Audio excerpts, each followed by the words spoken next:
left stunned. My God, this is incredible, so amazing it's insane. My dear system, I've been wrong about you. Big Fool, who was eating while glancing at Zai Lu behind him, couldn't stop cheering.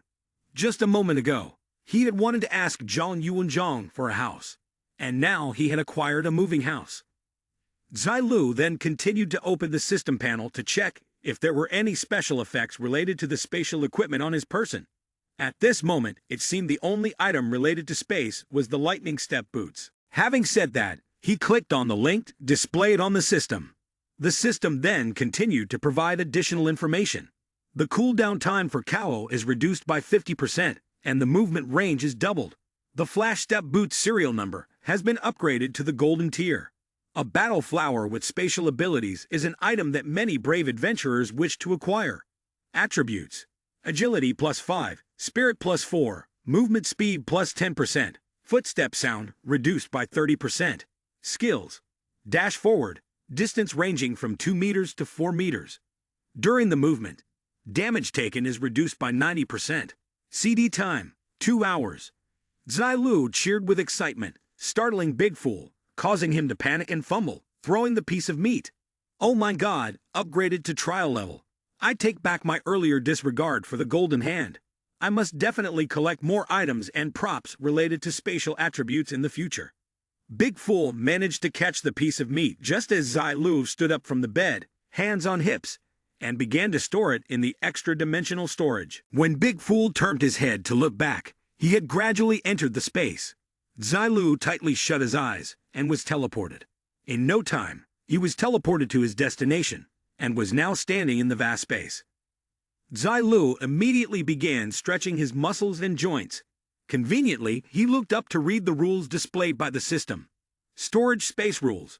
Beyond the limit, each teleportation requires a certain amount of time. The host cannot use this storage space to quickly evade an attack. However, extending the time will also allow the teleportation to exit the atmosphere. The air in the storage space is only replenished when teleportation is initiated. Once the air is depleted, the host must leave the space. Otherwise, they will die. Based on the current air capacity, the host can stay for 3 to 4 hours. Regarding the exit position, when the host enters the storage space beyond the limit, a spatial mark is left at the original location. Upon exiting, the host will inevitably exit from the position of the spatial mark. The position cannot be changed. 4 hosts inside the storage space will continue to consume mental energy. After 5 hours in this space, summoning spells are useless. Looking at the system's rules, Zai Lu just crossed his arms and smiled. Though it couldn't be considered a permanent home, it was safe and powerful enough. Then, he pulled out a small card, with the word sofa written on it. Immediately, a sofa appeared, allowing Zai Lu to sit down comfortably and browse through his items in the system. Soon after, he took out a bottle provided by the system. The zombie mutating virus was released due to a death ritual. The information system provided additional details about the item Zai Lu was holding. The prop wasn't particularly special, and it was described as a mutated virus left behind by the zombie emperor and the wind after performing the ritual. Because it contained a virus capable of enhancing the strength of zombies, it had a strong attraction for them. Looking at what he held in his hands, Zai Lu immediately jumped to his feet.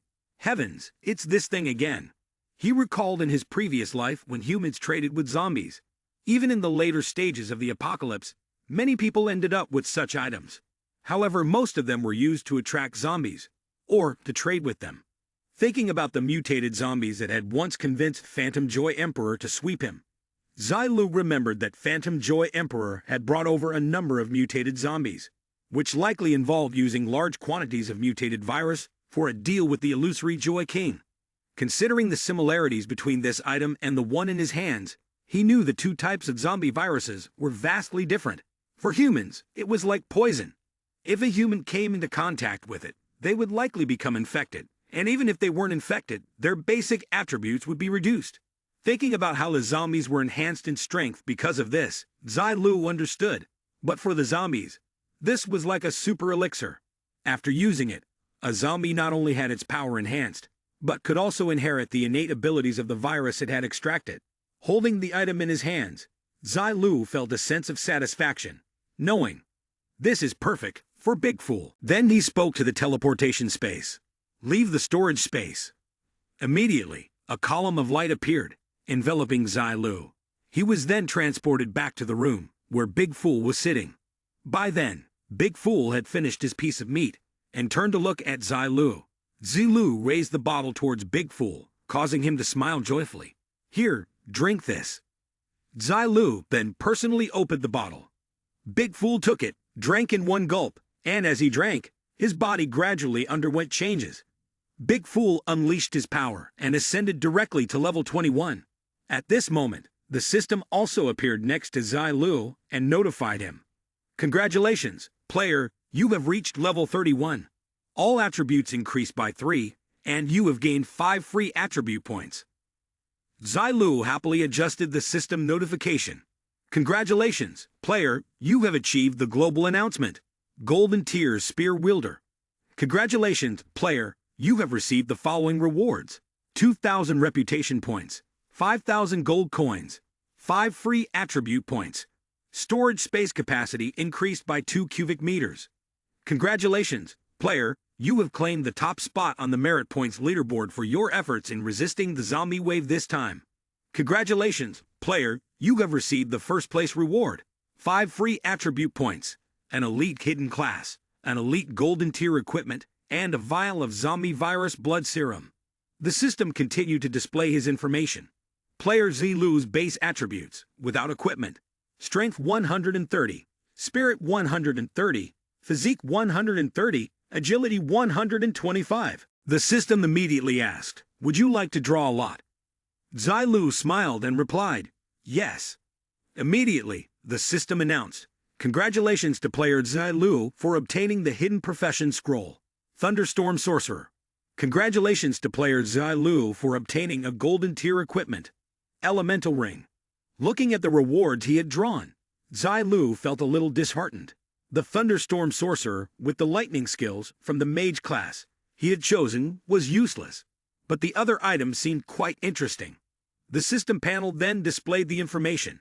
Elemental Ring, Golden Tier Equipment. This ring possesses elemental power, capable of enhancing the effects of elemental abilities. Spirit Power Attribute plus 8, Spirit Power Recovery Rate plus 30%, Elemental Attribute Skill Damage, 10%, Elemental Skill Power plus 20%, and a 5% increased chance to trigger out-of-limit effects. Zai Lu clicked on the image of the ring on the system, considering it an exceptional piece of equipment. Soon after, Zai Lu yawned and said, Golden Hand System. Now let's draw the 4th golden hand. He returned to his bed and heard the system announce, congratulations, host. You have successfully helped establish the safe zone in Capital City and secured first place on the merit points leaderboard, completing the Full Force 1 battle quest. Zai Lu then reclined on his bed, listening to the system say, congratulations, host, for receiving the quest rewards. 2 random common golden hands, 1 silver grade equipment. System notification. Ting, the host has unlocked the gold hand breakthrough, surpassing the level 1 limit. The probability of breaking through level 1 is low, so the breakthrough's level remains limited, but the probability of breaking through to level 2 has increased. The system continues to distribute rewards in front of him. Breakthrough to level 2. The breakthrough relates to the wearing restrictions of equipment. You can now equip an additional ring and bracelet. The breakthrough probability for all professions at level 2 has been activated. The probability will increase by 2%. Perception of danger level 1. When enemies with hostile intentions appear within 10 meters of you, a warning will be triggered. Dungeon condition level 1. After entering the dungeon, if you encounter an acquisition-related condition, you can choose 1 item outside the limit. Immediately, Zai Lu happily sat up. Nice. The system then displayed 2 pieces of equipment in front of him. Ting, golden tier equipment acquired. Silver grade equipment is being drawn. Congratulations, host. You have obtained the golden tier equipment. Poison Fang. Silver grade equipment. Hidden Demon Bracelet. Zai Lu immediately took a dagger from the system and asked, is this the golden tier equipment? Zai Lu rested his head on his hand, lying on the bed, looking at it. The system then displayed the information for Poison Fang. Golden tier equipment. A dagger containing deadly poison. Each strike is a fatal blow from a venomous serpent. Strength attribute plus 6. Agility attribute +2. System display. The sense of self-existence is reduced by 20%, and movement speed is increased by 20%. A deadly poison, after hitting the opponent, will leave a layer of deadly poison mark on the opponent, causing them to suffer from poison corrosion. For 3 seconds, physical strength and mental power will be drained. Each layer of deadly poison mark lasts for 3 seconds. Secondly, a critical hit from an active skill. After consuming a large amount of physical strength to throw a dagger, it deals 200% physical damage. Hitting the opponent will also apply 3 additional layers of deadly poison marks, with an extended duration of 48 hours. Next, the system displays information about the hidden demon bracelet. Silver-grade equipment, a bracelet created to counter mages, is a presence that causes every mage a headache. Physical attribute +2, mental attribute +2, magic hidden damage reduction, 5%. Zai-Lu then tapped to select the hidden demon bracelet while thinking, why does this golden hand system keep favoring mage-type equipment recently? But this bracelet really surprises me. He lay on the bed, continuing to look at the system notification. Congratulations, player Zai-Lu, for successfully equipping the hidden demon bracelet, activating the effect of 4 hidden mage equipment pieces. Immediately after, information about the hidden mage equipment appeared. The 4 items all have +3 to all attributes, can reflect 20% of the magic damage received, and have an active skill, Magic Immunity Shield. After activation, a shield can be acquired to resist magical damage. The defensive strength of the shield is determined by the number of hidden magic items equipped. Its duration is 3 minutes. Cooldown is 18 hours. Seeing the system information, Zai-Lu was utterly astonished. Its power was so formidable it defied description. But his eyes suddenly grew heavy. He felt sleepy. He did not know when he had fallen asleep.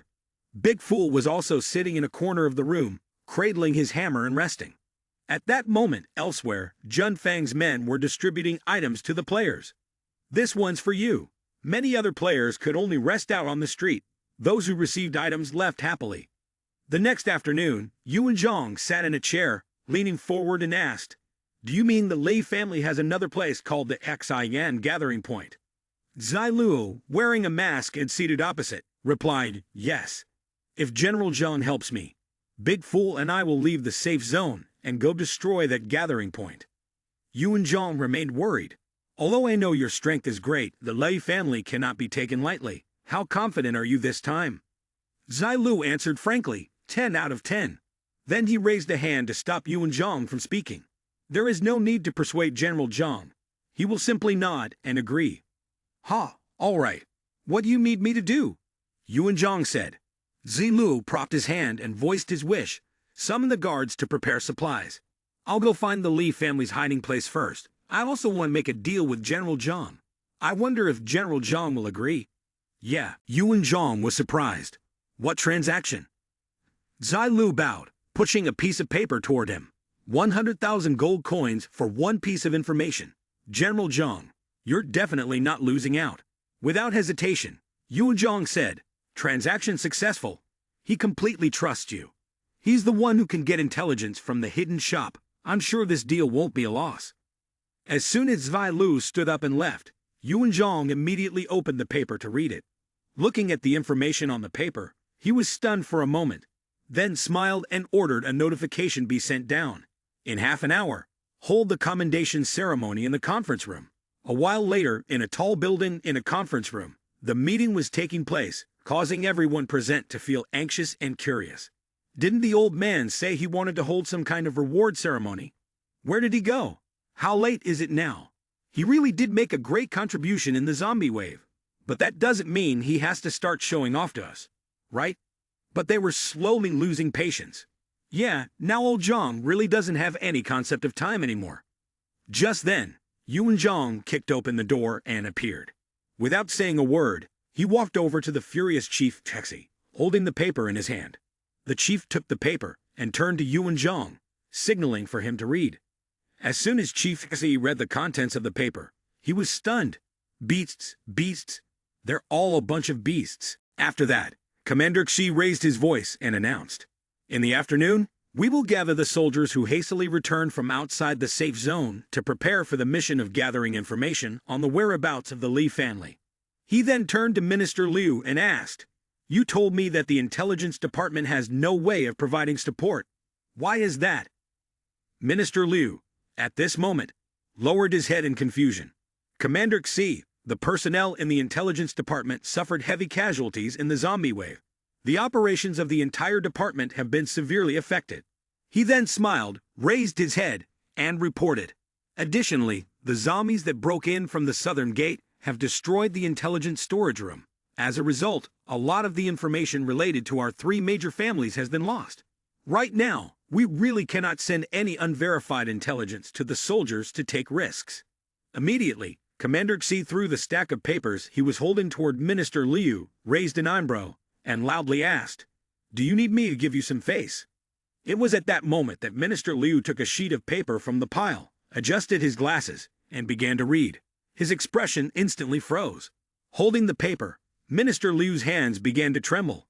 The paper read, "Blue Star Calendar, May 16, 473.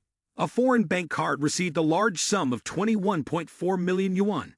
Your cousin withdrew the money from United States Bank. Blue Star Calendar, June 19, 474. The Conway skyscraper, which the Li family was responsible for constructing, collapsed. The number of casualties at the scene was as high as 345 people. After Minister Liu arrived, the number of deaths was reduced to 0. Minister Liu truly has the golden touch. The incident involving the trampling of the art exhibition, the missing women from the village. It's all on him." Chief Xi angrily glared at Minister Liu and asked, "Do you still have anything to say now?" Minister Liu was suddenly grabbed by the collar. Yuan Zhang controlled him, angrily asking, "Has your conscience been completely corrupted by all this money? Do you even realize how many of my brothers you've harmed?" Lying on the ground, Minister Liu still tried to justify himself. "No, I didn't.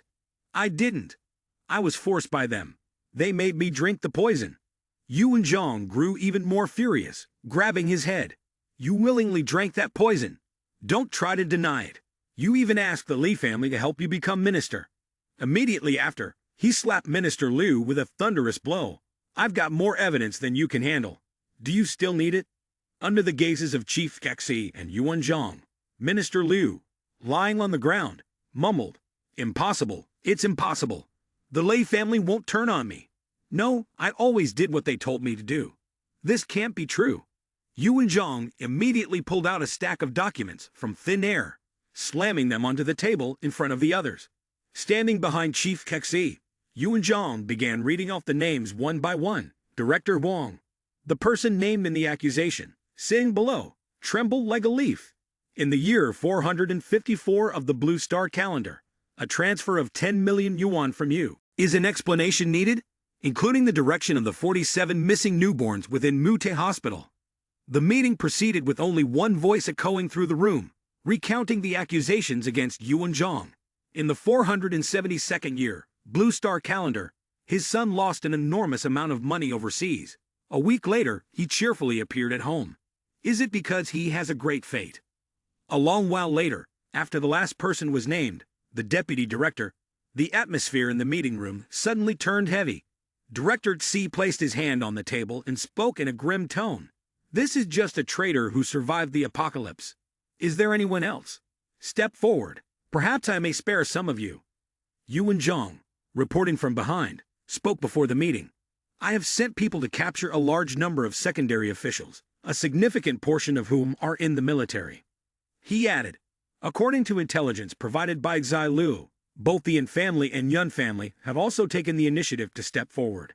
Director Xi turned to ask, "So the Yin family and Yun family are starting to regret now?" Yuan Zhang nodded towards Director Xi. From his expression, it seemed that this was indeed the case.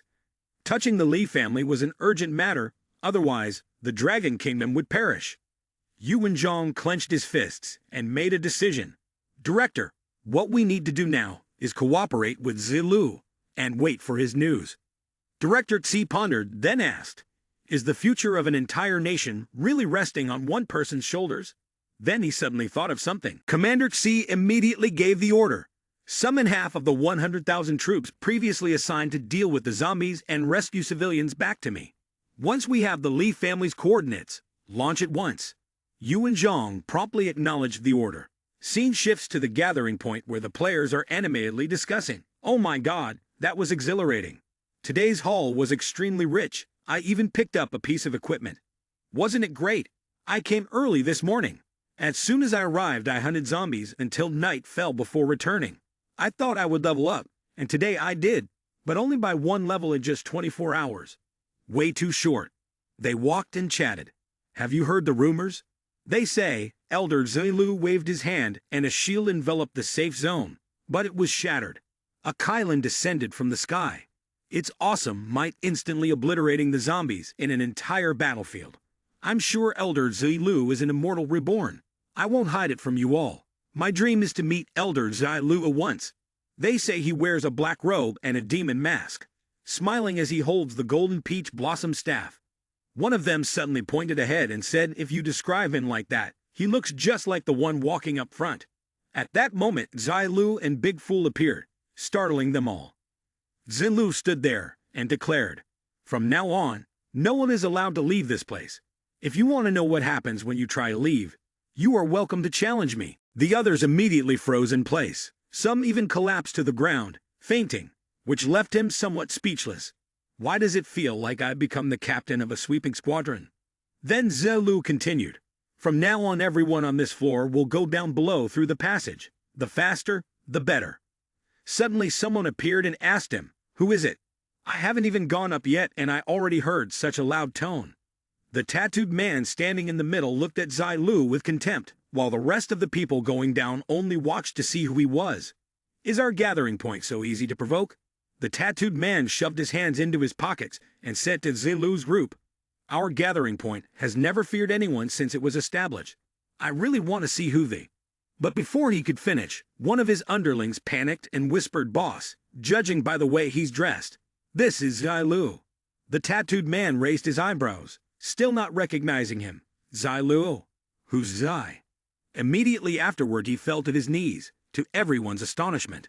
W, who is the esteemed guest who has graced us with his presence?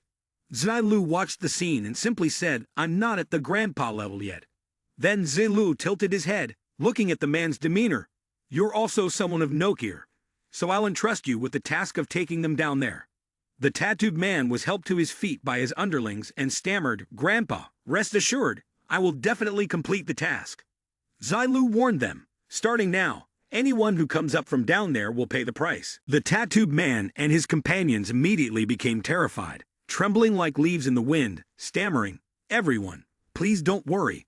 I absolutely won't let anyone come up here. We're also following the boss's orders.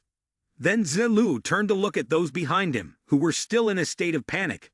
You guys, run quickly. The tattooed man shouted from behind. Did you hear what my grandpa said? Everyone go down and tell the people below that no one is allowed to come up here.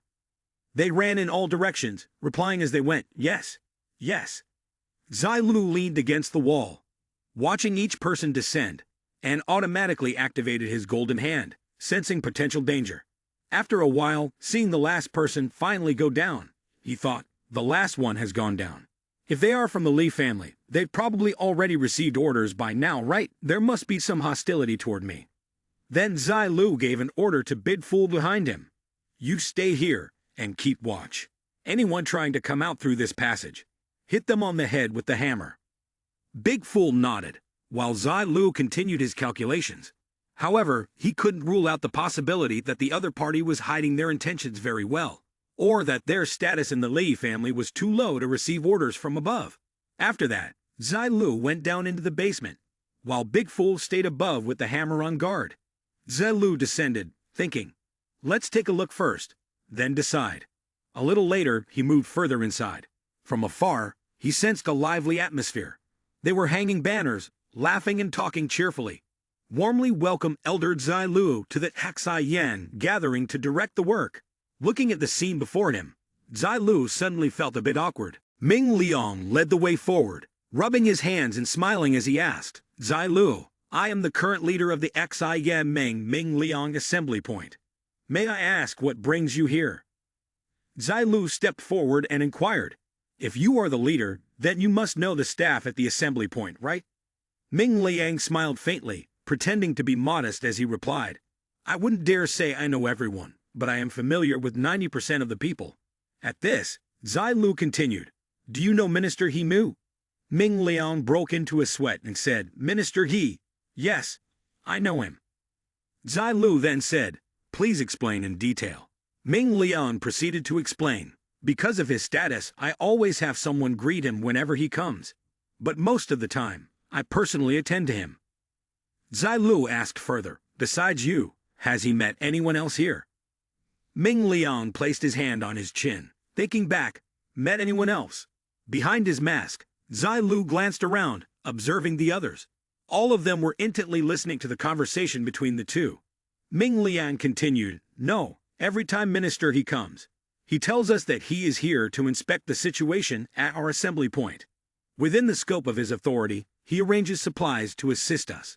There's nothing else of note. Zai Lu furrowed his brows, deep in thought.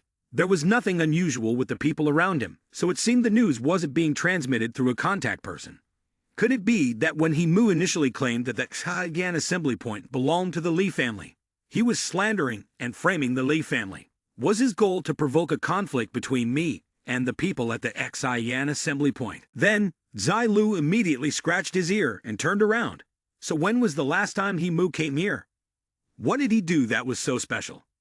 Ming Liang quickly responded, 5 days ago. 5 days ago, He Mu came here to inspect something special. Right after that, it seemed like he remembered something. He played billiards in the billiard room on the 3rd basement floor for a while and then left.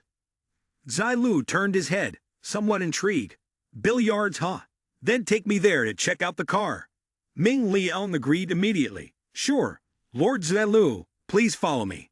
He then led the way, with Zai Lu following behind as other players watched. Behind the mask, Zai Lu smiled, knowing that the fish is about to bite the hook. Ming Liang turned to Zai Lu, confused. Lord, the billiard hall is downstairs. Do you need me to send someone upstairs to keep watch? Zai Lu replied, No need to worry. I already told Big Fool to watch the entrance to the passage. Anyone trying to leave can be dealt with immediately.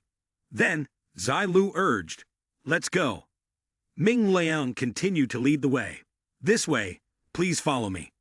The other players nearby couldn't help but wonder, what's the deal with that person named He Mu? It's all because of him that our assembly point got targeted. He almost became a minister, and we can't mess with him. Someone else disdainfully remarked, What's He Mu? When Zai Lu glanced at him earlier, I thought his life was already over. Who cares if he's a minister or not? Someone said, That's reasonable. I go to sleep and then get called up.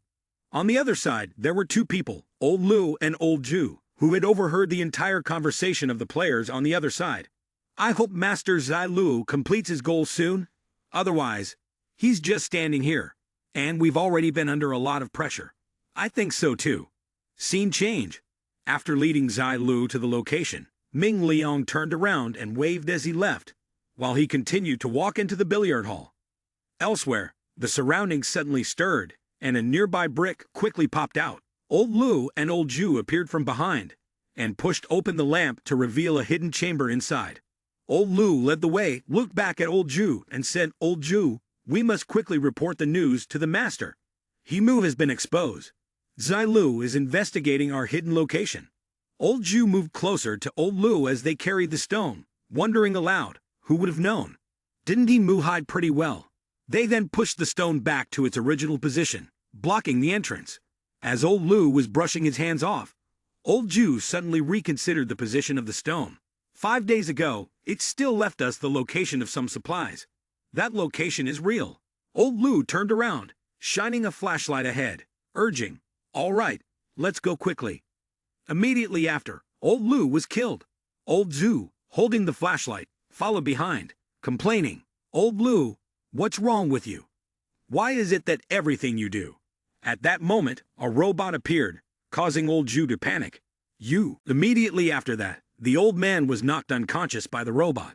Zai Lu appeared behind the robot and assessed the two figures in front of him. Humph, I thought there was only one fish, but it turns out there are two. Too bad only one of you can speak now. The Lei family is not using their people well. A single explosion has blown one of them away, not solid enough. He then patted the robot on the shoulder. Not bad this time. Your eavesdropping device gave me quite a bit of useful information. Go take a rest. Zai Lu then approached old Ju, grabbed him by the neck, and opened one of his eyes to use it. Blood-colored copper's supreme ecstasy. At that moment, someone suddenly called out old Ju's name, causing him to wake up startled. Old Ju. Old Lu held up a flashlight and extended his hand toward old Ju, asking, Old Ju, are you okay? Old Ju, slightly confused, replied, I. Old Lu hurriedly urged him, Old Ju, don't just stand there. It's too late, we need to send the information quickly. At that, old Ju suddenly remembered, ah, right, Zai Lu is coming soon. We need to report this to the family head. Old Lu quickly helped old Ju to his feet, and then old Ju hastily ran ahead. Hurry up, on the way, we might encounter zombies spawned by the night, we can't afford to waste time. Old Lu ran after him, still asking, Old Ju, I saw you faint earlier. What happened? Old Ju, upon hearing this, suddenly froze in shock. Old Lu frowned and said to old Ju, next time, don't stay up late. What if you faint again like today? It would delay the master's business, and neither of us can bear the consequences. Old Ju, confused, looked back at him from the front. I know, let's go quickly. They continued walking along the wall. Old Lu, observing his surroundings from behind, saw old Ju leading the way, constantly anxious.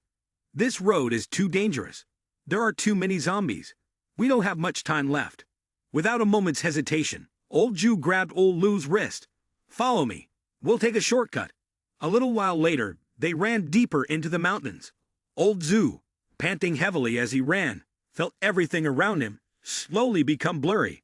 He could go no further and collapsed to the ground. Old Lu, I'm not doing well. Old Ju turned to look at old Lu, who was also panting heavily, resting on his knees. From the intel we have, the hidden location is within the cliffside of this type of mountain. If you still have the strength, go down and send the message first. I'll follow.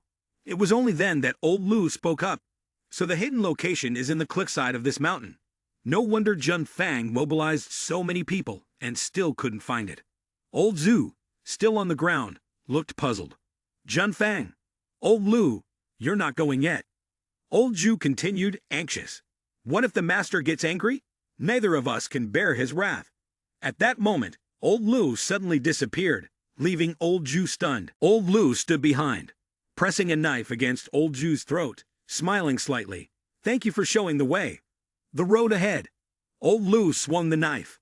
You and your good brother, old Lu, should both head to the Yellow Spring together. Old Ju was immediately killed. Old Lu, holding the knife, said, blood-colored copper, and the red illusion surrounding him gradually disappeared. Disabling the illusion function, the old man immediately returned to his true form, Zai Lu. Zai Lu then rushed ahead following the directions. He quickly reached a cliff and stood at the edge, looking down at the entire surrounding area. Zai Lu sighed. The Lai family really knows how to pick their spots. The scenery here isn't bad. He then began his journey toward the Li family's hideout. A short while later, Zai Lu stood on another mountain, looking down. Suddenly, he spotted a lonely flower growing on the cliff face. Staring at the flower, Zai Lu speculated, it must be here. He then squatted down cross-legged and took out a cat zombie's horn from his space. He blew into the horn. As a result, a zombie cat appeared. Zai Lu put the horn away and said, meow. Zai Lu then began to control the zombie cat's consciousness, commanding it to jump toward a protruding rock. Instantly, the cat leaped downward, easily landing on a rock below under Zai Lu's mental control. The cat sat upright, and someone from the cliff asked, signal? He transmitted the thought to the cat. Charge. This caused the cat to immediately unleash its power and charge forward. Roar. The cat smashed through the cliff, where a person was hiding inside. It continued to charge forward to attack, but the other had already hidden just in time. One of them was relentlessly firing at the zombie cat, while the other, pale-faced, called on the walkie-talkie. Hurry and call the security team. It's the boss. Bronze grade boss. One of them shouted, only to be killed shortly after. Help! Help! Someone help! The one holding the walkie-talkie kept reporting, negotiating with the butler, changing the location and the intelligence staff. Immediately after, the guy sprinted away when he saw the cat raise its claws. Ah! A large amount of blood sprayed out. The cat continued to move towards a nearby door. It charged forward, smashing the door into pieces. Before it, a magnificent hallway gradually came into view. The cat turned its head and saw many people had come out to check, drawn by the noise. It immediately jumped up, slashing with its claws, cutting the throats of all those who came to see. The cat continued to smash open the door to another room. Inside the room, there were only 3 people who screamed at the sight of it. Boss Bronze, ah, help. Seeing this, the cat turned around and left. Suddenly, many more people appeared, blocking its way. Zinlu sighed. Damn, with so many people, I can't defeat them all. Roughly estimated, at least 5 or 6,000 of them are hiding in here. At this moment, Zai Lu was still sitting in meditation on the mountain wall, using his will to control the cat. The cat continued to jump and attack. In the blink of an eye, it had killed all those who blocked its path, and sat atop their corpses, observing the 3 rooms filled with long swords, shields, and guns. Zai Lu also observed and evaluated. It seems that the rooms in this corridor are all used to store weapons. Immediately after, the cats heard the footsteps of others approaching from afar. The boss is at exit number 4. Let's go. At this moment, Zai Lu also directed the cat to leave. It turns out that the gathering point controlled by the Lei family would store all the supplies here, and it's likely that the supplies secretly transported by those officials are also here. It continued down another wide corridor, and suddenly, it stepped on a trigger. The flames there erupted, lighting up the entire corridor. Zai Lu immediately realized that this was the place where he had previously stood up in surprise outside. Using the inherited electric energy, he relied on the cat to observe everything around him, helping him to make inferences. The flames illuminated the walls, resembling the desperate maze of Chayu at that time, something that only the newly inherited Earth legacy could possess. It continued to move toward a corner, and the cat turned its head to look back. 3 figures appeared and were chasing after it. The cat kept running down the stairs leading to the basement. One person above blocked the other's path and commanded, "5th-rank corpse soldier cannot enter the 2nd floor. We should go back." The guards below already know about this. The people behind began to discuss. This is unlucky. This is the 3rd zombie boss to invade, and it's even stronger than usual. Anyone who originally thought the safe zone in Capital City was destroyed would be severely depleted, and Jun Fang's energy will be greatly diminished. Our victory today is much more comfortable, but who would have known we'd have to defend ourselves here? It's because of that Zai Lu guy, always targeting the Li family. It's really unclear what kind of grudge he has against us. Another person kept thinking about the zombie cat by his ear, the sounds of discussion filling the air. Hemph. I heard the 2nd young master in Shanghai offended him, so the guy traveled thousands of miles from Shanghai to Capital City for revenge. Forget I said that, but we need to arrange for someone to quickly clean up the 1st floor. The blood stains and the remaining limbs need to be dealt with. The suicide of the death soldiers who were turned into zombie cats. No chance of saving them. And the exit, the hidden one, was also ruined by the zombie cats. We need to fix it fast. We cannot let our position be exposed. The cat continued racing down the hallway, constantly emitting faint growls. It began to slow down as it reached a turn, and both it and Zai Lu were forced to witness a scene beyond description. The woman lying beneath was forced to scream in fear. The man above her had lost all rationality. Upon seeing this, Zai Lu could only shake his head. Oh my god, I really have become the captain of the anti-perversion team this time.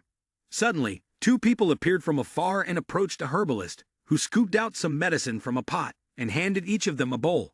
The 2 of them then drank the medicine in one go. Then, they continued to charge towards the girls. A scene that made Zai Lu flinch. The next generation that these guys produce won't be the martyr seeds that the Lei family wants to cultivate, right? Oh my god, this perverse method of cultivation really fits the image of the Li family. At that moment, another group of people rushed in, shouting loudly.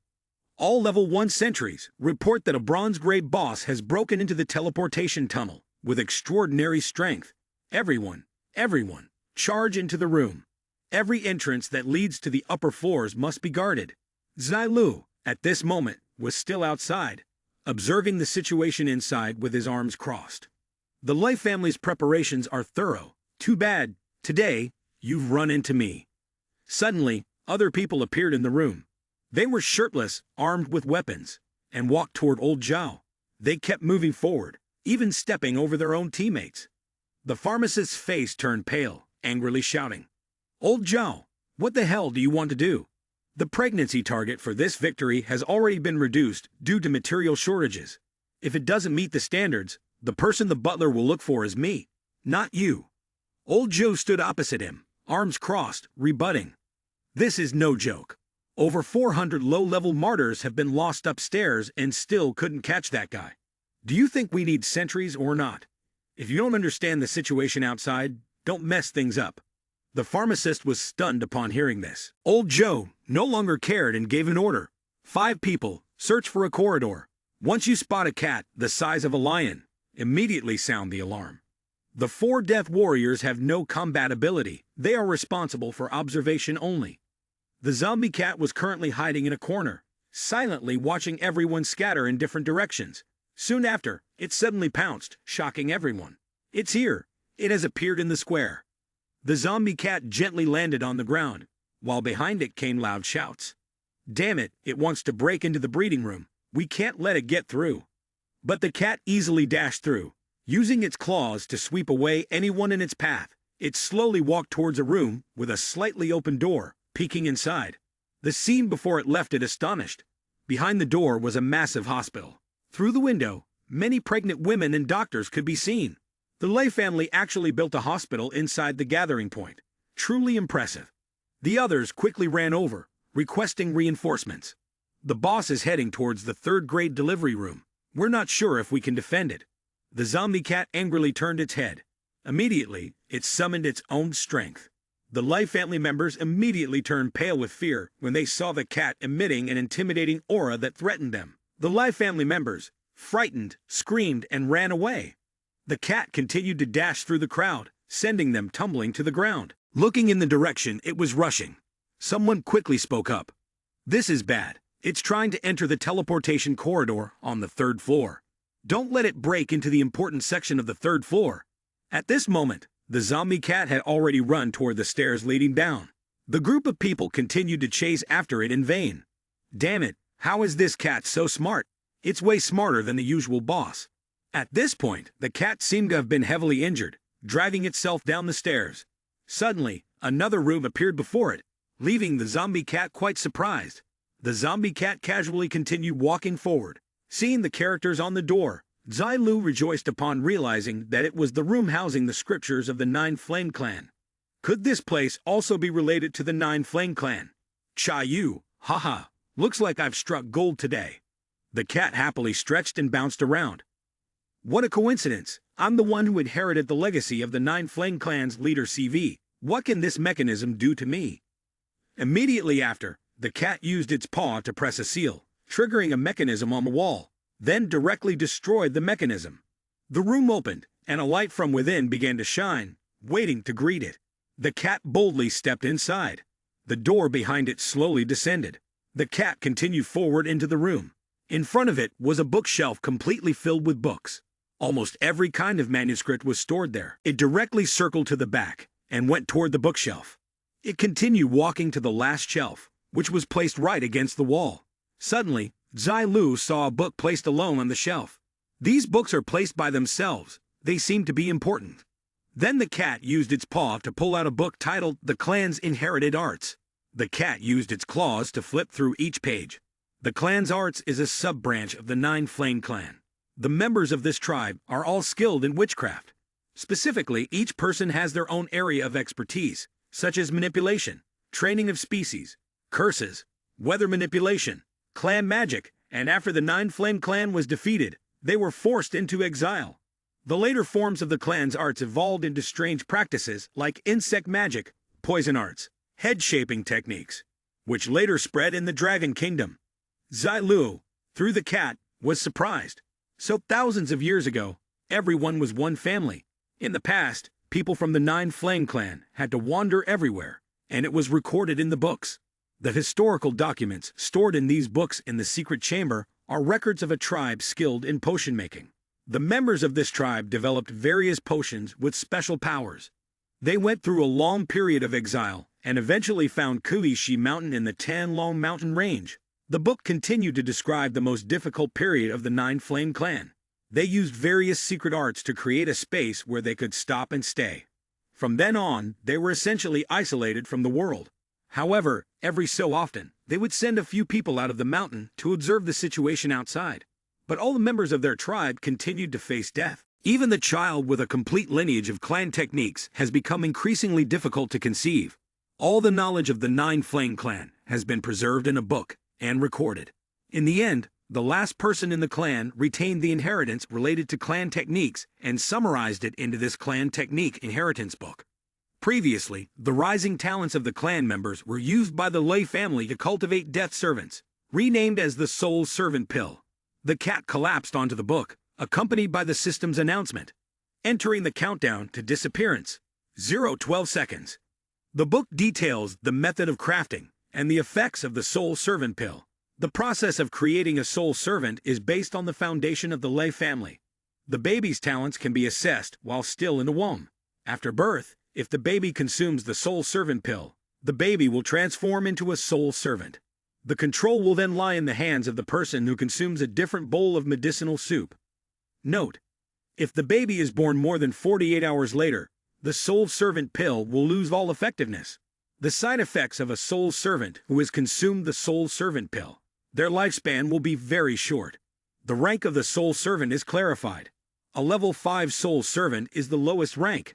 Their physical quality is equivalent to that of an ordinary person, but their intellect may be somewhat lacking, and their lifespan is the shortest. They can be used as labor force. A level 4 soul servant has even weaker physical qualities than an ordinary person, but their reproductive capabilities are very strong, and their lifespan is also very short. Their physical constitution was superior to ordinary people. Aside from a short lifespan, they had no other flaws. A level 2 soul servant might be encountered, but could not be summoned. Their physical constitution far exceeded that of normal humans. Once trained to achieve extraordinary combat strength, a level 1 soul servant, with its rare physique, surpassed a level 2 soul servant. After training, their combat power could rival that of a god. Reading this, Zai Lu frowned, deep in thought. The book was then closed, and the zombie cat officially vanished. The scene shifted elsewhere. Lai San was pacing back and forth, searching for the cat. He searched endlessly, but could find no way to locate the zombie cat. Lai San turned to his subordinates and asked, "Found it yet?" One of them reported, "No. Over 100 people have been searching in shifts for an hour, but they haven't found any trace of it." Lai San frowned, frustrated yet amused. A bronze-grade boss actually stormed into the 3rd floor, where our level 2 to 3 undead reside. If it were a silver-grade boss, wouldn't it have been able to go down to the 4th floor and disturb the master? In his mind, he calculated, with Shi Jingshan and Liar dead, he had now become the strongest combatant of the Li family in the capital city district, as well as the key person in charge of this Koishi safe zone.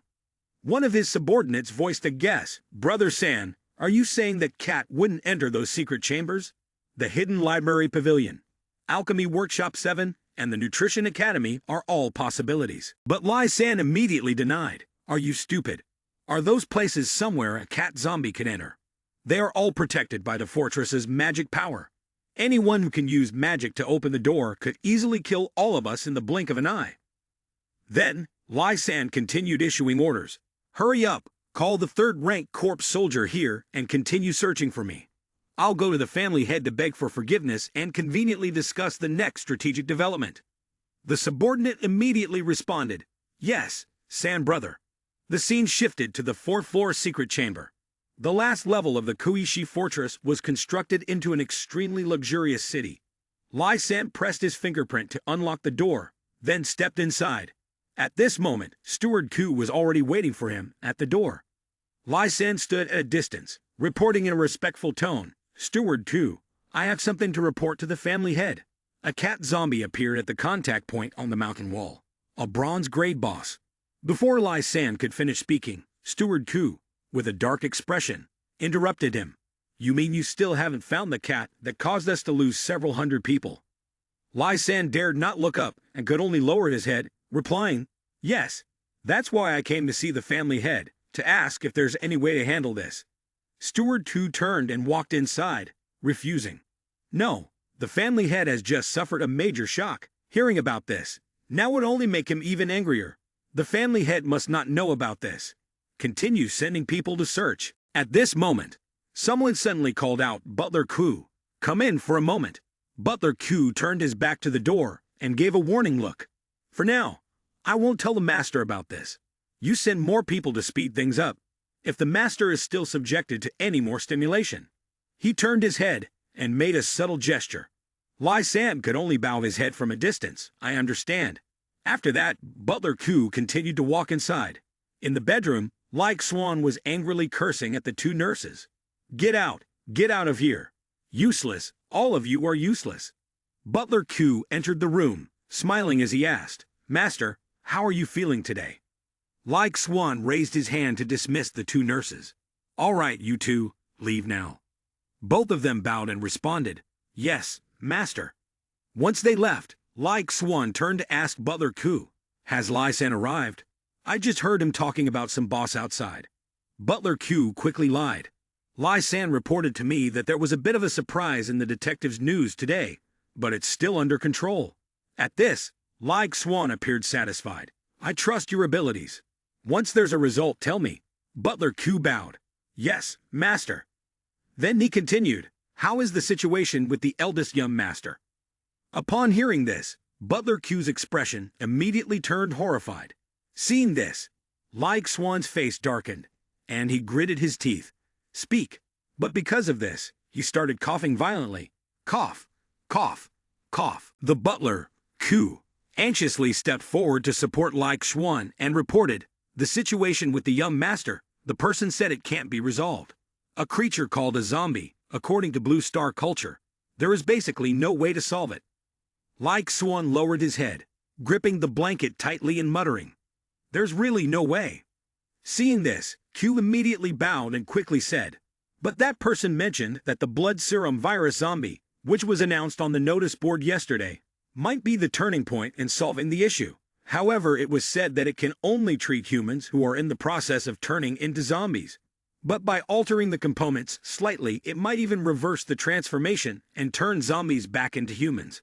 Upon hearing this, Lai Swan immediately saw a glimmer of hope and raised his head to ask, Is that true?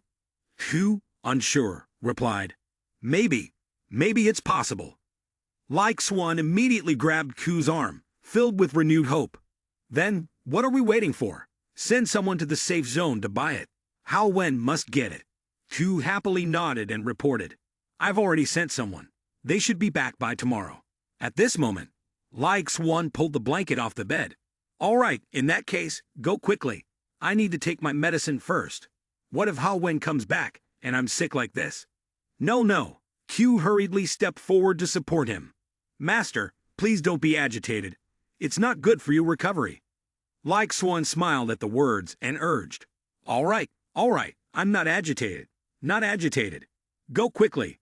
Q bowed his head with joy and said, Master, yes, I'm going now. I'll go right away. Now, only Lai Swan remained sitting alone on the bed.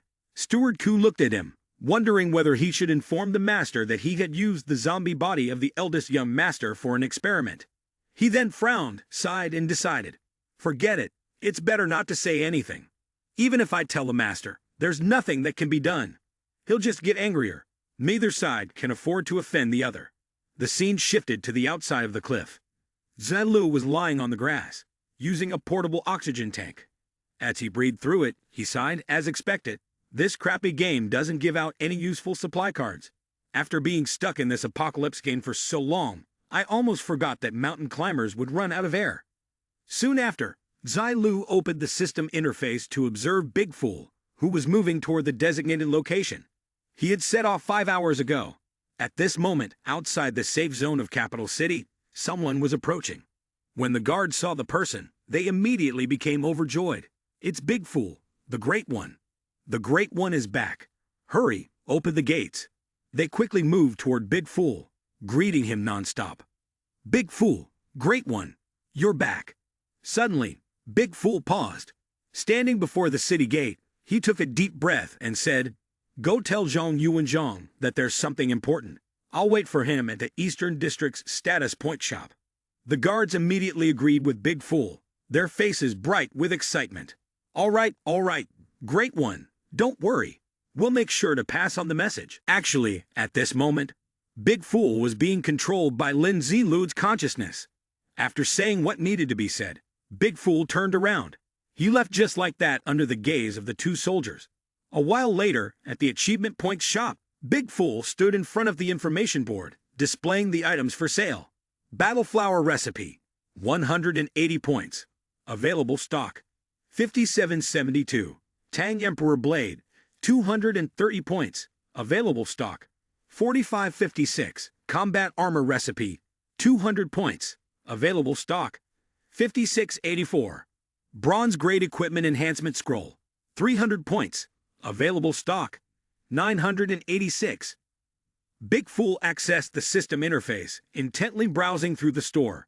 He stood there, continuously reviewing the items, and the system interface kept displaying.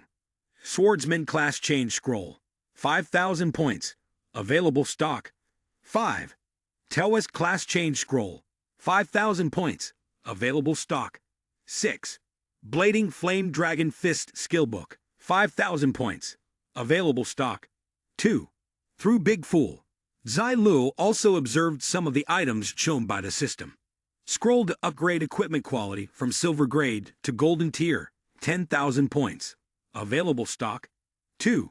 Scroll to upgrade item quality from Silver Grade to Golden Tier, 10,000 points. Available stock, 1. Diamond Grade Item Protection Chest, 50,000 points. Available stock, 1. He wondered, this doesn't seem right. That rare pet egg shouldn't cost over 100,000 of my achievement points. Zai Lu was currently on the cliff, one hand holding an oxygen tank to breathe, while the other was counting with his fingers. Soon after, he realized how he had forgotten. The pet system wasn't even activated yet. Without the pet system, where would he get the pet egg?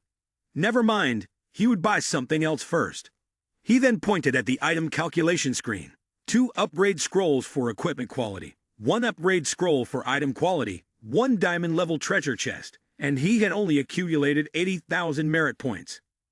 Big Fool's fingers continued to dance on the system board. Let's do this. Round it off to 100,000 merit points, and the remaining 20,000 will be used to buy items to restore status, like megapixel potions and HP potions. At this moment, the system displayed that the merit points had reached 0. Big Fool glanced at the system in front of him, then extended his hand to retract it. Just then, a voice came from outside the door. Big Fool, are you there? I heard you were looking for me about something very important. Big Fool opened the door and saw Yuan Zhang.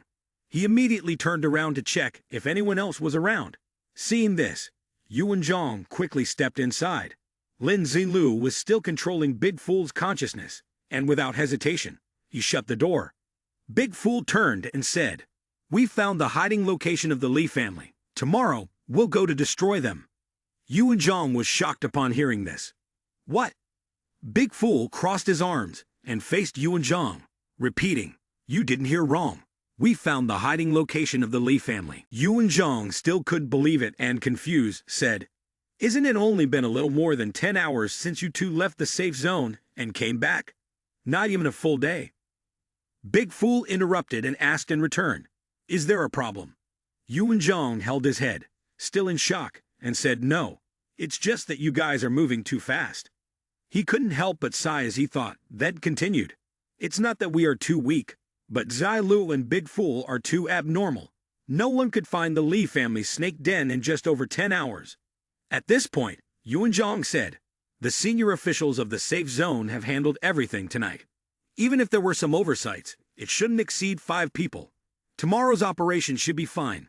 He frowned, covered his mouth, and recounted. Since yesterday morning, Chief C has called in the soldiers who were previously responsible for searching and clearing outside. Now, nearly 20,000 soldiers have returned. Big Fool responded with a hum. Yuan Zhang continued, holding up 3 fingers. "Now, aside from the soldiers who are needed to protect and build the safe zone, if we depart tomorrow, at least 30,000 people will be available." At this point, Big Fool asked, 30,000 people. How is their combat ability? Yuan Zhang replied, The combatability should be fine.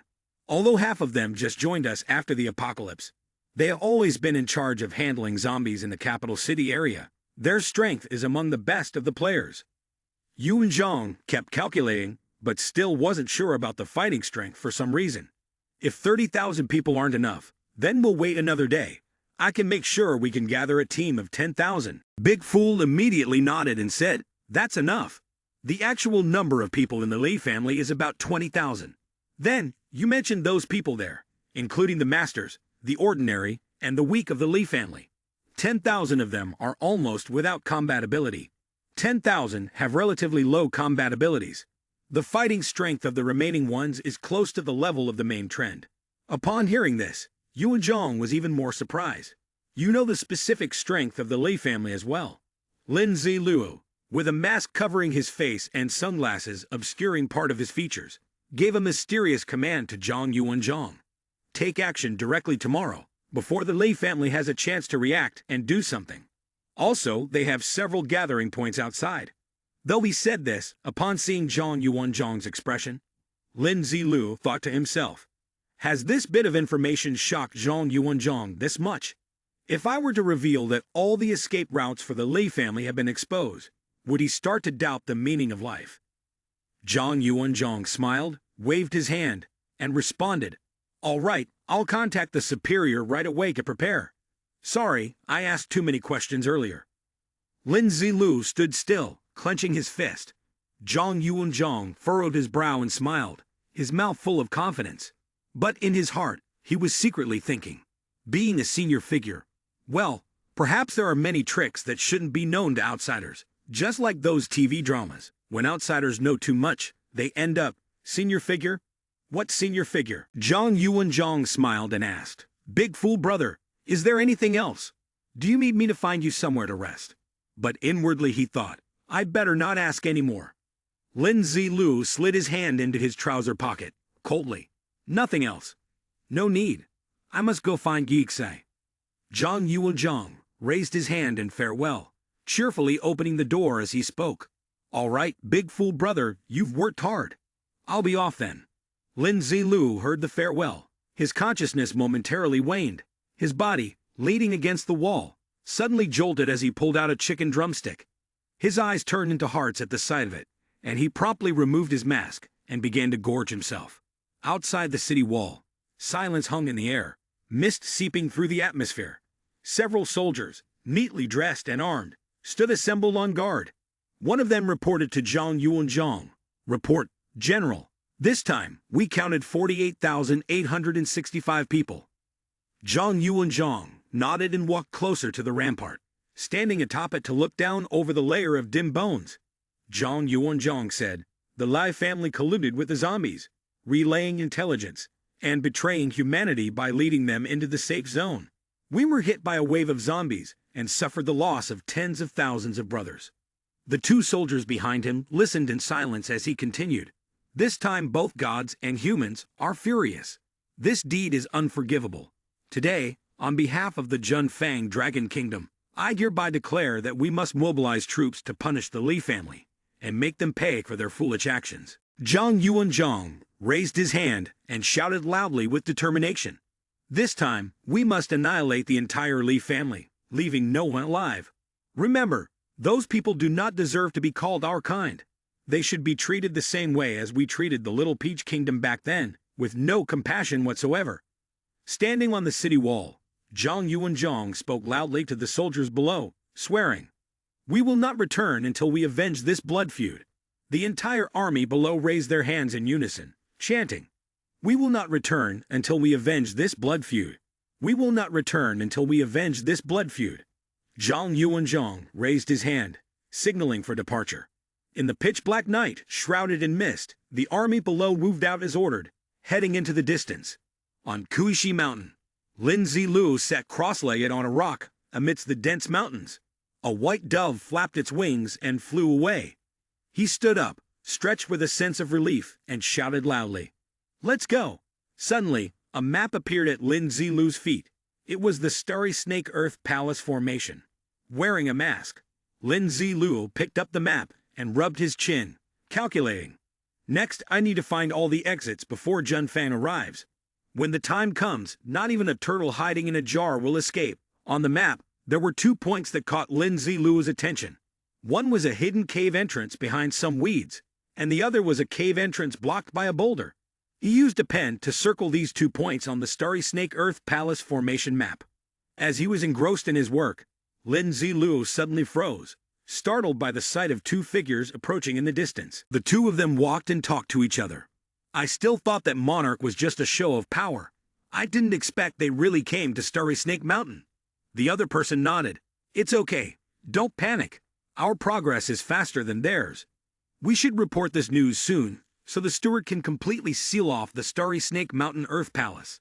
They won't be able to catch us. Lin Zilu sat in the grass, eavesdropping on their conversation. They continued arguing. That's true. They have so many people. They can't linger around the underground palace with us. Once we have the chance, we can deal with them. But now, I want to know why the location of the underground palace was exposed. It definitely wasn't one of us who leaked it.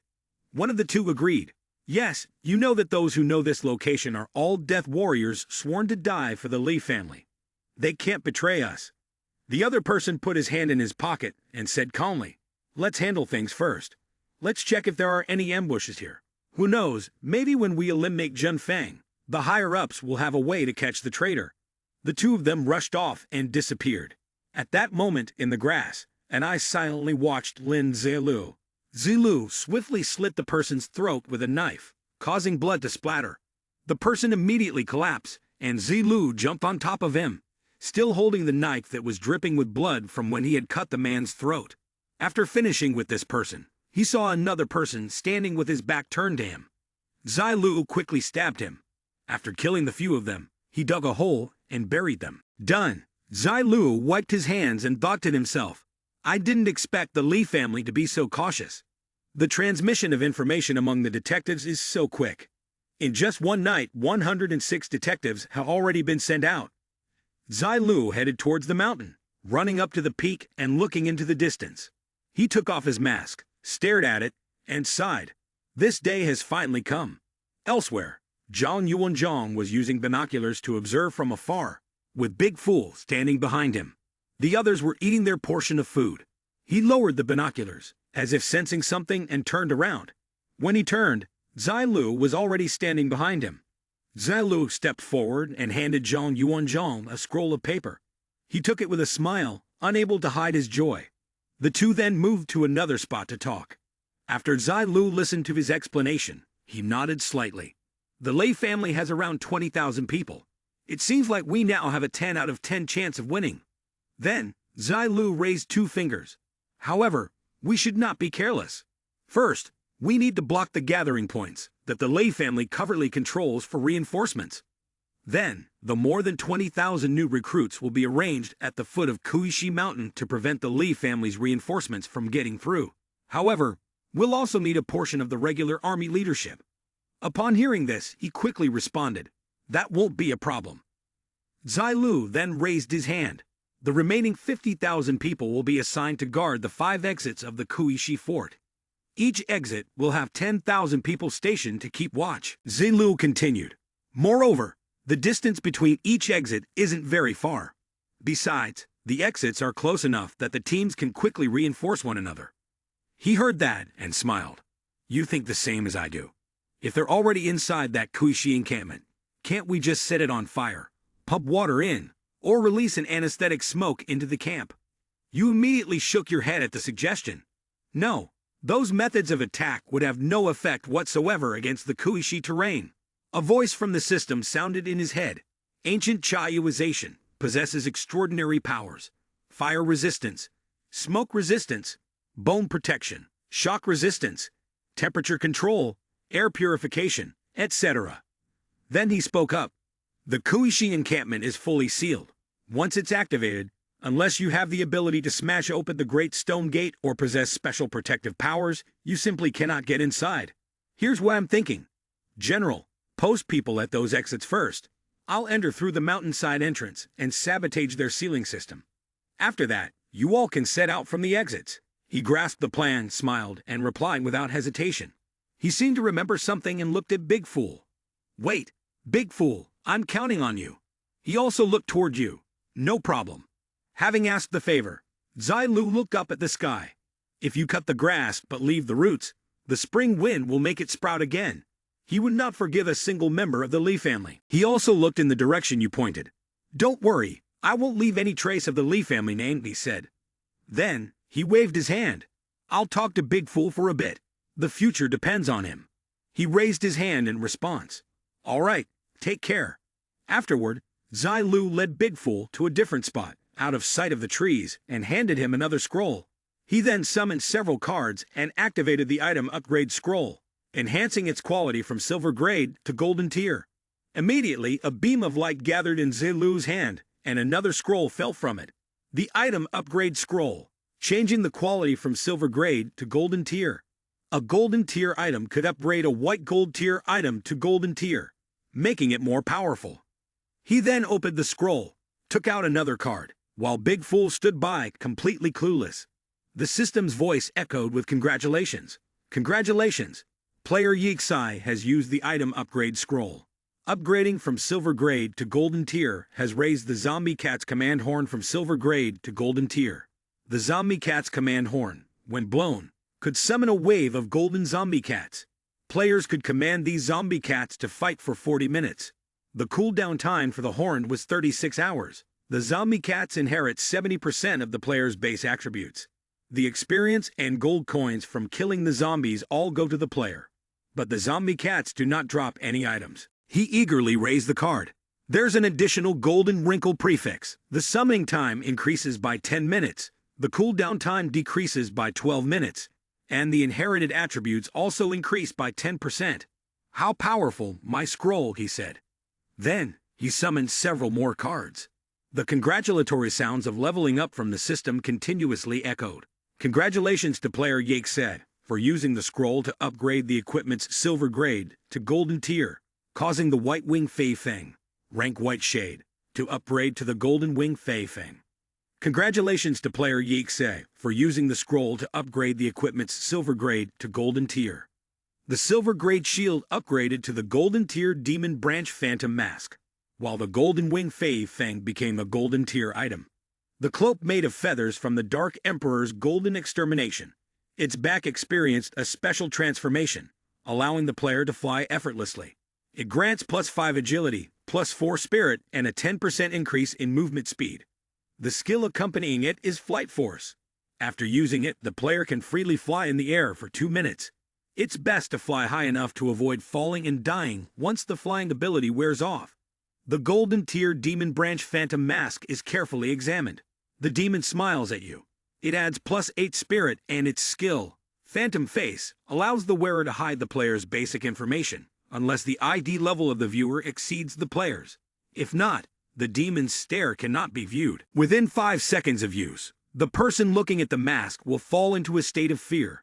Those in a state of fear will have their attributes significantly reduced when dealing with someone in the state of rejection, and their body rhythm will also slow down.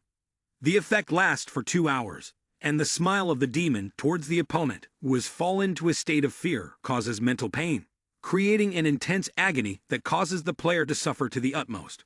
He excitedly raised the card, his eyes shining, incredible, extremely amazing, but then quickly regained his composure, as if ready to directly attack the opponent's mind.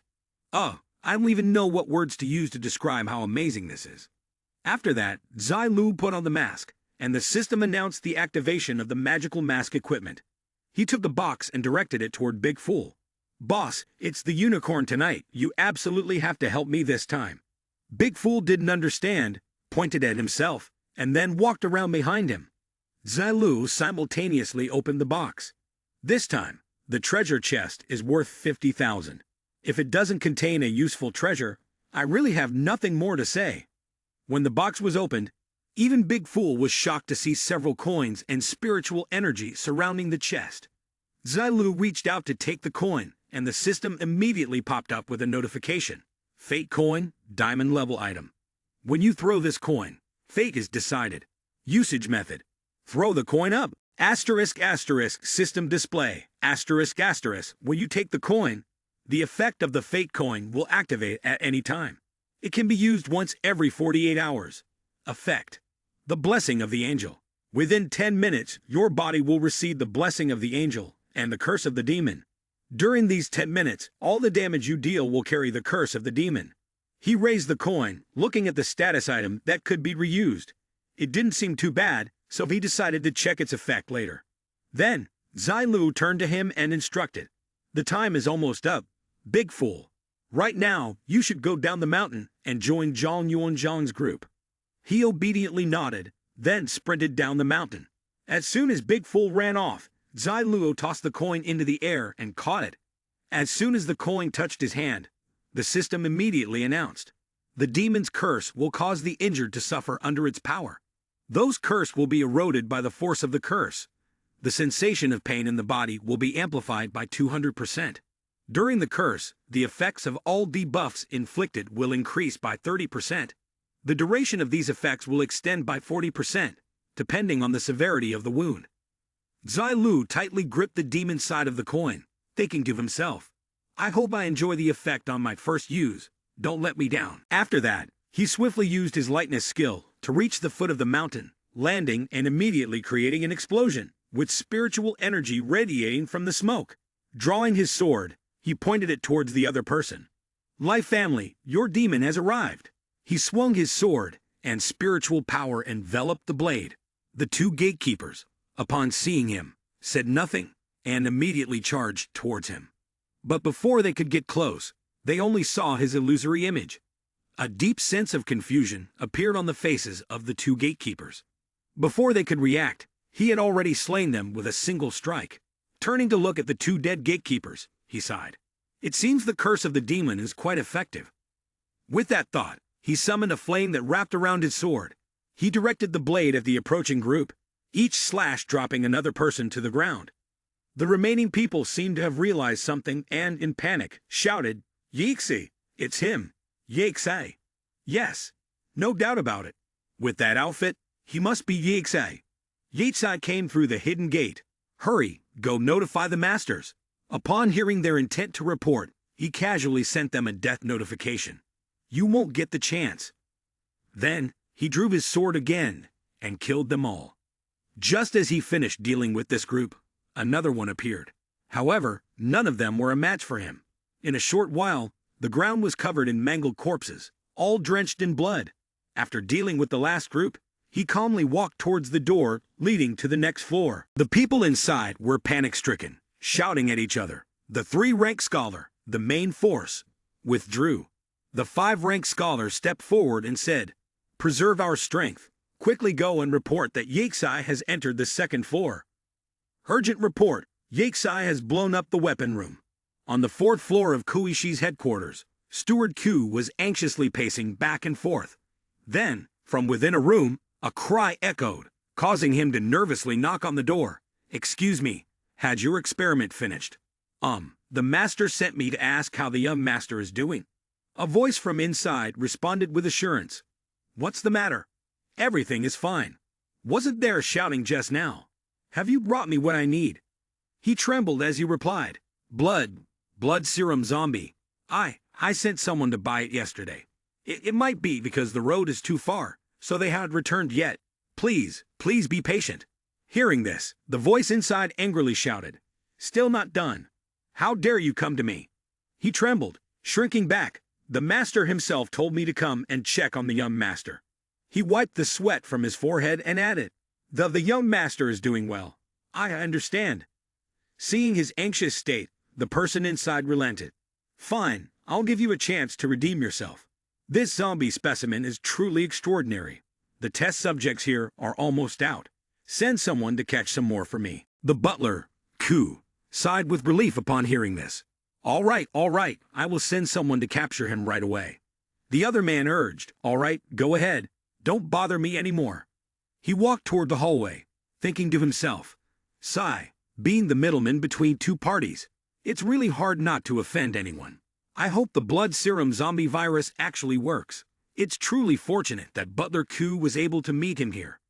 Yeet Sai has already broken through the front door to the 1st floor. He's too strong. We simply can't stop him."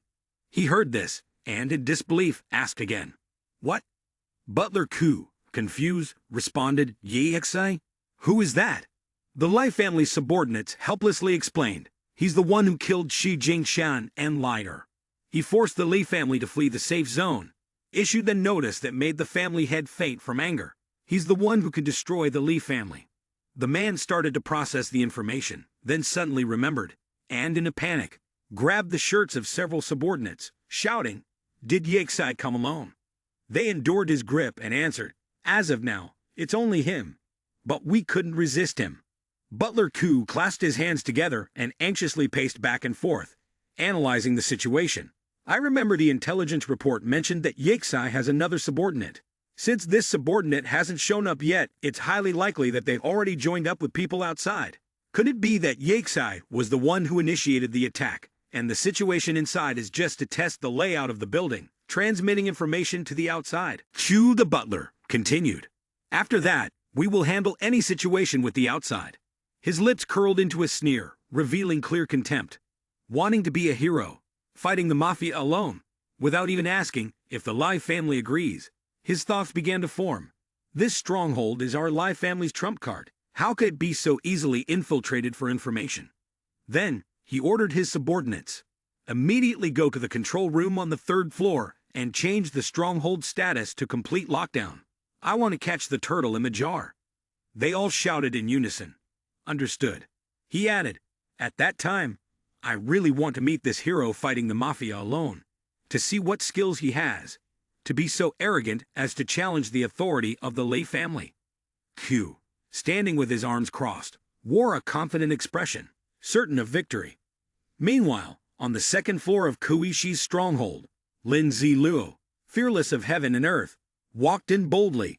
He used his blood-colored copper ability to scan the structure of the stronghold, but it was nullified because the stronghold had a function to block his X-ray vision. Zilu quickly closed his mask and shifted his attention to the left. He gathered strength and sprinted straight inside. The flames, sensing what was about to happen, instinctively vanished. As he was running, one of the rooms emitted the sound of someone speaking. Quick, call your management team here. Zilu stopped and observed where the voice came from. Turns out the Lai family's subordinates are having a discussion. The entire 2nd floor of the business area needs to be searched. Additional personnel are required. The person across from him asked in confusion. What are we searching for? Is it that cat zombie again? It was because of that cat last night. I even asked the team to work an extra hour. By now, they're probably still not awake. The other person responded in a troubled tone. This time, it's a bigger problem. While several dignitaries were talking, outside, Zilu was attentively listening when suddenly, an ominous tremor occurred, as if warning him. Luckily, he managed to quickly move to another spot. 2 subordinates were chatting as they walked. Oh my God, who exactly is the person who broke in? They even forced the dignitaries to lock down the entire area. The other one glanced over and replied, Don't worry about who it is. Quickly call your subordinates. I need to go call mine.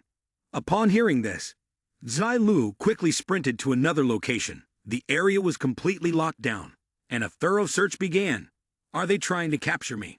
If that's the case, you're too late. Now, you're probably going to be disappointed. Zilu quickly reached the gate, only to unexpectedly run into the Li family's lackeys. Upon spotting him, they quickly alerted others. Yixi, suspicious personnel have appeared here. In no time, they had gathered to capture Yixi, who was actually him.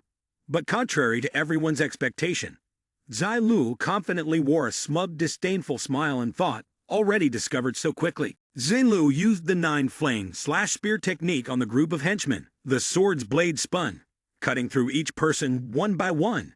He raised his sword and spoke with a threatening tone. Trying to block my path. Next time, find someone who can take a beating. The bodies of the fallen lay scattered across the grassy ground. Suddenly, his gaze was drawn to something. An arrow shot straight toward his chest, but fortunately, he dodged it. Quite impressive. But it's nothing to me. After all, I'm the main character. A sneak attack. His voice was calm, but it carried an undercurrent of killing intent. Zilu's hand glowed with a bright light and shot straight toward the person who had fired the arrow. But to his surprise, these enemies knew how to play dirty. Moments later, a stone spike flew from behind him. He quickly turned his palm upward, summoning the stone guard shield defense layer, and then nimbly leaped into the air, darting forward. Wherever he passed, blood was spilled. Zilu relied on a rock that had been hurled into the air, leaping off it to another spot. The rock shattered into pieces and exploded in all directions. Zilu remained calm despite the many enemies surrounding him and attacking. He gathered momentum to swing his sword, each strike precise and purposeful. Then, Zilu unleashed his ultimate technique, Flight Force, against all his opponents. He soared into the sky, golden feathers shimmering with terrifying power, appearing one by one. A god. This is a god. Can he really fly? The subordinates, pale with fear, screamed out, none daring to move when they saw his appearance at that moment. One of them spoke up to reassure the others. He's only able to achieve this effect because of some equipment from the Doomsday game. Don't be bewitched here. Zilu remained silent, his face hidden behind a mask, cold as ice. The blood-colored copper, shimmering like a phoenix under the sun. Some fell into hallucinations, terrified to the point of dizziness, collapsing to the ground as blood began pouring out from their internal organs. They screamed in pain, even turning on each other in a frenzy. It seemed like a healing spell, but in reality, it was a vicious and cruel technique. Zilu gently set his foot down, witnessing the scene of bodies lying scattered before him. Suddenly, a sharp pain struck his mind, dizziness overwhelming him. After the fight, Lin Zilu had gradually depleted his mental energy. He stopped, took a sip of water, then exhaled deeply to release the tension. In an unstable state, he was already tired. For now, he had subdued the suicidal warriors. His mental energy was almost exhausted. He had to quickly control the situation and get to the room. Even if he couldn't find it, he needed to find a place to rest and recover his strength. A green light radiated from where he stood, with a group of people lying motionless behind him. Lin Zilu had descended to the third floor of the Kuishi headquarters. The system displayed a notification. Ting, host successfully reached the third floor of the Kuishi landmark and initiated the final battle with the Lei family, with a special mission to end the previous life. He said, "Oh my god, you really scared me there." He looked up at the system board. Mission time. 0. Lin Zilu confidently strode to a spot at the end of the corridor, where a door appeared. On the door was written Room Prevention Chamber, a place used to enhance physical constitution. He was surprised. This is like getting a pillow just as you're about to sleep. Let's see what's inside first. Maybe there will be an unexpected reward. Lin Zilu pushed the door open and found a passageway that looked like entering a system. The scene shifted to another room, the third floor of the Kuishi base, the control room. A young man was being grabbed by the collar, looking terrified, while a loud voice shouted, "Say that again. I dare you say it again." In front of him, the one holding his shirt was Steward Q. With a grim expression, he said to the young man, "Master Lai Shai urgently instructed me to notify you. Yaksai has already reached the third floor of the base through the secret passage. Please be careful." Steward Q panicked and shouted, "How could he reach the third floor of the base? This is impossible. I've already sealed the base. Not only that, I even sent nearly all the 4th and 5th level disciples to search for him. How could he break through a siege of more than 10,000 people? More than 10,000 people, and they couldn't stop a single Yaksai?" The young man's face was trembling, and he looked extremely terrifying. He tightly shut his eyes, nodding repeatedly. Indeed, it was the manifestation of a demon descending, a mountain of corpses and a sea of blood, an abyss without end. More than 10,000 people did not dare to even glance at him. Many 4th and 5th tier cultivators, upon stepping forward, were killed immediately. Hearing this, Steward Q's eyes widened in shock. What? He froze, letting go of his grip, feeling both astonished and fearful. The messenger was a third-rank corpse soldier trained by the Li family, who had consumed the soul servant pill and could never lie. The only truth was that Yaksai's power had exceeded their imagination. Steward Q shouted, as though realizing something. "This isn't us capturing Yaksai in the jar. He is surrounding us by himself." Quickly, he gathered all the 2nd and 3rd tier corpse soldiers on the 3rd level. Yaksai could not be allowed to continue his attack. Behind him, Lai Sen appeared. He said, "I just went outside to take a look, and the situation isn't looking good." Steward Q said seriously, "Now that things have escalated this far, it can no longer be hidden. I will go and explain what happened to the family head." Lai San sighed and said, "Then let's split up and act." Steward 2 immediately set off. Lai Li Xuan sat on the sickbed. He anxiously looked at the Steward 2 and asked, "Has Hao Wen's condition worsened?" The steward respectfully replied, "Master, please take the medicine first, and I will tell you." He glanced at the cup of medicine, feeling uneasy. Lai Li Xuan quickly grabbed the cup and drank it all, his eyes gleaming as he looked at Steward 2. Steward 2 looked at Lai Li Xuan, furrowing his brows before speaking. "What I came to report today is unrelated to young Master Yixai."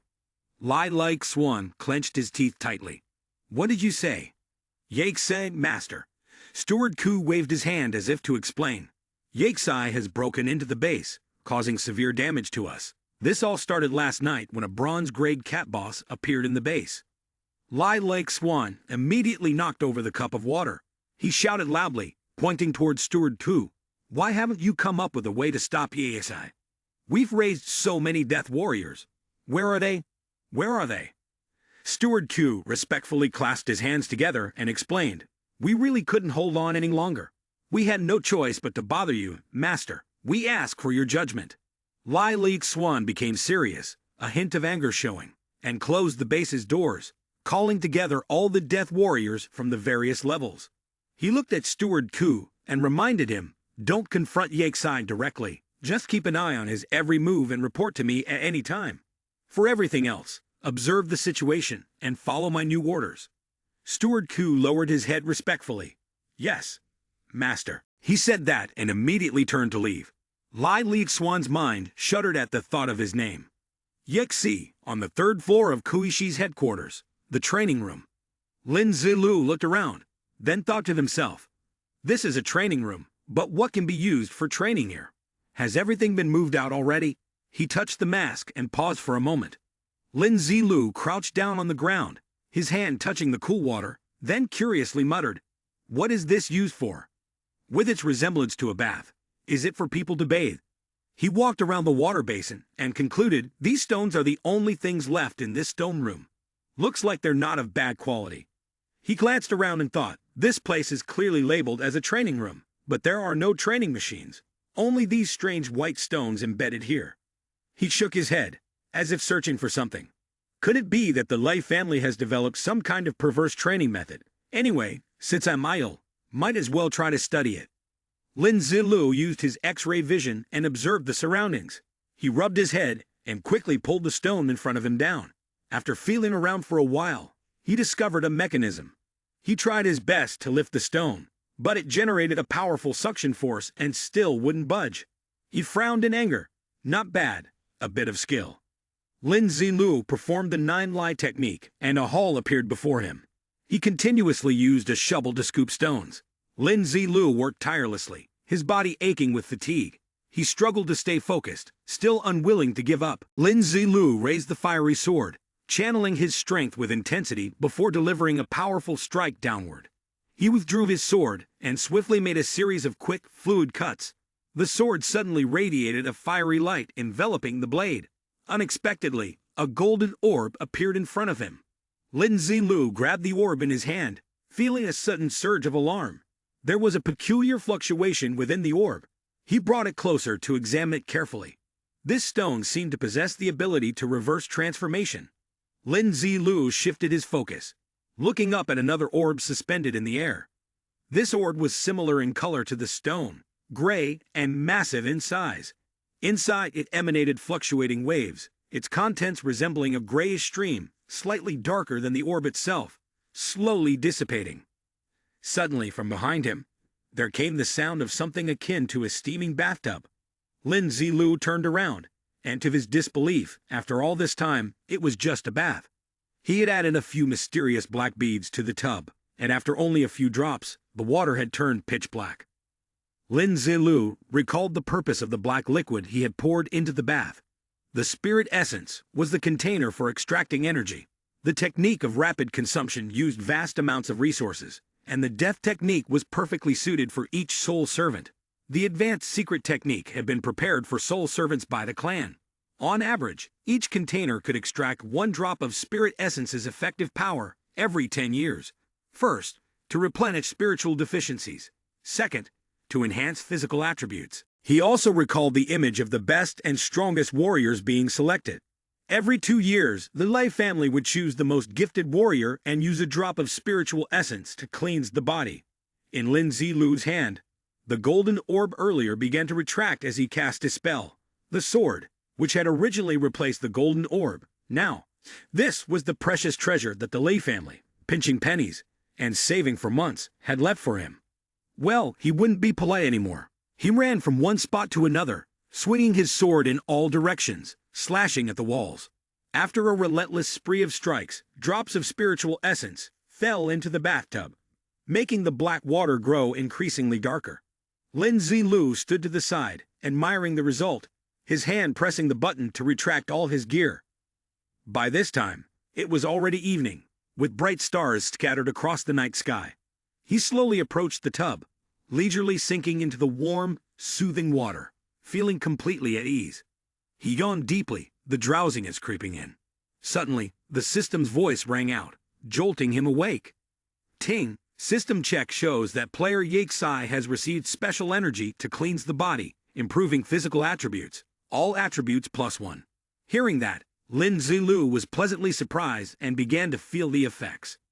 Goodness, so that works.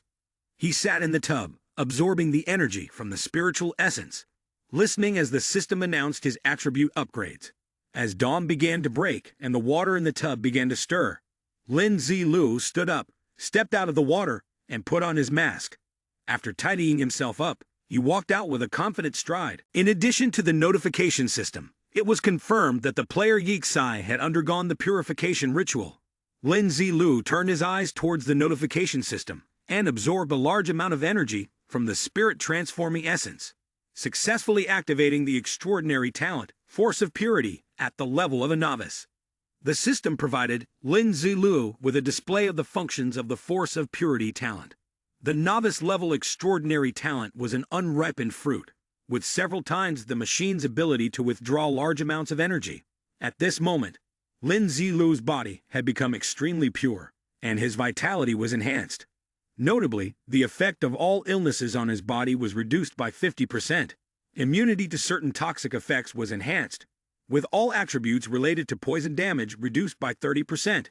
His body's absorption and use of energy increased significantly, and his energy utilization efficiency also saw a notable improvement. His wound recovery speed was boosted by 50%, while his physical and mental recovery speed increased by 20%. Lin Zilu couldn't help but exclaim, "Truly impressive, top-notch," using the skills learned from the Li family to deal with the Li family. Without hesitation, he pushed open the door and stepped out, filled with excitement and anticipation. Suddenly, he saw 2 masked individuals standing and conversing. As the 2 masked figures approached him, Zilu waved his hand from a distance, causing them to jump in surprise. He then waved again and smiled, "Hey." Seeing this, one of them shoved the person on their right towards Zilu. The man began shouting, and the person who had been pushed stumbled towards Zilu. The corridor of the section room. Yaksai was in the corridor of the section room. Zilu casually waved his hand, and the sword in his hand sliced the man in front of him into 2 pieces. After the scream of the man, many masked figures rushed over. The man who had screamed was relieved to see that those he had called had arrived in time, while Zilu raised his sword to face them, preparing for battle. Zilu then sheathed his sword, slinging it over his shoulder, and sneered at the swarm of insects before him. Sometimes, it's not necessarily better to have more people, and it's certainly not always true that more people will give you an advantage. The masked man was furious when he heard Zilu's words, his fist clenched tightly. "Yuxi, don't be too cocky. We've come prepared this time." Zilu sneered, and around him, 3 large hands of ice formed. The hands moved towards Zilu's head, preparing to attack, but Zilu quickly summoned a fiery technique, and flames erupted around his hands. Zilu swung the fire on his hands backward, setting the flames ablaze. He then turned to look at the man he had just burned, who was lying motionless on the ground, bleeding to death, his eyes wide open. Meanwhile, the previously furious masked man ground his teeth in anger and snarled, "Is that all your preparation?" Zilu turned back to the group before him, smiling in a way that made the leaders tremble in fear. The entire group lunged to attack, A violent surge of killers, but within a single beat, blood sprayed from the fallen as they widened their eyes in shock. One by one, Zai Lu slashed through them. The leaders were cleaved apart, piece by piece, before Zai Lu leaped into the air. Behind him, the entire group stood still, frozen, except for one man who pointed at Zai Lu and shouted loudly, "It's not good."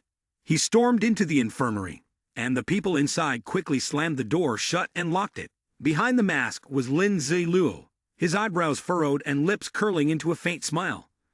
"So your infirmary is here, huh?" They gathered at the door, forming a blockade. Zilu swung his sword. "There's a saying, I'm in the dust. Today, I'll teach you a lesson." He flew up, raising his sword high, ready to bring it down. One of them below stared at him, eyes wide. In the blink of an eye, he swept past them effortlessly. All of them were dead, piled up on each other below, but their bodies had been torn apart piece by piece. Zai Lu opened the door and sneered coldly. A group of bodies lay scattered on the beds, one of them struggling to rise. "Ah, it hurts, hurts, hurts." Once again, he struck. The fire in his chest ignited in the palm of his hand. "Such a pity, you barely survived earlier. Now you're about to face your second death." He hurled the flame, and the sound of fire crackling filled the air as it shot toward them. Zai Lu leisurely stepped outside and quickly shut the door behind him. The door slammed loudly and closed tightly. He leaned against it, wearing a cold smile. Once more, he cracked the door open slightly and peered inside. All that could be seen was a sea of flames burning fiercely. He watched as the white smoke seeped through the gap in the door, drifting outside. Truly worthy of a location with such a long history, it even comes with its own firefighting system. He took cautious steps, looking around. It seemed that Zai Lu had discovered something. What he found was a door with numerous mysterious symbols etched onto it. Curious about what lay behind it, he reached out and touched the door. As soon as his fingers made contact, a burst of light emanated from the strange patterns. Looking at those patterns, he couldn't help but analyze them. While he was deep in thought, a mysterious man behind him was also observing him. The man commanded, "Deploy 1,000 death soldiers to surround them from the other side." After pondering for a moment, he added another order. "Also, report Yaxie's situation here to the steward's office." At that very moment, over at Steward Q's side, the old man was trembling and muttering to himself in fear. "This can't be. This can't be happening. This is absolutely impossible." Before him lay a scene of desolate ruin. He could hardly believe his own eyes. No one could have possibly broken through the mechanisms at the entrance and entered so easily. He tried to comfort himself. "It's fine. As long as the spirit essence is still here, I can find someone to clean this up." Then he looked up. Had the master already found out? A shock struck him speechless, and he collapsed to the ground. He screamed in despair for all his years of hard work. "It's ruined. It's all ruined. The Li family's spirit essence accumulated over 30 years. Gone. All gone." He broke down completely at the thought of the punishment awaiting him. The very thought seemed to age him by a decade. "There's no way I can explain this to the master. The master will have me executed." While he sat there dazed, a servant came running in to report, "Steward Q, I finally found you. Yaxie. Yaxie has broken into the secret chamber." The old man didn't even look at him. He just sat there, utterly defeated, whispering in despair, "It's over. It's all over. Everything is ruined." He continued to call out to the old man, "Q Butler, I found you. Please follow me to the secret chamber." Suddenly, the old man stood up, startling him. After regaining his composure, the old man adjusted his attire and said to the servant, "Let's go." On Lin Zilu's side, he suddenly caught a glimpse of some clue. He then used it to approach the secret chamber. He only wanted to test his luck. To his surprise, the door shook suddenly and opened before him. When the door closed behind him, a pair of feet landed right where he had been standing. It was the mysterious man from earlier. The man stood, observing the secret chamber, and commanded the group of elite guards. The secret chamber only has one exit. Even if Yaxie grows wings, it would be hard for him to escape now. "You all stay here and don't wander." After a moment of thought, he added, "I'm going to check on something. Wait for my return before you speak." The men in front all held skill scrolls in their hands, ready to activate them at any time. After reminding them of the necessary precautions, the man left. Inside the secret chamber, Lin Zilu stood in awe, gazing at the vast treasures of the Li family. Heavens, is this not the largest secret chamber of the Li family? With so many items, how long must the Li family have been accumulating this wealth? He then indulged himself for a moment. If the Li family is giving this to me, I guess I'll accept it reluctantly. After obtaining what he needed, he summoned the system panel and expanded its space. In the blink of an eye, all the gold, silver, and jewels disappeared, leaving only 4 empty walls. To be sure, he opened the system and checked everything one by one. This domain also had limited capacity and traditional space. All right, then we can only try the space beyond the limit of the golden hand. With that, he expanded the space once again.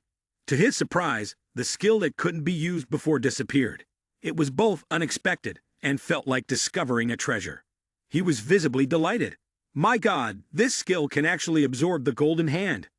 Lin Zilu appeared within the system. He saw the entrance and initially thought the dead end was restricted. However, it turned out to be a script for an impossible situation. He became transparent due to using the previous stealth skill. Entering the system through the passage, he saw the screen light up. Truly, it's like searching endlessly without success, only to find it effortlessly where you least expect it. It was the main control station. Lin Zilu restored his state and moved closer, saying, I really want to see how the Li family head will react when he finds out that the control room is in my hands. Without hesitation, he pressed the button. Too bad, you'll never get that chance again. Meanwhile, outside, it was very quiet. Zhang Yuanxiang stood guard with Big Fool, eating chicken drumsticks. Suddenly, his consciousness was controlled by Lin Zilu, causing Big Fool to lose control of his body. He jumped down in front of Zhang Yuanxiang. He asked, Big Fool brother, what's going on? Big Fool replied, the 5 entrances to the domain are about to open. There might not be many people on the first floor, but there will definitely be more than 10,000 people on the second floor blocking the way. Those people are more familiar with the environment in the domain and can't be underestimated. Zhang Yuanxiang seemed pleased. Really? I told you it wouldn't be wrong. He nodded and smiled lightly. Big Fool brother, I trust you. Then, Zhang Yuanxiang made it clear to the troops, everyone, prepare yourselves. We are going to confront the traitors from the Li family head-on. Remember, we have the advantage in numbers, but we must not be careless. We need to minimize our losses and annihilate all remnants of their forces. They shouted in unison. Understood. The intelligence kept coming in. 8 people from the front row are heading toward 4 other entrances. Understood. They are following Zhang Yuanxiang's lead. Stay safe. They turned back. Yes, General Zhang. Suddenly, he felt something strange in the water. Zhang Yuanxiang immediately drew his sword and assumed a battle-ready stance. He lowered his sword and was shocked when the water level rose, blocking the gate by the lakeshore, catching them off guard. Inside, a voice was heard. What's going on? Didn't the steward say the entire camp had been sealed off? Why is the 5th gate still open? Could it be that the men outside have returned to the gathering point? If so, great, we'll welcome them. But just after that, someone inside counterattacked, and Zhang Yuanxiang shouted fiercely, Charge! Kill them all! Leave no one alive! Avenge our brothers! The army surged forward like a storm, easily killing and gradually gaining ground. Inside, things were in chaos. The former steward had no idea. The soldiers from the safe zone had brought their forces here. All 5 gates had been taken over by them, and the steward was panicking, needing to quickly find the master. At that time, Lin Zilu's actions also seemed to have Ji the basic water and fire protection measures of this stronghold. Anything resembling a blockade had already been Ji. He looked at the computer desks. Then it was their turn. Lin Zilu gently ignited the green flame, and then he disappeared. This feeling of wreaking havoc in the Li family compound was truly exhilarating. The weapon storage room was directly locked, and it couldn't be opened. Why was this storage room so large? If the Death Warriors hid in there and locked the door, it would be a bit troublesome. Then open it. The isolation room must definitely be closed. We can't let anyone barge in.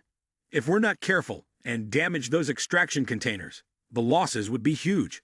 Outside, the thieves followed the group, quietly opening the door. They said, the weapon room mechanism is ineffective. I can't open it.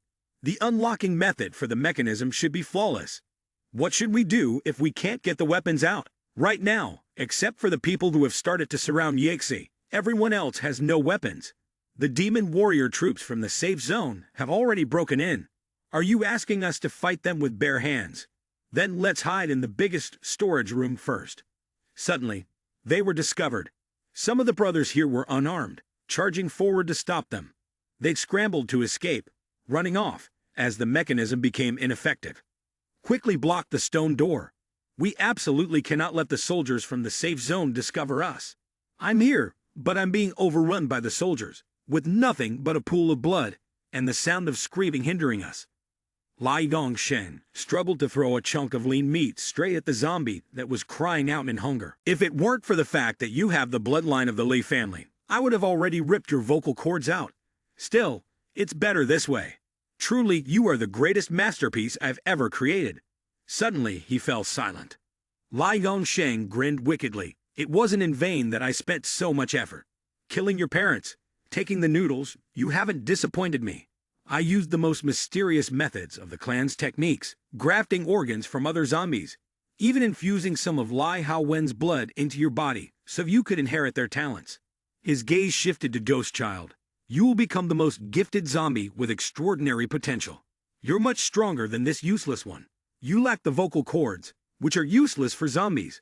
But this way, you can kill without making a sound, become a perfect killing machine. Do you understand? It's a pity that those guys haven't brought the new zombies here yet. It seems I'll have to go out and capture some zombies to bring back. Trust me, I can make you even more perfect. You are the best work of art, the king among zombies. Then, his eyes shifted, and his interest was piqued. Good. I was originally going to restore all your damaged nerves. But now, it seems this suits the dark majesty of a Wang family king even more. Immediately afterward, a strong killing intent approached.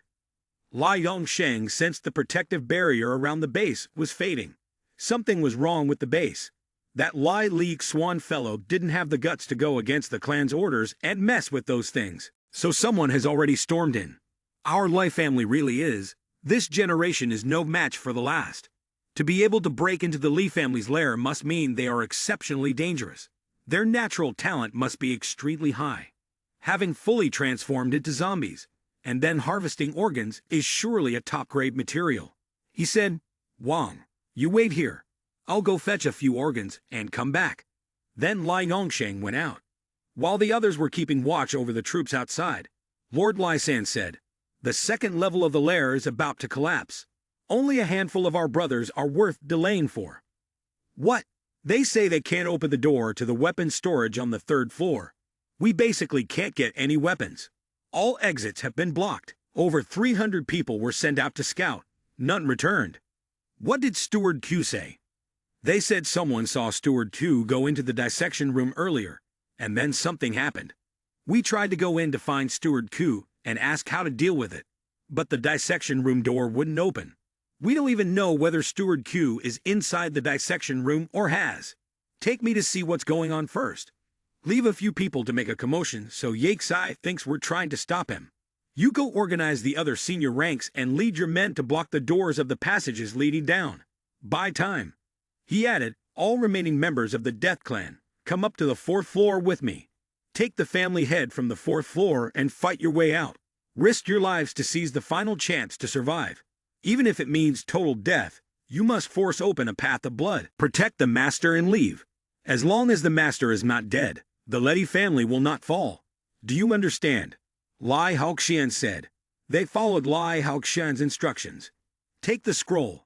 Once Yixai comes out, immediately activate it. Lai Haoxian continued. What does the scroll do?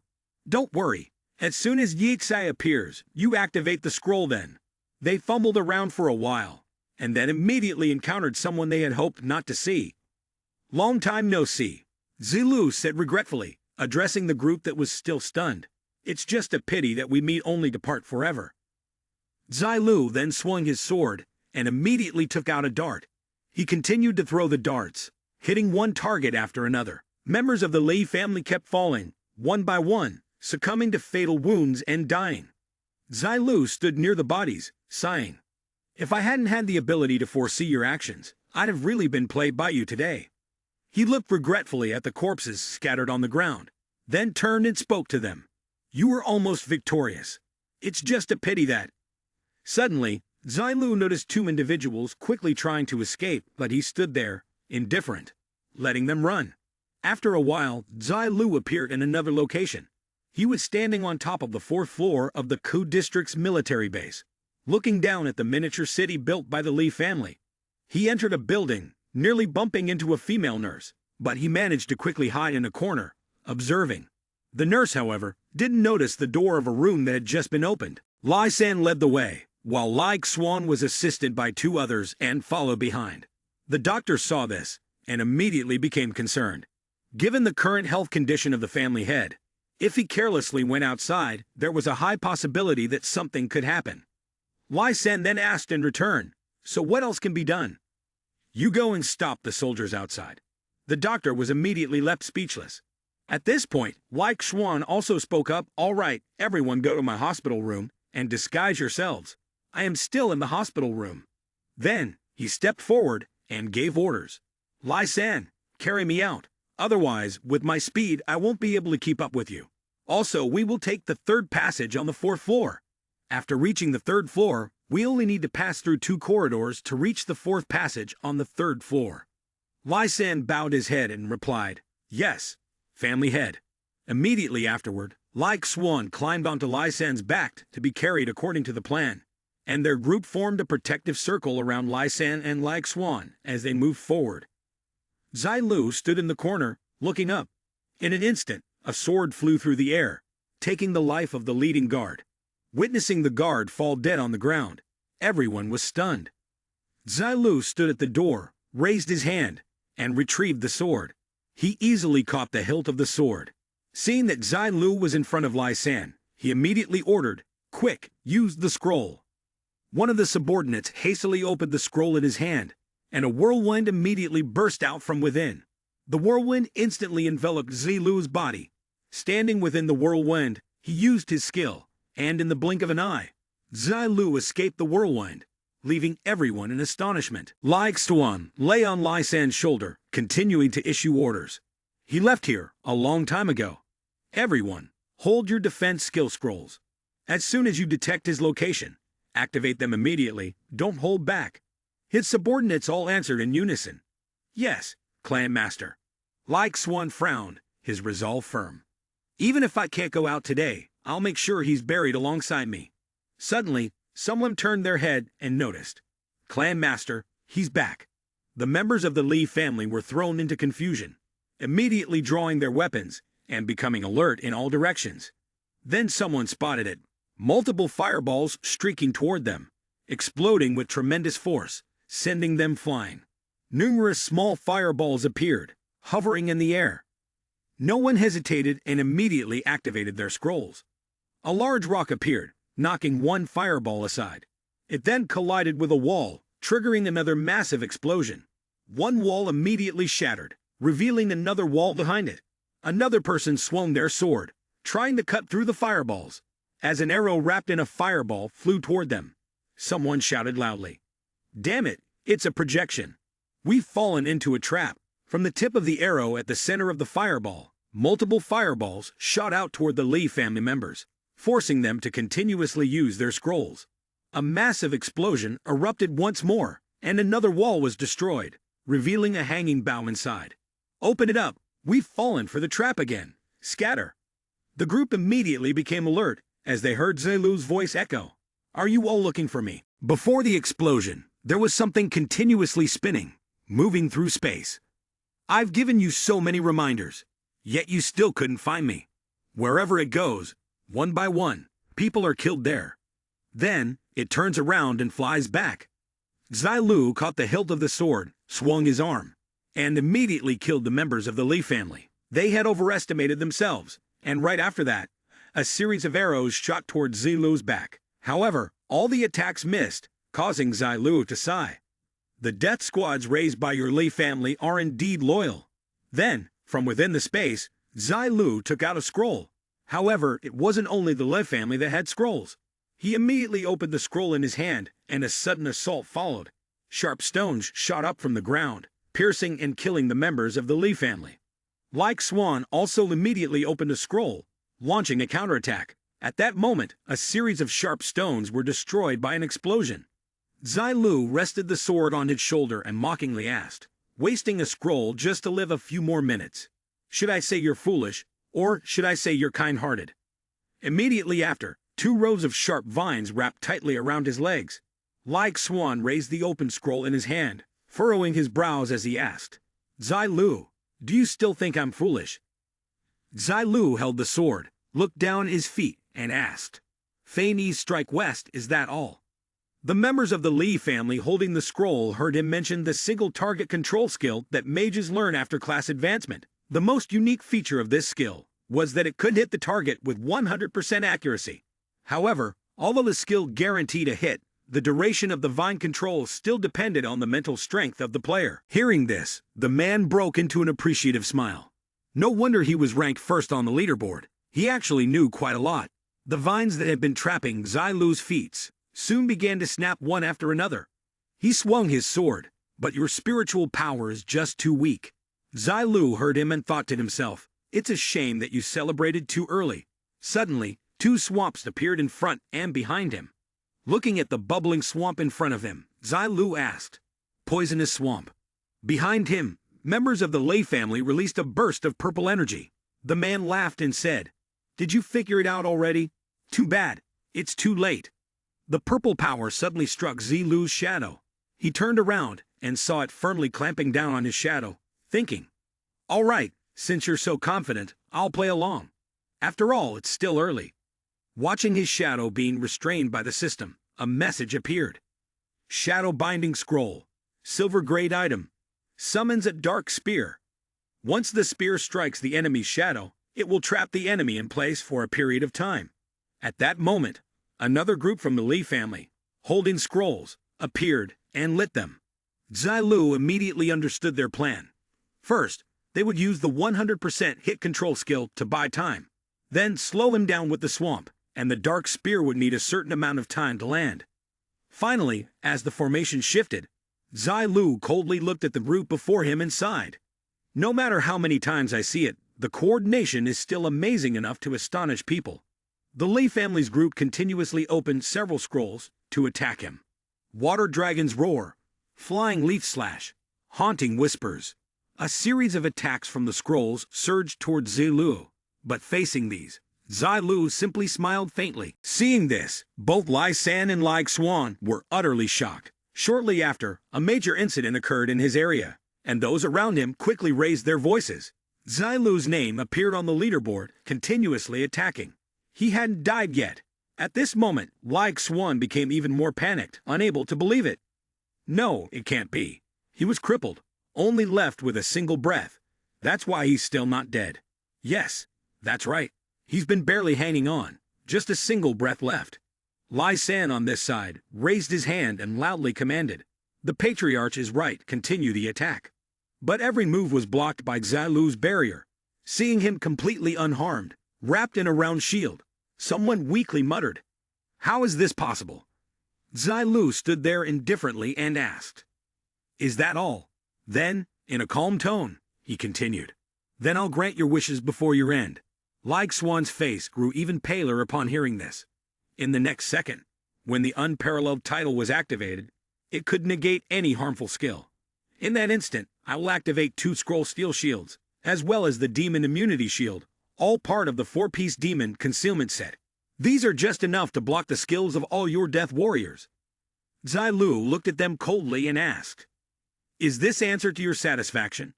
Lai San quickly shielded Lai Xuan, his hands protecting him. "Hurry, protect the Patriarch."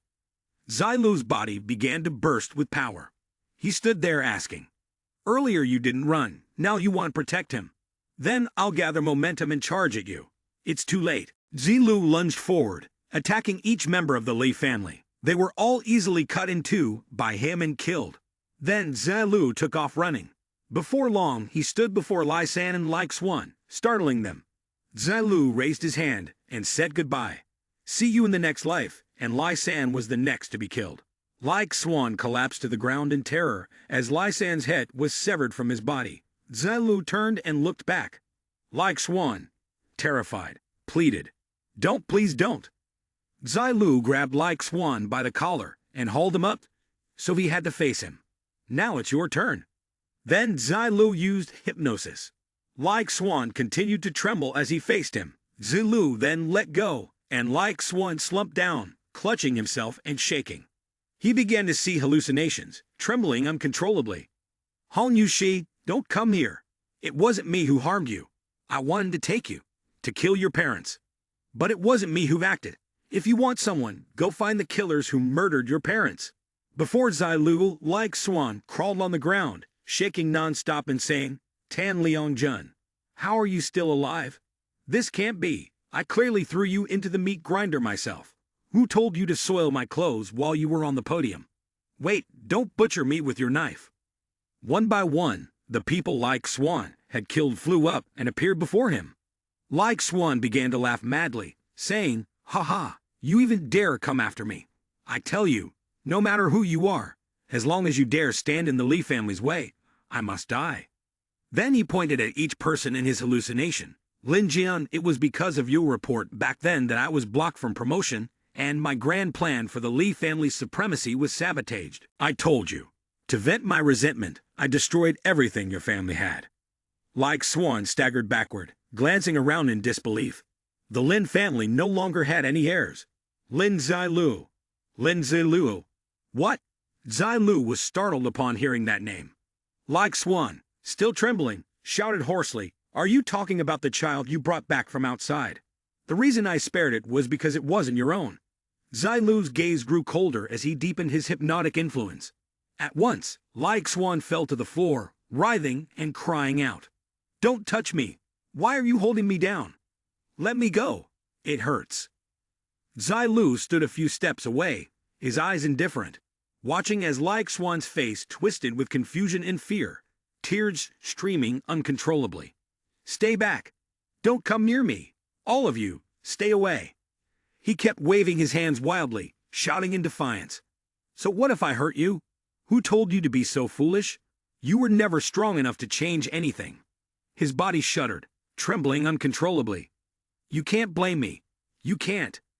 Zilu's expression darkened as he watched Like Swan's form slowly contort, crimson tears streaking from his eyes. He stepped closer, grasped him by the collar, and lifted him effortlessly. "It seems you've said all you needed to say." With that, Zilu ended it swiftly and quietly. Like Swan's body fell limply to the floor. Zilu turned toward the window, gazing at the calm, cloudless sky outside. Is this what justice feels like? He wondered. Or is it only a fleeting calm that leaves emptiness behind? After a brief silence, Zilu turned away and walked toward the door. But just as he placed one foot on the ground, Zilu suddenly sensed something. He immediately drew his sword, silently using his perceptive abilities. Zilu looked ahead, as if he had detected something unusual hiding nearby. Lin Zilu seemed to sense a different presence, and turned to search. He always held a sword in his hand, ready for defense. He took cautious steps toward a junction, and unexpectedly encountered an old man, dressed in rags, hiding there. Lai Dongsheng looked at him and laughed loudly. Perfect, absolutely perfect. Lin Zilu was surprised, silently appraising the person in front of him. His combat abilities were strong, and his physical constitution appeared flawless. In the military camp of his family, there was such a formidable old man. Lai Dongsheng stepped closer to him, saying, "I concealed my presence, yet you were able to detect me in such a short time. Your combat will surely be no less than mine." Lin Zilu instinctively took a step back, both startled and angry. A warrior who met this standard would never waste time talking, giving the opponent a chance to think. He stared at the old man in front of him, struggling to find words. The old man seemed to have the composure to engage in such unnecessary conversation. Lai Dongsheng continued to approach, saying, "Before meeting you, I always believed Wang was the most standard, the most perfect existence. Now I've discovered that you are even more perfect than Wang by far." Lin Zilu continued to analyze and asked, "Who are you?" He remained wary of the strange old man before him. After observing for a while, extending the time, I might be able to recover my state and speak. Not only would I be able to detect his fatal flaws. Lai Yongsheng furrowed his brow a few inches, looking very serious, and asked, "Who am I?" He slapped his hand, indicating that he understood. With a smile, Lai Yongsheng spoke to him. Lai Xian, who you just killed, is the head of the Li family, my descendant. Now, who you think I am? Upon hearing the answer, Lin Zilu stared at him in anger. Lai Xian was over 50 years old, so if carefully calculated, wasn't he already over 200 to 300 years old? Was this a joke? Lai Yongsheng frowned and raised his voice. Look at you. You don't believe me. Lin Zilu stood still in confusion. He then continued advancing. The thing I hate the most is when others doubt me. Lin Zilu, right? On this side, he seemed to not care much, treating him as someone with a mental illness, split personality, or schizophrenia. Meanwhile, Lai Yongsheng, unaware of Lin Zilu's thoughts, continued. I smell the scent of the Nine Flame clan on you. So you're also a successor, right? You've inherited the Nine Flame clan, haven't you? He pointed at him, his face showing a bit of craftiness, and also a hint of smutness. You really think I don't know you're stalling to recover your state? The sword in his hand was already ablaze with fire, but Lai Yongsheng didn't seem to care, still going on with his monologue. Don't rush, take your time to recover. What I need is hair, the finest piece of art. Lai Yongsheng expressed his words vividly, describing them with actions that matched his speech. With his connections and the power of his agency, Wang's potential will be elevated to a whole new level. I can also see that he's beyond saving. That madman. Lin Zilu chuckled grimly. No wonder the Golden Hand system hasn't had any missions until now, only just drawing attention here where there's a hidden boss. Then, the system suddenly popped up with a notification, because the host had gained insight into the hidden information of the mission and encountered this person. Now, using the Supreme Golden Hand ability, the system clarified the details of this individual for the host. From his perspective, the system also displayed the information about the old man in front of him.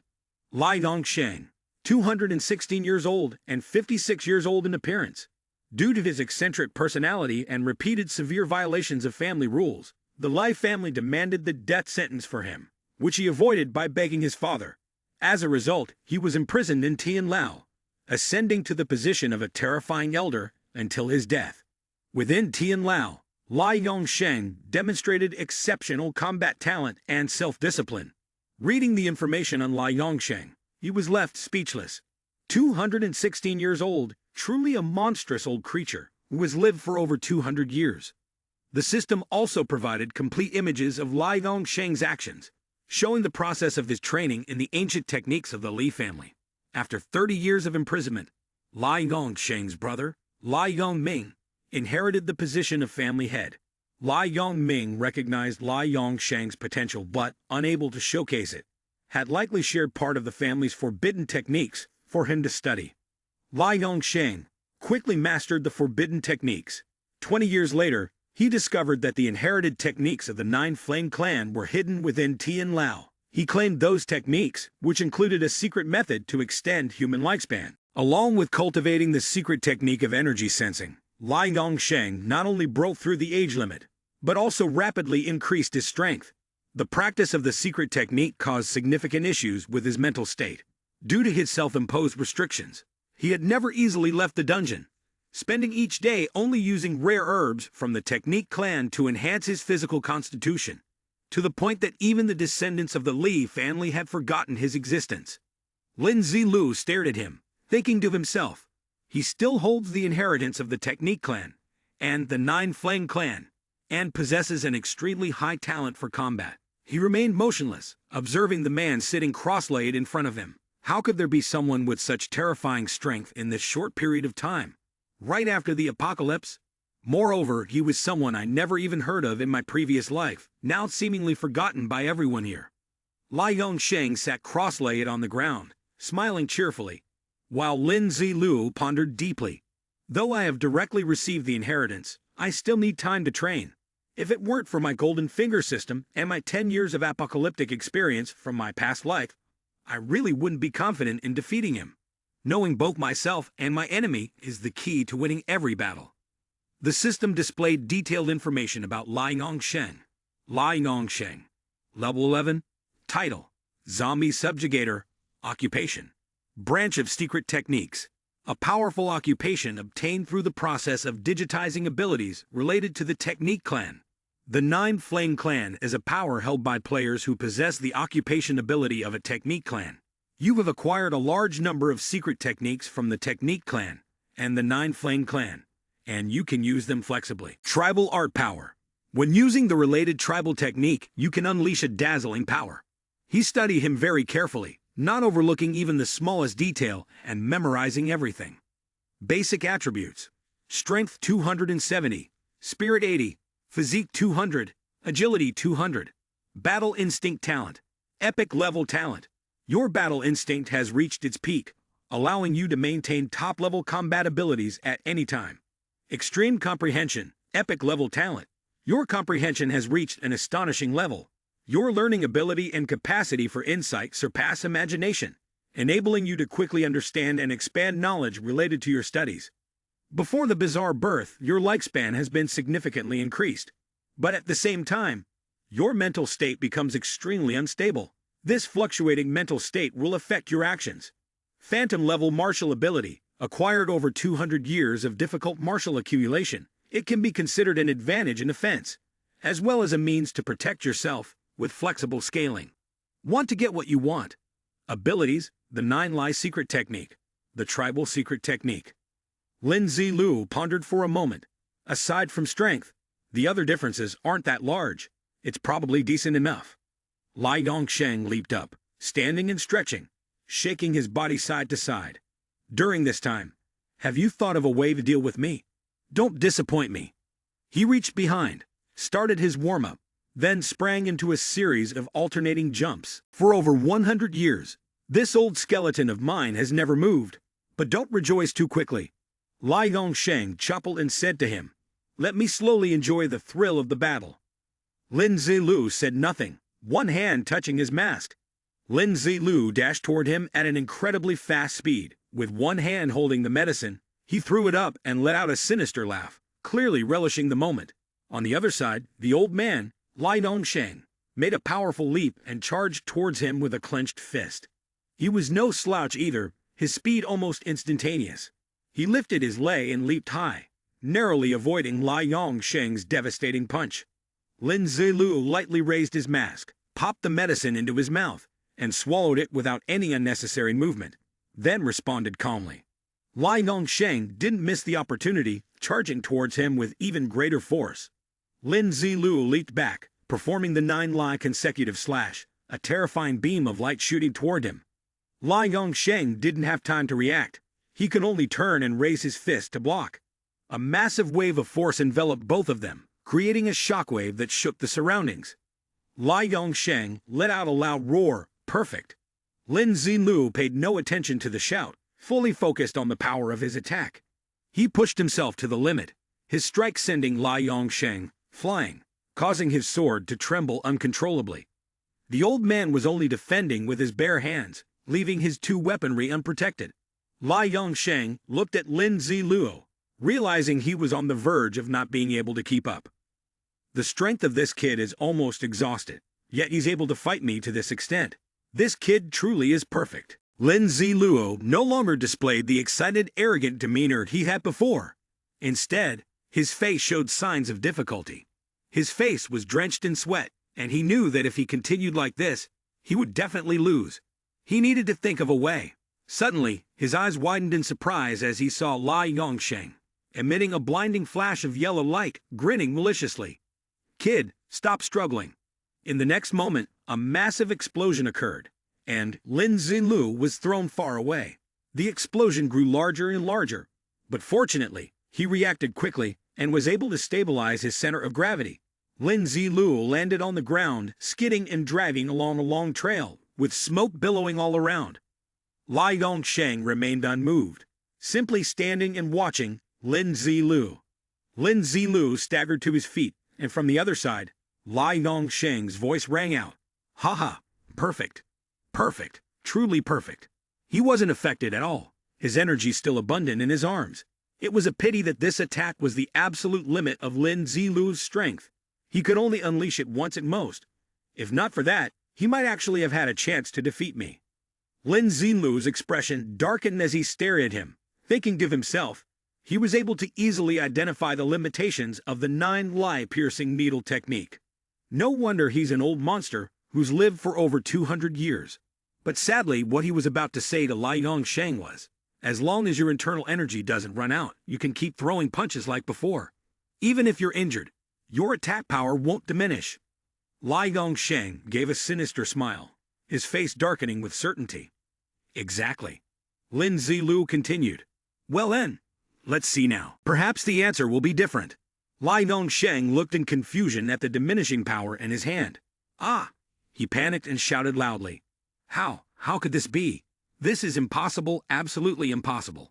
I'm sure I won't be weak like this. Lin Zilu stood to the side, grinning with satisfaction. This is the attribute of the fake honor medal from Capital City, which reduces the attacker's strength by 15%. If you want to blame someone, blame the people from the Li family for not telling you. But then again, it's quite normal that they didn't tell you. He smirked and said darkly, after all, they probably forgot about you long ago. Upon hearing this, Lai Yongsheng's veins bulged, and his body trembled. To think you would still surprise me like this. I'm really angry now. Truly angry. But don't worry, even like this, I can still defeat you. His eyes reddened, and with a surge of power, he charged toward Lin Zilu. This time, I will give you a chance to rest. He moved with incredible speed, flying directly at him.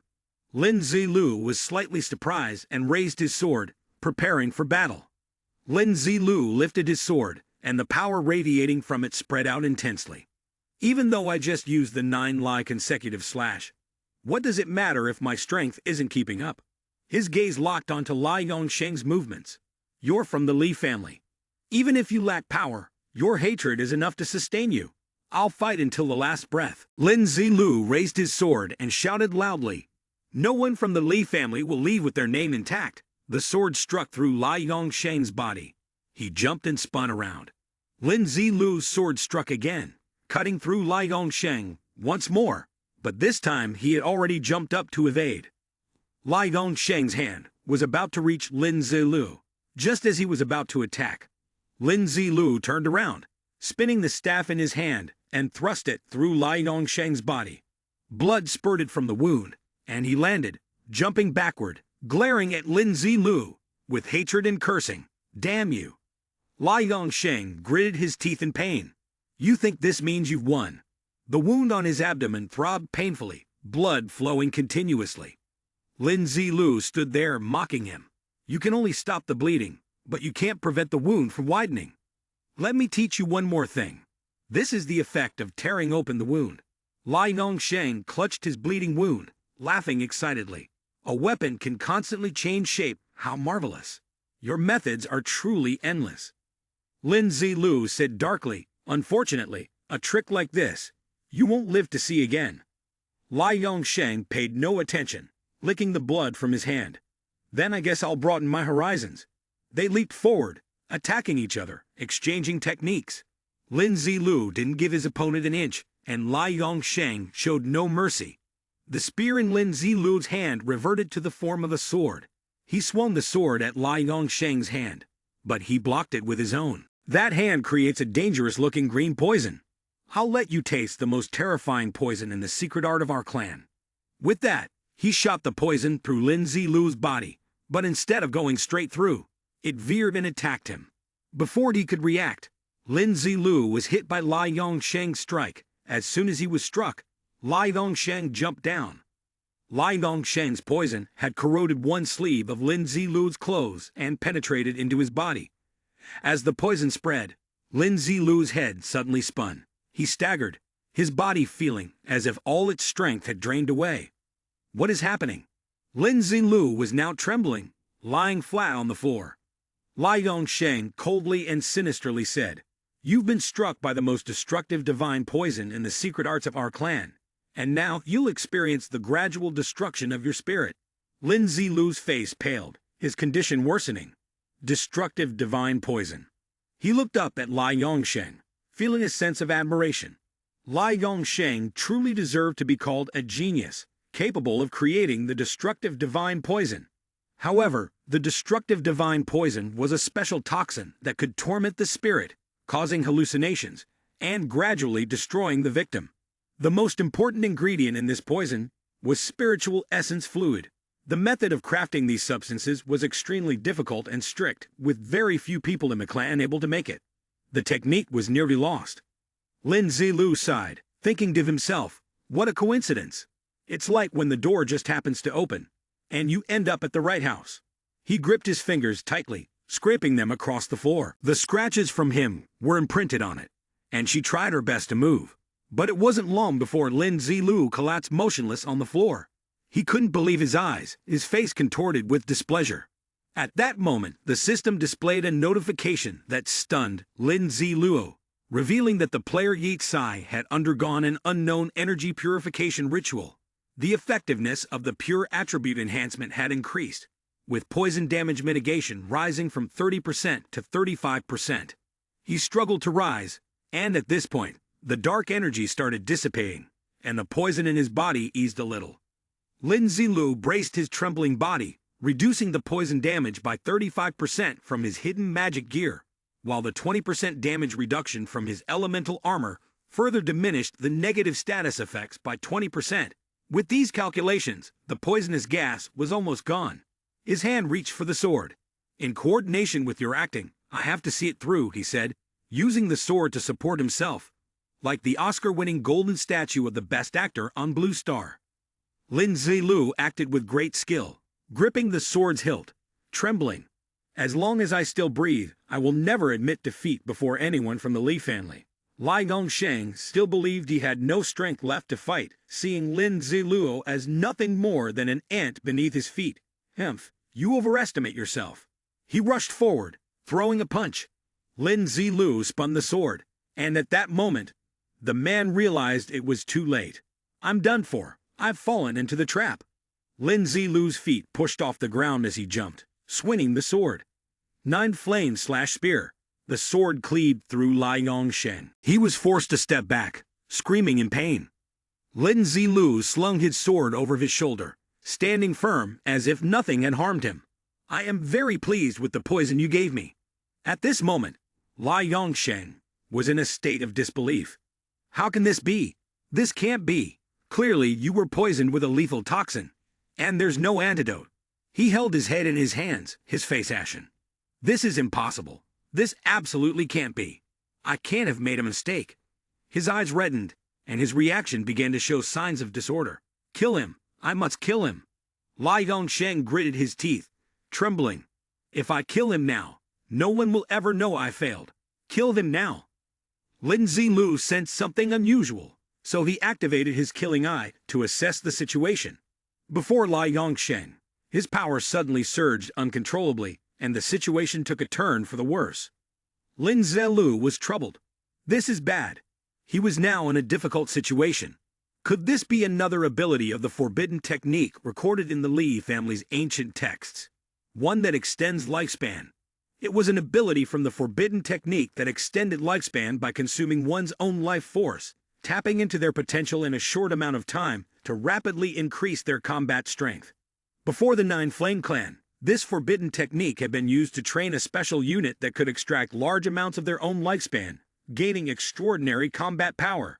In the end, due to the excessive drain on human resources and harm to the balance of heaven and earth, the technique was abandoned. He felt a surge of emotion inside, realizing this must be Lai Yongsheng's final trump card.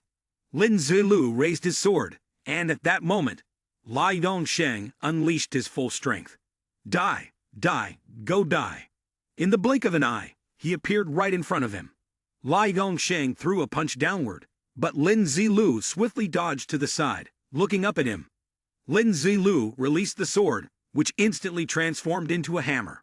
He swung it down, and with one hand, he hurled a large stone into the air, aiming it right at Lai Yongsheng. However, Lai Yongsheng leaped over it, chasing after Lin Zilu, who was flying above while carrying another large stone. Lai Yongsheng was now completely consumed by rage, losing all control. He tore his shirt apart. I must kill you. Lin Zilu turned his face, his hand gathering spiritual energy to form a water sphere, reaching the second level, a decent level. He then turned to attack Lai Yongsheng, who was below, deciding it was time to end this. Lai Yongsheng raised his hand to block, grinding his teeth as his bloodshot eyes glared at Lin Zilu. Suddenly, ice chunks began emerging from the ground beneath him, surrounding Lai Yongsheng. In an instant, he found himself trapped, unable to react in time, and once again took the brunt of Lin Zilu's attacks. Seeing that Lai Yongsheng couldn't do anything, Lin Zilu pressed on with even more strikes. Suddenly, something black and heavy struck Lai Yongsheng's face. He collapsed, motionless on the spot. At that moment, the system displayed a notification. Like Swan, Lai Yongsheng has been killed. Mission to sever the fate is complete. Congratulations to the host for receiving the mission reward. 2 ordinary golden hands appeared randomly, one equipped with a golden tier item. Lin Zilu asked the system, "So is he dead?" The system confirmed, saying, "Exactly, that's right." He opened his inventory and looked it over, puzzled. "I just used some of my items. Why is he so easy to kill?" After inspecting, Lin Zilu closed the inventory, then turned to look at Lai Yongsheng, who was lying in a heap on the floor. His heart mocked. Lai Yongsheng, let me see if you really are immortal." Zai Lu stood amidst the thick dust, with parts of Lai Yongsheng's body scattered across the ground, blood staining the area. "Zai, you can't blame me for being a junior with little experience. Your porch used a skill scroll to attack me first. I call this a fair exchange. If you think it's unfair, you can go see Lai Lake Swan." He wore a mask, standing against the light, looking incredibly handsome. "I even offer you a free cremation service.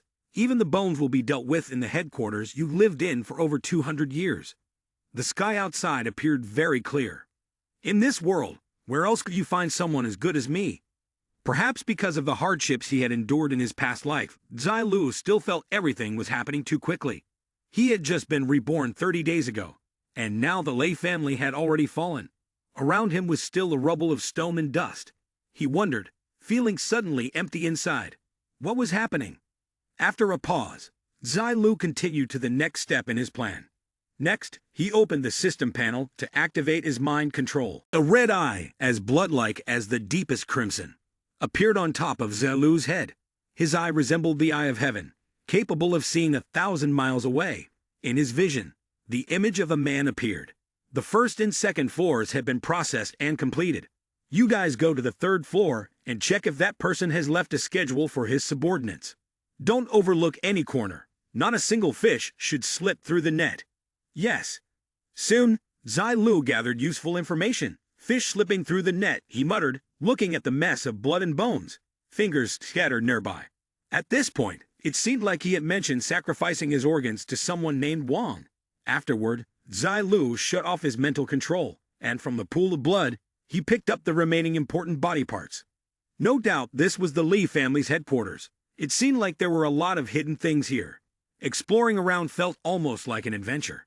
Zilu placed the items into his system. They didn't break even with such rough handling. Perhaps they would prove useful someday. Then, from his backpack, he took out a book. As he walked, Zai Lu continued reading the book, which detailed the inheritance of sorcery.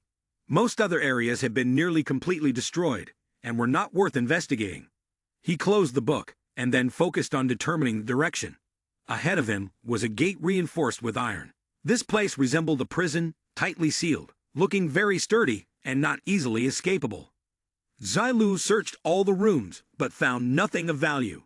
He stepped toward the door, marked with the number 4. This was the final perfect place. Before opening this last room, he smelled a distinct fragrance. Zai Lu slowed his pace as he entered, and the scent grew stronger with every step. It's no surprise that the ground is covered with bones. These bones have been heavily decomposed. He quickly put on his gas mask. The small room was filled with a strong stench. This was the place where Lai Yongsheng had been living for over 200 years. Is it that rotten? Anything like this could be considered a biological weapon, Zai Lu said, his eyes wide in disbelief as he saw a zombie that resembled a human. Staring at the zombie growling in front of him, he remained expressionless and began searching for information on the system. Level 11 Claw Zombie. Basic attributes. Strength 26, Spirit 18, Physique 26, Agility 25, Talent. Claws. Your claws have become extremely sharp. No active skills, but the claw points have been drained.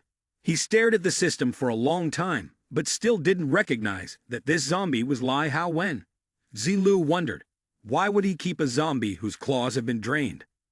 Zilu still kept his stoic expression while observing the zombie chained up. Then, he froze when he noticed that the zombie looked exactly like Lai Hao Wen. Another child of Lai Li Xuan, Lai Hao Wen had turned into a zombie. I can't understand your father's actions, he thought to himself. He's always rewarding players, looking for an item that could turn zombies back into humans. Just for you. This zombie Lai Hao Wen goes crazy when seeing a living person. Too bad, all your family from the Lai clan is already dead, so let me send you off on your way. Zilu slowly walked over with his sword, but just then, he felt a strange sensation. He turned around and looked in the direction where another zombie, also chained, stood. This kind of feeling made him keep shifting his gaze from right to left. Finally, Zilu's gaze locked directly onto the zombie in front of him. It was very different from Lai Hao Wen's madness. This zombie sat still, looking up at him. It was only then that Zilu realized the plan of the Li family, to stitch up and replace its internal organs. This must be the perfect Wang that Lai Yongsheng had mentioned. This was his attempt to transform the little zombie into a killing machine. Zilu's attention was again drawn to Lai Hao Wen's zombie, but it seemed to lack the same pull as the obedient zombie before him. He used the system to check its attributes. Son. Ghostly Image Zombie. Level 15. Basic Attributes. Strength 50. Spirit 25. Physique 25. Agility 50. Innate Body Control. Legendary Grade Talent. Your body is extremely flexible. You can complete most complex movements with super high difficulty through bending. You can control every part of your body with extreme precision, even alter certain aspects of your appearance and physical form. You can freely adjust the sense of existence of your body according to your thoughts. Maximum increase up to 130%, minimum decrease to 50%. You can quickly adjust your condition and unify all your body's strength to unleash it. Does not possess the innate organ talent of the cursed body. Some of your internal organs have been specially sewn back into your body through a unique method. Therefore, you can control your body perfectly. These organs can also be forced by you at will. Ghost Shadow, you have a special affinity for shadows. If you are in the darkness or under a shaded area, your attributes will be enhanced. The Ghost Shadow skill prefers stimulation, and the essence prefers sudden concentration. Disadvantage 1. The zombie's vocal cords have been damaged, and the vocal cords are relatively weak. Disadvantage 2. The zombie's facial nerves have been harmed. The facial movements are quite lacking, and cannot perform necessary actions. Reading the information table, even Zilu had to exclaim, "A legendary level talent. This truly opens up a whole new perspective, broadening my horizons." The zombie in front of him, though very obedient, was actually incredibly domineering. Even when considering the top-tier experts he had interacted with from the Dragon Kingdom, they only had talent at the level of an executioner. Now, he understood that Lai Yongsheng, after more than 200 years, had not obtained a legendary level talent, yet he himself possessed one. No wonder he valued him so much. Zilu then used the blood-colored copper skill to gain X-ray vision, curious to see what further surprises he could uncover. A faint golden light crept through the zombie's body. In his eyes, each part of the zombie became clearly visible, with the hidden skills within its body also emerging. Then, the arm bones could freely bend and stretch. He observed the surrounding areas when attacked, noticing that the nearby scales could shift to block damage. Zilu rubbed his wrist. This is truly interesting. He jumped up, wanting to interact with the zombie. Although it remained motionless, a closer look revealed that its long claws were slowly extending. It also stretched out a lot, a fist made entirely of sharp thorns. When Zilu's fist was just a little away from the zombie's fist, he suddenly stopped. He flicked his fist. Good. The reaction force and the responsibility were both at the top level in the current state. Zilu began to ask, "System, this zombie slave has no problem, right?" The system replied, "Correct. The zombie's overall strength does not exceed that of the host." The system asked back, "Are you sure you want to use the number 2 position of absolute slave level 2 to enslave this zombie. After enslaving, the number 2 position will be locked onto this zombie. Once the zombie dies, the level of absolute slave will decrease. He looked at the zombie once more, confirming. Absolutely. Immediately after, a strand of consciousness bound Zilu and the zombie. But he then realized the zombie was resisting. Zilu rubbed his temples with a bit of a headache. I knew it. Except for that big fool, all zombies know how to struggle. The zombie, which had been sitting still before, now began to resist violently. He was a bit startled when the system issued a warning. Ting, please prepare. Host, use mental force to suppress the zombie, accelerating the enslavement process. A red-orange light radiated from within the zombie. The light was truly blinding. Zilu continued, extending his hand, and something strange appeared in his palm. It slowly transferred to the zombie. In the blink of an eye, all of the zombie's resistance shattered. Its gaze became dull. But at this point, it had calmed down. The little zombie obediently placed its hand on its knee and returned to its original position. Ting, successful creation of the zombie slave. Please host, give a name to your zombie slave. He stroked his chin and pondered. A name, huh? If Lai Yongsheng called it Wang, and it has the legendary level talent to control its body, its entire form can transform into a deadly weapon, capable of killing at any moment. Zilu typed a name into the system. In that case, following this characteristic, I'll name it Ghost Child. The system quickly completed the process, and the analysis table for Ghost Child was finalized. Please click to check. The information display showed Player Ghost Child, Level 15. Experience 1280/3000. Reputation, data lost, cannot be opened. Gold coin, none. Storage space, data lost. Basic attributes, Strength 50, Spirit 25, Constitution 25, Agility 50. Title, none for now. Talent, body control, internal organ stitching. Ghost shadow skill, bone enhancement. Equipment, none for now. The system also added a warning. Ding, host is reminded that the player analysis table for Ghost Child was forcibly implanted by the system, so it cannot inherit reputation or the ability to exchange text. Additionally, it cannot accept experience tasks gained from killing zombies. Its level is determined by the zombie's growth method. Ding, Ghost Child also receives gold coins from killing zombies, just like regular players, with a 1% chance to drop items or equipment. Zilu swung his sword several times to cut through the iron chains. He was surprised to see that the chains which had bound him for so many years were now shattered into pieces. He called out, Ghost Child. Zilu pointed at him. Starting from today, you'll be friends with Big Fool. He tilted his head and looked at Ghost Child standing up. Fortunately, this one was cold and aloof. If he were as silly as Big Fool, having two fools together would surely be exhausting. Ghost Child nodded in agreement, but his appearance resembled that of a corpse, his red eyes staring eerily. It was a bit frightening. He'd have to buy an Order Enforcer uniform from the capital city to cover it up. Looking at Ghost Child, Zilu pondered for a moment, then took out a scroll. This illusion class change scroll. You can't use it right now. I've carried it with me for 10 years in my past life, and now I'm passing it on to you in this life.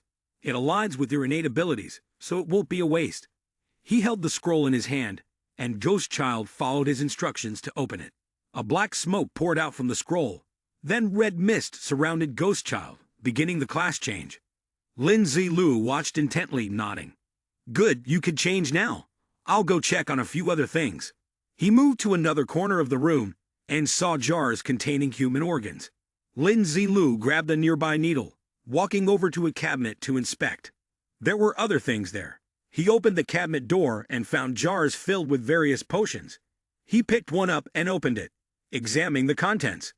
Suddenly, Lin Zilu exclaimed in shock. Destruction elixir. This old monster actually has this too. He looked up at the jars on the shelf and muttered in astonishment. Oh my god, this old monster actually has some skills, and so many poisons like this. Lin Zilu raised the bottle happily, the poisons carefully crafted for him, and the zombie's efforts in creating them, all left for him. He gave a thumbs up and said, Lai Yongsheng, I'm willing to call you the only good person in the Li family. At this moment, the system at the Ghost Child's location appeared, and the class change succeeded. Lin Zilu turned back to look at him, observing the system information carefully. Class. Illusion. Description. Please remember, everything is an illusion. You are the shadow that exists within the illusion attribute. Every time you level up, you gain 2 agility, 2 strength, and 3 free attribute points. 1 illusion. You can, based on your own meaning, bestow illusion attributes on all equipment and items you come into contact with, including your own body. 2 illusion. You are good at camouflaging under shadows and existing in darkness. Lin Zilu placed his hand on his waist and said, "Still the same familiar combination, still the same familiar taste." He placed his hand on Ghost Child's shoulder. "Once we get out of here, I'll teach you how to use this illusion technique." He obediently nodded. Lin Zilu then handed Ghost Child a water bottle. "Drink this." He also obediently followed, taking the demon essence bottle, with strange green sparks appearing around Ghost Child. A long time passed, and Lin Zilu froze. He stood there, carefully observing Ghost Child, puzzled, seeing no changes. Soon after, a stream of light appeared, surrounding Ghost Child. He was quite surprised, and the system popped up above his head. Lin Zilu was linking his consciousness, and the green light circled around Ghost Child. He watched as the body gradually transformed. The scars and stitches on the wrists slowly faded, and the skin color changed. After the transformation ended, the system displayed a message. "Congratulations to the player Ghost Child for entering the player rankings of Dragon Kingdom, currently ranked 7th. Immediately after, 2 blades suddenly grew from the elbows of Ghost Child. The system displayed the result, checking that the player Ghost Child had absorbed special energy, and his physical attributes had been enhanced. Lin Zilu, observing from the side, couldn't help but exclaim, "Special energy." While Ghost Child was still dazed, staring at his changing body, the system continued to display results. The system has detected that the player Ghost Child is aligned with a certain unknown power within the energy. The inheritance of a new innate talent has been successful. Illusion. The system continued. The innate talent acquired by player Ghost Child. Illusion. Ghost Shadow is in line with the shadow abilities of the illusionist profession. Under the regulation of special energy, these 3 abilities will be accumulated. Congratulations to the player Ghost Child for acquiring the level of death innate talent. Illusionary Ghost Shadow. Illusionary Ghost Shadow. Death level innate talent. Darkness and shadows are the source of your power.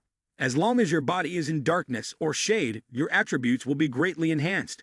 Your presence will be significantly reduced. Furthermore, you can enter another person's shadow for a period of time, existing as a shadow. Lin Zilu's eyes sparkled as he muttered, "This kid of yours really doesn't know how to fall behind. Isn't this the super assassin technique?" He thought to himself. If he had this talent back then, when Shai Ying and the 2 battle gods surrounded him, perhaps he would have had a chance to counterattack. Saying that, Lin Zilu gave Ghost Child a wicked smile. But had he ever actually killed someone before? He pointed at the zombie sitting on the ground and said to Ghost Child, "It's that zombie. Use the method Lai Yongsheng taught you to kill it. Try it on this one. That way, you'll be able to master it quickly. Go ahead." After his words, he became fierce, eyes wide, holding the knife as he advanced towards the zombie lying on the ground. The system's voice also rang out, "Poison Fang acquired. A surge of green spiritual power appears on the knife." Seeing this, he reluctantly summoned the system. The system pulled out 2 standard golden hands. A mechanical voice echoed, "2 standard golden hands are being summoned. The breakthrough level 2 information can now check whether the zombie's attributes are above level 5. It can now check whether the zombie's attributes exceed level 15. Super Surprise level 1. After 1 hour, every 3 days, you can choose to receive a surprise item. Items can come from places, such as reality, cartoons, games, or fantasy. Congratulations, host! You successfully unlocked Breakthrough Level 1 information, Super Surprise Level 1 ZH, due to the host having golden hands. The Breakthrough Level 1 information has now leveled up to Level 2. As soon as he saw the promotion notice from the system, he was extremely excited and surprised. Oh my god, the breakthrough news and the combination of the deadly critical hit is one thing. But now there's only 3 days left before I can receive a new piece of equipment. This feels like an unbeatable rhythm in the apocalypse. He immediately processed the information and asked the system how to use it. Can I use the effect of Super Surprise now? How do I use it? He silently recited super surprise in his mind, and the effect activated. He immediately uttered the word super surprise, and an energy formed into a ring around his hand, from which a claw appeared. Seeing this, he got even more excited. It's a claw. After confirming it was indeed a claw, he turned back to the system. Then, how will the upgraded super surprise's common golden hand effect work? The system promptly updated the information for him. Ding! Each time super surprise levels up, the cooldown time decreases, and the chances of obtaining rare items increase. Every level up reduces the cooldown by 1 day, with the minimum cooldown time being 1 day. Receiving this information left him stunned. It can also increase the rate and quality. This means there's a real possibility of acquiring an item that can destroy the world in the blink of an eye. Once he reached a higher level, it would be similar. He placed the claw on his shoulder, and then looked forward to the final reward. Give me the golden tier equipment now. Ting! Congratulations host on acquiring golden tier equipment, diamond wrist guard. A pair of wrist guards appeared in his hands, followed by the system's description of their function. The equipment is engraved with diamond patterns, which can grant the wearer increased strength and destructive power, growing stronger the longer they fight. It provides +5 strength, +B physique, and a passive skill called endurance. You can gain attributes beyond the standard limit. The longer the battle lasts, the more the attributes increase, up to a maximum of 6 additional points in strength.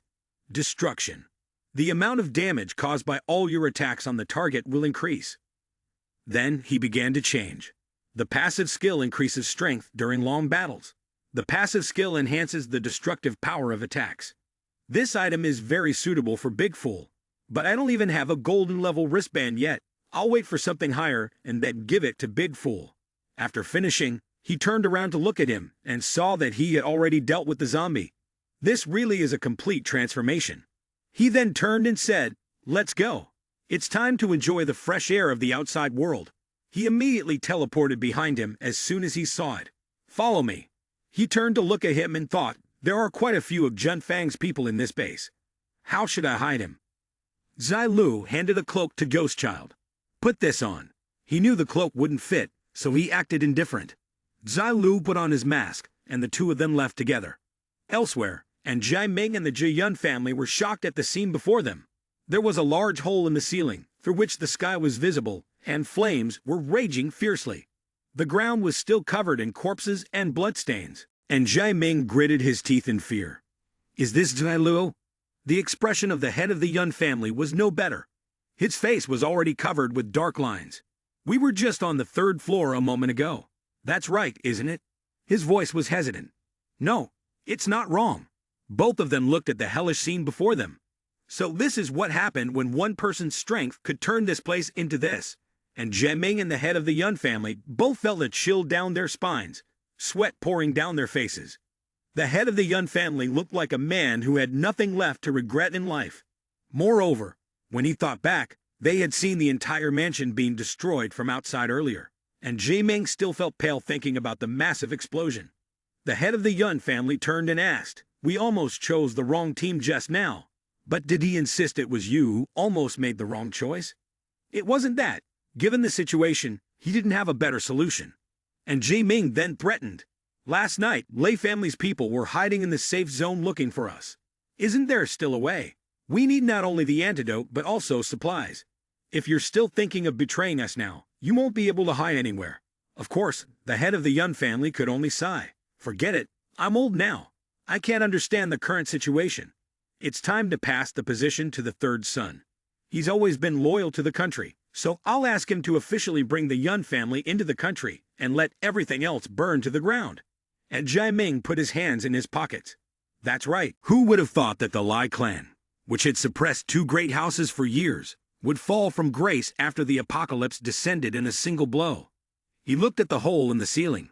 For now, it seemed Zai Lu was tilting toward the state. We should still go along with Shiju, or the Lei family will be our doom. The head of the Yun family looked on and agreed. The 3 great houses of the Dragon Kingdom must be completely erased from the long annals of history, and Jai Ming ordered his men, "Search thoroughly, don't skip a single suspicious person." The subordinates shouted in unison, "Yes, sir." Back on the other side, when Zai Lu and Ghost Child strolled out of the detention area, as if they were at the market, they saw a man thrown out. Big Fool had already taken care of the rest. Zai Lu produced the chicken. Big Fool, come here. The air around Big Fool suddenly turned rosy. He held the chicken as Zai Lu introduced him. Let me introduce him. This is Ghost Child. From now on, he'll be wandering with us. You can think of him as a younger brother. The name Big Fool fits him perfectly. Hearing that, he searched the area. Zai Lu, furious, grabbed his head and bent down to look. A deadly silence fell as Ghost Child showed no interest.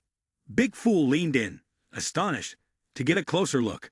Zai Lu, his face angry, glared at Big Fool and snapped, "Can't you sit down?" Big Fool, without hesitation, sank to the ground. Immediately after, he pressed his bluish finger close to Ghost Child's face. But Ghost Child reacted in time and turned away, his expression icy as stone. Seeing that, Zai Lu struck Ghost Child sharply on the head. The tone was both mocking and reproachful, still arrogant in front of his own people. "Arrogant, my foot. Go interact with Big Fool." Ghost Child, hearing this, reluctantly stretched out his hand toward Big Fool, his heart unwilling. The two shook hands under Zai Lu's satisfied gaze.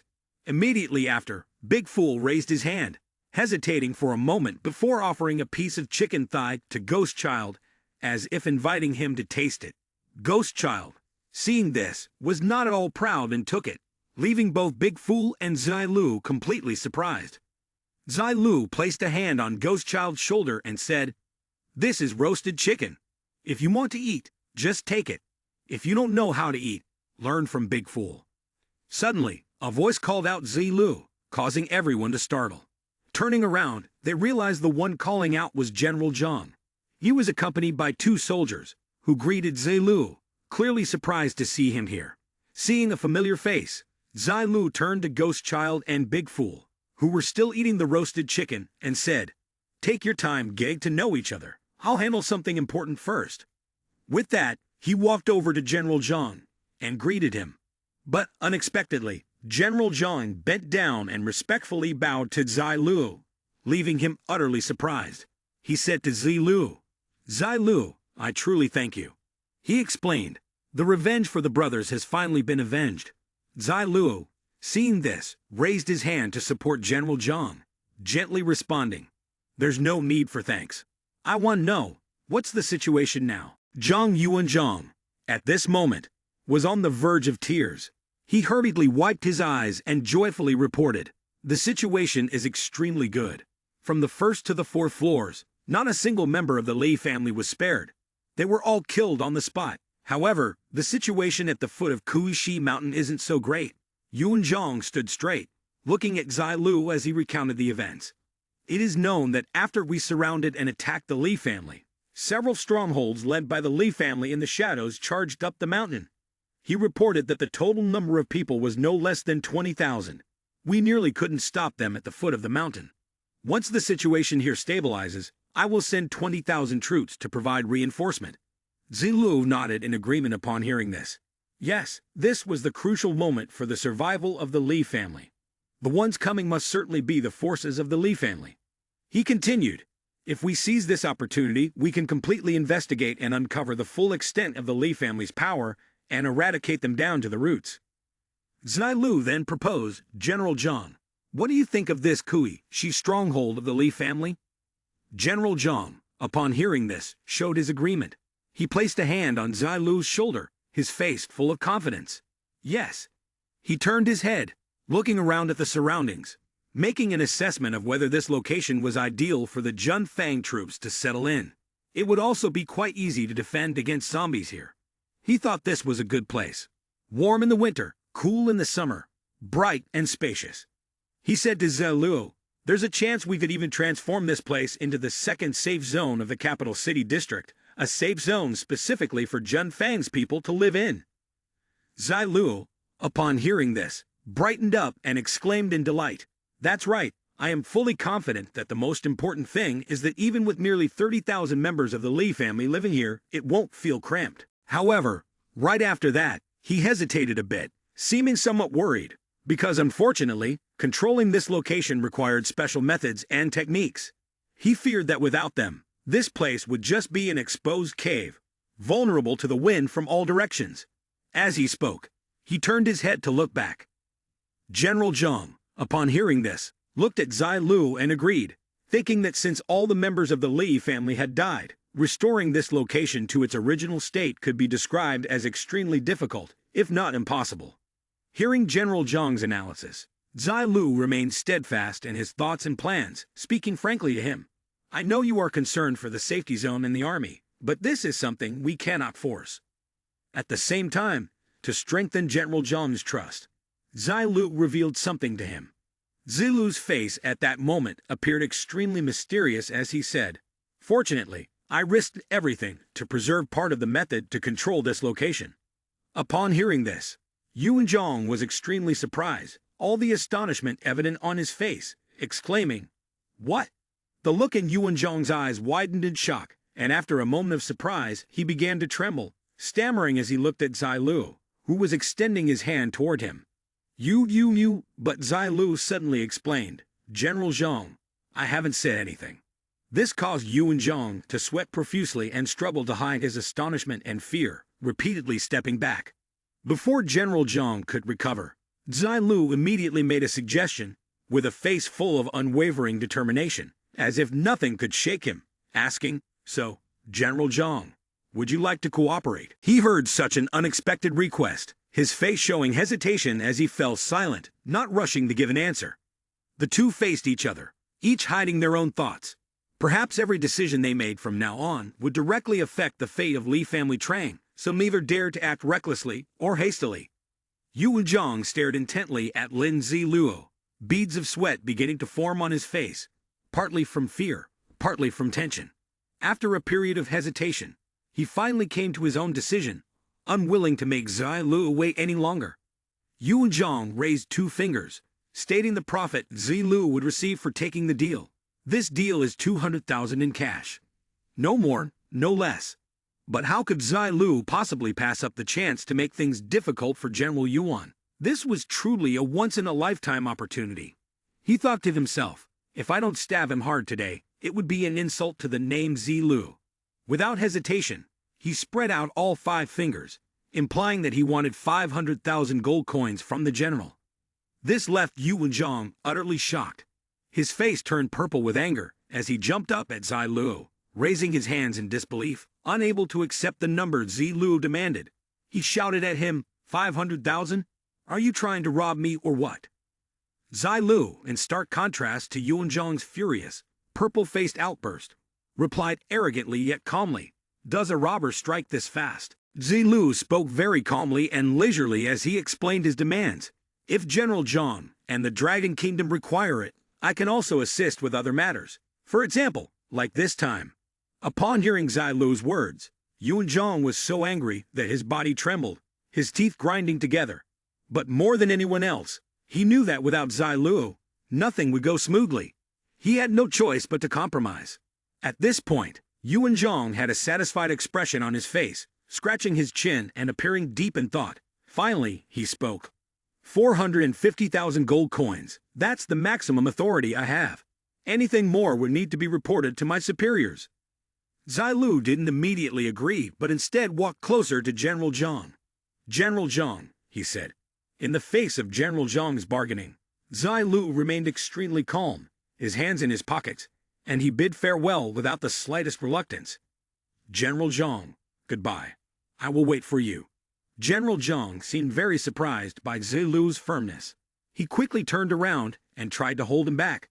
Wait, I'll come by to discuss the details with you later.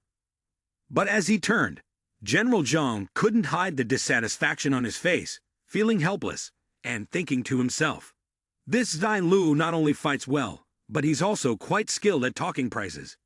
Zai Lu, seeing General Zhang's concession, couldn't hide his satisfaction, feeling a bit smug. He turned around to look at his 2 friends, watching as the 2 of them happily enjoyed a chicken leg, completely ignoring the situation around them. He couldn't help but sigh, just a little while, and your bond has grown so strong. But right now, there are more important matters that still haven't been resolved. Zai Lu stepped closer, advising, Don't eat anymore. Stop eating. He asked the two of you to go to the control room on the third floor to help me open the other stone doors of the rooms. The two of them looked displeased, especially Ghost Child, who seemed more childish than usual. He opened the data space, but his face couldn't hide the forced sadness. Seeing their lack of enthusiasm, Zai Lu gave a warning to both of them. Ghost Child is still lacking data space. Big Fool immediately understood, and all the fatigue and frustration vanished without a trace. Without hesitation, he stood up and quickly dashed off, with Ghost Child still clinging to his shoulder. Seeing this, Zai Lu felt a sense of satisfaction. Big Fool sprinted like an arrow toward the door. Zilu couldn't help but wonder, thinking to himself, wondering what was left after Zhang Yuanzhang's group had swept through, and if there would be enough to feed the 9 flame pearl to level it up. With that thought, Zai Lu used his supernatural abilities to open the 9 flame pearl. The golden lights shimmering around it, combined with the green hues shining in, made it appear extremely powerful and mysterious. Without hesitating any longer, Zai Lu placed his hands behind his back and walked toward the control room. There, Big Fool and Ghost Child were intently watching the data screen, knowing that even the slightest mistake could disrupt the plans of everyone. After a brief moment of hesitation, he decisively pressed his finger on the data screen. Immediately, a line of text appeared. All stone gates are about to open, signaling that the actions of the two brothers had succeeded. On this side, with the help of Ghost Child and Big Fool, Zai Lu successfully entered the stone gate. His hands were casually tucked into his pockets, and his posture was filled with both dignity and calm. In front of him, several figures lay sprawled on the floor, their green hair messily scattered across the ground, each one unable to hide their fear. Trembling, Zai Lu, still composed, commented, "Tetsk, there are still 2 fish slipping through the net." With that, he didn't hesitate for a moment. He raised his sharp and imposing sword high and swiftly struck down on the villains. The enemy didn't have time to react, only able to accept their inevitable fate. It seemed that eliminating these two didn't cost him much effort. He sheathed his sword and gently grasped the stone slab. Moving quickly and deftly, he jumped with precision, skillfully wielding the slab against the 4 walls. From each impact point, 5 round stones were retrieved one by one. Zai Lu ran a hand through his hair, holding the 5 stones effortlessly, his face filled with pride. With his task complete, he walked out of the stone gate with an air of grace and dignity. Meanwhile, General Zhang, having finished his conversation with Zai Lu, had returned with his comrades. Upon seeing him, everyone immediately raised their hands in salute. "General, do you have any orders?" However, Yuan Zhang, under the pressure of Zai Lu's presence, no longer carried the usual majestic demeanor he once had. On the contrary, he had to ask the soldiers under his command, his tone somewhat hesitant. "By the way, do any of you have any money?" Hearing this question, all the soldiers present at the time were taken aback. They never expected that the respected general would find himself in a situation where he had to borrow money. Fearing they might have heard wrong, one of them spoke up to ask again, "General Zhang, do you need to borrow gold coins from us?" To avoid any awkwardness, he cleared his throat. "Yes, listen to me, everyone." After speaking, he became more serious. "Rest assured, this contribution has been duly recorded, and once we reach the safe zone, it will be fully reimbursed to all of you. Furthermore, anyone who agrees to offer gold coins will have the chance to receive priority in the new military establishment in the Kuija area." Upon hearing these seemingly sincere words, the soldiers began to question among themselves. Is the general planning to establish an army here in camp? Could it be that all along, the general has been truthful with us on our journey? Perhaps one of the soldiers' remarks sparked a ripple effect. That's right, after all, no matter the time, the general has always protected us and avenged the brothers killed by the Li family. I trust the army. What about you guys? Hearing the unwavering certainty from one of them, everyone agreed with the sentiment and together they shouted in unison, "General Zhang, we trust you." Moved by the spirit of unity and trust from the soldiers, General Zhang could not hold back his emotions. "Thank you, my brothers." And so, one by one, the soldiers lined up in an orderly fashion according to their ranks, handing over to their General Zhang. After completing the process of handing over, Zhang looked at the money in his account, which displayed about 500,000 gold coins, and 500 weapons valued at approximately 1,000 gold coins. It was indeed a substantial sum. Looking at the gold coins, he couldn't help but smile. Thank you, brothers. The help you have provided today, Zhang Yu and Zhang, will never forget. Suddenly, a hand tapped his shoulder, and the devilish voice of Lin Zilu echoed, nearly scaring the life out of him. General Zhang, how are you preparing? Pulling himself together, Zhang couldn't afford to lose face in front of his men. He quickly changed the subject. Go check if there's anything we've missed. After the patrol, assemble at the entrance of the fort. Upon hearing the command, the soldiers swiftly went off to carry out their duties. Yes, General. After giving the order, Zhang turned back and began to flatter Lin Zilu. Yuxi, the 500,000 gold coins and 500 weapons worth roughly another 500,000 gold have all been prepared for you. We can trade at any time. Have you prepared your end of the deal? The male lead responded with confidence. Of course, as soon as Zhang mentioned the price, he immediately regretted it.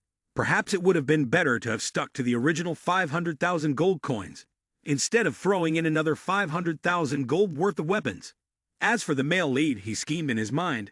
If I haven't finished drawing the control instructions for the fort yet, can I still come to find you? And then the two of them made a deal with each other, and of course, the process went smoothly. Although it was multi-level, Lin Zilu was not only pleased, but also wanted to eliminate the person he was trading with. He didn't expect that the Li family's underground business could be sold for such a good price. He considered it a reward for sending them off to meet their ancestors collectively. As for the Zhang family, he was simply hoping to find a support base for his brothers. 500,000 was nothing. At least his brothers would have a safe place in the future. As he had hoped, Lin Zilu had lured out a tempting offer. I'm handing this underground business over to General Zhang. In the future, if there's anything you need from me, General Zhang, you can contact me anytime. Overjoyed, he agreed. All right, be careful on your way. Although we've wiped out the Li family, we haven't yet eliminated their entire influence. After talking for a while, Lin Zilu took his leave, saying, let's part ways here. See you next time. After walking for a bit, he arrived at the secret chamber. Before entering, Lin Zilu gave orders to Big Fool and Ghost Child. Keep watch and stay safe outside. With that, he waved his hand. Outside, one fool and one ghost remained silent, without a single glance exchange. Inside, our protagonist began enduring what was necessary and hoped that this place would be sufficient. At this moment, Lin Zilu was sitting cross-legged on the ground. Before him lay a pile of tools and a bright light shining like a large flame. He was intently pondering and considering which items were necessary and which weren't, to forge a powerful weapon. Finally, after much hesitation, he took a leap of faith and threw a small knife and a hammer into that mass of light. Not long after they entered, a burst of crimson light exploded outward. Then, cracks began to spread across its surface until, at last, it shattered completely. From those cracks burst forth an intensely bright light, so blinding that it turned into sheer brilliance, forcing him to shield his eyes. After a while, the glare slowly faded, leaving him alone, sitting in the midst of a vast, crimson-hued space. Moments later, before his eyes appeared the broad back of a man standing tall against the sunlight streaming down. He stood firm, gripping his blade with a posture of unshakable confidence and heroic might, a true god of war. Without turning around, the man shouted loudly. As his voice rang out, a plume of white smoke seemed to rise from behind him. Then, from where he stood, the ground began to quake violently, followed by a thunderous roar. A blazing red beam of light shot straight into the sky, radiating a terrifying pressure. The air around twisted and warped, as its space itself were being bent by that overwhelming power. Faced with such immense force, all he could do was raise his arms to shield himself. He staggered briefly, but soon steadied his stance. Without hesitation, he charged forward, his feet pounding against the trembling ground, undeterred by the surging waves of energy crashing all around. He shouted, stretching his hands toward the man's back, now being swallowed by the dazzling pillar of sunlight. Then, all at once, everything returned to its original state. The four blazing golden walls of light vanished. The frenzied streams of energy swirling around him also fell silent, as if erased by an invisible hand, leaving behind only an unanswerable question. The explosion from Chai Yu earlier seemed to have crystallized into this very pill. It was a small pill, no larger than a plum. Yet its smooth surface shimmered with a radiant glow like sunlight. Beams of light appeared to dance around it, creating an otherworldly and captivating beauty. He muttered softly, bringing the pill closer to his eye for a better look. To possess such an aura, and even summon the 9 flame pearl, to display a vision like that, only Sue could do it. That overwhelming power.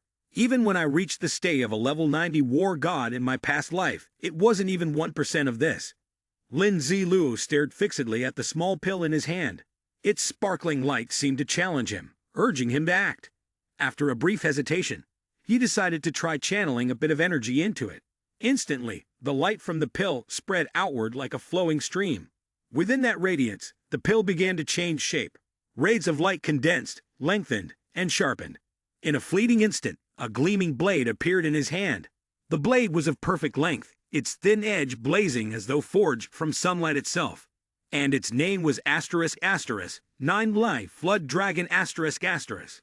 Examining its attributes, he saw techniques like *9 Flame / Spear *, 9 Lie Charge *, and *9 Lie Shatter Strike *. Just looking at these is enough to make me lose my mind. Incredible. So incredible it could pierce the heavens. Looking at the sword with an uncontrollable expression of excitement, he couldn't help but try a few sword swings. Sure enough, after testing it out, it did not disappoint him. Perfect, truly perfect. Once the excitement passed, he turned back to the 2 guards and said, "Big fool, Ghost Child, the matter with the Lee family is over. Revenge has been achieved.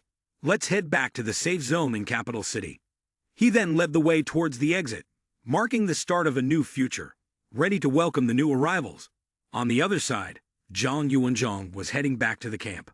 He walked while deep in thought, wondering how he should explain the return of the 100 million gold coins to Commander Xi. The more he thought about it, the more of a headache it gave him, so he decided to drop it for now. He muttered to himself, "It's like that inside, but he still has to act like a trustworthy general in front of his men." Behind him, Zai Lu stood observing the soldiers of Zhang Yuanzhang, deep in thought, pondering. With the Li family gone, where exactly is my new beginning? After that, he started searching for something. His eyes met with Ghost Child's, and he thought, don't worry about this child. If he didn't know where to go, they should at least take care of the immediate issue first, get Ghost Child a fitting cloak first. Afraid the boy couldn't keep up, he asked Big Fool to carry the little one on his back, so they could stay on schedule. A while later, the 3 of them arrived at the shopping mall and successfully bought things that fit them just right. After getting the items they wanted, they left the store. Ghost Child, overjoyed, raised his hands in a victory sign toward him. Once the tasks were settled, the 3 of them wandered aimlessly down the street. Suddenly, a voice called out, "Yoksai boss." Hearing this, he turned to look. Upon recognizing his face, the 2 soldiers rushed over and delivered their message. "General Zhang sent us to find you. Curious about the summons," he asked in return. "Is there something that General Zhang needs from me?" Seeing their idol respond, the 2 soldiers were overjoyed and hurried to answer. "You were the guard at the gate who reported to General Zhang, saying that you brought your 2 brothers back safely. General Zhang asked us to bring you the key." In unison, both soldiers said, "To the special villa area, building No. 01, we'll take you there." With that, they both eagerly vied for the key. Their enthusiasm was overwhelming, as they simultaneously ushered, "Please, this way, please." Seeing their excessive enthusiasm, he was speechless. The scene shifted to the upscale villa area, where each villa was uniquely designed, blending modern and a touch of classic style. The villas typically had 2 or 3 floors, with either delicate domed roofs or sharp, angular edges, depending on the design. What set them apart was that they were surrounded by vast gardens with lush green lawns, neatly trimmed plants, and stone-paved paths leading to the main gate. After a while, the 2 soldiers finally led the male protagonist to his villa. Before finishing their task, they both bowed in gratitude and respect. "Boss, you had a hard time recently. Thank you so much. Only now can we avenge our brothers." Instead of being arrogant, he simply waved his hand in greeting and modestly said, "I've just given a little help. I have my own motives. You don't need to take it to heart." Seeing that he didn't act arrogantly, but instead returned the greeting, they became even more fond of him. "Boss, if there's anything you need, feel free to find General Zhang at any time." After saying this, the two of them quickly left, their figures leaving behind a sense of joy and happiness. Watching them go, he turned to the two fools and said, "You two keep watch at the door. I'll go in and rest for a while. If anything comes up, just call me." Following the order, the two nodded in acknowledgement. As for Lin Zilu, after speaking, he opened the door to the villa. Immediately the luxurious, modern scene inside appeared, yet it still carried a feeling of the past. Without looking around, he went straight towards the stairs. As he walked, he took off the mask from his face and placed it into his space. Yawning as he walked, despite the large hallway filled with many rooms, none of them caught his attention. He simply treated it as an ordinary place to rest. Now that he was here, he might as well pick a better room. He randomly chose one and opened the door. Glancing around the room, he casually praised, "Not bad, too tired to care about anything else." He walked into the bedroom, threw the mask aside, and then laid down to sleep. After a moment, he vaguely sensed the call. Blood sacrifice. Perhaps the pain was what awakened him to sit up. In front of him, a fist-sized orb emanated a deep crimson light, continuously swirling with mysterious power. It repeated a phrase, as though trying to convey a message to him. "Don't worry. Blood sacrifice." At that moment, he regained his senses, and, with caution, shouted, "Who?" As soon as he finished, a multi-dimensional space appeared before him. Before he could analyze the space, it sucked him in. He was sent back to the past, when he was still the #1 assassin of blood sacrifice, but unexpectedly he was brutally killed due to a conspiracy to rebel. The scene before him showed him being shackled by both hands. Then, his throat was slit, and his life was abruptly ended. Just before death, a weapon named Frost Pendant Sword, a tool for execution, appeared before his past self. Upon seeing it, his soul broke free from the past and flew out. From a distance, his body collapsed onto the ground. Nearby, Li Jianyuan and the Cold Marrow War God stood, watching. Instead of feeling sympathy for him, the former simply sighed with relief, narrowly escaping being betrayed and killed. Truly, the #1 assassin of blood sacrifice lived up to his reputation. Seeing that familiar face, he couldn't help but remember someone. Giant spirit war god Li Jianyuan, one of the war gods from his past life who had killed him. Then, he saw him sheathing the sword from earlier and saying something to the person next to him. Yes, luckily this time, the Lei family went all in, using 2 legendary-level artifacts. The one standing next to them was none other than Cold Marrow War God. Suddenly, a deep voice rang out, "You people are truly united." Looking up, they saw that, without them noticing, a 3-headed monster had appeared, towering and broad-shouldered, standing before them. The monster spoke to the other two, warning them that if they ever engaged in the act of killing human powerhouses again, they should remember to call on it for the reward. Upon seeing it, he was even more convinced that the phantom shadow of the illusory emperor was a scene from his death in his past life. There was no doubt. Hearing him speak, the man from the Li family responded, saying this had nothing to do with him. "Who told blood sacrifice to have a grudge against the Li family? We were just doing someone a favor, carrying out the task for them." He didn't seem bothered and gave a casual response. "So what does this have to do with me? I'm just like you guys, doing things for a reward." Suddenly, a hearty laugh rang out from behind them. It was the voice of a woman. She suppressed a shout, calling out his name, Lin Ziluo, and charged toward him, intent on killing him. "You finally died, and yet you still want to kill me. What makes you think you have the right to do so?" In the blink of an eye, she was almost upon him, but suddenly, a surge of power flew toward her, knocking her knife far away. Watching the knife fall, she could only sit there, gaping. The one who knocked the knife away was Li Jianyuan. He sneered at her, "Leave. The body of a war god is not to be insulted. You're not worthy." Not willing to give up, she raised her hand again, aiming to strike him. But before she could act, her life was ended with a swift slash across her throat. Cold Marrow War God held his sword and coldly repeated the words, "Those who do not obey the war god are in conflict with the war god. Those who are in conflict with the war god should be killed." Looking at the 2 corpses in front of him, the 2 men were discussing how to dispose of them. One dog from the Li family really thinks of itself as a big shot. It's just right to use it as a sacrifice to send blood sacrificed brother off. True, handle blood sacrificed brother's corpse. After all, he was a war god. After saying this, the Lie Man struck the ground with his bare hands, creating a large hole just big enough for a person to lie in. Meanwhile, the Hand Man was carrying the body of the past youth under his arm. After some time spent digging and covering the earth, they finally finished burying the grave. Once done, they planted a sword to symbolize their achievement and sat down to honor the youth. Watching the whole process unfold, the youth was quite surprised at how things went after his death. It seemed that after his death, things like this happened. But were these events real? After thinking it over, he turned away, leaving behind a scene of deep remembrance. Based on what he knew about these two men, it was certainly possible. However, before he could go far, something blocked his path, something that felt like a wall. What is going on here? Looking at it, the youth's heart was filled with confusion. Could it be that after his death, there were other things that happened? In the blink of an eye, 3 years passed, and the tombstones were now buried beneath a layer of ash. They had to be destroyed, carried away by the wind as though they had never existed. The scattered white bones lay helplessly under the scorching sun, forgotten. The cubes stacked on top of each other created a suffocating enclosed space, as if severing all connections with the outside world. No natural light, no sound, no scent, only a cold, eerie blue that enveloped everything.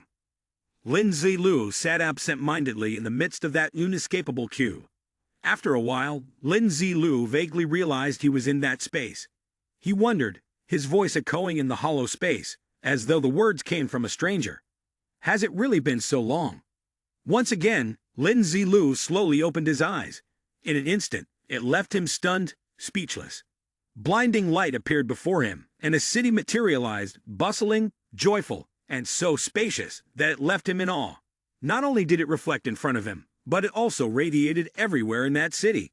The space before him gradually expanded, as though loosening the cramped limits that had once confined him. The brilliant golden light spread out, covering everything in a magnificent yet distant beauty. Suddenly, a voice rang out, a sound unlike anything Lin Zilu had ever heard. It wasn't the voice of a human, but deep, resonant, like a reverberation from the heart of the distant universe. Still late, are we? The voice gradually faded, but right after, an entity began to materialize from the center of the air. It was invisible at first, but then light and sparkling fragments began to gather, forming the shape of a person, though not quite a body of flesh and bone. This entity seems to borrow the shape of a human to communicate, yet cannot conceal its strange, otherworldly nature. Golden lines of light float in the air like liquid light, forming a fantastical shape that is both familiar and alien. The entity descends from the sky, each step making no sound, then stops in front of a solitary grave. Which is yours? It kneels and touches the edge of the tombstone. It is not human, yet its voice carries a deep sense of regret. So you've been dead for 3 years, huh? After speaking, it rises and gazes at the grave, as if this were the last time it would see it. Once again, the voice rings out, this time laced with a bitter hatred. Don't be afraid. Just think of it as a long sleep. It screams, unleashing a tremendous force. Let time reverse. The space around Lin Zilu begins to shift. The lines that once seemed fixed now appear to bend and twist. Golden cubic shapes begin to distort as if being twisted by an invisible force, stretching and contracting, creating the sensation that the entire world is melting and reshaping right before his eyes. What does this mean? Is it trying to make time flow backward, or is it trying to alter history? His doubts only deepen as he witnesses the scene. Could it be that I have been reincarnated through such a method? Who is this being, and how is it so powerful? Why is it doing this? From that overwhelming power, golden sparks began to spread out, flying in all directions. They flew over the grave, scattered far and wide, then circled like flocks of white birds. In the very center of the area where power was erupting, he said nothing, but only focused. Gradually, the power accumulated into a massive sphere and exploded, emitting blinding lights, slowly fading away, and then he discovered something. That invisible thing weakened and faded into obscurity. Finally, as if to conclude all the effort, the fatigue transformed into a reversed phrase. After speaking, an opening appeared right above the grave, a space where time ran backward. That invisible force had sacrificed itself to give life back to him. Witnessing the entire scene before him, He could only grit his teeth and absorb the power. He had to be stronger. He had to be like that person, able to reverse time. Yearning and wanting to regain that power, he could only wish for himself to find his true self while enduring the relentless pursuit of the Lee family, struggling to survive so that he could grow stronger. Returning to the present, when he was still just a teenager, that thing stood right in front of his bed, where he was sleeping. But now, he was only a soul. He felt anxious, confused, and wanted to seek answers. Did you use the ability to reverse and turn back time to make me reincarnate?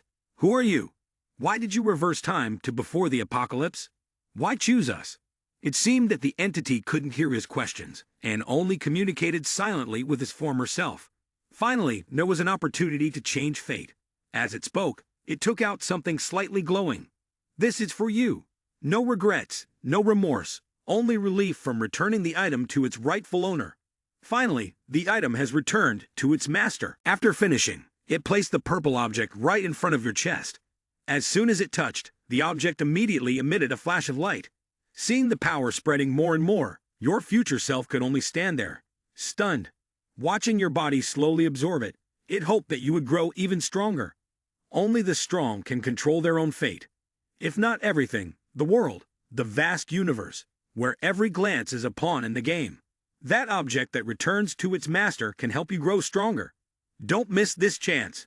Doubting those words, you wondered, help me grow stronger. The golden hand system. Before you could question further, that invisible entity vanished once again right before your eyes. Hey, wait, you still haven't answered my question. Immediately, you ran after it, wanting to grab it. But in front of you appeared a space filled with death. Sadness and a desperate desire to grow stronger surged within you, and you thought, I must grow stronger. I must surpass Chayu. A thunderous sound of mountains cracking echoed. I need to know who the figure in golden yellow is. Why does it feel so familiar? I want to surpass that person, who might be able to reverse time. I need to know who's behind this apocalyptic game, who's playing me as a pawn. Accompanying these negative emotions, anger flared up. I need to find out what this golden hand system truly is. Why did that golden yellow figure mention something about returning the item to its rightful owner? One day, I will use my own hands to overturn this ridiculous game of theirs. Use my strength to break the chains, and make all the truths clear. A determination gradually rose in his heart, a desire to know who he truly was. In an instant, everything around him seemed to change, returning to its original state. That red film slowly disappeared. After it completely vanished, he opened his eyes and sat up. He didn't know how much time had passed. What happened to Big Fool and Ghost Child? Checking the situation report, he was surprised. Has it really been a month already? Well, it was what it was. He scrolled through the rankings to check his own standing. I wonder what has happened in the world during this time, if the rankings have changed, and how the capital city safe zone is now. Looking at the rankings in front of him, he sighed. All right, seems like there have been changes. But also, maybe not. Suddenly, the system notification sounded. A large amount of negative emotions in the host body has been processed. Host, please stay determined in your direction for the future and continue to strive harder. As soon as it sounded, he asked, so the death I experienced before, was it caused by you? Instead of answering that question, it dodged. It was an illusion I set up for the host, aimed at reigniting your belief, because after the host avenged a great grievance, you fell into a deadlock, and coincidentally witnessed the terrifying power of Sifa Mountain, leading to the production of a large amount of negative emotions in your body. Losing faith and the will to fight, reminding that emotions can have the greatest impact on an individual's existence.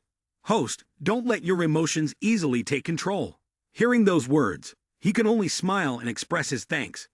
Now I know what I want to do. I'll put in even more effort.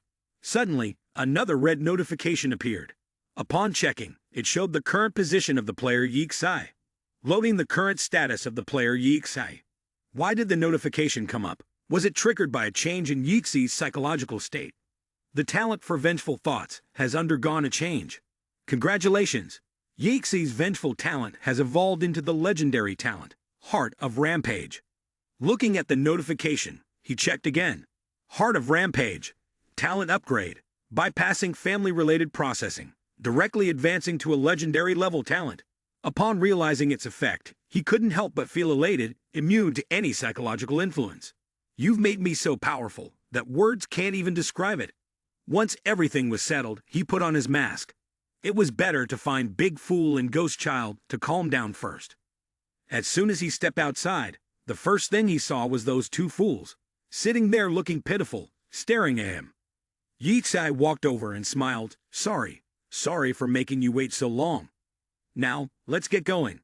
Just as he stepped out of his area, he ran into a familiar figure. Seeing him, he couldn't help but ask, General Zhang, what are you doing sitting here? Startled by the voice calling from behind, he turned around. After waiting for a whole month, he had finally waited for his boss and kept coming with endless questions. Seeing his eagerness, he couldn't help but feel a bit anxious too. Aye. What should I do? Watching his figure, he stepped closer and glanced him over from head to toe. What have you been doing in the mansion all this past month? Yixai didn't look at him, only focusing on the two fools in front of him. With Big Fool brother and this kid guarding you, you never went outside, and no one could get in. Do you even know how much has changed outside in the past month? Hearing this, Yixai scratched his head nervously and thought it over. What's wrong? You were so focused on improving your innate ability, you didn't check the world channel, Zhang Yuanzhang said, throwing his hands up in resignation. Reluctantly, he opened the world channel, and then spoke to the male protagonist. Look here. With that, a stream of information appeared on the screen. It was about the fall of the Li family, rumors about who was responsible, and whether it was Yixai or not. There was no shortage of gossip.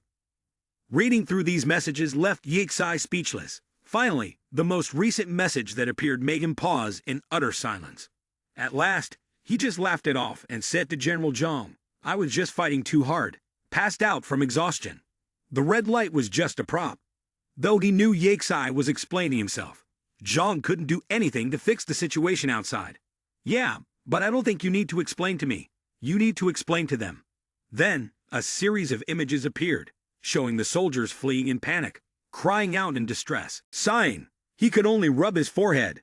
It's fine, after all these years, he can understand people better.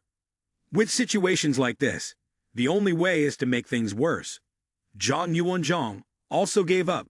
All right, but when you go outside, try not to get into any conflicts with others. Thanks for the reminder. He turned and asked, All right, General Zhang, you stay here and wait for me.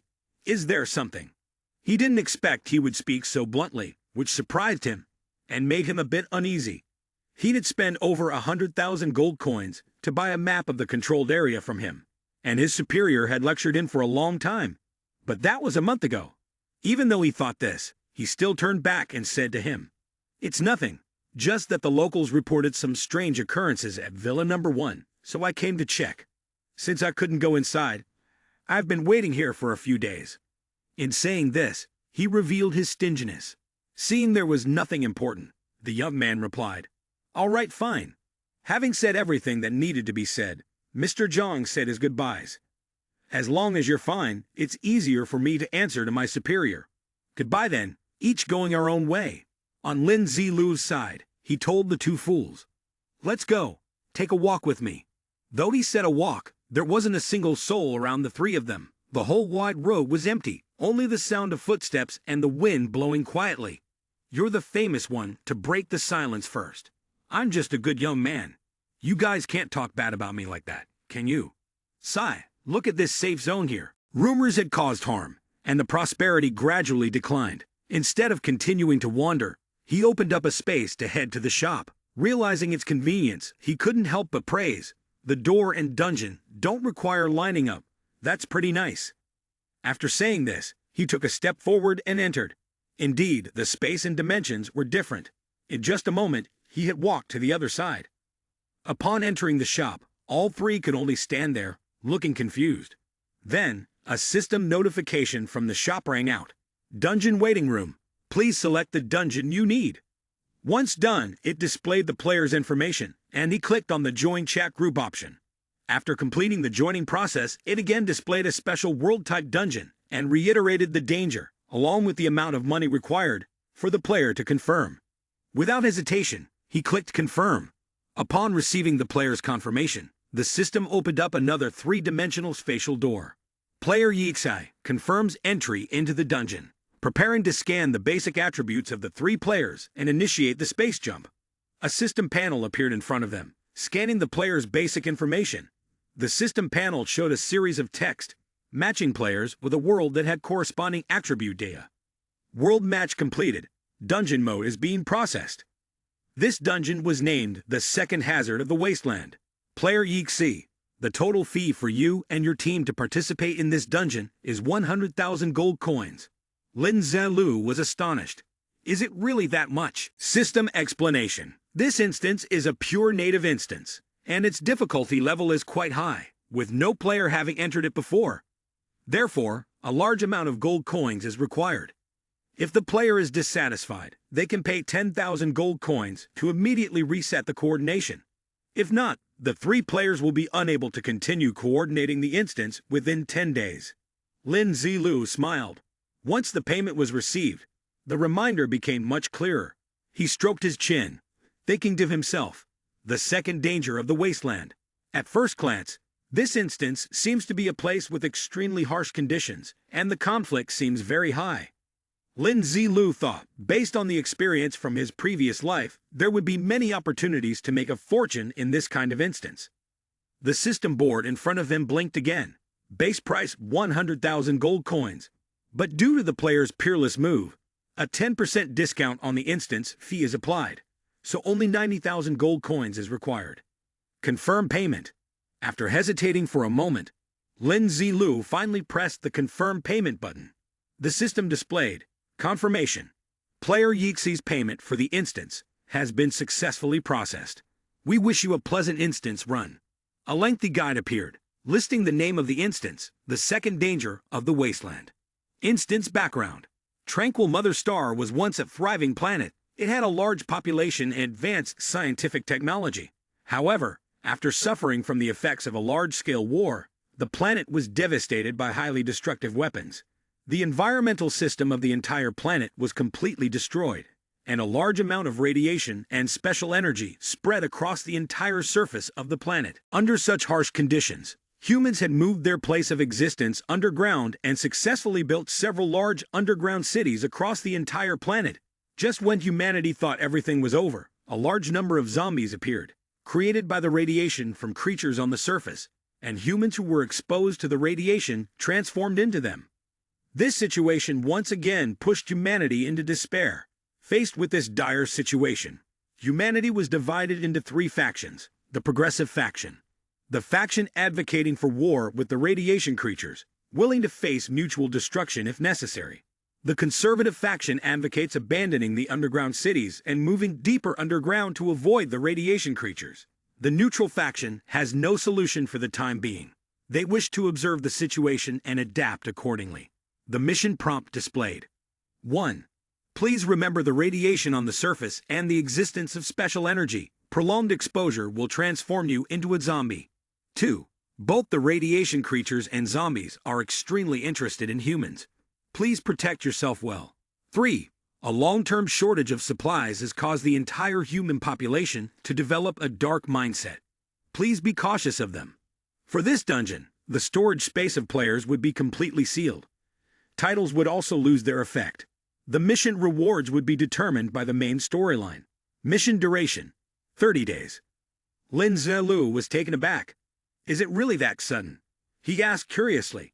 Does that mean these radiation-born zombies have a 100% drop rate? The system replied, scanning the world of the dungeon behind the traditional gate, matching the basic characteristics of zombies. The absolute drop rate can be activated. Lin Zilu nodded in satisfaction. Then there's no need to worry about supplies. Suddenly, the system required him to select a player, Yixai. Now you have the privilege of making a choice. Please select one of the 5 temporary conditions below to assist you in the dungeon. A guide panel appeared with images, reminding that the conditions would only be effective in the dungeon, and would be revoked upon leaving the dungeon. 1. Body of Vital Genesis. Can reduce 50% of the radiation's effect, extending your survival time within the radiation. 2. Extraordinary Status. Can obtain an extraordinary clone within the dungeon. 3. Loyal Servant. Can acquire a servant who will absolutely obey your commands. 4. the wealthiest in the region. Upon entering the dungeon, you can acquire a considerable amount of off-standard supplies. 5. Special charm. Your body possesses special charm, which can easily gain the loyalty effect of others. Beautiful women will throw themselves into your arms. Lin Zilu decisively clicked on 1. Player Yixai successfully selected Body of Vital Genesis. The system displayed again. The golden hand system is producing effects. Please, host, select the second condition. Lin Zilu also followed the instructions and clicked on the second option. The system confirmed. Player Yixai successfully selected Ordinary Clone Body. Please, Player Yixai, choose the supporting condition for teammates Ghost Child and Big Fool in the dungeon. He scratched his head in confusion and said, "Hey, both Big Fool and Ghost Child are zombies, right? Would they still be affected by the radiation?" The system immediately replied, "Because Big Fool and Ghost Child have zombie bodies, they are not affected by radiation in the sense of turning into zombies. However, prolonged exposure to radiation will still cause a reduction in their basic attributes."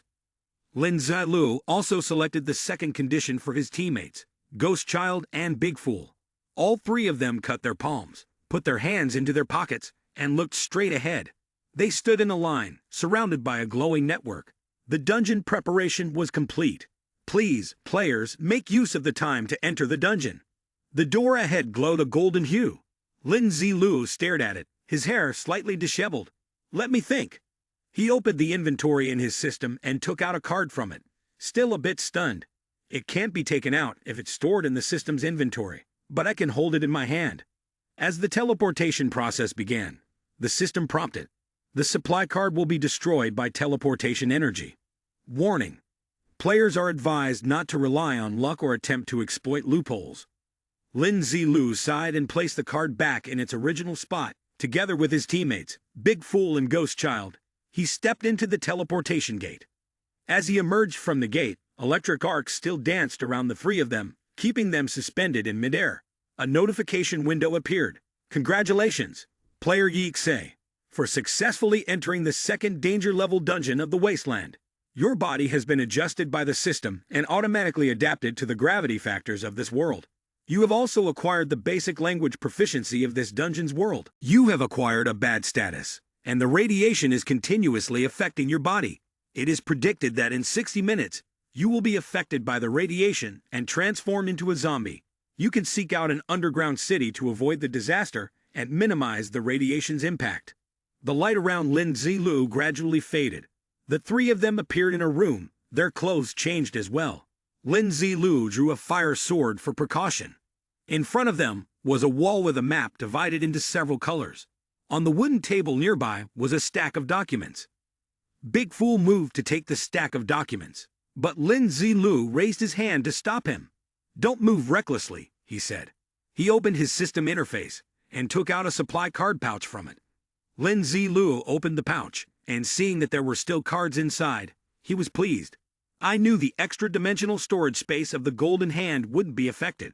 He then took out another pouch labeled with his name. Opening it, he picked up his information sheet, which included his title, Registered Disciple, Identity, Leader of a 3-person team of deceased members. It contained much more information. Team of 3 deceased members. Tranquil Mother Star has legendary mercenaries. The mission completion rate is as high as 100%, making it a prominent existence in the underground world. Your teammates. Big Fool is a saboteur. Ghost Child is an assassin. The Ning Mercenary Group, consisting of your 3-person team, always operates alone, never interacting with anyone else.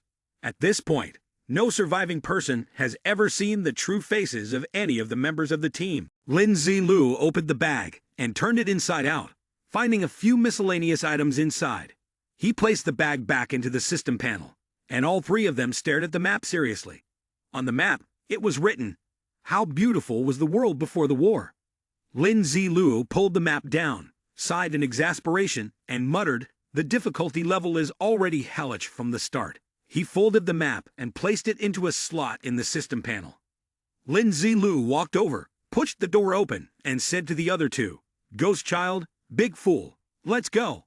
On the other side of the door was a desolate place, with old items piled up in a messy heap. Seeing this, He thought to himself that it seemed like this place had been abandoned for a long time and probably posed no danger. Lin Zilu snapped his fingers and ordered, "Big fool, ghost child, you two go to the other rooms and see if there's anything useful." Both of them obediently ran off to check. Lin Zilu took a few steps forward, intending to explore the area. When he reached the wall, a puff of smoke wafted out from an alley, and suddenly the system panel appeared next to him. Lin Zilu turned around and saw Ghost Child walking out. Understanding the situation, he followed Ghost Child into a room full of scattered debris.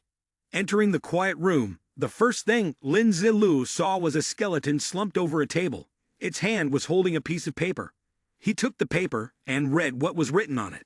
June 27th, 10 o'clock a.m., Sigu City, north of Yunhai City, south side. Ticket price 298 coins. Lin Zilu was surprised. Sigu City. He held up the map and began searching for the route, while Ghost Child stood beside him, peering at the map as well. Lin Zilu pointed to a spot on the map, checking the location of the Sigu City's underground station. The entrance to the underground city was right here. He raised the map and said, "Not far, we'll be there in 10 minutes. This is also the entrance to the underground city. Usually, these kinds of places are safe and have terrain that's easy to navigate." He folded the map, turned to Ghost Child, and said, "Ghost Child, go call Big Fool. We're leaving." The three of them made their way to a desolate area, where dust and smoke filled the air. Each of them carried a sword. Lin Zilu led the way, using his hand to shield himself from the wind and sand. Perhaps in about 6 more minutes, they would reach their destination. After walking for a while, the area ahead began to darken. Lin Zilu turned and signaled, preparing to retreat and hide. Suddenly, a vortex approached them, and a dark foot appeared. The vortex transformed into a massive, terrifying monster. Zombie radiation. Radiation level 35%. Talent. Blood curse. The blood in your mouth contains small amounts of toxins. Basic attributes. Strength 148. Spirit 69. Physique 130. Agility 116. Weakness. Zombies are highly sensitive to direct light. Lin Zilu raised his sword into an attacking stance, silently thinking. Just looking at the basic attributes, it surpasses Big Fool and Ghost Child. But there's still a considerable gap between it and me. It's worth testing. Without hesitation, he leaped forward and faced the monster head-on. The monster raised its chubby hand towards Lin Zilu. He leaped forward with a sword strike that severed its hand. Lin Zilu directly used fire to slash the monster. It blazed up, and he swung his hand from behind. Lin Zilu slashed again, and the fire erupted. After the slash, he stepped back to avoid the backlash. The flames flared up more fiercely, making the monster scream. Lin Zilu left a remark. "Don't overestimate yourself." Ghost Child delivered another palm strike, causing the monster to explode, with dust and smoke filling the air. Big Fool looked up at where Ghost Child stood. Lin Zilu gave a thumbs up in praise, making Ghost Child awkwardly turn his face away. "Very nice." Lin Zilu looked around and inspected the area, then nodded to himself. "This place is all fog.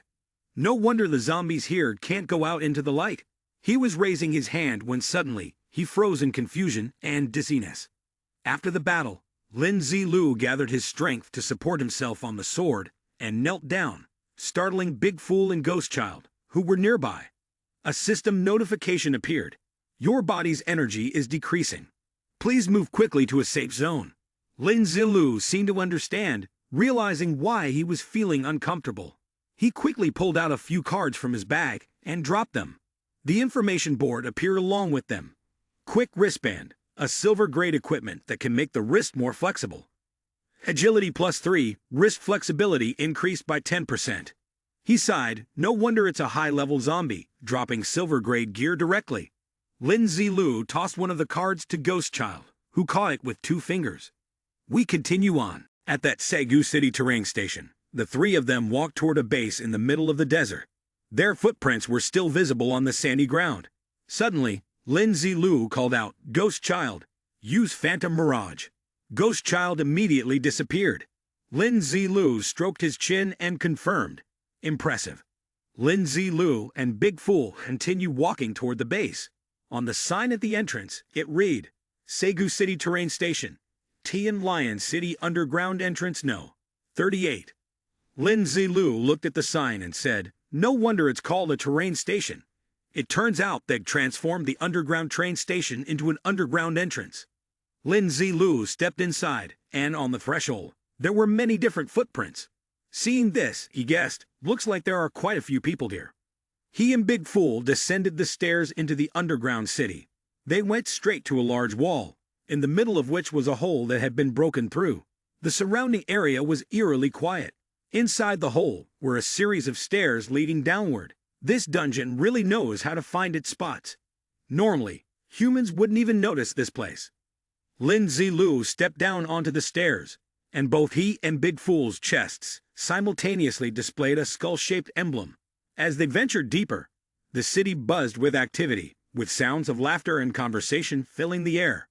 Ah, I really don't want to go outside today. I heard the radiation levels outside have gone up again. If we turn into zombies, it'll be a huge mess. I think it's because you couldn't bear to part with that little slave you bought. I heard you last night from across the street. You were at it for 3 full hours. A bunch of you making noise together. The most beautiful girl among the deserters of Tianshang City had been bought by him for a price as cheap as dirt. Who wouldn't admire him?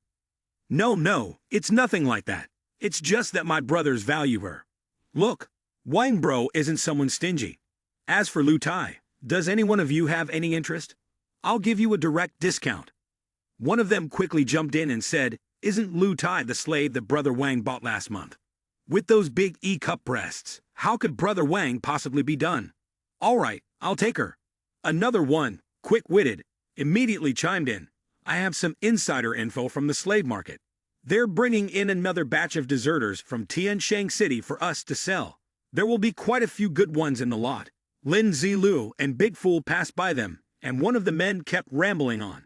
When the others looked over at Lin Zilu, is that true? Then I'm definitely reserving one. Lin Zilu turned around and shot them a cold glance. They all shuddered, too afraid to utter another word. The group nervously whispered among themselves. That was too dangerous.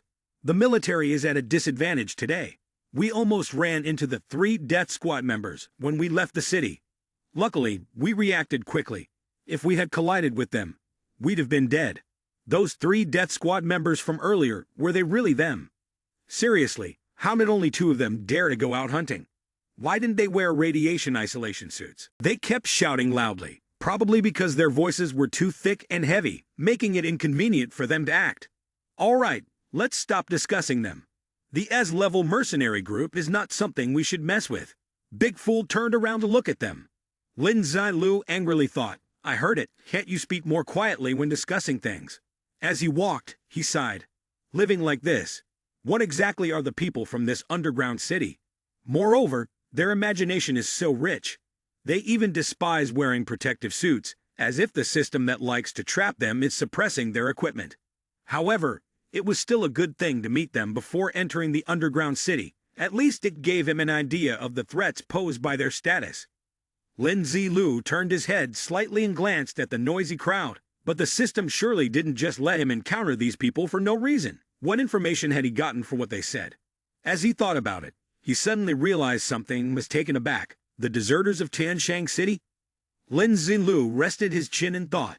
In this world, the only things that could make people from the underground city desert were radiation creatures and zombies.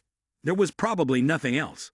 He looked at the people walking on the street. Some were looking up at the sky, others were looking down at the ground, hands clasped behind their backs. This city had collapsed, and the situation didn't look optimistic. Moreover, they even openly traded humans here. It seemed the family's management was chaotic, and it was better for him to remain cautious, clarify the actual situation here, and then make plans. 2 people were walking down the street when they suddenly saw the shadow of the ghost child flash by. Lin Zilu and Big Fool quickly reacted and chased after it. They weaved through the crowd of people running ahead, pursuing that fleeting silhouette. The 2 of them chased it into an alley, where they found someone waiting ahead. Lin Zilu and Big Fool stopped in front of a door. Beside it, there was a rather eccentric-looking man with blonde hair sitting on a sofa. He leaned a large staff between his legs and casually said, Please proceed with the radiation level test. Lin Zilu was puzzled, his head filled with question marks. He couldn't understand what the man was talking about. Radiation level test? Without further explanation, the man grabbed Lin Zilu's wrist and pulled him toward a board next to the door, placing his hand on it. The system displayed information. Radiation level 24%, mild, passage allowed. The door opened, and Lin Zilu, with his hands in his pockets, stepped inside. The guard raised a hand, gesturing inside, inviting them in. As the two of them entered, the door slammed shut behind them. Inside, an old man was slumped over on a table. Lin Zilu and Big Fool didn't pay any attention to the elderly man as they walked in. The man raised his staff to block their path. Still holding the staff, he furrowed his brows and said sternly, "Identity card." Without hesitation, Lin Zilu handed over his identity card. Upon seeing the information on it, the old man gasped in surprise. Registered disciple. His gaze ignited with intensity, and his body seemed to burn with energy. He angrily scribbled something on Lin Zilu's identity card, then respectfully bowed 90 degrees, returning the card to Lin Zilu with a somewhat fearful expression. "Fake Green Master, we humbly welcome you back." Lin Zilu clasped his hands behind his back and continued walking, with Big Fool following closely behind. He reached out and pushed open the next door. Inside was a noisy crowd, engaged in lively chatter. The moment they saw someone enter, the whole group lit up with joy, as if they had just found gold, and hurried over to Lin Zilu, eagerly trying to sell their wares. "Boss, you just got back, right? 10 coins. Come eat at my place." "Boss, don't listen to him. Mine only costs 9 coins. A blonde-haired, blue-eyed girl from Tianshang City struck a most enchanting pose. "Only 20 coins for 1 session of pleasure. Don't miss out, handsome." Suddenly, from behind, 2 hands crept slowly toward Lin Zilu. Instantly realizing someone was attacking, his eyes flashed with a sharp glint. In a swift motion, 2 blades appeared, slicing cleanly through the air. The 2 attackers clutched their severed hands, collapsing to the ground and screaming in agony. One of them, gritting his teeth in rage, shouted, "You dared cut off my hand. You're dead, you hear me?" Just then, the system interface popped up. Ignoring the man's threats, Lin Zilu turned his gaze to the system panel. "Congratulations, player, you have unlocked a side quest. Asterisk asterisk, the dissolution of the Wu Yang gang asterisk asterisk." The injured man kept shouting, "Did you hear me?" But Lin Zilu's eyes stayed fixed on the system screen, reading the quest title. Asterisk, the dissolution of the Wu Yang gang. Asterisk, another notification appeared, providing background. How the Wu Yang gang had long robbed the masses, trafficked people, and forced women into prostitution, committing countless atrocities. Unfortunately for them, they had now run into a solid wall. Objective: kill no fewer than 100 members of the Wu Yang gang, and completely dismantled the Wu Yang gang. Rewards: 1,000 coins, 2,000 experience points, 2,000 gold coins, and 1 silver grade item.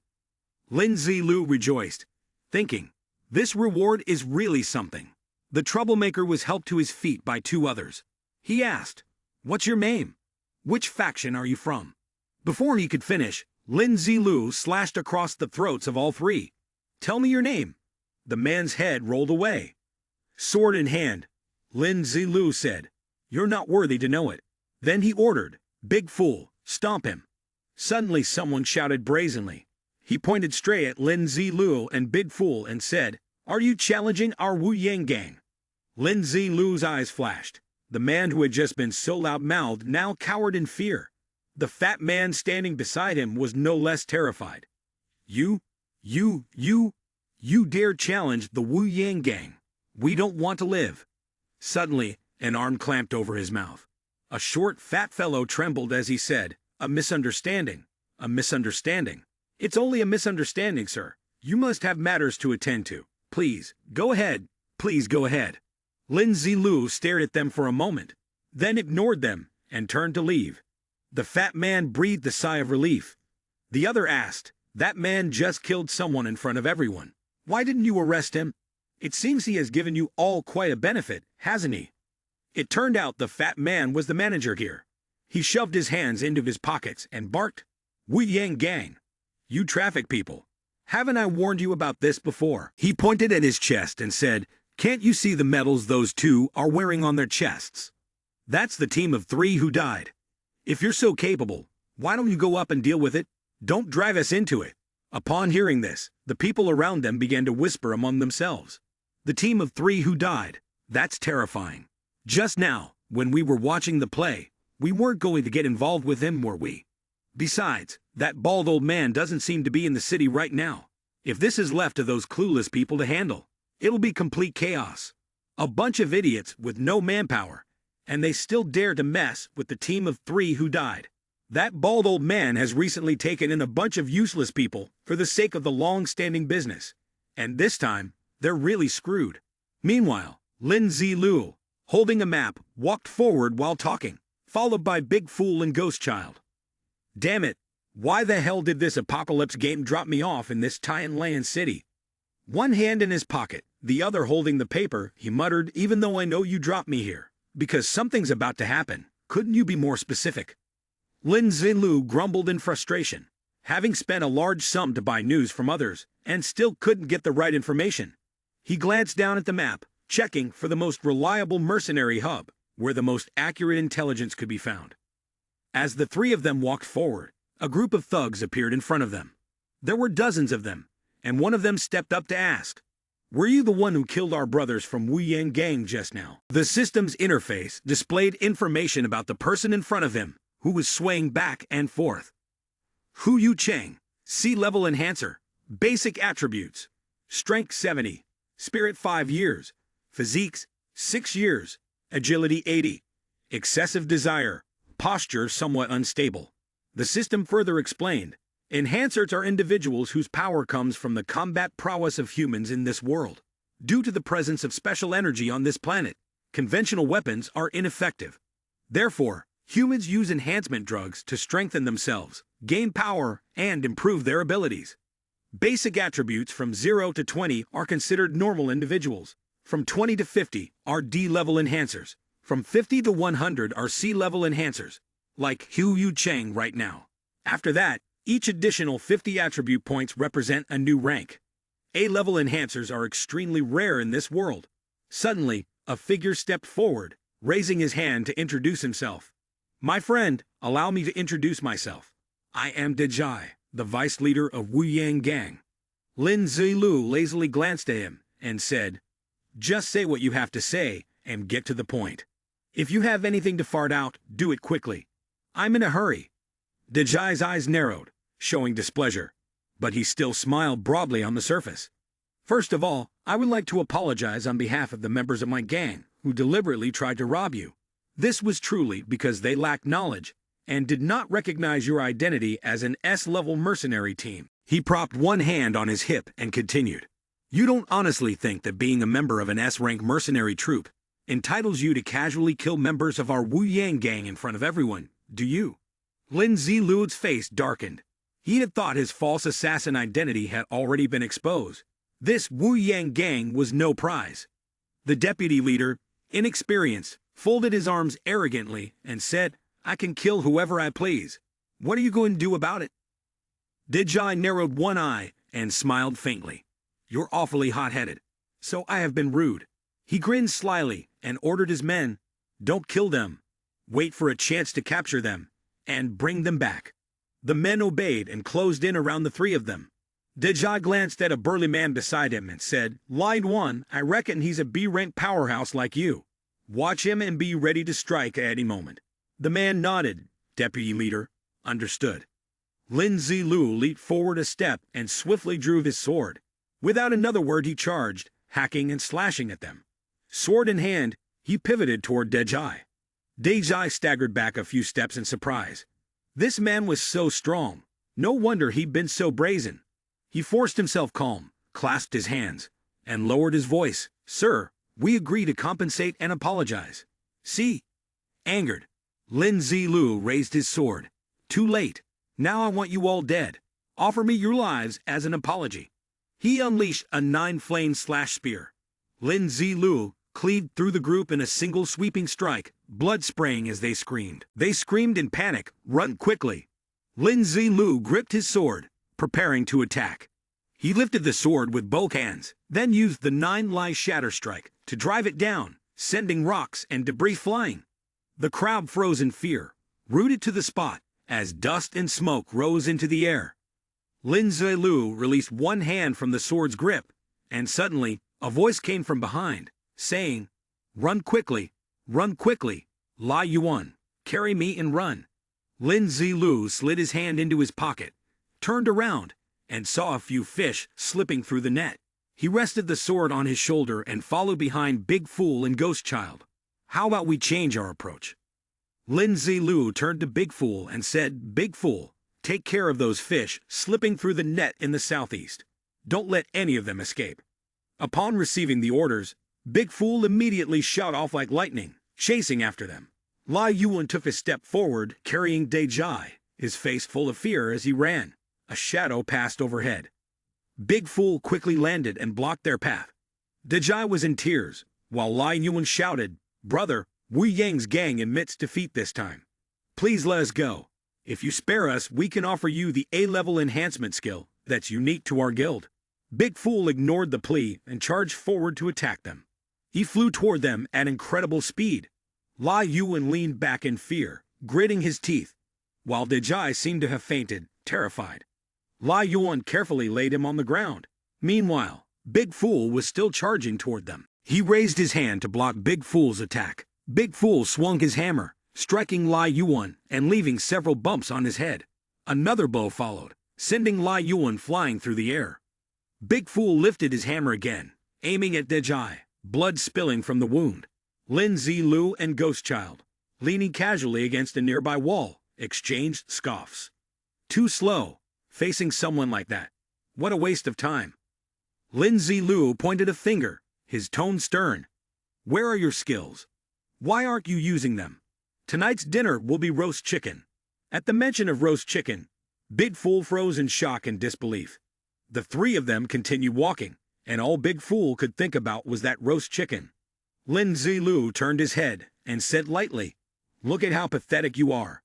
Once you learn to use your skills more smoothly, I'll treat you to some roast chicken." Big Fool leaped with joy at the mention of chicken. Lin Zilu sighed and muttered, "You really are easy to please." Suddenly, a voice came from ahead. "Registered disciple, respectful greetings." Looking up, they saw a group of people sweeping the area. The manager, standing at the front, bowed respectfully. "I am the captain of the patrol team for this road. We sincerely apologize for any inconvenience you may have encountered in our area. We deeply appreciate your help in eliminating the pests of the Wu Yang gang, contributing to the peace and safety of Tanlian City. As a token of our gratitude, we have transferred 2,000 mercenary guild points into your account. 1 mercenary guild point equals 10 coins. Lin Zilu thought to himself, "The worldview here really is that the strong rule. Killing someone in front of others can easily be framed as a public service. It's all so absurd." He also replied to the other person, "I have accepted your goodwill. Is there anything else?" The manager awkwardly said, "I'm not sure if Fake Green Master has had dinner yet. Our city lord would like to take this opportunity to invite you to dinner." Lin Zilu thought for a moment. Meeting high-ranking officials could help him secure a higher-level mission, so he decided to go and take a look first. He then replied, "Lead the way." The other person bowed slightly and gestured, "Please follow me." The underground city was unusually quiet. Through binoculars, 3 figures were observed: Lin Ziluo, Big Fool, and Ghost Child, following the manager to the meeting point. The person using the binoculars to observe them was Suji Shan, city lord of Tianlian City. Suji Shan put down the binoculars, turned to Xiang Yu, and said, "One has peak A-level combat power, another is close to A-level, and the third hasn't shown up yet." He crossed his arms and leaned back, sighing as expected of the trio from the mercenary group who were presumed dead. In just 1 short year, they've reached S-level. Cal has arranged a team that's incredibly strong. Xiang Yu, confused, asked, "City Lord, what do you mean?" Suji Shang stroked his beard, frowned, and growled, "They haven't even fully unleashed their combat potential yet. The so-called A-level fighter hasn't used any of his energy, relying solely on the strength of his physical body to chase Lai Yuan 7 times. This kind of strength is much higher than a regular A-level powerhouse." Hearing this, Xiang Yu became slightly panicked. One person can be that strong. Su Jishang continued. It's not just that. He stroked his chin, recalling Lin Zilu's appearance, then pondered and said, that registered disable. Although on the surface it seems like every time he attacks, he unleashes his full strength, and the damage caused cannot be underestimated, he is actually concealing his true power. I suspect that he has S-level combat strength. Xiang Yu was startled and sat up abruptly. What? City Lord? In the entire vast Tianlian city, there is only one S-level expert, which is you. Now, another S-level expert has appeared. Su Jishang closed his eyes and softly said, perhaps, if we manage to recruit him, it would bring enormous benefits to Tianlian City. Xiang Yu quickly stood up, clasping his hands respectfully. City Lord, then I will go prepare for the banquet tonight. Su Jishang also stood up, saying, I hope they can become our new support. You go prepare as well. Then both of them went inside to prepare. Outside, Lin Zilu's figure moved leisurely. The three of them passed through the gate into the city, and several emaciated figures standing outside glanced at them. One man with blonde hair, smiling brightly, said, Honored fake green master, I assume this is your first time in Tianlian City? Lin Zilu nearly responded coldly with a grunt. The man continued, Then let me introduce the situation of our Tianlian City to you. He cheerfully began to explain, the place you just entered is the entrance to the plaza. Each entrance has its own plaza, making it convenient for newcomers to enter. He pointed in another direction and said, Leave the main square, and you'll reach the outskirts. The same road where you dealt with Wu Yang Gang earlier. Then the guide pointed straight ahead. Inside was the outer residential district where we were currently staying. 90% of the city's population lived in these residential areas. Seeing newcomers arrive, a few beggars with ashen faces turned to look at them. Gazing at the people standing and sitting all over the street, Lin Zilu couldn't help but think, what kind of residential area is this? Calling this a slum would be more fitting. The guide kept rambling on. The areas up above are what we call the outskirts of Tianlian City. Altogether, they take up half of the underground city's total area.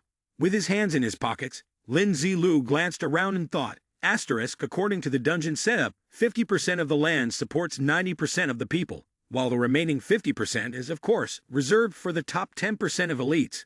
This kind of typical post-apocalyptic allocation system makes a site like this hardly surprising. The guide clasped his hands and bowed respectfully. The Wu Yang gang that you disciplined was a third-rate faction in the outer districts, a constant source of trouble for us. We're truly grateful for your righteous intervention. Lin Zilu turned back and replied lightly, No need to be so polite. Then they all continued walking. The man went on talking non-stop. Hidden within Lin Zilu's shadow, Ghost Child suddenly received a system notification. The Phantom Mirage skill was on cooldown. Without hesitation, Ghost Child darted straight into a nearby alley. Hearing the commotion, Lin Zilu turned his head to look. Ghost Child was sitting coldly, huddled in the corner of the wall. He and Big Fool continued walking inside, stopping in front of a large gate. The three of them halted, and the guide introduced, Fake Green Master, this is the city gate of our inner city. The large gate slowly creaked open, and the guide smiled, saying, My lord, the gate opening ceremony is the highest form of etiquette in Tianlian City. This ceremony is only held when the city lord is overthrown. Lin Zilu replied, Not bad. The three of them walked through the gate, entering a spacious and dignified area. The guide bowed and said, Please follow this way. In front of Lin Zilu was a luxurious carriage, with the driver standing beside it. Lin Zilu approached and patted the horse's head, saying, The city lord has quite a thoughtful nature, even keeping horses inside the city. Hearing this, the guide let out a sigh of relief. He respectfully said, Fake Green Master, since this place is quite a distance from the city lord's tower, the city lord has prepared a carriage for you for convenience. Lin Zilu was taken aback and pointed at himself, asking, Prepared for me? The guide nodded and answered, Yes, Fake Green Master. Lin Zilu naturally stepped up into the carriage, saying, Well then, I won't be polite. Big Fool, carrying his hammer on his shoulder, followed him, ready to get into the carriage. Suddenly, the hammer struck the side of the carriage, causing the roof to fly off and land on the ground. The atmosphere became silent. The guide awkwardly smiled, unsure of what to say. Big Fool continued to climb into the carriage. The other person said, "These horses have all undergone professional training. They will take you straight to the City Lord's tower." He raised his hand and smiled lightly. "The City Lord has already prepared to welcome you." "All right." The horse quickly surged forward at the command. The two people in the carriage remained silent, and the entire carriage shook, causing both of them to sway along with it. The coachman held the reins, cracking the whip, and drove the carriage swiftly along the road. When they arrived, the horse, following its previous training, came to a halt. The coachman stood in a corner, bowing slightly. Lin Zilu and Big Fool both stepped down. Before them stood the towering City Lord's tower. The door opened and they entered. Inside, Su Jishang was already waiting. He raised his hand and said, "Registered disciple, I apologize for not being able to welcome you from afar." Su Jishang walked up to Lin Zilu, shook his hand and said, "I have always heard of the great name of registered disciple. Today, I am finally able to meet you in person." Lin Zilu, somewhat embarrassed, replied, "Not at all, not at all. I have also heard of the reputation of the City Lord of Tian Lion City for a long time. It's a pleasure to finally meet you in person." The two shook hands, and Su Jishang, in a carefree manner, said, "Now that we've met, you can stop calling me City Lord." He introduced himself. "My name is Su Jishang. I'm probably a few years older than you, so you can call me Brother Su." Upon hearing this, Lin Zilu thought to himself, "He's over 70, I'm in my 20s, and yet he wants me to call him brother. Who exactly is taking advantage of who here?" Su Jishang then introduced the person next to him. "This is the Vice City Lord of Tian Lian City, Xiang Yu. I wonder how you address him, my brother." "Hello, registered disciple. I am the Deputy City Lord of Tian Lian City." Xiang Yu. Lin Zilu politely gestured behind him and said, "Su brother, my name is Lai Haobo, and the person next to me is my younger brother Lai Dezhang." City Lord Su Jishang pulled Lin Zilu's hand and led him inside. "Lai Haobo, that's a nice name. Just hearing it, I can tell you're a cultured person, so I'll call you Brother Lai." Come, Brother Lai, and Da Zhuang brother. Please come this way. I've prepared a sumptuous dinner to welcome you." Inside the banquet hall, there was a huge round table, with two stunning women standing beside it. Su Jishang waved his hand, signaling the women to step down. They bowed and exited. He interlaced his fingers and rested his chin on them, then asked, "Brother Lai, I remember that the group of 3 who died had 3 members. I don't know about another brother of yours. Where is he?" Lin Zilu answered promptly, "Are you referring to the assassination? He went elsewhere to handle something and didn't come with us." Su Jishang exhaled with a somewhat embarrassed expression. "Then, may I ask, Brother Lai, what brings you from Tianhuan City to our Tian Lian City? Is it primarily because you don't like the environment in Tianhuan City?" Lin Zilu continued, "As a city lord, I handle things for people, so we wanted to move to another city to develop again." He picked up a glass of wine, holding it with both hands, and with a cheerful expression, said, "On behalf of the City Lord of Tian Lian City, I invite Brother Lai to stay." Lin Zilu tilted his head and asked, "Invite us to stay?" Su Jishang also said solemnly, "That's right, I will arrange the most luxurious house for you, and furthermore, I will organize the information categories of your mercenary group at your mercenary center, providing you with the best treatment." Lin Zilu turned to Big Fool, who was hesitating, and said, "I have no problem with it, but my 2 brothers are used to living freely. I'm worried they might not be accustomed to a life of confinement." Su Jishang seriously considered this. "I understand, Brother Lai." He also made a promise. "This is something I can guarantee you. As long as you are within the scope of Tian Lian City, you and your brothers can continue to live as you did before. You will not be restricted in any way, and you will have the freedom to come and go from Tian Lian City. If you want to do anything, just let me know in advance, and I will make sure everything is prepared for you." Both of them joyfully raised their glasses in a toast. "Then we shouldn't trouble Su brother too much. I want to thank you in advance." After clinking glasses, both of them downed their drinks, while Big Fool sat quietly, watching them drink. Su Jishang looked troubled and shared his concern. "Brother Lai, I really don't want to hide this from you. I agreed to these terms, but they can only be implemented when you are in Tian Lian City. Lin Zilu thought to himself. No wonder he painted such a grand picture for me earlier. Turns out, he's been waiting for me here. He spoke out. Su brother. What do you mean by this? Su Jishang spoke with a worried expression.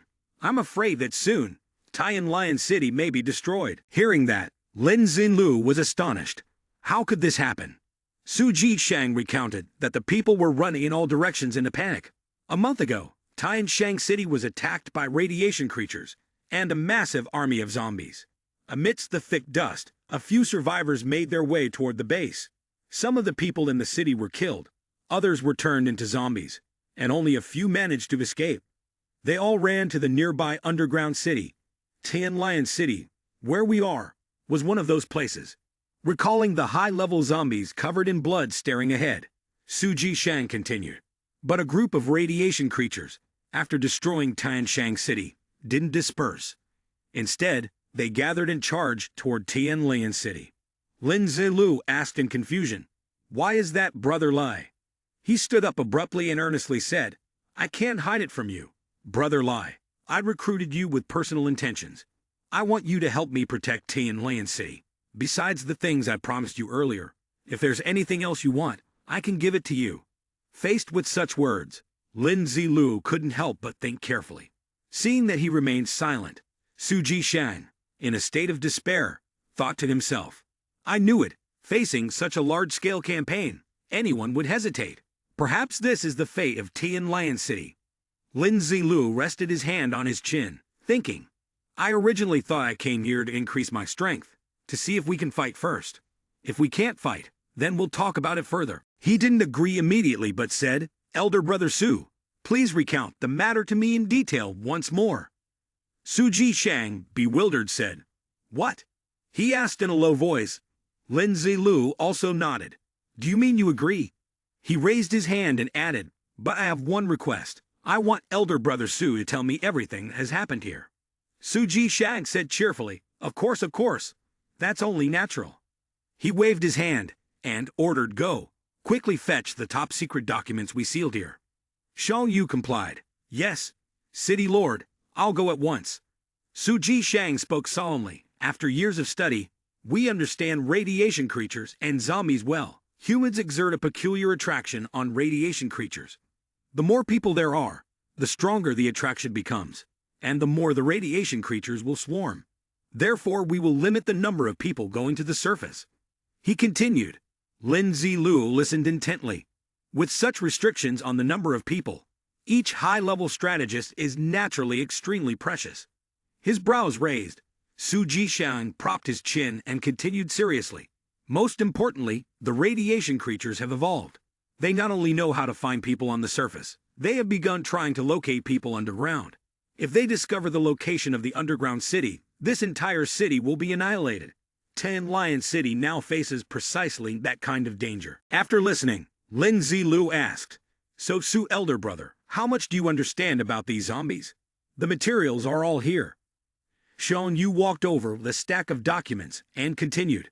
Right now, the radiation creatures that destroyed Tianshang City are heading towards Tian Lian City. Among them, there is an S-level powerhouse named Aja Aja has the ability to locate underground cities, which is how Tianshang City was discovered.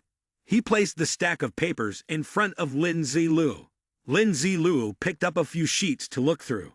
Su Jishang raised his hand and said, All the information related to this is in the documents. Old Lai, let him take a look first. All right. The atmosphere in the room gradually became quiet. Lin Zilu began to focus on the materials. After a while, he put the papers down and said, Su Elder Brother, I have finished reading the documents. Upon hearing this, Su Jishang immediately asked, Brother Lai, what are your thoughts? Lin Zilu raised his hand and asked, When facing these radiation creatures, what should we do? Should we attack directly or retreat? Su Jishang crossed his arms and lowered his head in thought. Retreat. Only the cowards from the conservative faction would choose to run. He slammed the table and stood up, exuding a fiery aura, his determination burning fiercely. He would take something from them, even if he couldn't kill them. Hearing this, Lin Zilu immediately guessed. So Su Jishang belongs to the progressive faction. Isn't this the perfect opportunity to embark on the main mission that's knocking at the door? Currently, the factions are divided into 3 groups. Conservative faction, whose main mission may be to command the retreat of humans, completing the task of building the new city structures, the safest, most stable, and also the most profitable. The neutral faction, whose main mission is the longest and requires interaction with a large number of people. Completing this type of mission largely depends on luck. You must find the right team and be progressive. The simplest main mission is to complete the combat task, relying on strength. Lin Zilu also stood up and agreed with Su Jishang's words. I also think so. Su elder brother is right. We definitely cannot be cowardly. We must crush them. When fighting radiation creatures, we should not stop or retreat. If I fall, there is no need to rush. Even if there are thousands, I will rise again. Seeing someone agreeing with him, he happily pointed his finger. Yes, Brother Li's words are truly wonderful, very inspiring. In the pink bubble, the two ran toward each other and shook hands. Su elder brother, Brother Li, I regret not meeting you earlier. Zhang Yu and Big Fool both smiled awkwardly. The city lord hadn't met anyone with the same ideals for a long time. Wasn't he afraid his excitement would scare them off? Su Jishang happily said, Younger brother, I just so happened to have an opportunity for you. He handed him a badge from the faction. From now on, you are a member of our progressive faction. Lin Zilu immediately wore the badge, and energy threads began to radiate from it. Accordingly, the system also displayed the message. Congratulations to player Yixai for successfully joining the progressive faction's battle formation. And because the player has obtained the progressive faction identity medal, they will hold a fairly high status within the progressive faction. Another system panel popped up after the player identified the immediate battle formation. The main quest line has officially opened. Please complete the tasks within the allotted time. Main quest line 1. Progressive Faction 1. Join the Progressive Faction and attain a certain level of renown within the Progressive Faction. Not completed. 2. Kill radioactive creatures. Zombie 0/1000. 3. Participate in Progressive Faction operations at least twice. After reading the quests, Lin Zilu murmured to himself, Not bad, not difficult. Then he turned, folded his arms, and said to Su Jishang, Brother Su, tell us your plan now. Su Jishang placed one hand behind his back and said, Brother Li, our progressive faction cannot sit and wait to die, nor can we allow the radioactive creatures to come knocking at our door. He raised a finger, and with determined eyes, added, I want to take the initiative and launch a strike, execute the beheading plan. Lin Zilu stroked his chin in thought, the beheading plan. Su Jishang elaborated, Yes, the beheading plan. Our target is Asia and the other radioactive creatures located far from Tianlian City. Lin Zilu agreed. Brother's plan is excellent. So where is that Asia now? How many radiation creatures are there beside it? Younger brother, don't worry. I have investigated the location thoroughly. He pointed and continued. There's also some good news. The zombie army that originally attacked Tianxiang City along with it has temporarily left. Lin Zilu asked cautiously, Really? He rested his chin on his hand, thinking, No zombies means a lot less trouble. Su Jishang spoke confidently, one hand on his hip, the other raised showing 4 fingers. Really?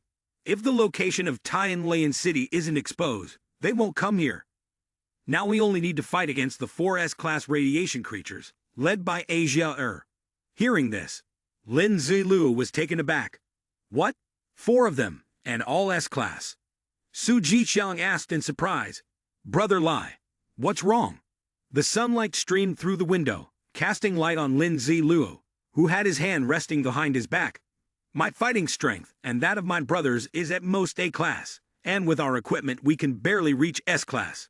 Su elder brother, I am sincerely willing to help you, but that doesn't mean I can lead my brothers to their deaths. Su Jishang, hearing this, hastily said, Brother Li, don't rush, we are also prepared. Lin Zilu crossed his arms and said, Go ahead, tell me. Su Jishang forced a smile and said, I sent people to find the city lord of the nearby Tianxing City, Zhuang Fei Yao. He himself is an experienced S-class powerhouse. He understands that, if the lips are gone, the teeth are cold. so he has agreed to join us. He regained his confidence, placed his hands on his hips, and continued. I captured an S-class radiation creature with him. You and Da Zhuang brother captured a radiation creature. Xiang Yu commands 4 A-class experts who can fight the rest. We won't leave you to fight alone. After saying this, he turned his gaze to Lin Zilu, who sighed and agreed. As long as Su elder brother wasn't intending to use them, leaving them alone to face a Jia it would be fine. Su Shang bet respectfully. How could I do that? This is still a matter concerning Tanlian City after all. He smiled and added, Brother Lai, you are our reinforcement brought from the outside. Since the team encountered a dangerous situation, I will definitely prioritize your safety. Lin Zilu presented his reasoning. Elder brother, you have to be responsible for Tanlian City, and I must be responsible for my brothers. I hope elder brother understands. Su Shang furrowed his brows and forced a smile. I understand, of course, I understand. With this in mind, I feel relieved, which should ease things up a bit. He really isn't someone who can be easily deceived. At this moment, the system interface appeared. Player Yi Tsai has successfully activated the Raid Battle mission. This mission belongs to the Progressive Faction's action. Would you like to accept this mission? The system also displayed other information. Raid Battle. Context. Once the position of Tanlian City is discovered, the system reported, it will be flooded with disasters. The urgent task is to successfully kill the radiation creature, a Jia. Prevent the radiation creature's attack. The objective is to kill the radiation creature, a Jia. The reward is 10,000 experience points, 10,000 gold coins, a golden tier item that increases the player's reputation in the Progressive Faction. Lin Zilu thought to himself that the reward wasn't bad. He then turned to Su Shang and said, actually, all I need is a promise from elder brother. If elder brother can agree to fight alongside us, I will also be willing to sacrifice myself for Tanlian City. Both Su Shang and Xiang Yu were slightly taken aback by Lin Zilu's words. He smiled and walked over to shake his hand. All right, Brother Lai, with your words, I am at ease now. He then turned to Xiang Yu and gave an order. Bring it here. Su Shang handed a gift box to Lin Zilu. We met in a hurry, so the greeting gift for elder brother I prepared is a bit rushed. Lin Zilu opened the gift box to take a look and was shocked to the point of losing his composure. Inside the box was a severed human head. Su Shang said, This head of the bald old man is my greeting gift to you. Holding the box, the city lord of Tanlian City hesitated and asked softly, This is? Su Shang quickly explained, Wasn't the 5 Rams gang the one who offended you before? This bald man is their gang leader. The 5 Rams gang has been wiped out, and this head is the greeting gift I prepared for you. Su Shang raised his head high, confidently affirming, I am also fulfilling the promise I make to you in Tanlian City. No one can make things difficult for you. Lin Zilu, after hearing this, expressed his gratitude. Thank you, Su elder brother, for supporting me and my brothers. Looking at the head of the player inside the box, Lin Zilu silently thought, I didn't expect that the first mission of this dungeon would be completed in such a way. The system immediately displayed a notification. Player Yi Tsai has successfully completed all the conditions of the mission to dismantle the 5 Rams gang. Mission completed successfully. Congratulations to the player for receiving the mission rewards. 1,000 city currency, 1,000 experience points, 2,000 gold coins, and 1 item. Silver grade reminder. Due to storage space limitations, the item cannot be opened. Please choose an appropriate location to claim the reward. After fully receiving the box, Lin Zilu smiled and said, Su elder brother, here's to a pleasant cooperation. Lin Zilu and Big Fool were then led to the resting area. When they arrived at the door, the female servant turned her head, her tone polite. Please, come in. As soon as Lin Zilu and Big Fool entered, the servants lined up respectfully to greet them. We welcome Slayer Sama. Lin Zilu was somewhat surprised by this treatment and softly asked, This is? The female servant, who had pointed the way earlier, quickly answered, These are the greetings prepared for you by the city lord. No matter what you require in your daily life, we will do our best to meet your needs. Lin Zilu, with a sleepy expression, led Big Fool and casually gave instructions. All right, just don't bother me. I need to sleep. When they reached the foot of the stairs, Lin Zilu asked again, "What floor is my room on?" The maid squinted her eyes, smiling sweetly as she replied, "You are the most honored guest of Tianlian City, sir. All our rooms have been cleaned, and you could choose anyone you like." Lin Zilu continued walking, expressionless, and gave his command. "All right, that's all for you. You can leave now. If I need anything, I'll call you." The maids responded in unison with a yes, sir. Lin Zilu walked to the last room at the end of the hallway and gently opened the door. After observing for a while, he couldn't help but comment, "This dungeon setup isn't bad. The living conditions for players are decent." After finishing his words, he jumped onto the soft, comfortable bed. Lin Zilu lay on the bed, not forgetting to open the system panel to claim his mission rewards. Player experience, 1,000 points. Gold coins, 2,000. Congratulations to player Yixei for obtaining the silver-grade item, the Lustful Scarecrow. Once done, he turned over and muttered to himself, "Sleep, just sleep. There's another battle tomorrow." When the sun was high in the sky the next morning, Lin Zilu and Big Fool woke up and were stretching. Suddenly, Lin Zilu looked towards Su Jisheng, who was standing at the foot of the stairs. "Su elder brother, are we heading out now?" Su Jisheng smiled gently and clapped his hands to signal. "No rush, brother Lai. You should wear this first." The two female attendants immediately brought out two sets of pitch-black protective suits. Lin Zilu, with a puzzled expression, promptly asked, "What is this?"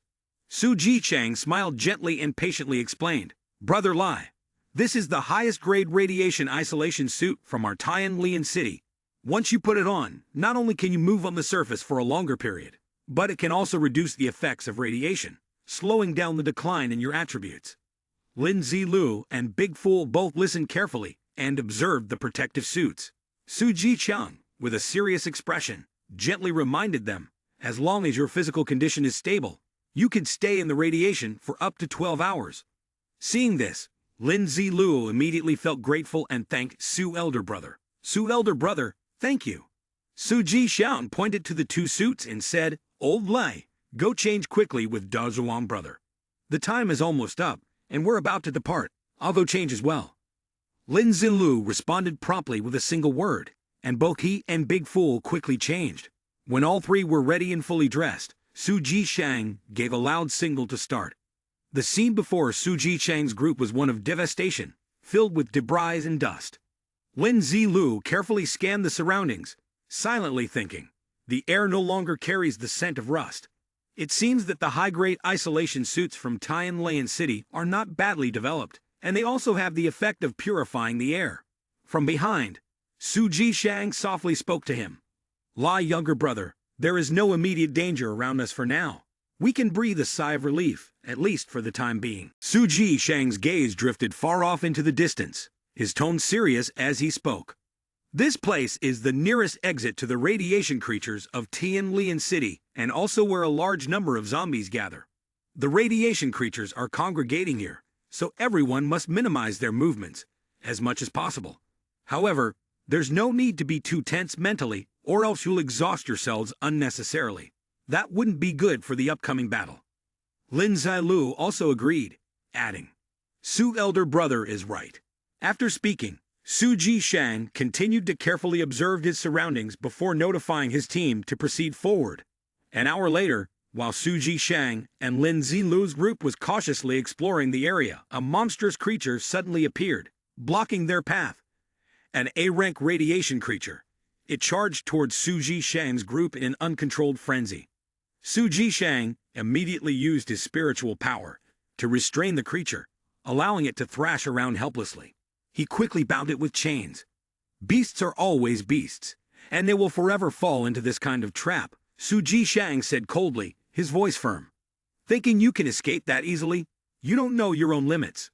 Suddenly, Su Jisheng's expression shifted, his eyes widening as he looked at the creature screeching and resisting.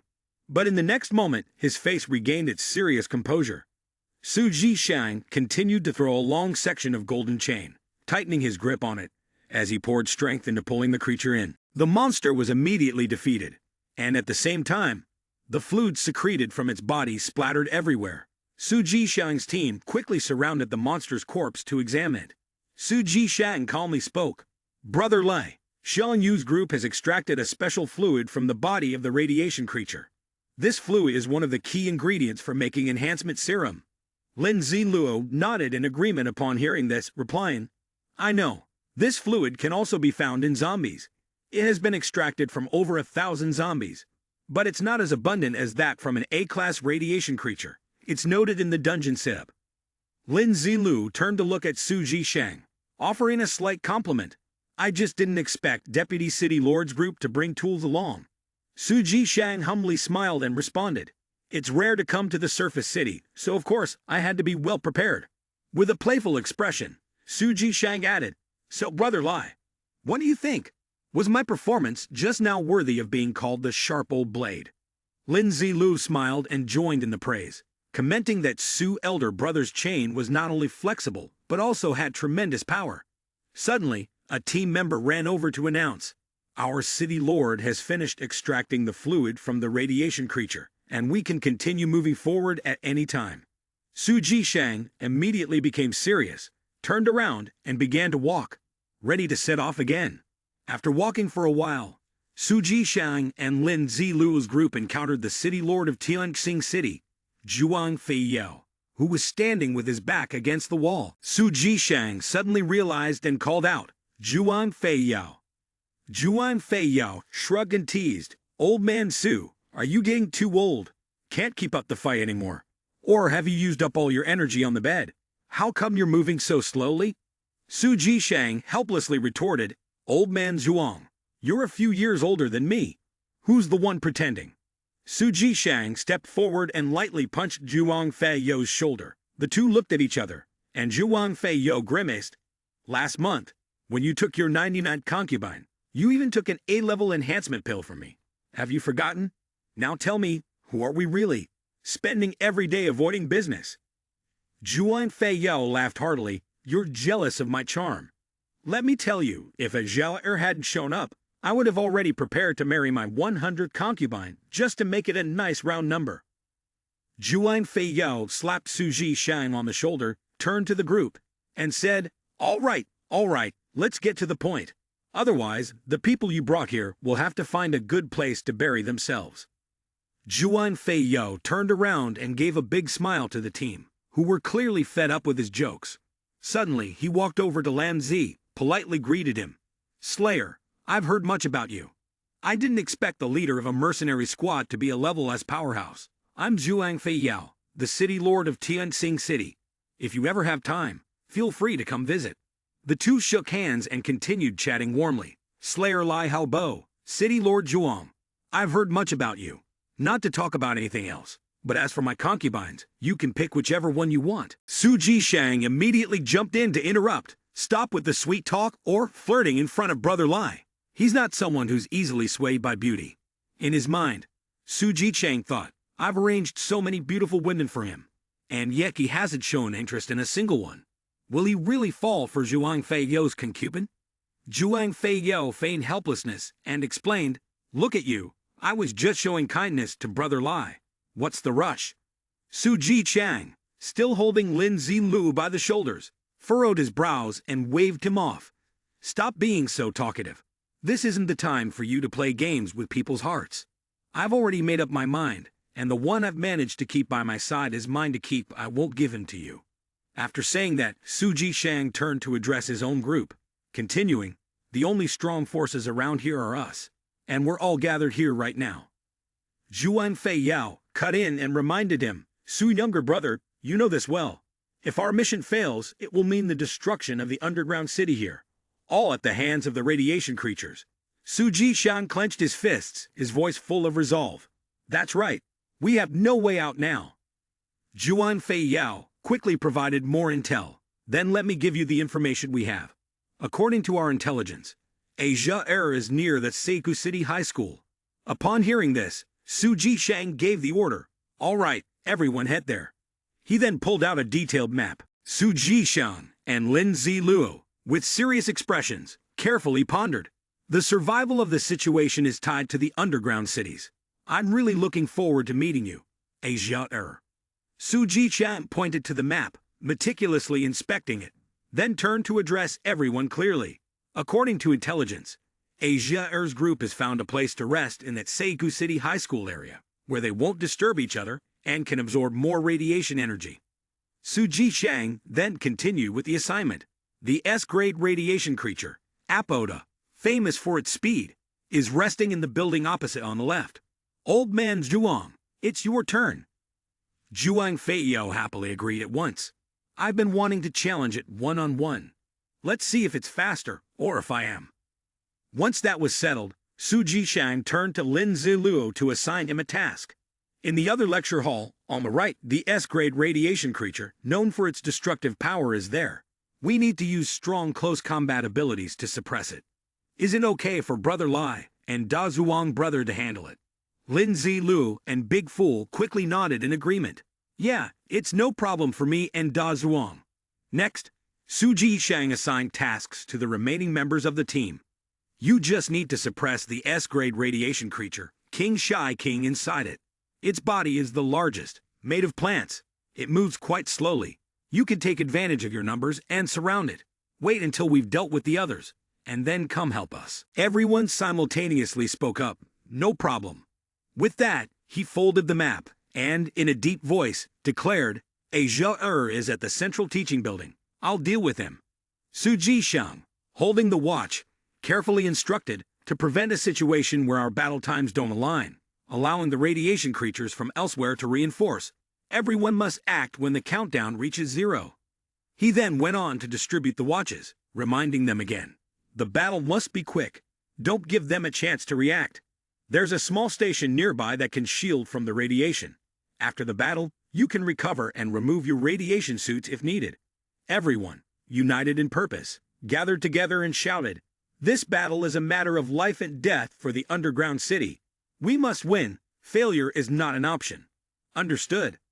Once everything was settled, Su Ji-chang smiled warmly, his voice rich and deep. Rest for a bit, regain your strength, then we'll depart. Everyone quietly sat down to rest, and soon after, they immediately set off. Su Ji-chang gestured for everyone to quickly get to their respective tasks. The group dispersed in all directions to carry out their missions. Lin Zilu and Big Fool cautiously walked toward the location they had been assigned. Lin Zilu remained silent, carefully assessing the situation, his heart calm. Both he and Big Fool were silent, observing cautiously. Lin Zilu quickly stepped out, being careful, fearing that others might not find him, causing such a disturbance. He carefully instructed Big Fool, who was behind him, Stay here and don't do anything rash. Lin Zilu, holding his sword, tiptoed lightly, cautiously surveying his surroundings. After a while, he had reached the dwelling of the radiation creature. He hid carefully behind a wall, observing silently. When the giant beast was deep in slumber, unaware of the situation, the system appeared with the following message. Radiation creature. Ji Su-pu. Basic attributes. Strength 240. Mentality 110. Physique 220. Agility 160. Radiation body talent. When under high radiation conditions, your basic attributes will increase. The evolution rate will accelerate when the body suffers damage. Recovery speed increases with the radiation concentration. When dealing damage to enemies, the speed at which you absorb radiation from the enemy increases. The body is armored with bear and wolf plating, human-dog hybrid. You can possess the abilities and characteristics of an organ within the armored body, giving you immense physical strength. Your resistance to incoming attacks is enhanced, and you can mitigate the damage you take. Skills: Giant Bear Pounce Attack, Mighty Tiger Claw, Raging Wolf Claw, Weakness of Devouring Bark. A section of the body, not connected with similar structures, will be quite weak. Critical hits may cause higher damage. Due to the enormous body, movements are slower and less agile. Lin Zilu stared in surprise at the monster, silently wondering to himself, where is the dog? Where is it on its body? He quickly got into a ready stance. Taking out a watch, he tightly gripped the countdown timer. Lin Zilu's eyes darted around, carefully surveying the surroundings. Maybe the hallway was a bit larger than he thought. Yawning, he swiftly dashed off quietly. Without making a sound, he stood still, cautiously considering his next move. Lin Zilu swiftly opened up the system menu. To deal with a massive creature like this, it was best to use traps to save both time and energy. After a brief moment of consideration, Lin Zilu decided to use a trap capable of disrupting the barrier. Without hesitation, he activated the trap's function. The countdown timer reached its final seconds, signaling that it was time to act. With a grim expression, Lin Zilu punched the wall forcefully, causing the sleeping monster to wake up in a fury. Then, he quickly launched a series of fireballs towards the creature. At this point, the monster had truly lost its mind, its eyes glowing red as it roared loudly. Lin Zilu showed no fear, staring straight at the monster, grinning as he spoke. "Nice, I asked you where the dog part was, and it turns out you were hiding it in your mouth." The monster aggressively blocked Lin Zilu's fireball with one hand. That arm was nearly burned to a crisp, smoke rising from it. Suddenly, a small flame flew toward the creature and landed on the dog head pendant hanging on its chest, setting it on fire. The dog's head immediately snarled in fury. The two-headed creature quickly turned to glare at Lin Zilu, with eyes blazing with rage. Lin Zilu squinted and smirked in challenge. "If you're capable, come at me." The monster roared loudly, gathering strength to channel its internal energy. It bared its teeth in bitter fury, glaring in Lin Zilu's direction. Without warning, the creature, filled with murderous intent, continued to scream as it charged forward. It raised its claws high, preparing to strike at Lin Zilu. Lin Zilu remained unfazed, sneering lightly, then gently stepped back as the beast brought down its powerful blow. Lin Zilu had already vanished. The monster's missed strike only shattered the surrounding walls. As the creature scanned the area, Lin Zilu taunted, "I'm over here." The beast's eyes burned with rage as it searched frantically. Lin Zilu, enjoying the moment, continued to provoke, "I'm over here." Looking up, the creature immediately glanced upwards, and when their eyes met, a large rock suddenly plummeted straight toward the creature. The beast gritted its teeth, straining to hold the massive rock, its eyes bloodshot, veins popping. Its legs began to tremble, unable to stand firm. In the end, it refused to yield, forcefully throwing the rock away. The beast growled, its eyes blazing with fury, as it stared up at Lin Zilu. At that moment, Lin Zilu suddenly dove down, his sword aimed directly at the creature. The monster was momentarily stunned, but fortunately managed to dodge Lin Zilu's sword strike. The thrust from Lin Zilu just now was enough to crack the floor completely. Lin Zilu stood proudly, holding the precious sword in his hand, waiting for his opponent. The monster's eyes were filled with fury. It didn't wait long and quickly gathered its strength. Lin Zilu calmly observed. The two-headed monster roared and activated its abilities simultaneously. Giant Bear Pounce Attack, Mighty Tiger Claw, Dog's Bark of Devouring. Seeing this, Lin Zilu was intrigued, noticing how its body armor allowed it to simultaneously trigger three very interesting skills. The system interface immediately displayed detailed information. The Giant Bear Pounce Attack could create a large force of impact that pushed Jisupu's body forward. The Mighty Tiger Claw made the monster's tiger-like arms swing forward, causing a burst of high single-target damage. Dog's Bark of Devouring was a buff skill that weakened the enemy's basic attributes while boosting its own. Lin Zilu squinted, thinking to himself, "Let's see how well I can deal with these skills of yours." The monster raised its claws and lunged at Lin Zilu, launching a follow-up attack with 9 consecutive slash. Lin Zilu yawned and immediately swung his sword, striking directly at the monster's hand. The impact of the two strikes was so intense that both Lin Zilu and the monster were thrown back. Lin Zilu quickly gathered his strength and landed safely.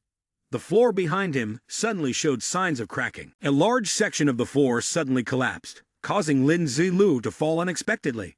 Then, a thunderous explosion rang out as the monster, pleased yet furious, roared loudly and charged toward Lin Zilu to take his life. "Human, you will pay for this." Using the 9 consecutive slash skill, Lin Zilu entered a stiffened state. Calmly, he gave a signal with a glance. "Big Fool, now's the time." As the monster prepared to pounce on Lin Zilu, Big Fool quickly smashed through the glass door and rushed in to break the siege. With his strong frame, Big Fool swung a massive hammer at the monster. Big Fool furrowed his brow seriously, gathering strength to push the monster into a critical state. Then, he activated the Overlord 9 Cauldron skill. The pressure from both sides was immense, causing the floor to collapse once again, sending both Big Fool and the monster crashing down to the lower floor. Seeing the monster lying unconscious on the ground, Big Fool raised the hammer high. With a powerful blow, he struck the monster's dog-like head. Suddenly, a glint of movement flashed in Big Fool's eyes, and he looked down in surprise. The monster, in pain, was struggling and trying to recover. Its massive hand quickly grabbed Big Fool's leg, lifting him high into the air as it howled. The monster threw Big Fool violently into a corner, confident it had secured victory. It roared in triumph. Unexpectedly, Lin Zilu appeared behind it, sword in hand, charging straight toward the monster. Lin Zilu's strike caused the floor to shake, leaving the monster no time to react. It immediately fell freely along with a pile of rubble. The entire scene was left with only Lin Zilu silently observing and Big Fool sitting slumped in the corner of the wall. Big Fool quickly regained consciousness. Lin Zilu immediately sealed the situation with a large explosion. Both he and Big Fool had safely escaped. The two of them were focused on observing the results. The smoke from the explosion gradually dispersed, and the ruins slowly came into view. Lin Zilu swiftly deployed his blood-colored copper to assess the situation, needing to confirm whether Jisoo Poo was truly dead. Looking at the monstrous creature, lying in pain beneath a pile of massive rocks, Lin Zilu thought to himself, "It's not easy to want to survive so desperately." Suddenly, it turned its head to look toward the two of them with eyes burning with rage. Lin Zilu stood still, slightly wondering, could it have noticed I'm watching it? Seeing the creature turn its face away and struggle to crawl out from under the rocks, Lin Zilu breathed a sigh of relief, thinking, "No, I really did overestimate its intelligence." At that moment, Lin Zilu turned to Big Fool and said, "Let's go. Take me to avenge." The monstrous creature, covered in stones, was struggling to crawl inch by inch. Suddenly, a powerful blow struck its head.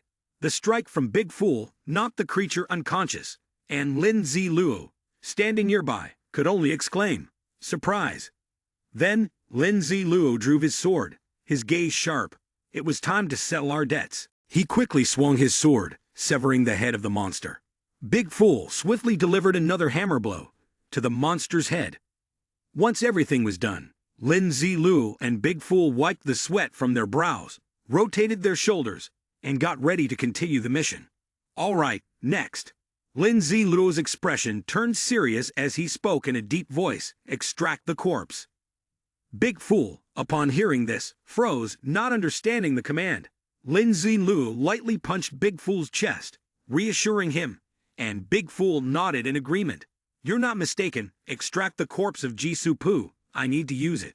With that, Lin Zilu climbed up the pile of rocks, while Big Fool remained below, trying to drag the beast body out. Lin Zilu began clearing the rubble on top to relieve the pressure on the beast's body. After a while, Zilu had finished clearing the debris above, and calmly wiped the sweat from his face. He looked down at Big Fool to check if he had managed to drag the beast out. But after some time, there was no sign of progress. Zilu, growing frustrated, jumped down and re-explained the process to Big Fool, then grabbed onto the body and tried to pull it out himself.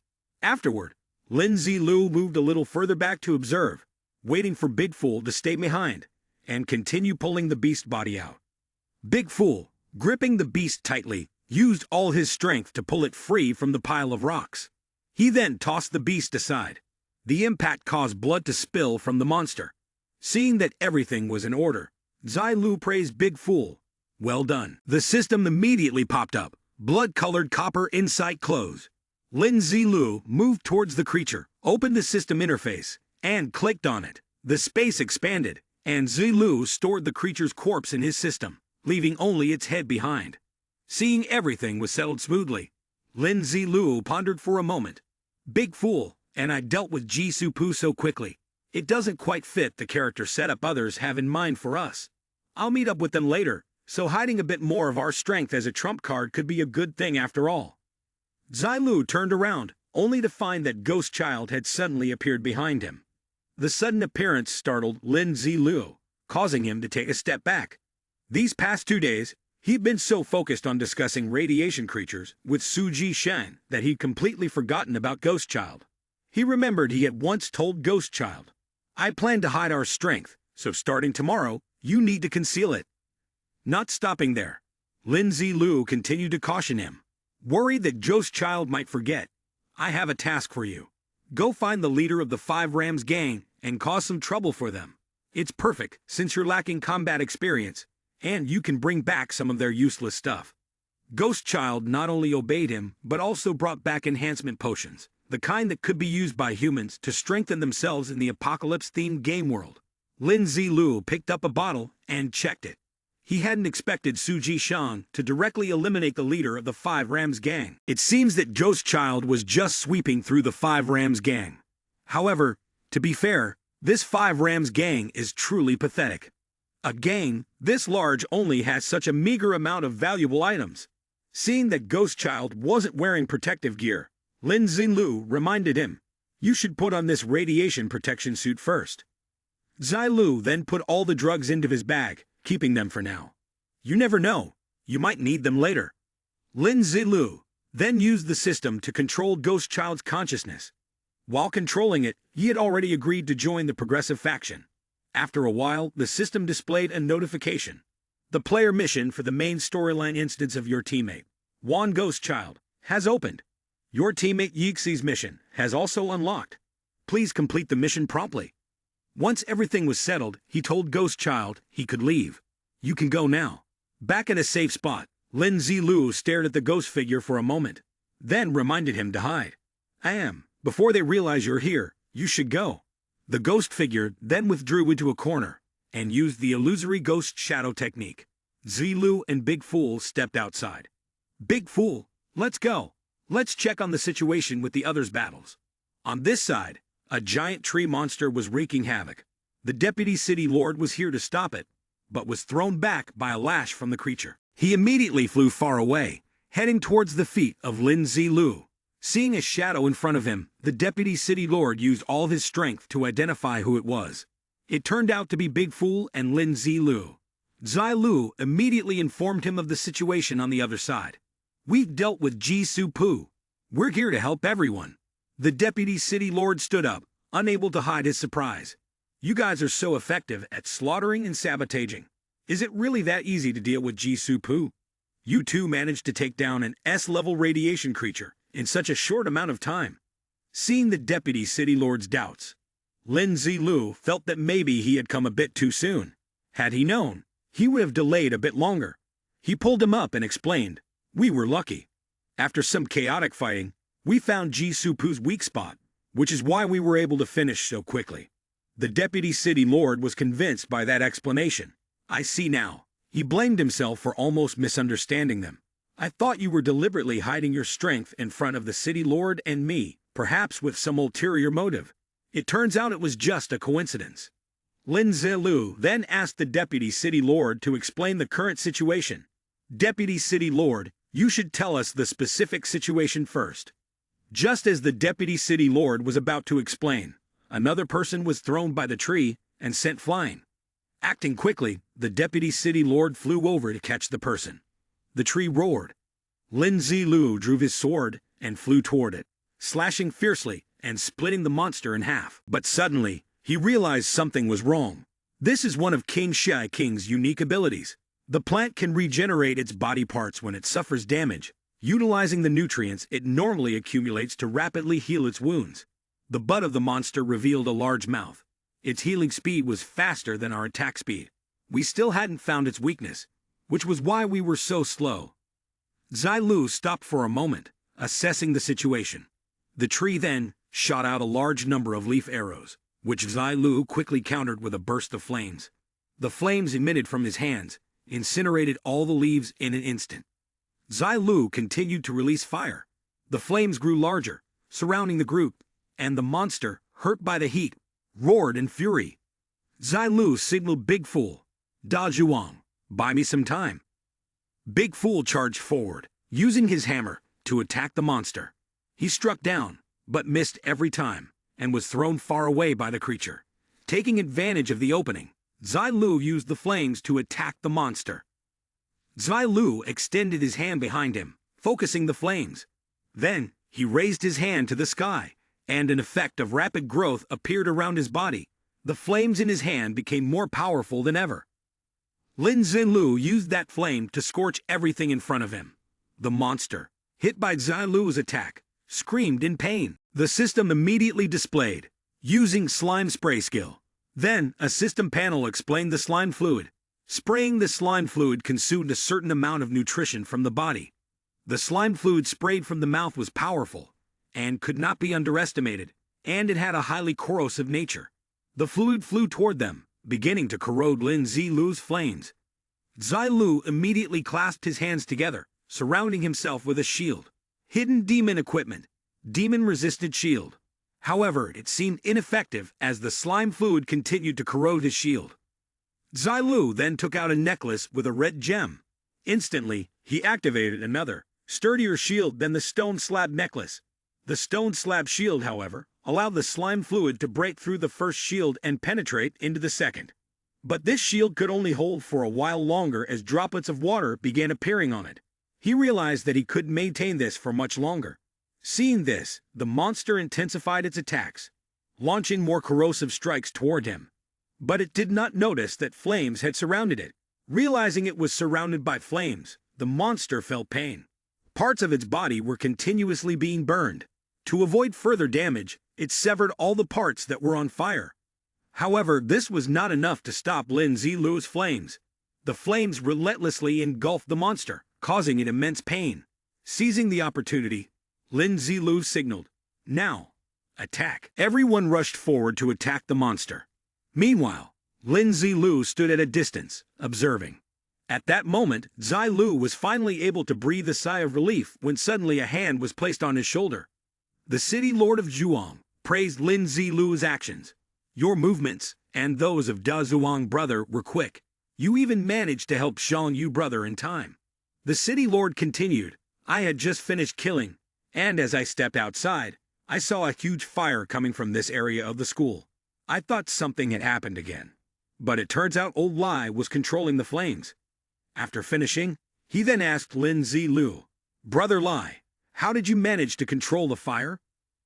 Zai Lu was momentarily stunned. How should I answer this? Faced with the eager look of the city lord of Zhuang, Lin Zilu wasn't sure how to explain. Suddenly, the deputy city lord collapsed. Lin Zilu, who was nearby, immediately rushed over and asked, "Deputy city lord, are you all right?" Both of them turned to look at the monster. It let out a growl, seemingly enraged and evolving. Zai Lu said to the city lord of Zhuang, "Zhuang elder brother, now is not the time to discuss this. We must deal with the King Shai King first." The city lord of Zhuang agreed with Zai Lu's words. "Brother Lai, you're absolutely right." With that, the city lord of Zhuang charged in. On the other side, Zai Lu escorted the wounded to a safe place. Then, he quickly disappeared, leaving only a shadow behind. Zai Lu appeared on the castle rampart and charged into battle against the monster alongside him. He unleashed a flurry of fiery slashes, carving countless wounds into the creature, then leaped clear of its attack range. Lord Zhuang praised him. Brother Lai truly has guts. By now everyone had gathered together. Lin Zilu asked Brother Zhuang, "Brother Zhuang, something could be happening." Brother Zhuang, knowing what his junior wanted to know, said, "I know what you mean. Something has certainly happened to old man Su." Lai Jianyuan immediately objected, "No, we must." Lord Zhuang stepped forward and waved his hand to explain to Li Jianyuan. "The news from the main hall says the academy over there hasn't shown any large signs of disturbance. Old man Su is very likely holding his ground against Asia Zai Lu began to think as well. Fortunately, we chose to kill King Shai King first. Otherwise, not only the deputy city lord, but all of them would have died. If King Shai King is wiped out, we will rush to join forces with Asia By then our strength won't match theirs, and this operation will be a total failure." Another member of the group added, "Regarding the Hong squad, the deputy city lord is gravely wounded and cannot continue fighting." Zai Lu also recalled, "The last character creation, based on my current character setup, I can't say too much." He only added about everyone's situation. Da Zhuang and I are fine, and with Zhuang elder brother, we should be able to deal with Asia. Zhuang City Lord immediately reminded everyone, you all are severely injured, and it's not convenient to move. You won't be able to help by going. Seeing this, Lai Jianyuan stepped forward, wanting to continue fighting. Zhuang City Lord, Zhuang City Lord, then reminded Li Jianyuan, Sean brother, even if you don't think of yourself, you should think of them. After Zhuang City Lord's reminder, everyone fell into silence. After a while, Lei Jianyuan compromised. All right, I will listen to Zhuang City Lord. Zhuang City Lord then decided to go with Lin Zilu and advised everyone to stay. Brother Lai, and I will go check on old man Su. Da Zhuang brother, you stay here and help me watch over them. Don't let them run off. Saying this, the two of them ran off. Upon arrival, the quiet atmosphere was eerie, and suddenly, Zai Lu sensed a pressure. Both of them entered the building, but everything seemed normal. Zai Lu scouted the 3 lower floors, while Zhuang City Lord scouted the 4th and 5th floors. The 4th floor looked exactly like the 3rd, with not many signs of fighting. He reported back on the situation of the lower floors, and the 2nd and 3rd floors were the same. Zhuang City Lord thought, a Jia has escaped, so did old man Su chase after him? I don't know. Zai Lu then added, there's a very strange classroom on the 2nd floor, but since I went up alone, I turned back and called Zhuang City Lord to follow. However, I dared not act alone, so I called for Zhuang elder brother. Seeing this, Zhuang City Lord urged, what are we waiting for? Let's go quickly. The two of them immediately ran to the location. Zhuang City Lord opened the door. At once, the scene before him startled him. A person was crushed by many stones, with only an arm visible outside. Looking at the marks on the arm, Zhuang City Lord immediately recognized it was Old Man Su, causing him to panic and rush forward, shouting, Old Man Su. Zai Lu hurriedly grabbed his hand, saying, that's not Su elder brother. Zai Lu then explained, here only one arm is broken. From what I can see, there is no trace of me anywhere in this building. Su elder brother and Asia are gone. Zhuang City Lord, however, did not think so. He was certain it must be that Ajia's strength is too great. Old Man Su had his arm broken by it, but Old Man Su himself is powerful. Ajia couldn't have killed him in such a short time. After realizing our presence, it must have chosen to flee. Zhuang City Lord grew more confident in his thoughts. Old Man Su has a violent temper, and everyone knows about his hostility towards radiation creatures. Plus, the failure of the plan to stop it from escaping. He must have chosen to follow it. Zai Lu added, I agree with that.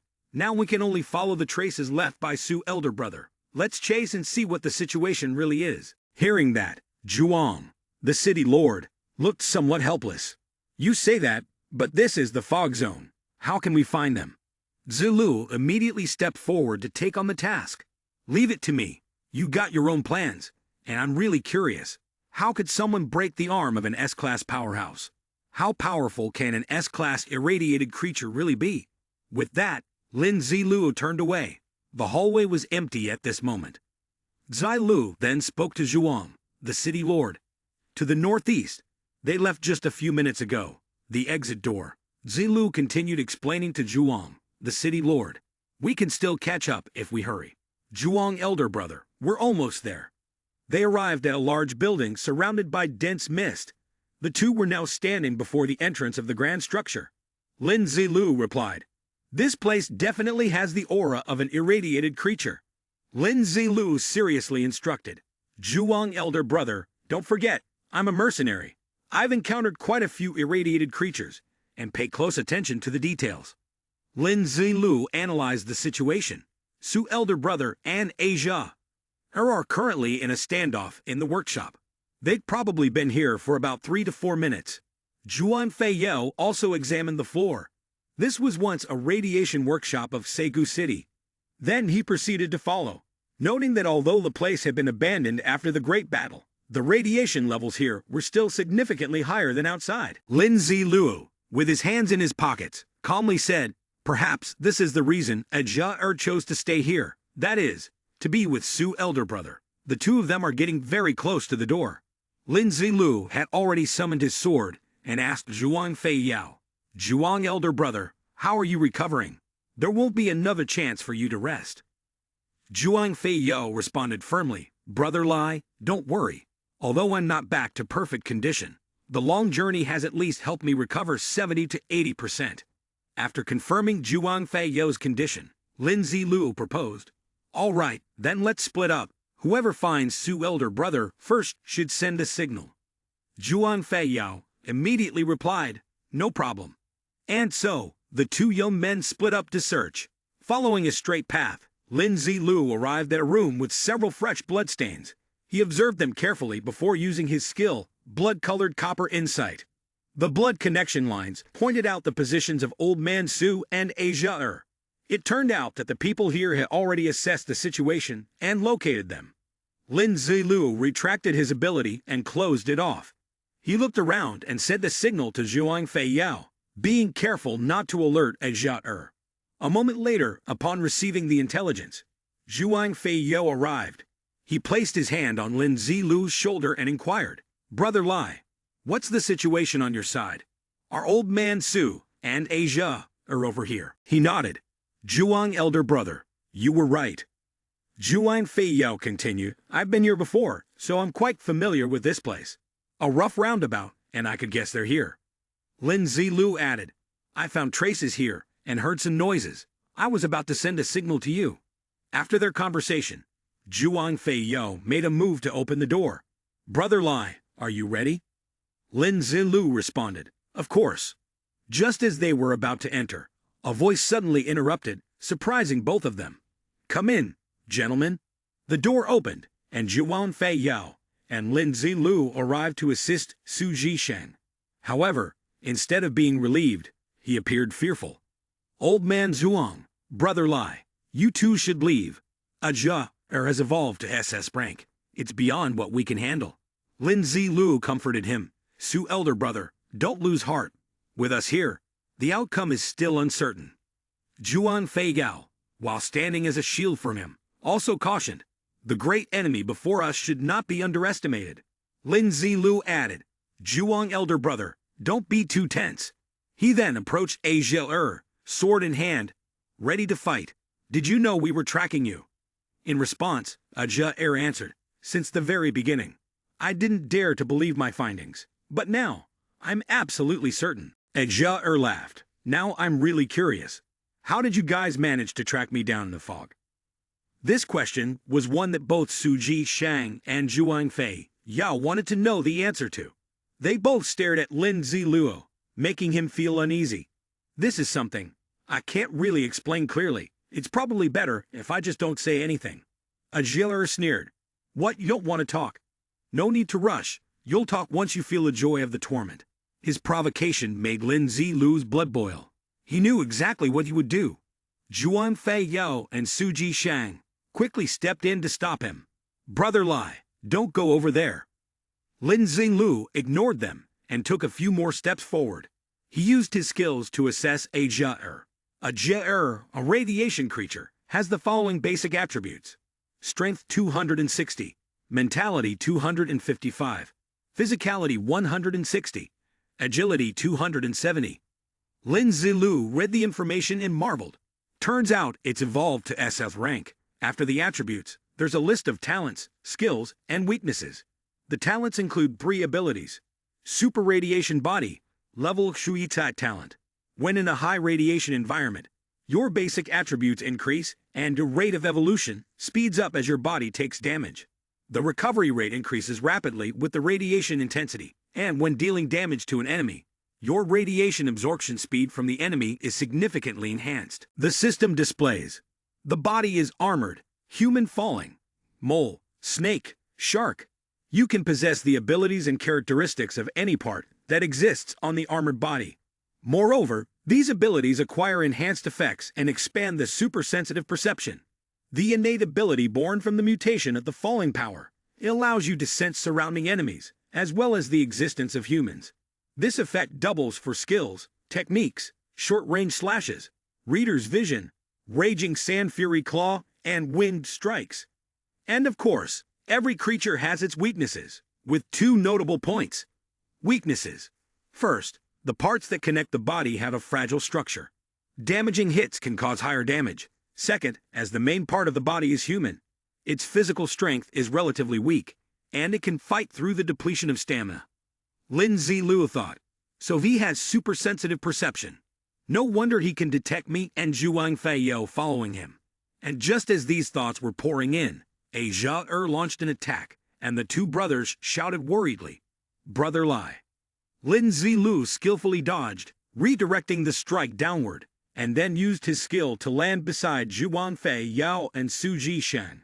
Lin Zilu instructed them, "Zhuang elder brother, attack the area above Ajia's elbow, where it connects.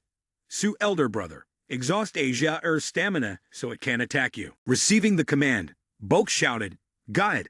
Seeing the situation improve, Lin Zilu began to think of a new strategy, his gaze sharp. Lin Zilu made an immediate judgment. Zhuang elder brother on the left will block the path. Su elder brother on the right will bind its hands. Immediately, Zhuang Feiyao struck with his sword, while Su Jishang used chains to restrain its hands. This forced Asia to halt all actions. Unable to use its limbs, it had to rely on its eyes to observe, just as Lin Zilu's flaming sword was approaching. With an extremely fast speed, in the blink of an eye, the sword swept across Ajia's hand, severing it. Not stopping there after landing, Lin Zilu leaped again, closing in on Ajia. Once more, he swung his sword, cutting off its arm, which also caused the floor to crack. Only then did Lin Zilu stop. Ajia looked up at Lin Zilu from the ground, uncomfortable. "I find you quite interesting.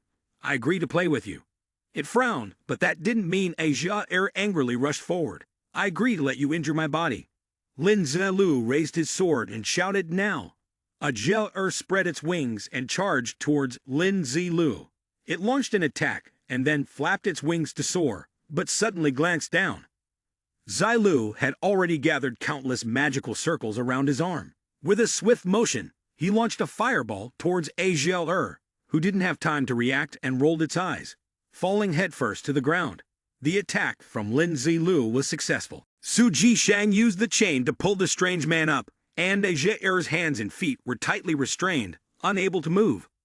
Old Su exerted all his strength, pulling the chain hard, dragging the demon along the ground, who groaned in pain. Then, Zhuang Feiyao jumped up and struck downward, aiming for the demon's neck.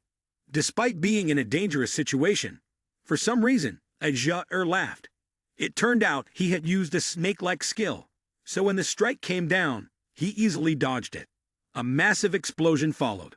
Zhuang Feiyao immediately glanced at Lin Zilu to receive the next command. Zilu pondered, "Ajia only has snake eyes, yet he can even mimic the movements of a snake with his entire body." In front of them, Ajia was moving swiftly to escape Lin Zilu, which only made him more certain. It seemed this was what the enhanced body armor had mentioned, the augmentation and expansion effects of these abilities. Ajia smug, accelerated, observing as he did. "The most troublesome one is the youngest. I'll deal with these two old men first." Su Jichang crossed his arms, advising, "Old man Zhuang, brother Lai, Ajia is an SS-level radiation creature. We cannot afford to ignore him." Zhuang Feiyao waved his hand. "Old man Su, I told you, you've been in Tianlian City for too long. Now you're acting so sluggish even when fighting a radiation creature. You've been injured, so rest on the side. Once Brother Lai and I finish cleaning up, we'll take you back for treatment." Because they were too engrossed in conversation, neither of them noticed when Ajia had disappeared. Lin Zilu shouted, "Zhuang elder brother, turn around." Hearing the command, Zhuang Feiyao spun around and swung his sword down at Ajia. The slash was swift and decisive, but the sword's trajectory was easily blocked. Without hesitation, as soon as his feet hit the ground, he immediately retracted his sword and thrust it forward. Ajia took a defensive stance, continuously retreating, waiting for the right moment to strike. With a burst of strength, he launched himself, landing a solid punch. Zhuang Feiyao was sent flying, blood spraying everywhere. Ajia grinned with satisfaction. Useless human. Lin Zilu cursed inwardly. How could his teammate, who had survived for so long, not realize that Lu Meng wouldn't end well, especially when facing an enemy with power far beyond his own. Just by capturing one person, a Jia had become arrogant. Indeed, humans were weak, and only this strange one was truly formidable. On the battlefield, only two people remained, Lin Zilu and Su Jishang, both clutching their arms in pain. From its movements, Lin Zilu could tell that the creature had already targeted its next victim, aiming to deal with Su Jishang first. He raised his sword on his shoulder in a taunting gesture. "Is that so?" Lin Zilu's thoughts ran parallel. "Lucky for you, you asked if I agreed." Lin Zilu stepped forward to face the challenge and instructed Su Jishang, "Su elder brother, leave the rest to me. You take care of Zhuang elder brother." Lin Zilu focused on quickly resolving the situation, as if this dragged on, these two old men wouldn't survive. Su Jishang spread his hands in objection. "Brother Lai, you can't." Lin Zilu ignored him and tossed the coin he held into the air, then caught it, leaving the rest to fate. It landed heads up. "Blessing of the Angel. You have obtained the blessing of the Angel. Players who receive this blessing will be protected. All attributes increase by 10%. All damage taken is reduced by 10%. Stamina and mental energy recovery speed increase by 50%, and wound recovery speed increases by 40%. The additional effects received during the blessing will be completely immune to resistance. Other debuff effects are reduced by 30%, and the duration is shortened by 40%. Clutching the coin in his hand, Lin Zilu said seriously, "The blessing of the angel lasts for 10 minutes, so I'll resolve this within 10 minutes. How can a Jia allow a human to offend him? He will immediately mock in arrogance." However, upon taking a closer look, a Jia was stunned. No, how could this be? He assessed the situation, realizing that this person had used some method to temporarily boost his attributes in such a short amount of time. He had even calculated his own moves, and if he continued to drag this out, the situation would only get worse for him. He had to finish this quickly. With that thought, a Jia activated his system skill, Raging Sand Fury Claw. He grinned viciously, launching an attack on his opponent. System display. After the enemy is locked down, they will be immobilized in place for 2 seconds. The damage dealt when biting hits is 130% of strength attribute. At the same time, after the bite causes a wound, it will induce pain, dealing 200% damage and 5% of the strength attribute as damage per second, lasting for 10 seconds. Based on the information provided by the system, Lin Zilu understood the situation. What a coincidence, the blessing of the angel just happens to nullify this binding effect. Why is this machine acting so impulsively? A Jia didn't hesitate and charged forward. Lin Zilu also prepared himself to counter. He activated his skill, 9-line consecutive slash. However, the attack did not damage a Jia as it dodged by executing a sideways jump. Having avoided the attack, a Jia smirked arrogantly, leaped to the side to gain momentum for another jump.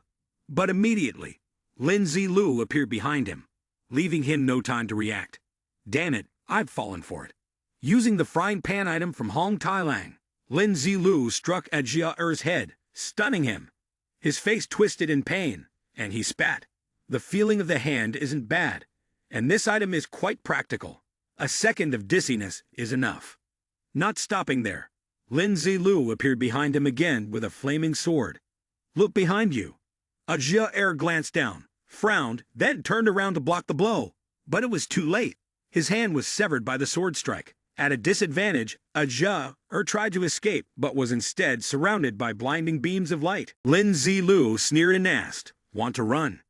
Lin Zilu's eyes scanned the surroundings before he struck with a sword and a fiery technique, surrounding the area. A Jia widened his eyes in realization, sweating as he narrowly avoided the powerful attack, his nails scraping the ground as he pulled up the dark magic he had been pursuing. The tip of Zilu's sword pierced through, forcing him to abort his evasive move. True to his plan, he smiled mysteriously, gently landing in front of Zilu. At that moment, he summoned hundreds of magical blades, then quickly jumped high into the air. A Jia lowered his gaze and shot a chain at him. The chain coiled tightly around one of his legs, preventing him from flying. Zilu punched him in the chest. He immediately spat blood, the intense pressure from both sides sending him flying. With a loud crash, a Jia slammed into the wall. After the impact, he collapsed onto the ground, badly injured. He coughed up blood and silently assessed. The two old men were easy to deal with. But this young one is both terrifying and eerie. A jailer struggled to rise, gritting his teeth in pain. If this continues, I'm afraid I'll die at his hands. But what's the point of worrying when the forest is vast, and there's no shortage of firewood? With that thought, he used his wings to fly upward. Lin Zilu remained focused, his eyes sharp. Running away? It's not that easy. He closed his eyes and centered himself, concentrating his strength. In an instant, fiery wings manifested behind him. Su Jishan, standing nearby, shivered and whispered, "What background does Brother Lai have?" A jailer in panic instinctively tried to flee. Following that, Lin Zilu swung his wing and chased after him, causing him to widen his eyes in surprise. It's not like you're the only one who can fly. You think you can stop me just because of you? A jailer glared, revealing his pair of red serpent-like eyes, cold and venomous. He utilized his snake eyes to unleash a terrifying gaze that could strike fear, terror, and reverence into his opponent. Once his target fell into these states, their body would freeze for 2 seconds, and they would suffer 50% mental attribute damage. The calmness in his mind shifted to panic, and the system notification made his face darken. The legendary level talent Dominating Heart was activating, now advancing to another stage. A jailer charged forward excitedly after his evolution, not realizing that this skill had already lost its effect. Lin Zilu's eyes were sharp. With your performance, I can see through it. He struck at his psyche. You think my Dominating Heart ability is immune to any mental state. Is this attribute fake? Fear? I don't even know what fear is. A jailer panicked. How could this be? In an instant, Lin Zilu darted forward like a gust of wind, his hand resting on the flaming sword over his shoulder. He struck fiercely at a jailer's massive wings, setting them ablaze until they turned to ash. The wings were severed from his body, burning away and eventually vanishing. A jailer cried out in pain, losing his balance and plummeting to the ground, all being judged by Zilu's unyielding gaze. It is now motionless, lying in one place, its face filled with panic. Lin Zilu seized the opportunity to rush towards a jailer. It remained completely still, babbling nonsense. If they really want me dead. The veins spread across its red, bloodshot pupils. A jailer shouted loudly. That let everyone die together. Lin Zilu's feet touched the ground, quickly retreating. In the blink of an eye, a jailer vanished without a trace. As expected, it charged towards Wu Jisheng to attack. The system announced, Super Golden Hand Earthquake Eye is activating its effect. Su Jisheng jolted in surprise. A jailer was hurtling toward him at an incredible speed. The system continued. At this moment, a jailer is struggling on his sickbed. The burning of life and power can temporarily restore his strength for a short period, but he will soon die due to energy depletion. Lin Zilu furrowed his brow, so it's just a simple explosion after all. At the same time, Su Jisheng closed his eyes, his face contorted in fear, as a jailer, with its bloodshot eyes, rushed toward him, baring its sharp teeth. Lin Zilu leaped, grabbed Su Jisheng, and startled him, pulling him out of the way just as a jailer plunged forward. It couldn't stop and fell, even sliding through a dangerous area, blood oozing from its body as it screamed in pain. It lay on the ground, trembling with rage. A jailer struggled to rise, casting a look around. Frustrated, it shouted, "How could this happen?" Lin Zilu soared through the air, holding 2 chains. One was a clone, and the other was the old Su. He had not yet regained his composure and did not understand what was happening. Who am I? Where am I? What has happened? Am I dreaming? Lin Zilu looked down at a jailer with a disdainful gaze. How dare you think you're worthy of perishing alongside me? His head was covered in blood, and his gaze lowered. A jailer was truly defeated this time. Instead of fighting back, he simply lay on his back, waiting for death. A jailer laughed loudly. I, an SS rank, am dying at the hands of 3 mere S-rank losers. Lin Zilu spoke coldly. It's time to end this. He rushed forward, and with that, the chains vanished. A jailer wondered aloud. Why? On what basis? He barely managed to deny his fate with his last words. I curse. Before he could finish, his head was severed by Lin Zilu. The curse is ineffective. His feet touched the ground, and the monster was killed. With the disappearance of the chains, Suji Shang and its clone also landed, and the flaming wings vanished. The system sent a notification. Player Yixai has successfully killed the radiation creature, Asia fulfilling the mission requirements, and successfully completed the assault mission. Congratulations to player Yixai for receiving the following rewards: 10,000 experience points, 10,000 gold coins, a golden tier item, and 1 cubic meter of storage space. Congratulations to player Yixai for leveling up to 32, gaining +3 to all attributes, and receiving 5 free attribute points. Congratulations to player Yixai for leveling up to 33, gaining +3 to all attributes, and receiving 5 free attribute points. In addition to the attribute rewards, Lin Zilu also received an increase. The system reported. The basic attributes of the Yixai player without equipment have reached 151 in strength, 146 in spirit, 146 in physique, and 146 in agility. He exclaimed in admiration, "Truly high danger, but the recovery rate is also high." Suji Shang was overjoyed. "We've really succeeded in killing the SS-level radiation creature." Lin Zilu confirmed. "Yes, Su elder brother didn't mistake it." Suji Shang joyfully shouted, "We really did it! We killed Asia Tian Lion City won't be destroyed, and we can still continue as City Lords." Lin Zilu then noticed Zhuang Feiyou lying on the ground, barely alive. "He's dead." Suji Shang continued. "This time, old man Zhuang didn't die in vain.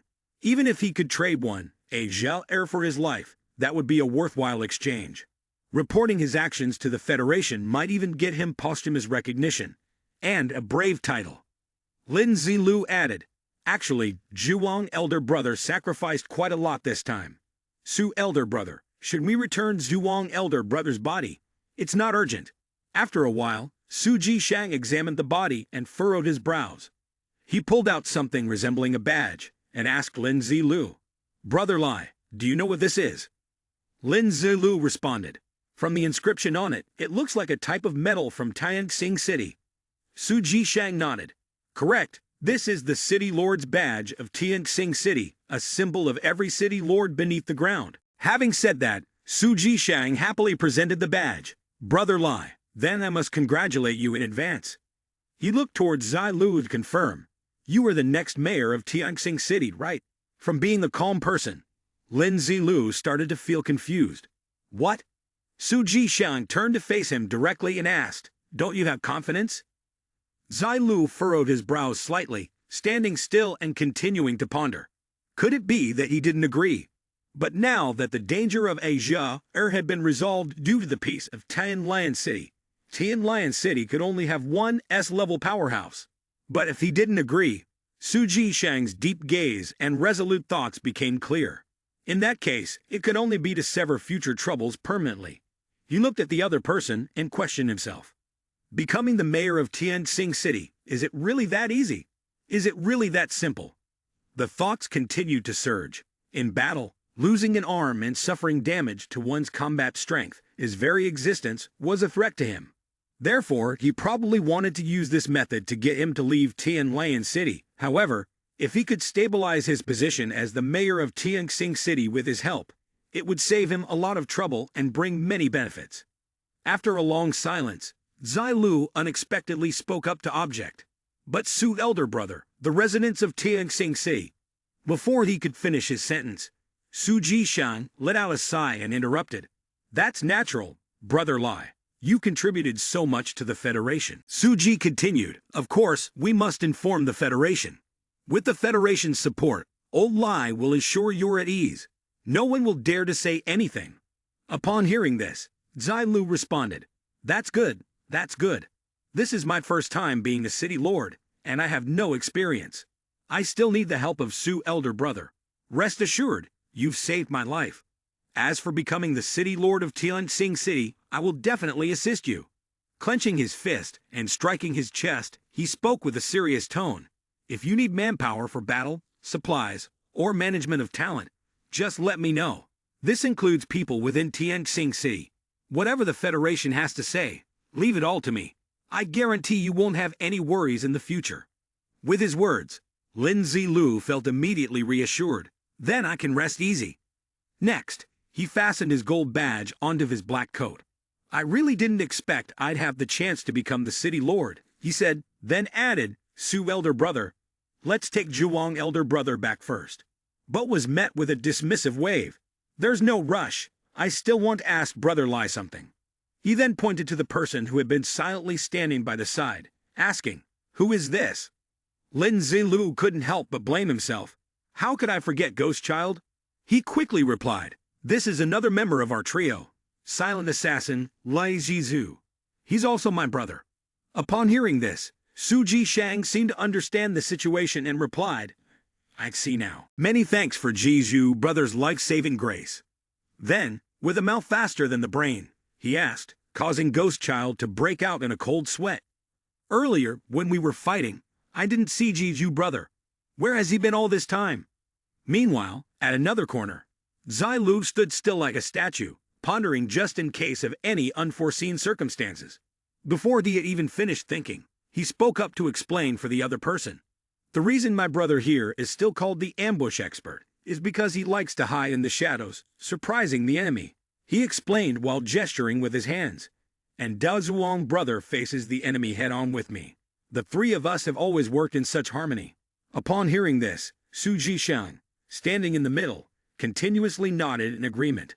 "I see now. To have such a harmonious bond with your brothers, that truly is the luck of a lifetime." Zai Lu continued, "Since we've gotten to know each other, we've already wasted too much time in this workshop. We should head back now.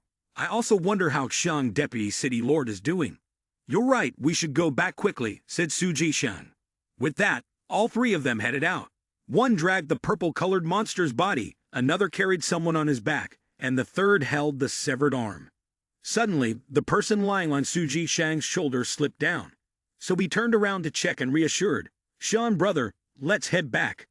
Zhang Yu and Dao Zhuang unexpectedly turned around and quickly, one after the other, ran towards the three people ahead. At this moment, Zhang Yu showed a worried expression and asked, "City Lord, what's going on with your arm? What happened to Lord Zhuang?" Su Jishan quickly responded, "Old man Zhuang sacrificed himself to kill a Jia. Before he died, he entrusted the position of City Lord of Tianxing City to Brother Lai. My arm was severed during the battle with a Jia, but it's nothing to worry about." Upon hearing this, Xiong Yu was completely stunned.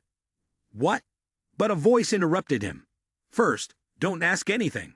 Let's take the old man's body and discuss it while we move." With that, Su Jishang slowly transferred the lifeless body of the old man onto Da Zhuang's back. He then turned to Yixe, who was holding down the dead monster, and asked, "What's this?" After receiving a response from Su Jishang, Yixe answered, "This is the body of a Jia, a level SS radiation creature." The sight of a Jia's body shocked Shan Yu once again, leaving him in disbelief as he stammered, "A level SS radiation creature? A body?" Su Jishang remained calm, replying, "Shan Yu, you're not mistaken. A Jia evolved to SS level. Luckily, Brother Lai was here, or I wouldn't have been able to salvage even a fragment of it." Hearing this, Xiong Yu seemed like he wanted to say something, but in the end, he could only comply. "It's a pity that old man Zhuang." Old man Zhuang had also witnessed Brother Li's strength. So when he was gravely injured and knew his time was short, he spoke up, saying he wanted Brother Lai to inherit his heavenly journey. Both Xiong Yu and Zilu began to bow politely, with one speaking after the other to greet Lord Li Cheng. "Hello, Xiang Deputy City Lord." At this moment, Yexai added, "Su elder brother, we've been in this city for quite a while now. Earlier, during the battle, the radiation-proof suits were also damaged. Perhaps we should go somewhere safe and talk." As soon as the words left his mouth, Su Jishang quickly turned his head, smiling in agreement. Right. Look at me, I was so focused on the excitement earlier. Let's go, follow me." In another scene, a thick white smoke was surrounding a tall building. Based on the number and placement of feet, there were at least a few people present. Just as expected, two individuals in black protective suits, fully equipped, were heading towards the clock in front of them. They moved with ease, one following the other, slowly helping the two bodies, exhausted and drained, to lean against the wall. Su Jishang turned his head towards Yaksai and asked, "Brother Lai, do we have time now? I'd like to talk to you about Tianxing City." Someone replied, "Yes." The two sat facing each other, with Yaksai placing his hands on the table and speaking first. "Su elder brother, please, go ahead." Without delay, Su Jishang began to talk about Tianxing City. Compared to Tianlian City, Tianxing City isn't significantly different in terms of environment, population, resources, or layout. This is because the 36 cities of our territory are all balanced to the same level across these aspects. Tianxing City has its own strengths and weaknesses. That is Tianxing City.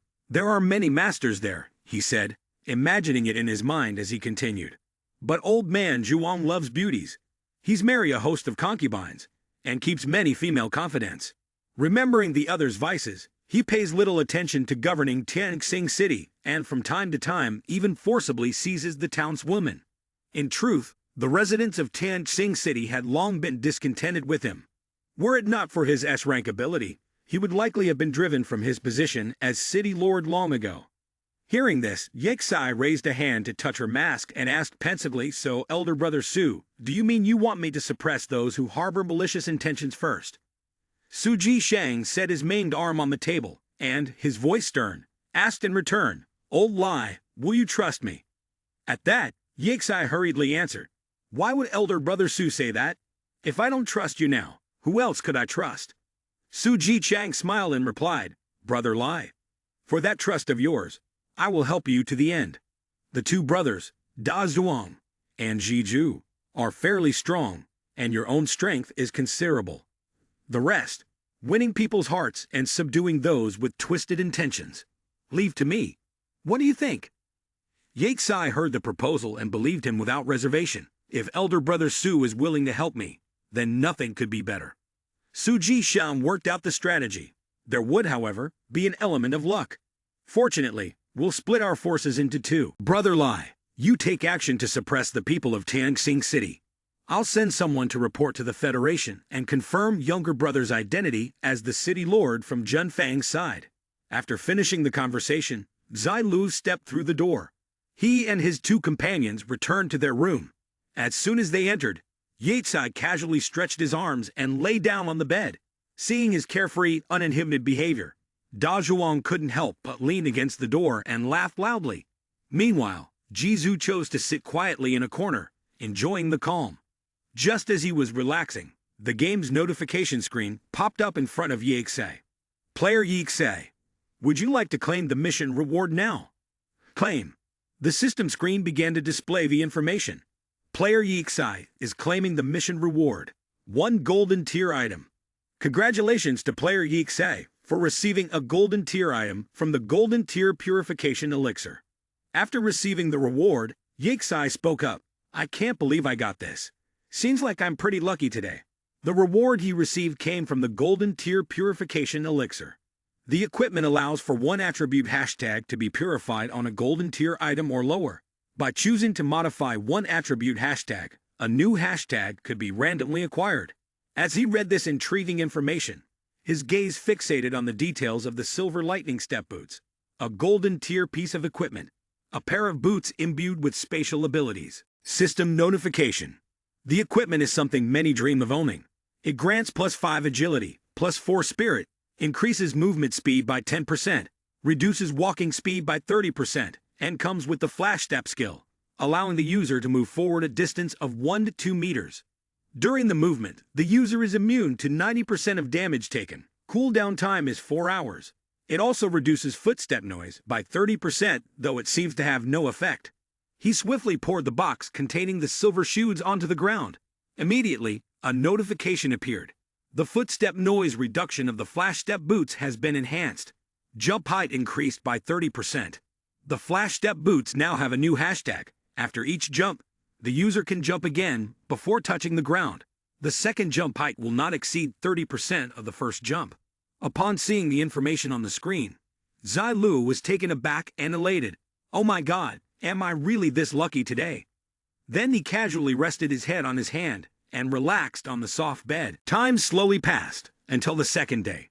On top of a building, Su's elder brother calmly stepped out. He loudly announced to the crowd that had gathered, "Citizens of Tianlian City, the reason I have summoned everyone here today is to make a very important announcement." He then raised his voice even higher. "Through the efforts of myself and the previous city lord of Tianxing City, Zhuang Feiyao, along with the current acting city lord of Tianxing City, we have successfully killed the SS-level radiation creature, which has always posed a significant threat to humanity. A Zhou and 3 other SS-level radiation creatures." Upon hearing his announcement, the people below exchanged confused glances, as if to verify whether what he said was true. Su's elder brother turned around, his tone stern, and ordered, "Bring it up here." As soon as Su's elder brother's request was received, a series of footsteps echoed from behind. Then, his subordinates carried out a gigantic headless advanced zombie. At that moment, when the people were all in a state of confusion, the guy in the hat couldn't help but exclaim, "This is an SS-level radiation creature." The guy in the blue clothes was just as surprised. It really did look terrifying. An SS-level creature was killed just like that. In contrast to the two, the guy in brown clothes behind them found this completely natural. What's so strange about this? With the city lord here, we don't need to worry about these things at all. Immediately, all the people of Tianlian cheered enthusiastically. "City lord, mighty and strong. City lord, mighty and strong."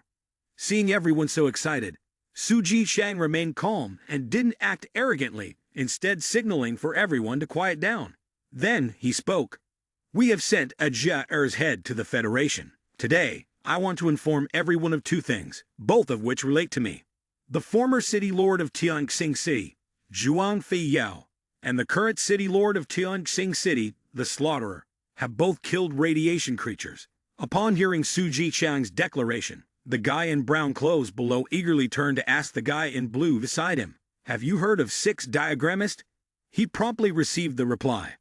Right now, the whole of Tianxing City, even the entire Federation, who doesn't know about 6 diagrammist? It's precisely because of this. In a wasteland in the city, the guy holding a staff is powerfully stomping on Zhuang Feiyao's minion. Along with the insulting challenge, I followed the Slaughterer, Zhuang Feiyao's lackey, just like you. In a room somewhere, Zhuang Feiyao's concubines were also sitting and chatting about the information from this morning. The pink-haired girl sighed. "I heard the new city lord is way cooler than that old man Zhuang Feiyao." The blonde girl, hearing this, couldn't help but reflect. She wasn't sure what kind of man he liked. Back in Su Jishang's office, Yexai opened the door and asked him in doubt, "Su elder brother, you called for me?" Upon seeing him enter, Su Jishang immediately said, "Brother Lai, this is the list of auxiliary staff I've arranged for you. What do you think?" Without hesitation or doubt, Yexai replied straightforwardly, "It's fine." He then began to pick up the book and carefully read through the information of each person. Once finished, Yexai closed the book and smiled at Su Jishang, saying, "Su elder brother, with these talented individuals you've given me, I could rebuild an entire Tianxing City." Saying this, he cupped his hands in gratitude. "This favor from Su elder brother, I have received the list. Su elder brother, you've gone through a lot of trouble." Seeing this, Su Jishang quickly waved his hand, saying, "No trouble at all. Absolutely no trouble." Speaking of trouble, Su Jishang continued, "Brother Lai, there's one more thing I need to trouble you with." Upon hearing this, Yexai said, "Su elder brother, feel free to say it. What kind of relationship do the 2 of us have?" Upon hearing his words, Su Jishang immediately presented the matter. "I heard that Xiang you said when Brother Lai was dealing with the King Shai King, you summoned a 10-meter wide wall of fire with your bare hands. The wall burned intensely, and King Shai screamed incessantly. So I'm really curious, how did you manage to do that, brother?" Hearing that question, he didn't answer immediately. Instead, he said, "Su elder brother, have you ever thought that weapons of attack could also have elemental attacks?" This new idea slightly surprised Su Jishang. He skeptically asked, "Elemental attacks?" Immediately, Yexai explained, "Yes, because the environment where we are right now is extremely suitable for using elemental attacks, but we don't have a proper method for utilizing them." Upon hearing this method, Su Jishang quickly urged, "Brother Lai, if you don't mind, could you elaborate on it for me?" Yexai responded casually, "Of course I don't mind. Then he began to explain to Su Jishang. When I was on a mission outside, I obtained a treasure called the Origin Pearl. After hearing Yixi's explanation, Su Jishang asked in surprise, "So this is the completely new cultivation method that you have summarized from your experiences during your missions, a completely new combat technique?" Yixi nodded and replied, "That's right." He secretly breathed a sigh of relief inside.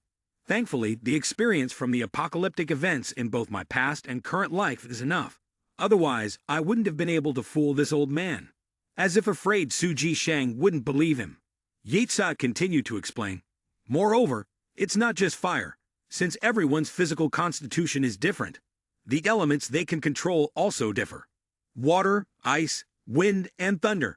As long as Su elder brother, you meet the right conditions, you'll be able to master them." As soon as Su Jishang heard Yixi's words, unexpectedly, he fell into a moment of silence and contemplation. This made him somewhat worried, and he wondered to himself, "Did I say something wrong?" Although Lin Zilu had said this, it took a long while before Su Jishang finally agreed with enthusiasm, shaking hands and tentatively asking again, "Brother Lai, really?" He replied, "Really, really." At this point, Mr. Su put on a serious expression. "Old brother, I won't beat around the bush anymore. Can this method of cultivation be passed on to me?" He pulled his hand back and slowly rubbed his wrist before finally responding, "Su elder brother, if you want to learn, I will, of course, teach you." "It's just what?" Su Jishang quickly asked. Behind his mask, he continued, "It's just that my two brothers, Da Zhuang and Tai Zhu, their strength is a bit lacking right now. I don't know if Su elder brother has any ways to help them." Upon hearing this, he took out an item, and Su Jishang, surprised, asked, "Su elder brother, what is this?" He handed over 2 vials of liquid, labeled with the letter S, and replied, "Of course, Brother Lai's brothers are also my good brothers. How could I treat my brothers unfairly?" After placing the vials on the table, he continued, "I have 2 precious S-grade enhancement potions here. Just in time, each brother can have one." Su Jishang touched the vials and asked, "Su elder brother, these 2 S-grade enhancement potions are worth the entire reward for killing a level S radiation creature, aren't they?"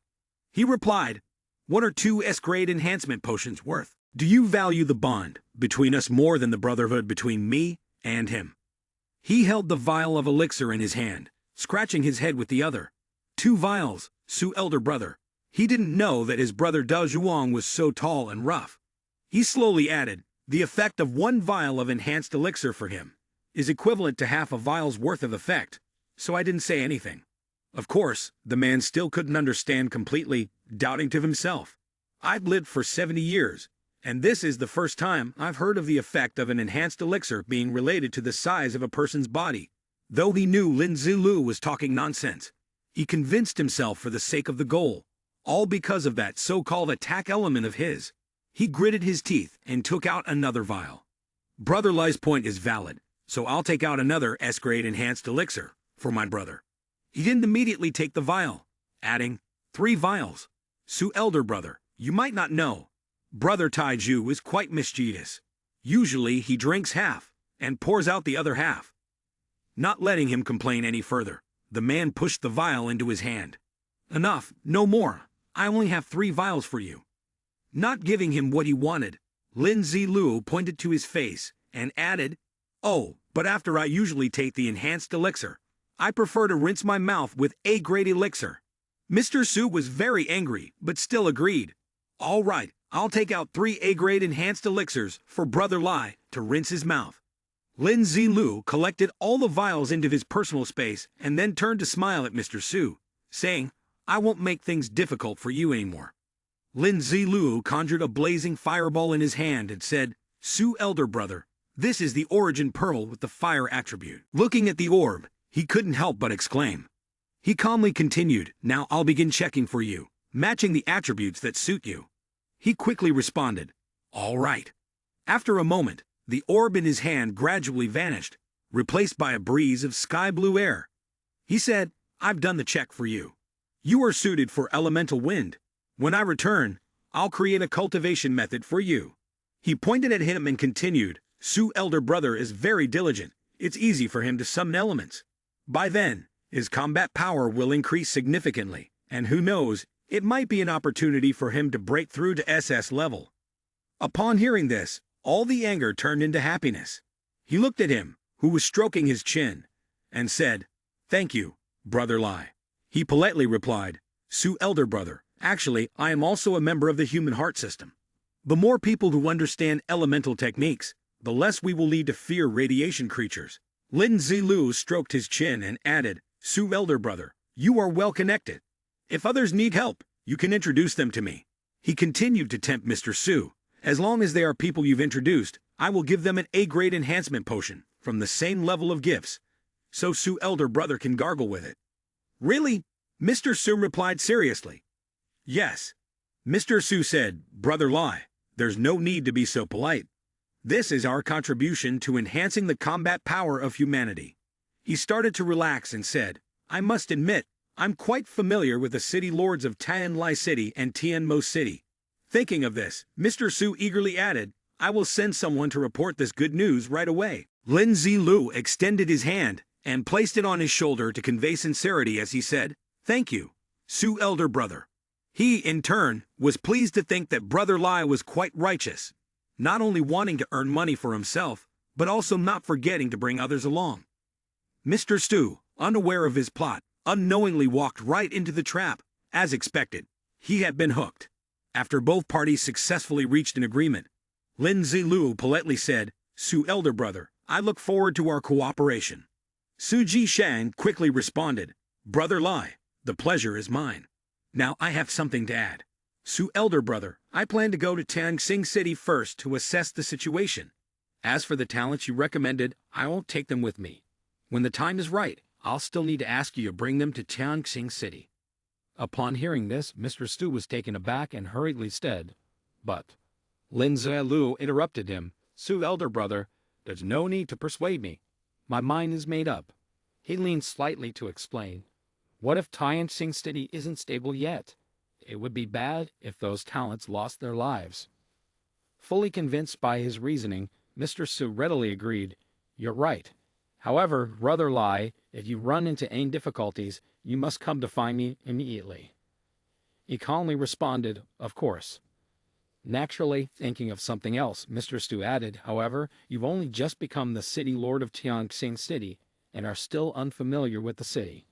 After a brief pause, he smiled and suggested, "How about this? I'll find you a guide to accompany you." Lin Zilu merely responded indifferently, "That won't be necessary," and then bowed respectfully to express his sincerity. "Thank you, Su elder brother. I look forward to meeting again in the future." He chuckled happily and replied, "My chances of meeting you again in the future are many." At that moment, he shared the advice from his experience, cautioning Tianxing City, Old Lai, to be careful. In another space, the sound of hurried footsteps could be heard, with Lin Zilu leading the way and two others following behind. They entered a cave with a wooden sign reading Tianxing City. Shiku was the guide leading them into the city.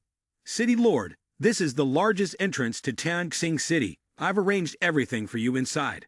Just follow me."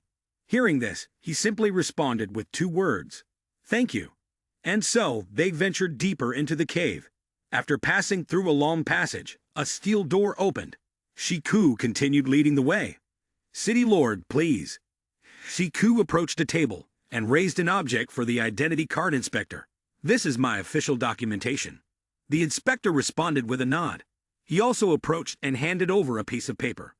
Unexpectedly, when the inspector saw it, he immediately stopped him, staring at the photo and the words, "The Slaughterer," on the identity card.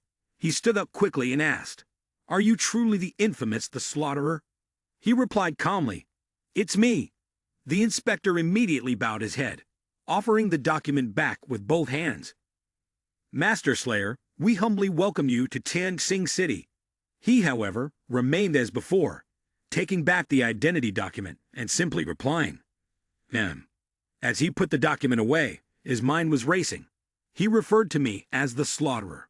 Looks like the news of me becoming the city lord of Tianxing City has already spread. They still don't know. Lin Zilu turned around and left, his mind involuntarily thinking, "This is really interesting. It would be best if another group like the Wu Yang Gang came here to cause trouble. That way it could become a good entry point. After completing the procedures, the man checked their identities, stood up to salute, and watched them walk through another door. CQ then pointed and guided them. The city lord invites you, as he pushed open the door. And so, the scene behind the door gradually came into his view. Not only did it surprise him, but it also shocked the two people behind him. As he stepped inside, Lin Zilu couldn't help but be taken aback. Didn't old man Su say that Tian Xing City was more chaotic than Tian Lai City? Then shouldn't there be more people here than in Tian Lian? Isn't that true? Looking through his mask, the dilapidated houses and empty streets made him wonder. Why is there not a single person here? Is there some other regulation? Or is it because this square is the largest entrance, so the management is extremely strict? Voices could be heard below. Are you from outside the city on the square? They're two young men talking. The grand meeting is about to start. Don't just stand there. Hurry up and come here. As they got closer, they recognized XCQ. One of them said, I thought you were new arrivals. After all this time. Turns out you're the people that XIQ brought here. Jane brother, what's going on? I just left the city 3 days ago. And not only have I not seen the old foxes on the square, now there's some grand meeting happening. The person named Jang answered. You're back just in time. All we need to do today is attend the conference, and everyone can get a kilogram of food. Siku, surprised, asked, What? A kilogram of food? Another person spoke up now. You didn't hear wrong. It's a kilogram, and all you have to do is show up to get it. Still confused, Seku hurriedly asked the two of them, Jang brother, what is going on here? Do you have any insider information? Jang brother replied, Do you think I don't want to know? This is something the deputy city lord announced urgently. With our status, how could we dare to pry into the deputy city lord's intentions? But when the time comes, we'll find out, won't we? Jang brother sighed and said with a sense of resignation, What I know, I can tell you. After pausing for a moment, he continued, At noon, the deputy city lord urgently sent out a notice, saying there would be a conference tonight. All civil servants on duty must attend. Others just need to show up to get a kilogram of food. But the fact that people will be getting food has stirred up everyone. Right now, at least tens of thousands of people have gathered in the central area of the common district. And many more are heading there. I think the food might not be enough to go around. Jang brother patted Hu on the shoulder and reminded him, If you want go, hurry up. Like Brother Zhao said, if you're late, there might not be any left. Siku turned to Lin Zilu, looking for his opinion, then turned back and clasped his hands in polite thanks. Zhao brother, Jang brother, thank you. I still have a few things to take care of. I'll find you later. Jang brother politely responded. All right, go get to work. Don't forget to attend the conference. All right, he quickly turned around and caught up with Lin Zilu's group. At this moment, there were many people rushing toward the venue of the conference. From a distance, Lin Zilu could see the crowd growing thicker ahead, and suddenly, something caught his attention. The crowd was so dense that people were pushing and shoving each other, and the noise became deafening. Stop pushing. Who's touching my head? Who took my bitter tea? Get out of the way. Let me through. Move aside. Stop blocking. Stop blocking. Siku's face turned pale as he stood frozen in the face of this scene, looking at the endless crowd jostling around. Siku quickly explained, Tian Xing City is usually not this chaotic. Not like this. Lin Zilu analyzed the crowd in his mind, estimating there were about 30,000 people. Big Fool alone was enough to handle it, so he immediately gave an order. Big Fool, go ahead. Big Fool, carry Ghost Child and charge forward to clear the path. Anyone who blocks the way will be kicked out of position. Lin Zilu then offered a bag of sunflower seeds to share. Want some sunflower seeds? My brother still needs to knock some heads. The two of them then slowly walked into the center area. Many people who had fainted were scattered along the sides. Thanks to Big Fool's determination in clearing the way, as they moved forward, the others instinctively stepped aside, creating a narrow passage. Siku watched Big Fool's performance, then turned to Lin Zilu and asked, Boss, do you usually use such simple, brute force tactics? Pretty much, Lin Zilu replied, then leaned on his position at the front, surveying the surroundings. Looking ahead again, there was still no sign of movement. The people lying battered at his feet silently thought, no wonder these locals don't dare to act even when food is in front of them. Suddenly, he shifted his attention forward, as someone was approaching him. He stood in front of the crowd that had gathered, shouting loudly, "Silence, the deputy city lord is coming." Everyone immediately bowed their heads, while he remained standing proudly. Suddenly, a hand from someone beside him pulled his head down. "Don't look at the deputy city lord's group, or you'll lose your life." Lin Zilu didn't object, but couldn't help feeling a sense of awe. So the free food was because of this hidden agenda. The footsteps drew closer. The man at the front spoke first. "Dear citizens of Tan Xing City, we deeply appreciate you all coming to participate in this event." After pausing for a few seconds, he continued, "I am Rong Jianbai, the Deputy City Lord of Tan Xing City. I believe you are all no strangers to me."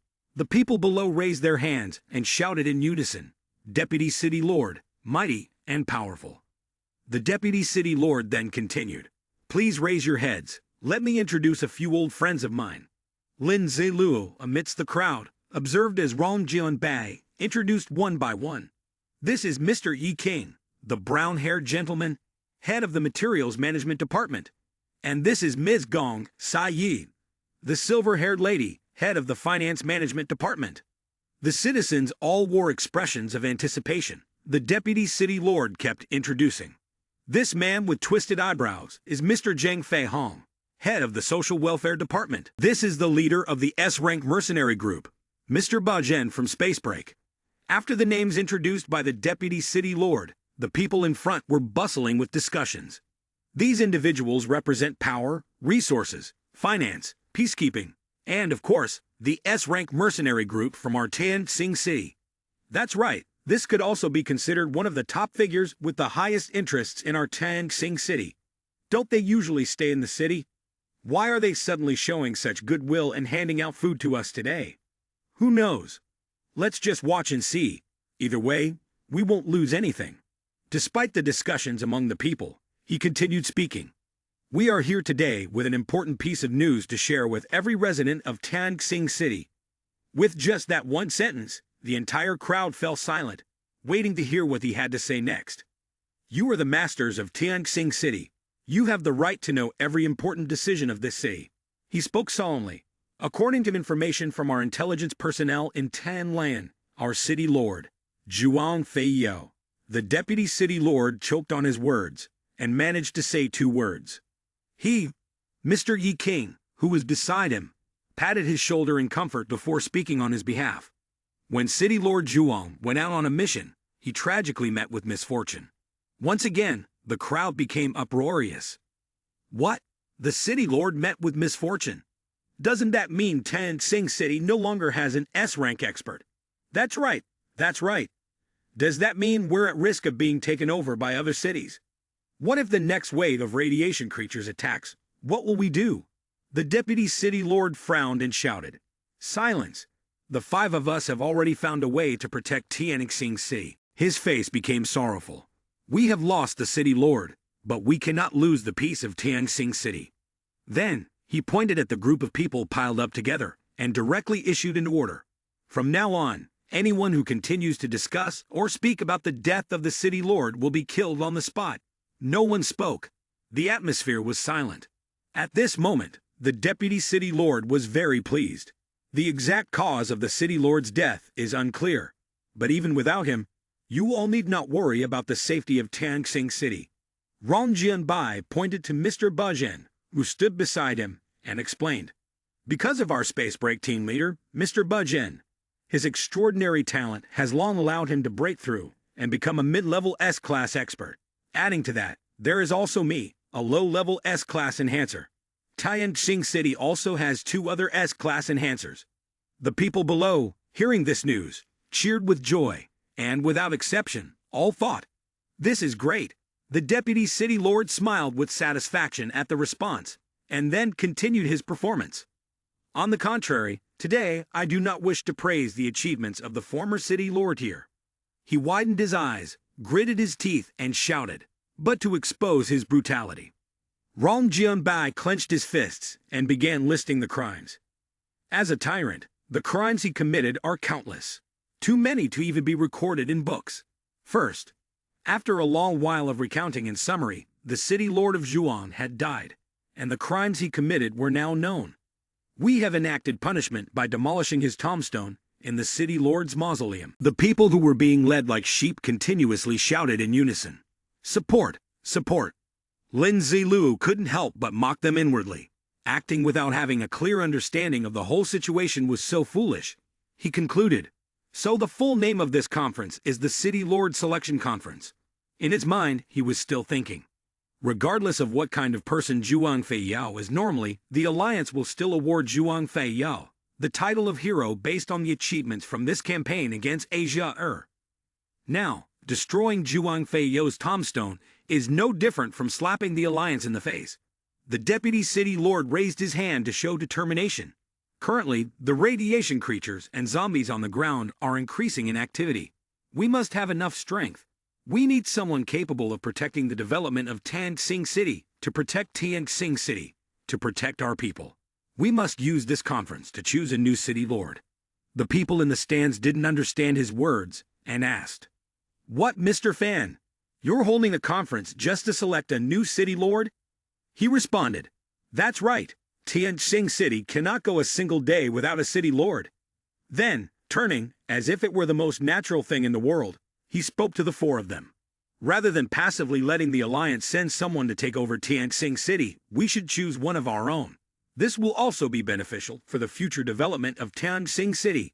Hearing this, among the four, Mr. Yi King spoke first. "I also think so. With a leader, Gong Sai Yi, the lady, has also nominated. I believe Deputy City Lord Fan is the best candidate." Mr. Zheng Fei Hong continued, "Yes, I feel the same way. Is there anyone stronger in all of Tianxing City than Deputy City Lord Fan?" Mr. Bazhen also agreed. "That's right." Then, all four of them clasped their hands and bowed towards the Deputy City Lord. "Fan Deputy City Lord, please accept the position of City Lord." Rong Jianbai politely declined. No, with my abilities, I've already shamelessly served as Deputy City Lord for many years. How could I possibly have the face to become City Lord?" Mr. Yi King, who was standing beside him, responded, "I say, Elder Brother Vin, please stop declining. If we really wait for the City Lord election to take place, when will we ever find a true City Lord suited for Tianxing City?" He began to refuse again, but Gong Sai Yui interrupted. As Fan Deputy City Lord said earlier, the citizens of Tianxing City also have the right to participate in every matter of Tianxing City. Why not let the citizens select the City Lord themselves? Zheng Fei Hong and Mr. Bazhen also added their thoughts. "Yes, that's right. The five of us are considered strong figures in Tianxing City, and others are no match for us. I think it would be best to choose one of us as City Lord." Everyone agreed with this idea. Gong Sai Yi stepped forward and spoke. "Dear citizens of Tianxing City, I am in charge of the Financial Management Department. Gong Sai Yi, today I invited everyone to participate in the vote to elect the City Lord." She raised her hand to cast her vote. "I cast one vote for Fan Deputy City Lord. What about everyone else? You may now speak and discuss." Upon hearing this, the citizens began to murmur and discuss among themselves. "I feel that Deputy City Lord is qualified." "Yes, that's right. In other cities, isn't it usually the case that the City Lord has passed away? Has Deputy City Lord become the City Lord?" "That's right. I support this decision." Meanwhile, Lin Zilu remained silent, as if having made a firm decision. The entire crowd began to shout, "We support Fan Deputy City Lord as City Lord. We support Fan Deputy City Lord as City Lord." Hearing these voices, we continued to shout loudly, "We support Fan Deputy City Lord as City Lord." He quickly responded, "I didn't expect everyone to trust me this much." Gong Sai Yi turned around and replied, "Fan Deputy City Lord, look at how much the people love you. Don't be modest anymore. Come and take the position of City Lord." He seemed to accept. "If everyone trusts me this much, I will boldly take the position of City Lord." He then turned to face the crowd and said, "If there are no objections, then I." Someone in the crowd shouted, "I oppose." He turned toward the source of the voice, seeing someone stepping up. It was Lin Zilu, who appeared on the stage with a dignified stance. From a distance, three figures were approaching. These individuals wore strange clothes and masks, causing a stir among the crowd. "Who are they? How dare they oppose Deputy City Lord? Is this person crazy? Suddenly, an announcement appeared before him. Player Yixai has successfully activated the quest, City Lord of One City. Do you wish to accept the quest? The goal of this quest is to successfully become the City Lord of Tianxing City. The reward is 5,000 experience points, 2,000 gold coins, and 1 cubic meter of storage space. Activate the task dedicated to the City Lord. Lin Zilu did not need to think for long. Naturally, he accepted it. After he made his choice, the notification board disappeared. But another notification popped up, adding a new task. The task stated that no one but him could take it, requiring the elimination of Rong Jianbai and other malicious individuals. The reward for winning in this selection tournament was a random common golden hand along with a golden tier piece of equipment. Lin Zilu lightly smirked. He had just been thinking that the golden hand had taken so long to appear and still hadn't sent the task, thinking it might have disappeared and wouldn't come anymore. But now, 2 tasks were activated at once. The exclusive City Lord task and the golden hand. He couldn't help but feel smug. It was truly impressive, ridiculously impressive. However, to outsiders, the expressions of those around them conveyed an air of triumph and contempt. Rong Jianbai, standing opposite, was filled with rage. He asked again, "So you're the one who opposed, right?" Zai Lu shrugged and looked at him. "Yes, I oppose. Is there a problem?" Rong Jianbai frowned, pointing at him in a provocative manner. "This is a challenge to our Deputy City Lord. Looking at your medal, you're just a member of an S-rank mercenary group. Maybe to ordinary people, an S-rank mercenary is untouchable, but you've overestimated yourself." He gritted his teeth, hissing, "Compared to an underground city, an S-rank mercenary is nothing." Rong Jianbai waved his hand and shouted loudly to protect him, his voice turning cold as he ordered, "These 3 are disrupting the proceedings of the assembly. Kill them on the spot." A group of people appeared from nowhere and immediately surrounded Lin Zilu and his team. He silently sneered in contempt, and his right hand suddenly emitted a bright purple electric spark. A gust of wind swept through, and with his move, the crowd instinctively stepped back. Seeing this, Rong Jianbai shouted loudly, "Who allowed you to retreat? Move forward now." The bodyguards gritted their teeth and charged. But the small electric spark in Zai Lu's hand instantly grew larger. It surged upwards into the air, before falling like a lightning storm. The electric bolts accurately targeted those attempting to obstruct him. A loud explosion rang out, followed by the enemy's cries of pain. The crowd around them, seeing the people Zilu had thrown aside, couldn't help but murmur in surprise. Did they just die? The people turned their eyes toward him, curiosity bubbling up. Who exactly was this person? How could he control lightning with the palm of his hand? In the blink of an eye, Zai Lu conjured a lightning ball. Meanwhile, Rong Jianbai, standing opposite, was filled with fear. How could this be? This was a powerhouse with S-level combat power. In his eyes, the terrifying figure of Lin Zilu flickered. When had he unknowingly provoked such a formidable enemy? Zilu took a firm step forward, his presence exuding an undeniable pressure that even Rong Jianbai began to sweat. Rong Jianbai looked up at Lin Zilu, swallowing hard. In the blink of an eye, his attitude completely shifted. "Brother, I was wrong earlier. Today is very important to me. I hope brother will give me a chance," he said. He immediately made his request. "Once this matter is dealt with, I will give brother an A-level enhancement potion as compensation." "What's going on?" Lin Zilu felt confused. He reached back to touch the sword on his back. "Master A-level is trying to get rid of me. Who does he think I am?" He drew the sword, and a surge of lightning spread outward, full of threat. Lin Zilu calmly swung his sword in a single move, but that was enough to make Rong Jianbai struggle to defend himself. Eventually, the sword in his hand couldn't withstand the strike and was sent flying into the air by Zilu's blow. The 2 swords collided violently, causing Rong Jianbai's sword to embed itself into the ground right in front of him, making him collapse onto the ground in fear.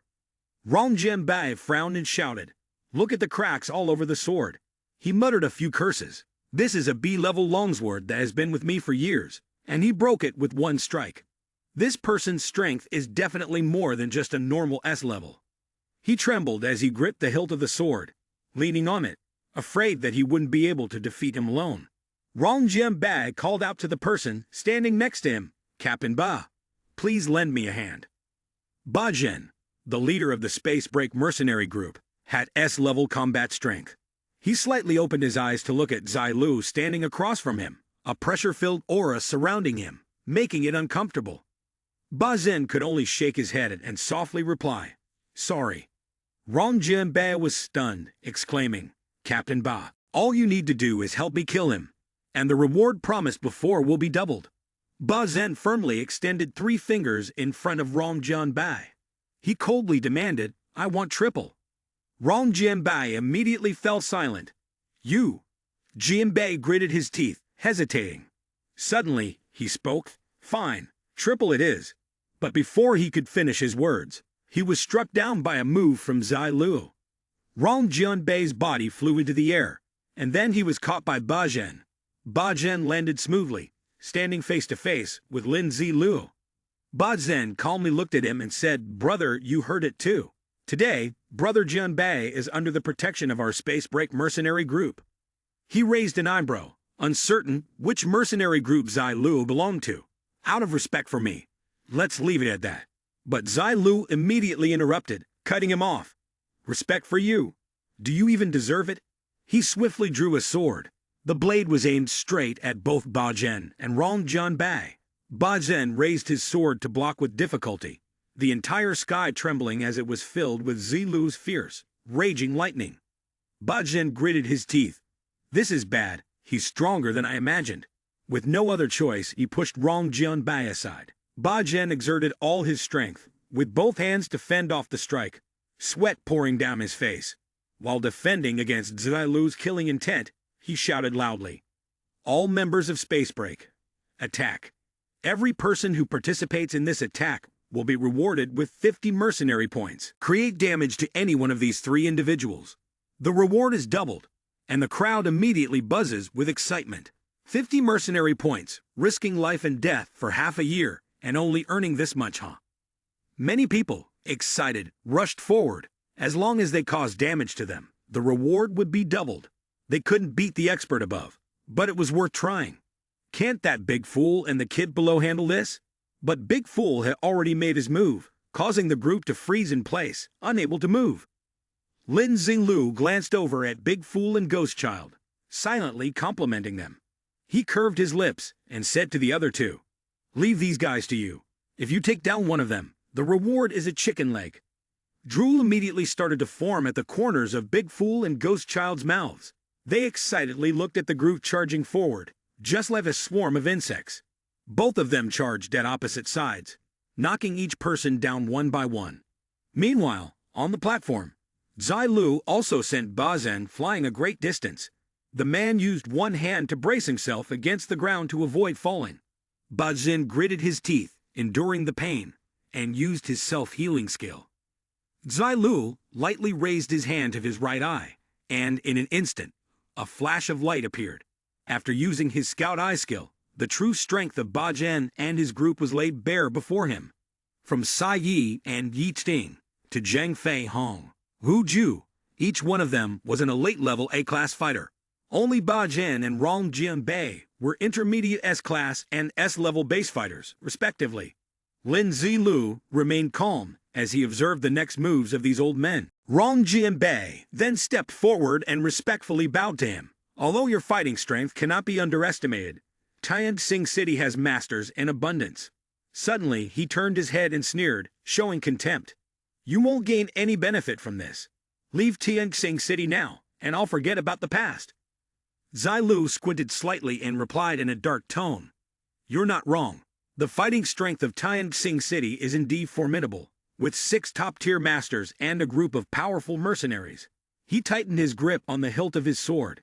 Then, without warning, Zai Lu launched an attack toward Rong Jianbai's group. There's nothing I fear more than being outnumbered. Ba Zhen reacted swiftly, immediately raising his sword to block the attack. Rong Jianbai, not daring to underestimate him, quickly came to Ba Zhen's aid.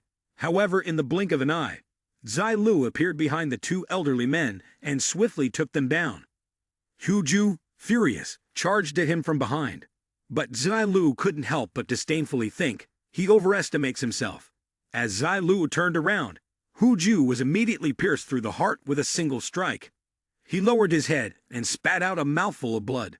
Zai Lu, seizing the opportunity, moved forward and completely defeated him. Hu Ju weakly knelt on the ground, his body collapsing onto the floor. With his last breath, he glared in disbelief, muttering, "How could this be?" The crowd below the stage began to whisper among themselves. "That's an A-class master. One strike and he killed an A-class master. What kind of power is this?" Zai Lu stepped closer to Yi King, each drop of blood dripping down his sword, causing the man's face to turn pale. He pointed the tip of his sword at the man's face and flashed a sinister smile. "It's your turn now." Yi King, his face ashen, hurriedly backed away. He curled his body and began to flee, his mouth stammering. Don't kill me." Lin Xinglu suddenly felt somewhat disoriented. Has he already run away? He merely glanced at the man. Am I that terrifying? He pointed towards Yi King and turned to Big Fool. Deal with the fish that slipped through the net. Big Fool, overjoyed at the additional reward, raised both hands and shouted loudly several times. Rong Jianbai, standing to the side, could only curse in frustration. "Damn it, why are you running? Let's go together. We still have enough strength for a fight. Running away will just get you killed by him." Ba Jian, standing next to him, agreed. "Exactly, we can't just keep passively defending. We must take the initiative to attack." With a swift movement, Ba Jian rushed forward. "Space break. Let's go together." Ba Jian's group leaped into the air, all simultaneously launching attacks towards Lin Zilu. He merely snorted coldly, and the sword in his hand flashed with a brilliant spark. He swung his sword, flames igniting, carrying a murderous intent, and unleashed a move. Fierce twin slash. Gong Sai Yi and Zheng Fei Hong, the two unluckiest ones, were the first to take the brunt of this brutal strike. As Ba Jian turned his head, he saw both of his comrades fall, but another fiery blade shot towards him at lightning speed. Ba Jian barely had time to react and deflect it with his sword. However, in the blink of an eye, his comrade had already been defeated by Zai Lu. Ba Jian screamed in pain, "Brother!" He let go and plunged toward his comrades. His voice grew hoarse from crying.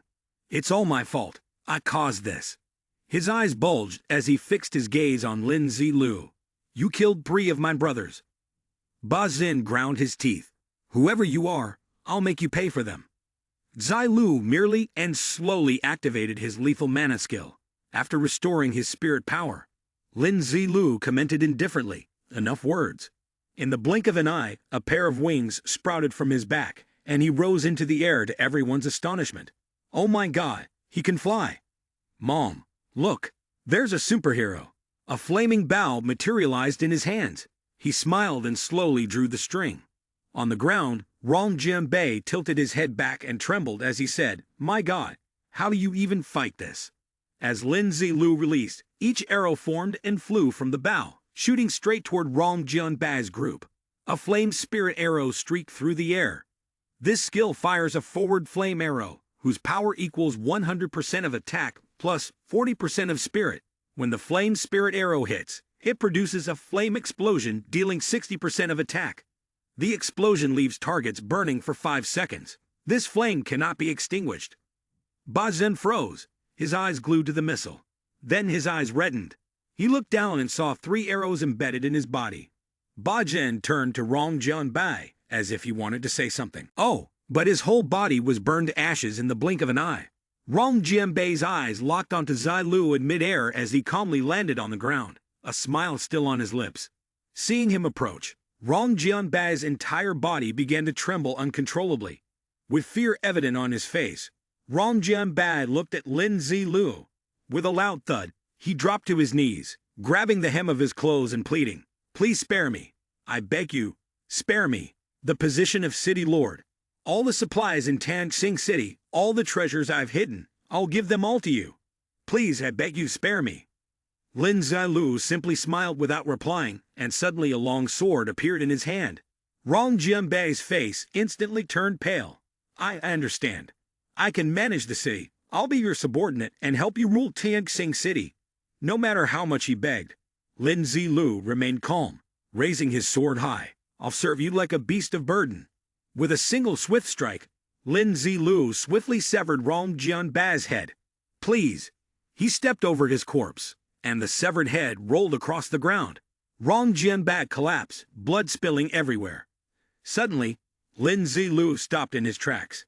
He raised the token high in the air. I have come to take up the position entrusted to me by elder brother Zhuang, the former city lord of Yual. And now, I take on the role of the new city lord of Tianxing City. Does anyone object?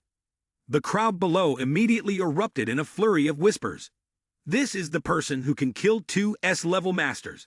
How can we dare oppose him? This person even has two subordinates, who can easily slay A-level masters. Who would be foolish enough to protest? Moreover, this person can also fly. In the end, the discussions among the people ceased, and a moment of silence passed. Lin Zilu showed a satisfied expression and nodded twice. Very good. It seems that I have used my special charm to win everyone over. Since no one objects, this means I have passed with a 100% vote.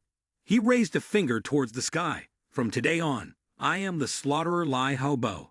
He declared loudly, I am the city lord of Tianxing City. Immediately, the sound of a system notification echoed. Host has successfully killed Rong Jianbai, winning the victory in this competition. Mission complete. No one else can claim it. He focused on the system notification, congratulating the host for receiving the mission reward, a random common golden hand, and a golden tier equipment. The system asked if he would like to claim the reward now. Lin Zilu calmly pressed cancel, deciding not to claim it for the moment. Siku rushed up from the crowd below, putting on a flattering expression. Congratulations, my lord. No, congratulations, city lord. He extended the wooden tray in his hand and said, Would you like me to help you put on the medal, sir? Lin Zilu curled his lips and made a soft sound of acknowledgement. He lowered his head to watch Siku carefully putting the medal on him, then whispered a command. Later, you guys go back to Tan Lian and ask Su elder brother to bring my people here. Siku immediately raised his hand in a salute, ensuring the task would be completed. Lin Zilu glanced at the beaming faces of Big Fool and Ghost Child and chuckled softly. Is it done? Ghost Child threw the bag in his hand to the ground, revealing a human head inside. Lin Zilu stretched and let out a sigh of relief, having finished dealing with all the fish that had been caught. He turned and tossed a chicken leg over to Big Fool. Here, he said, as the two, Big Fool and Ghost Child, followed him and cheered with joy. Big Fool, Ghost Child, come take a look at our new house. The three of them stopped in front of a large villa, unsure of what expression to put on. Lin Zilu tilted his head and sighed with admiration. Wow, this new house is really extravagant. The large doors of the mansion gradually opened, and Lin Zilu, along with Big Fool, who was carrying Ghost Child on his back, slowly made their way in. They stopped in the living room. Lin Zilu thought to himself, looking at the valuable jewelry around them. It seemed that Old Master must have made quite a bit of money in the past. It looks like the 9 Flame Pearl might be able to increase experience now. A well-dressed servant bowed to them. Thank you, City Lord, for coming. It was you who saved the dignity of our late City Lord after his passing. An old man, bald-headed, standing beside him also bowed and said, If it weren't for you, we would have been wiped out by now. Lin Zilu responded to their gratitude. No need for formalities, just continue with your work. Both of them replied in unison, Yes. Lin Zilu turned to Siku, who was behind him, and said, Siku, take him back to Tan Lian and tell Su elder brother to send my people here. Siku smiled and gave a military salute, assuring that the task would be completed. Lin Zilu instructed the two servants. Recently, I have to enter seclusion to protect the city lord's tower. No one is allowed to disturb me. By the way, make something for Big Fool and Ghost Child to eat. Upon hearing this, the two servants responded loudly, Yes. Then, all three of them moved together. As they entered the city, Lin Zilu spoke aloud. Let's go. After walking for a while, Lin Zilu, Big Fool, and Ghost Child, the two servants conversed with each other. What does seclusion mean? Outside the large mansion, the sun had risen high. Lin Zilu had entered his room. He drew the curtains to let in the sunlight, then jumped onto the bed to rest. As he lay down, he opened the system to check. The system drew a common golden hand, The system then displayed. Congratulations to the City Lord for successfully helping the Super Luck Level 1 achievement. The system continued to show a few notifications. Lin Zilu smiled. The system displayed 2 notifications. The first one. Check. The City Lord now has the Super Luck Level 1 Golden Hand. Super Luck Level 1 has increased to Level 2. Lin Zilu still kept a smile on his face, feeling quite proud. The once every 2 days draws weren't bad. Now let's try drawing again. He then clicked on the draw button and watched the item he just drew appear. The smile on his face immediately vanished. A notification popped up. Congratulations, host. You have drawn a Yunbai Black Medicine personal bandage. He looked at the bandage in confusion and said, Is there no special description for this item? Seems like it's just an ordinary bandage, nothing special about it. Angrily, he stood up from the bed, threw the bandage to the ground, and shouted, Seriously, what the hell is this? It's just a regular band-aid. I even thought I was pretty lucky today. Forget it, I'll just try again tomorrow. Then he spoke to the system, and the system began to withdraw the golden tier equipment. When the withdrawal prompt appeared, he pressed the button. His mood wasn't great, and he thought, I can't believe I'm so unlucky today. The equipment will probably be terrible. 3 notifications appeared one by one. The first notification, withdrawing the reward for the golden tier equipment task. The second notification, congratulations, host. You have obtained the golden tier elemental realm equipment. The final notification, the golden tier elemental realm ring can enhance elemental effect. It is part of the elemental equipment set for attributes related to temperament. Divine power plus 5, mental recovery speed plus 20%, and when using elemental power, effectiveness is increased by 20%. After reading the notifications, Lin Zilu couldn't believe his eyes. Did I just get a full set of equipment? Still a little confused, he thought further. In my previous life, I didn't get the elemental realm equipment until my 10th year. He chuckled mischievously, continuing to reflect on what he had just done. In this life, starting off with an item already. This is too powerful. It's like I'm on top of the world now. He switched to the new equipment tab. As he did, he continued his thoughts. Elemental equipment. If I collect enough elemental attribute equipment, the set will upgrade significantly.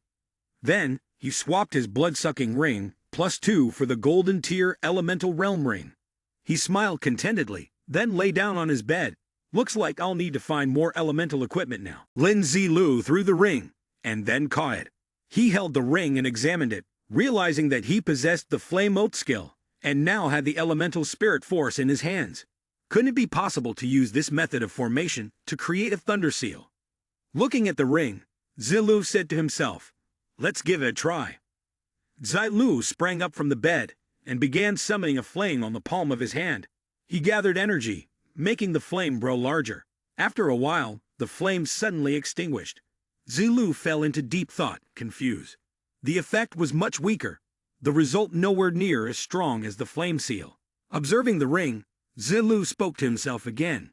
Well, no matter how it turns out, it's still a success.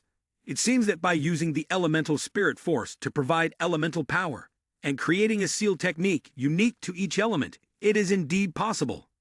Zilu held the ring firmly with determination, thinking that as long as he kept trying and found the right method of integration, it would work eventually. He sat seriously on the bed and continued to experiment with various magic techniques, convinced that he would find the best approach through persistence. 10 days passed, and Zilu was still very serious, trying again and again, tirelessly. Zilu continued to create 2 flames, but over time, they also began to evolve. At this moment, water magic appeared, condensing and evolving, as a water dragon circled around Zilu. Seeing this, Zilu smiled with satisfaction, realizing he had succeeded. Zilu opened the notification panel to check. The notification displayed that the player Yixi, through the Azure Emperor Zhao class's unique characteristics, had successfully comprehended an unknown effect, and was preparing to proceed with the datization of the effect. The next notification contains a congratulatory message to the player Yixi, acknowledging their achievement through the unique characteristic of the Azure Emperor class. They have successfully grasped the elemental transmutation, a special feature of the King class, which allows them to quickly transmute the elements they control between each other. To achieve this effect, through various types of elemental skills. Note that King's inheritance is similar to the concept of inheritance, unaffected by the Apocalypse game. After reading the notification, Zai Lu appeared somewhat confused. What does this mean? Is it saying that even if the Apocalypse game ends, I can still inherit the power of the Azure Emperor? A skill upgrade notification appeared. It allowed Zai Lu to choose one of 3 fireball techniques for upgrading into the elemental explosion. The flame form could be upgraded into the elemental oath, and finally, Water Division 3 could be upgraded into the elemental threefold explosion. Zilu chose to upgrade the fireball into the elemental explosion. Description of the elemental explosion skill. A mage-type skill that consumes a certain amount of mental power to condense an elemental magic ball of fire, lightning, or water. Once the magic ball reaches a certain point, it will explode. The power of the explosion is equal to 70% of the mental power consumed, and it will also inflict additional effects like burning, paralysis, and slow. Zai Lu rested his chin on his hand. So this means the original fireball technique will transform into an elemental magic ball, and depending on my needs, different types of explosions will occur. Zai Lu smiled slightly and thought to himself, when should I try this? The flame seal and the lightning seal can almost be condensed simultaneously. That means, as long as the attributes are different, this skill can apply different effects at once. Zai Lu focused intensely, channeling both fire and water energy at the same time to try again. He merged the 2 elements in the palm of his hand. Zai Lu nurtured the energy of the combined elements, causing an explosion to erupt in front of him. Zai Lu was stunned to see that he had only damaged a corner of the door. It was truly frightening. But he laughed, because this skill meant that with enough mental strength, he could wield a mage's fortress with infinite firepower. After testing the new skill, he opened the skill menu to check it. Elemental embodiment is achieved through an elemental seal of different attributes, casting different elemental effects. Elemental fluctuations summon a vortex. The flame vortex has the ability to maintain damage. The thunder vortex has instant damage. The water vortex has the ability to control elements. Caution is advised when using vortexes of different attributes. For example, the water vortex will evaporate and disappear after coexisting, while the thunder water vortex will enhance the damage of the thunder vortex. After reading the skill description, Zai Lu shouted, "This is great." He then selected to learn the skill. As he clicked on it, he grinned slyly. That means the skill scrolls in my storage space can finally break free from the element limit. Time to learn them all. After choosing the new skill, a manual appeared in Zai Lu's hand. Upon receiving the manual, he thought to himself, strike while the iron is hot, learn it now. Zai Lu was about to move when he tripped and fell, dropping the manual. Sitting on the ground, Zai Lu thought to himself, that's right, I've been awake for 10 days and nights without a single moment of sleep. My body can't take it anymore. I should really get some rest. With that, he decided to put the manual aside, planning to come back to it after waking up. He jumped onto the bed, feeling at ease, and shouted out loud, finally, some rest. As soon as he lay down and closed his eyes, there was a knock at the door. Zai Lu, irritated, opened his eyes and sat up quickly. He heard a voice from outside. City Lord, I heard a loud noise coming from your room. Are you all right, my lord? Zai Lu remained silent for a moment. After a while, he finally spoke, I'm fine. The soldier outside replied, that's a relief, City Lord. It's good to hear you're finally awake. The soldier bowed politely, as if he wanted to say more. 3 days ago, officials from the Allied faction came to our place.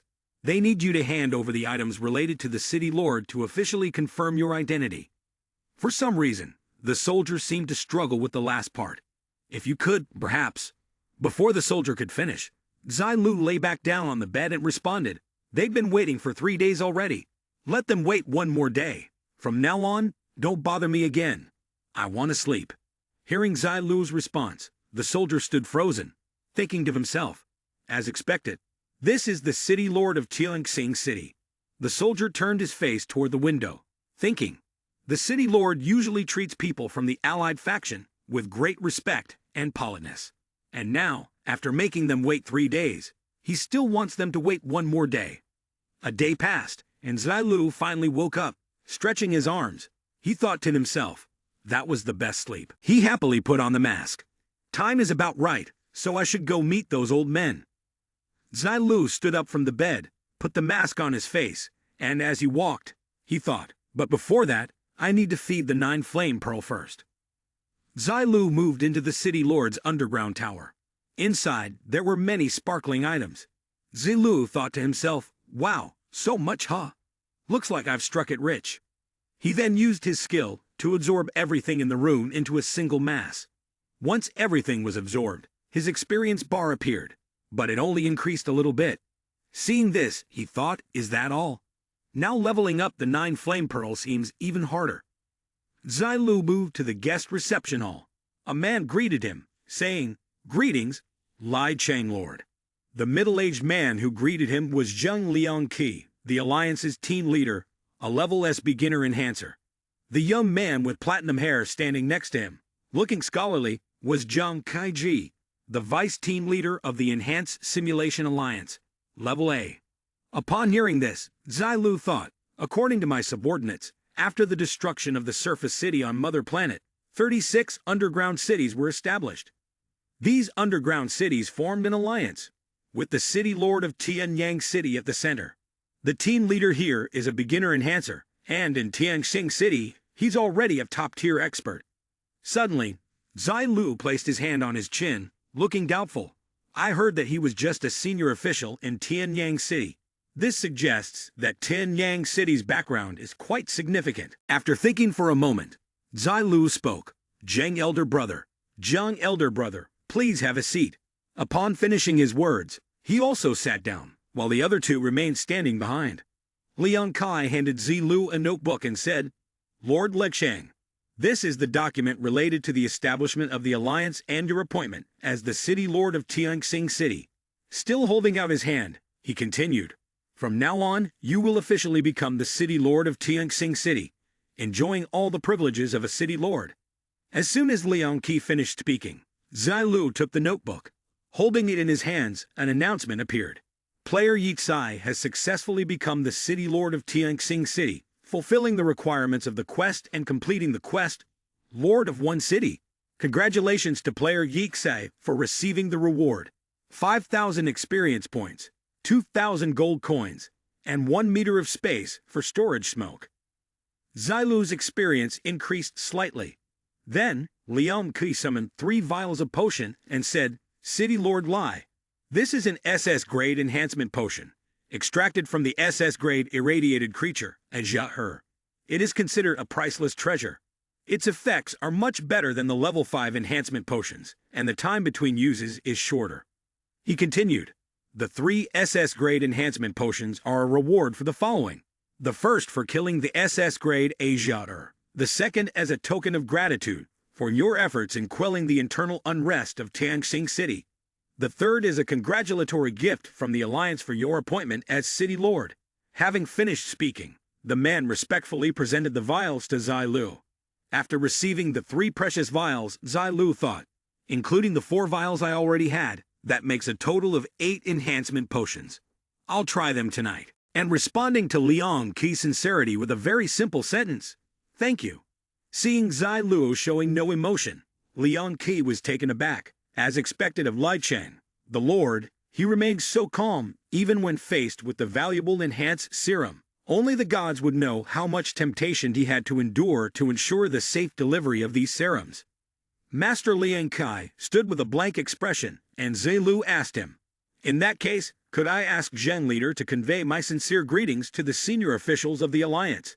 Thank them for their generous hospitality. Hearing Zai Lu finally speak, Liang Qi felt relieved and said, actually, there is no need for me to relay it.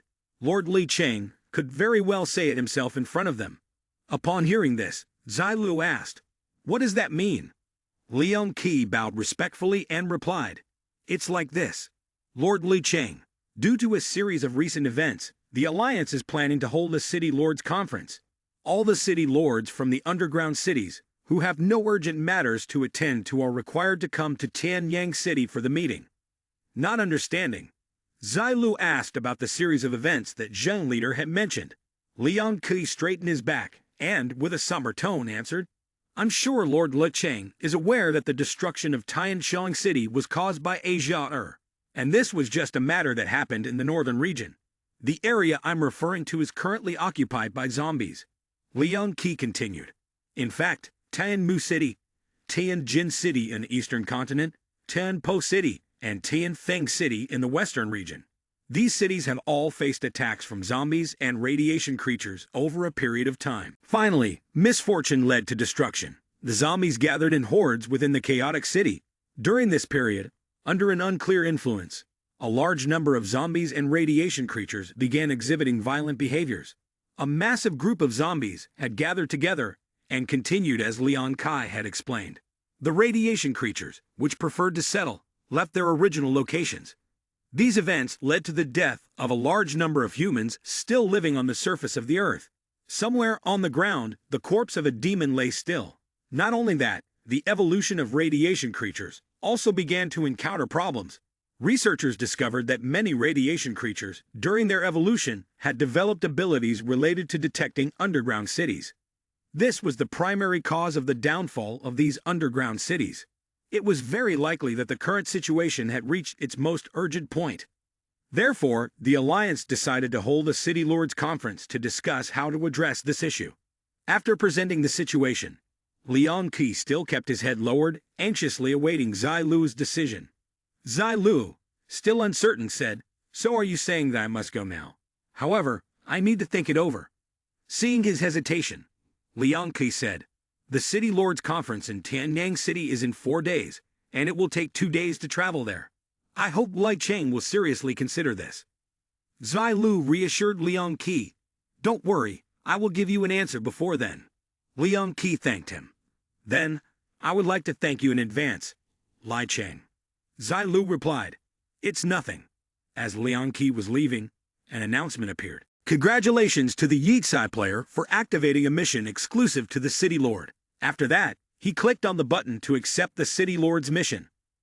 Zai Lu was surprised upon seeing the mission details. The mission was exclusive to the City Lord of the Citizen faction. It was a long-term mission aimed at enhancing the happiness of the citizens residing in the city. It would improve the settlement strength of the residents in Tianxing City. Mission reward. Each time a resident increases their favorability toward the city to a certain level, the City Lord will gain 1 experience point. The city is safe, and the long-term mission also enhances the strength of every combatant within the city. The goal is to build a sufficiently strong army. Mission reward. When the strength of each combatant reaches a certain level, the City Lord will receive 10 gold coins. When every 100 combatants reach a certain level, the City Lord will receive 0.5 cubic meters of storage space. Upon reading this, Zai Lu smiled brightly and said, "There are 2 long-term missions, and these are like divine artifact rewards that I can fully accept." Continuing with the rest of the notification, the next part read, "Handling radiation creatures. The mission resets daily. There is an A-level radiation creature, hunting prey 673 meters away from Tianxing City at location number 16, and the position has been marked. As the City Lord, you need to take the initiative to deal with such hazards. Mission reward, 500 experience points, 300 gold coins." After reading the entire mission, Zai Lu laughed uncontrollably on the ground, saying, "The favorability of each resident meeting the standard isn't a high reward, but Tianxing City has so many people. Plus, the storage space reward can be doubled. Isn't this an endless profit?" Later, he opened the bag and picked out 2 kinds of medicine. While thinking, he realized that the enhanced area had no immediate use. Not only could it be used to reward the soldiers of Tianxing City, but it could also win people's hearts and increase their favorability. He looked towards the notification that was popping up and thought, "It seems I must go to Tianyang City. I can use the teaching skill to return supplies." When the notification fully appeared, the favorability of the Zhuoxiang residents towards Tianxing City reached the target, and the reward was 1 experience point for City Lord Yixai. The favorability of Duan Yingwu's residents towards Tianxing City also reached the target, and the reward was 1 experience point for City Lord Yixai. After reading the notification, Zai Lu jumped up and shouted with excitement. Then he ran outside and shouted loudly, "Everyone, I must carry out decisive reforms. I will make the advanced system from Mother Planet shine brightly." A little while later, everyone gathered around the dining table. Everyone sat there, while Zai Lu was enjoying a delicious chicken leg. After he finished eating, Zai Lu spoke. First, immediately opened the gates of Tianxing City's inner city, except for a few buildings, demolish the rest of the architecture and divide the land among the people according to their contributions. Someone spoke up. City Lord, are you joking? Upon hearing this, the protagonist thought that only a few high-ranking individuals, who had gained the favor of the people, were on the right path. Don't think that just because you're a talent that Suji Shang has given, I wouldn't have dealt with you directly. Then, he angrily replied, Do you think I'm joking? The person was about to explain, but Zai Lu cut him off, saying nothing further. I must also announce a contribution exchange system. Whether commoners, the wealthy, or civil servants, all will be judged primarily by their level of contribution. As long as one contributes, one may exchange for food, supplies, even lodging. Hearing this, no one there dared to speak. After he finished speaking, Zai Lu glanced at everyone. Seeing no objections, he continued. From now on, you men will draft the fairest contribution exchange system and deliver it to me tomorrow. Those around could only tremble and shout out, Yes. When the threat was made, Zai Lu lowered his voice and said, One more thing, effective immediately. Conduct investigations into the assets, supplies, land of the Tianxing City officials. If you find violations, confiscate everything.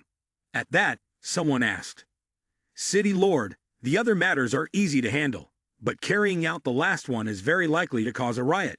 Seeing someone voice a concern, he shot that person a bullet-like glare and warned, I'm telling you, this is not a matter of asking your opinion. If you cannot carry it out, then do not bother. Hearing this, they replied in unison, City Lord, rest assured, tomorrow we will give you a satisfactory answer. Their hands slapped together repeatedly. Then Yixai stepped forward before a few of them and said, Very well, leave these matters to you. He immediately turned to walk away, but was stopped by one of them calling out, City Lord, if what you say is true, our supplies will only last 1 month. At that time, hearing this, Yixai remained completely indifferent. It's fine, someone will bring it over when the time comes. Leaving the person behind, confused and lost in thought, daring to rebel, he slept soundly through the night. A moment later, as if remembering something, Yixai turned his head back and murmured, Right, don't forget to build the materials warehouse. It'll be very useful soon. This left the other person still perplexed, unable to understand, and they exclaimed, Huh. Yes. At the same time, Yixai, without restraint, covered his mouth with one hand and spoke in an extremely sleepy tone, No, I need to make up for the sleep. After saying that, he immediately vanished without a trace into the air. Yes, the crescent moon appeared clearly in the night sky. The system unexpectedly sent a few lines of notifications, while Yixai was still sound asleep. The favorability of resident Fan Yong and toward Tianxing City has reached the target. Reward for City Lord Yixai. 1 experience point. The favorability of resident Xiao Ying toward Tianxing City has reached the target. Reward for City Lord Yixai. 1 experience point. It wasn't until another system notification appeared. Congratulations, player has reached level 34. All attributes increased by 3 and gained 5 free attribute points. That Yixai suddenly woke up from his deep sleep. His eyes snapped open, and then, in a sleepy tone, he mumbled to himself, I leveled up just by sleeping. He then gently touched his forehead, bringing his hand closer to his temple. At that moment, his face suddenly aged, and he pointed his index finger at the red screen in front of him, commanding the system, Turn off reminders. He smirked in satisfaction. Leveling up really is refreshing. People in the real world can only stay up late and wake up early to hunt and kill zombies. After touching the screen, a line of text appeared. Strength 154, Spirit 154, Physique 149, Agility 149, and immediately, points were added. Yixai raised his hand to touch his chin and muttered quietly, There's been a lot of experience points like this lately. The 5 harmonies must have implemented a new policy. These commoners are too easy to deceive. The rewards haven't even reached their hands yet. A thought crossed his mind. I should study the enhancement serum first, see if I can give them some of this Sai stuff. Suddenly, a bottle of solution with an A label appeared in his hand. Without hesitation, he grabbed it tightly, brought it to his mouth, and thought to himself, a little sweet. The system didn't even warn about any side effects. Then, Yexai quickly drank it down, exhaling happily and praising. Refreshing. At that moment, a beam of golden light appeared, swirling around him as a deep voice echoed. It's not that effective for me, but it should be enough for ordinary warriors. After saying that, another vial of solution with an S label materialized. He didn't hesitate and drank it down as well. Immediately, his face lit up with intense satisfaction, and his gaze became mesmerizing. He glanced at the red screen, which displayed a check notification. Player Yexai has used an S-level enhancement serum. Base body attributes increase, all attributes raised by 2. He nodded in approval. Truly refreshing. He looked at the 4 vials of solution labeled S in front of him, and immediately flashed a mischievous grin. Wasn't this much quicker than leveling up and increasing attributes? If he drank all of this, wouldn't his attributes go up? After saying that, Yexai didn't hesitate to open the first bottle, tilting the bottle to drink it. Once he finished drinking the solution, he let out a long sigh, but when he looked down and saw the halo in front of him slowly fading, he panicked and yelled, "Why does it feel like the effect is worse now?" At that moment, a notification from the system appeared, confirming that the player Yexai had used the S-level Mother Planet enhancement solution. His physical attributes had increased, with all attributes going up by 1, causing Yexai to pout and shout, "It's reduced by half." System, you're so stingy. Without wasting any time, he immediately gulped down the remaining 3 vials of solution. His face and voice then turned ecstatic as he exclaimed, "This stuff tastes like alcohol." Meanwhile, my body is still lying in bed under the blanket. Another notification appeared, showing that Yexai had used all 3 remaining vials of the S-level Mother Planet enhancement solution. His physical attributes had increased, with all attributes going up by 2. Reading this, he displayed an expression of great frustration and asked, 5 vials of enhancement solution, and it only gives me 5 total attribute points. With that, Yexai slapped his forehead and ordered the system, open the full attribute panel. Immediately, massive numbers in bold font popped up before his eyes. Strength, 0 increase. Mentality, 0 increase. Constitution, 0 increase. Quick and agile, no need for addition. While Yexai was nodding softly, this control panel, even without Suji Shang holding me back, could still fight against Asia era of SS level. Suddenly, there was a commotion outside, followed by an announcement. "City Lord, have you woken up? City Lord 2 of Tian Lion has been waiting for you at the dining room for a long time." Upon hearing this, he paused for a few seconds, deep in thought. Suji Shang, why is he here? Then he waved his hand, grabbing the mask to respond. "I understand." A moment later, as he saw the man eating a chicken drumstick at the table, Yexai slowly spoke. "Su elder brother, it's all because my subordinates didn't understand the situation. I only just learned you were here." As soon as he finished speaking, Suji Shang, holding the half-eaten drumstick, smiled awkwardly. "It's fine, Brother Lai. I didn't want to disturb you while you were resting." Then he pointed sarcastically ahead. "After all, Brother Lai, you inherited 99 concubines from that old lord," and Yexai calmly responded, asking, "What should we say about them?" As he sat down in his chair, he continued, "I think their strength is lacking, so I told them to go to the city lord's tower to plant vegetables and raise pigs." He pointed at the food in Suji Shang's hand, adding, "The meat you're eating, Su elder brother, might very well be from the pigs they killed." Upon hearing this, Suji Shang sighed. Brother Lai really is unlike anyone else, but Yexai only responded with a question that seemed somewhat unrelated. "Why did Su brother come here?" Suji Shang immediately answered, "It's the city lord's meeting of Tianyangsi. I thought I'd stop by here on my way to bring the food." Yexi, after hearing this, secretly thought, "Convenience means there's something you want to find me for, right?" Then, he calmly propped his chin with his hand and spoke. "All right, let's go there together tomorrow afternoon." As soon as he finished, Suji Shang raised both hands to his chest, agreeing. "All right, let's go together. However, before we go, I still hope Brother Lai can guide me on things related to using elemental powers." Immediately, someone's arm quickly extended. It was Yexai, holding a long iron chain, with a burst of green aura surrounding it, causing Suji Shang to give a thumbs up in admiration. "Good, Su elder brother, You've entered the path.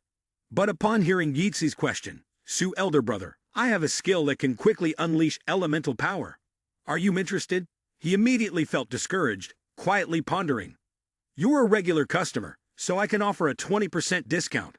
Su Jishang, tired, thought to himself. Here it comes again. That smile, he's trying to sell me his goods again. Suddenly, an idea flashed through his mind, and he shyly asked. That, is it from Old Lie? The elemental skill you're talking about, what exactly does it do? How powerful is it? Immediately, a green orb appeared on Yixi's palm, crackling with lightning as he answered. This is the elemental skill. This frightened Su Jishang to the point of extreme fear. Meanwhile, Yixi was still holding the object in his hand, throwing it, causing Su Jishang to panic. Looking at the spot that was now smoking, he said, the power of this is 10 times stronger than simple lightning. The boo sphere in Yixi's hand gradually disappeared. He immediately responded without hesitation. This is the power of elemental skills. As long as you expend the same amount of mental energy, the power can increase exponentially. Upon hearing this, Su Jishang gently gritted his teeth and whispered, is it really that powerful? How should I learn this elemental skill? But before he could finish, Yixi snapped his fingers. At this moment, Su Jishang spoke again. Old Lie, last time I gave you 3 grade say enhancement potions, and before I could say anything more, Yixi interrupted and refused. That's not possible. Su elder brother, this is a skill, not like your elemental cultivation. This comes with a different price. Su Jishang responded dejectedly. Well, Old Lie, I really don't have any more enhancement potions. However, Yixi still gave him a strong punch on the shoulder, trying to persuade him. Su elder brother, what are you talking about? How could I not know your situation? How about this? This time, I won't need enhancement potions. Just give me the supplies. Upon hearing this, Su Jishang couldn't help but exclaim. Ah! Then, he added, I get it now. When I came here earlier, I was thinking Tianjin City must have some reform that requires a large amount of supplies. Where are the supplies?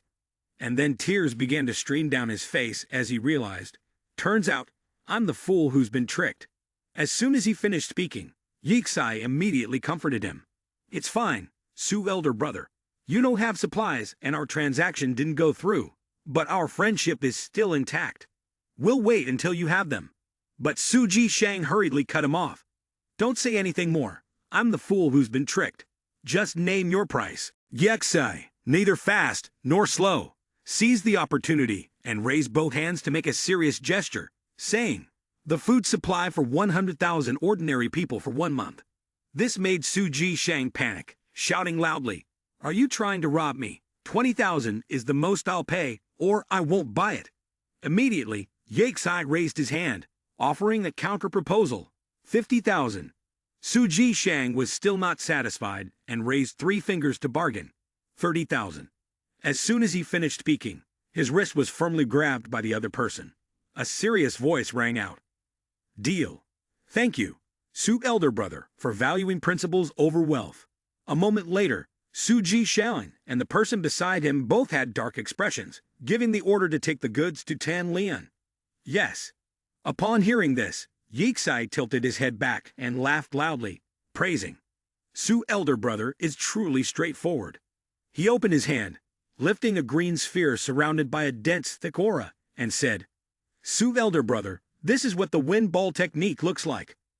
Yixi let the dense green aura spread out further, his voice becoming sharper and thinner as he spoke, the technique spiraling clockwise without any fixed rules. After a long while, Su Jishang, a little tense, asked, Good, brother Lie, is there more? But all he got in response was a bored reply. That's all, this is the entire principle behind the wind ball technique. Suddenly, Yixi slowly spoke again, gazing at Su Jishang's bewildered face, continuing. Would Su elder brother be interested in elemental skills that come with a chain effect? At these words, it seemed that Su Jishang finally realized he had been played. He pointed angrily at Yixi, asking, You're still hiding skills. How many more techniques do you have? I turned around and walked away, leaving only 3 words. Don't come again. Seeing that Su Jishang was genuinely starting to sulk, Yexai hurriedly spoke sweet words. Don't sue elder brother. Then, he tried to tempt him. There's a move that can condense a vortex, a skill to trap enemies. Can we negotiate a bit? No matter how Yexai acted, Suji Shang didn't care at all. He coldly turned around and walked away, his pace quickening despite Yexai running behind, saying, Sue elder brother, I'll give you a huge discount. Seeing Suji Shang getting further and further away, Yexai became anxious and started offering discounts. Buy one, get the second skill half price. Yexai hastily added, if that doesn't work, what kind of skill do you want? I can make one for you. At that moment, at the main entrance of number 6 Tang Sing City in the afternoon, a group of people were standing in front of a high-rise building, and it was Yexai's group. Right now, he was tempting Dodzelong. Big fool, remember to handle the small monsters near Tian Sing City. You can eat as many chicken legs as you want these days. Upon hearing this, Big Fool couldn't help but feel delighted, thinking about the delicious chicken legs waiting for him. He happily nodded in agreement with Yexai. Behind the two of them stood a man in protective gear, observing the surroundings as if assessing the situation. Soon after, he stepped forward and spoke to Yexai. Lai Cheng Master, all our people have gathered. May I ask when we can depart? Yexai immediately responded. I have no problem. Ask Su elder brother when we are leaving. When facing Yexai, unexpectedly, the man in the protective gear quickly turned his face away. He thought to himself, I can't look at Lin Ziluo, or else I won't be able to stop myself from buying. He was forcing himself to suppress his emotions as he informed Yexai. My team has already gathered. Let's go. Seeing the man in protective gear act like this, Yexai fell silent for a moment and raised his hand to cover his mouth in contemplation. Then Yexai stepped forward and loudly said, Let's depart then. Yexai's group calmly and confidently walked towards the meeting point. At that moment, suddenly a sound echoed from somewhere, making many people uneasy as they tried to figure out where the sound was coming from. Immediately, a loud crash resounded, followed by thick dust and dark shadows appearing right in front of them. The sound of powerful footsteps rapidly echoed outside the city. Yexai's group stood still as if preparing for a major battle. Suddenly, the sky cleared, and a beam of light shone directly onto their position, as though signaling something. The area where Yexai's group stood suddenly became illuminated amidst the swirling dust. At that moment, shadows began to appear before them. A large herd of monsters gradually materialized before their eyes as the dust cleared. Just as they charged forward to attack, Yexai began to perform his technique. At the same time, he shouted, Su elder brother, don't mess around. The blue beam of light from his hand appeared, forming a small vortex. And just like that, it transformed into a sphere of power surrounded by sparks of electricity. Seeing this, the group of people in protective gear couldn't help but exclaim in astonishment. At this moment, Yexai, while using his technique to encircle the black monsters, thought to himself, the surprise is yet to come. Indeed, with just a bit of strength, Yexai successfully imprisoned and knocked them down. But that wasn't all. The vortex he created continued to grow, encircling them.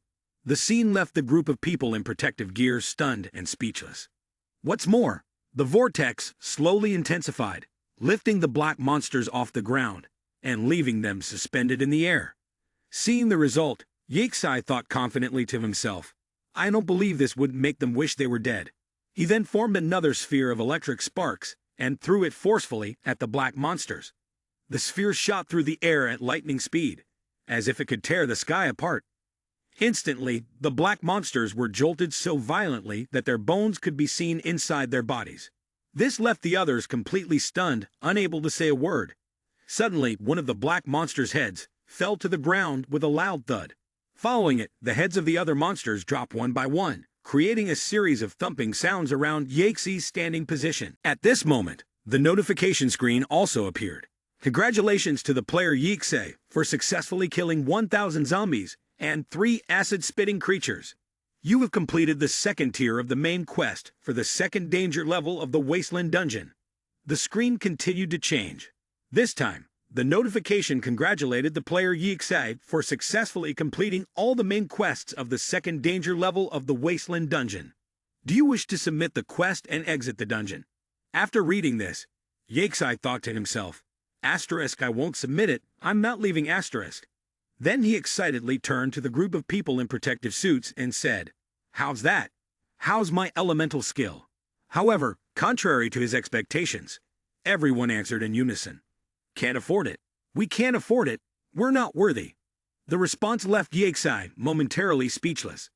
After the group of Yexai finished their battle with the black monsters, they continued their journey. At this point, Yexai spoke up and asked, "Young leader, roughly how much longer until we reach Tianyang City?" He immediately replied, "We're currently in the outskirts of Origin City. We still need about an hour of travel to reach entrance number 49 of Tianyang City." After receiving the answer from Young leader, Yexai immediately sighed with relief. Thankfully, there's still a bit more time. My radiation levels will reach their peak. Though in reality, it's totally fine. Seeing this, Su Jishang could only express helplessness. Well, this is the center of the entire continent, the place with the strongest radiation levels. Meanwhile, Jung Leader was also observing the surroundings. He spoke up. "If we go a few more minutes ahead, there's a rest area. Let's head there and take a break first." Yexai agreed wholeheartedly with this suggestion. "Not bad, let's go." The group then continued their journey. Upon reaching the rest area, they found it very deserted, with no one in sight. They slowly moved deeper inside, but suddenly, Yexai seemed to sense something. He raised his hand to stop everyone, and, with a doubtful tone, said, "Something doesn't feel right. It seems like there's someone inside." Upon hearing this, everyone immediately turned to look in the same direction. There in front of them was a huge iron door. Jung Leader slowly approached it.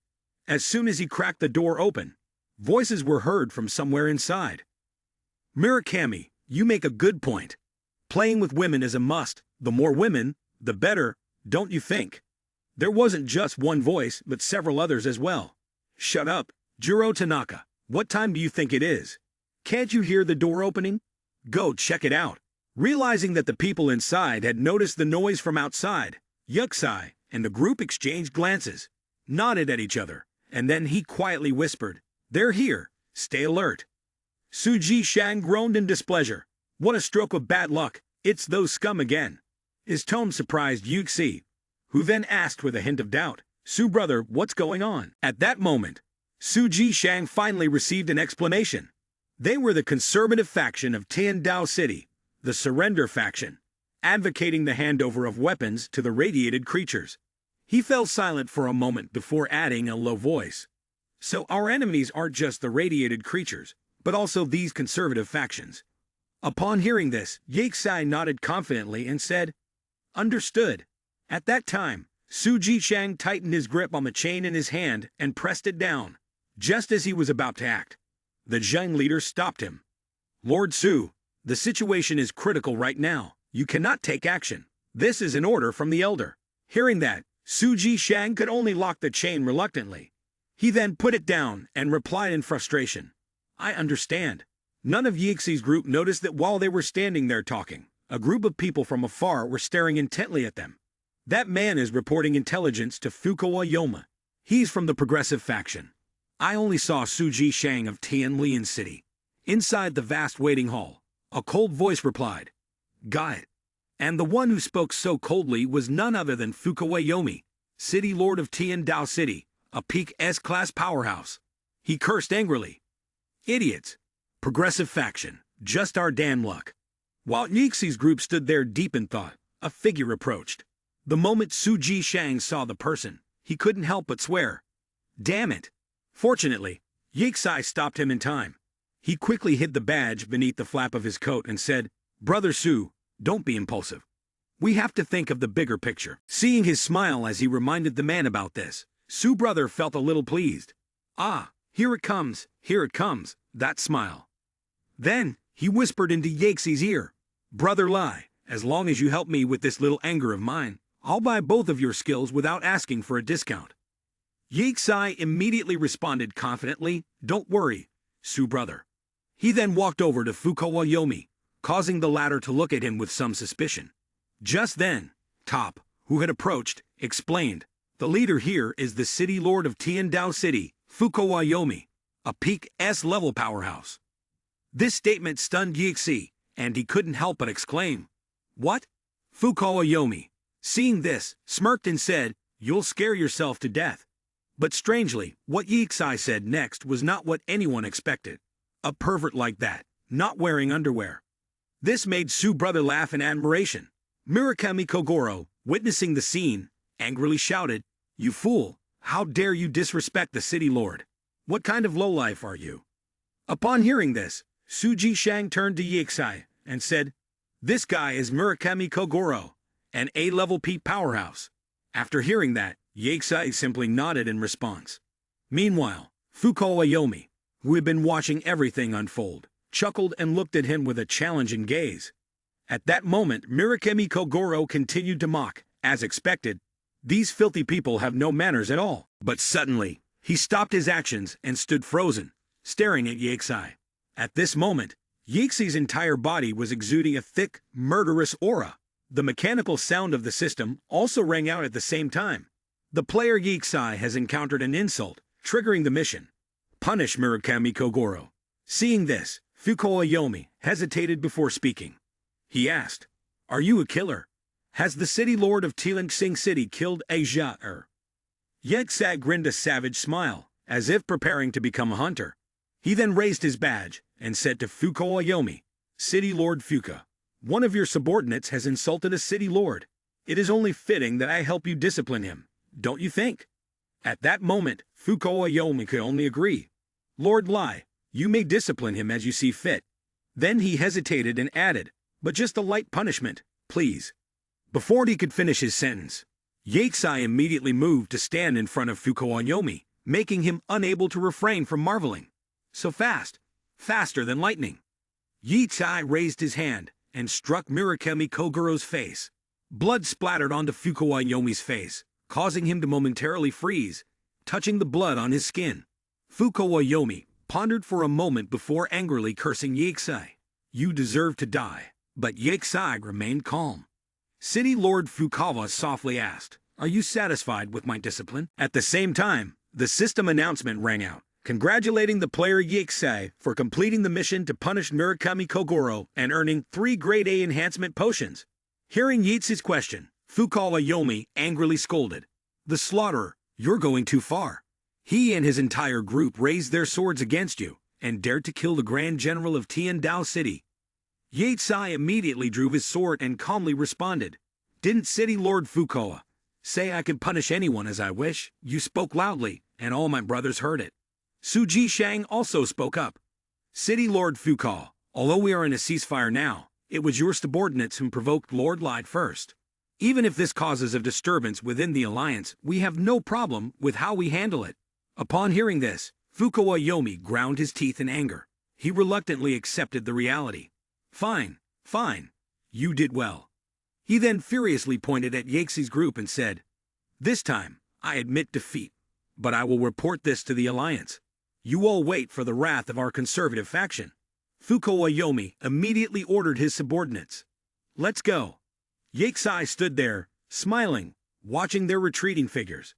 At that moment, Suji Shang burst into joyful laughter, walked over to Yixai, and said, "Refreshing, as expected of you, Brother Lai. One move and you dealt with the peak A-level Murakami Kogoro, leaving Fukawa Yomi no time to react. Right now, he must be in excruciating pain, his heart bleeding." Yixai humbly replied, "It's nothing, really, nothing at all." Suji Chang smiled and said, "Brother Lai is being too modest. I haven't felt so refreshed in a long time. I'll definitely send someone with supplies to your Sing City once we return."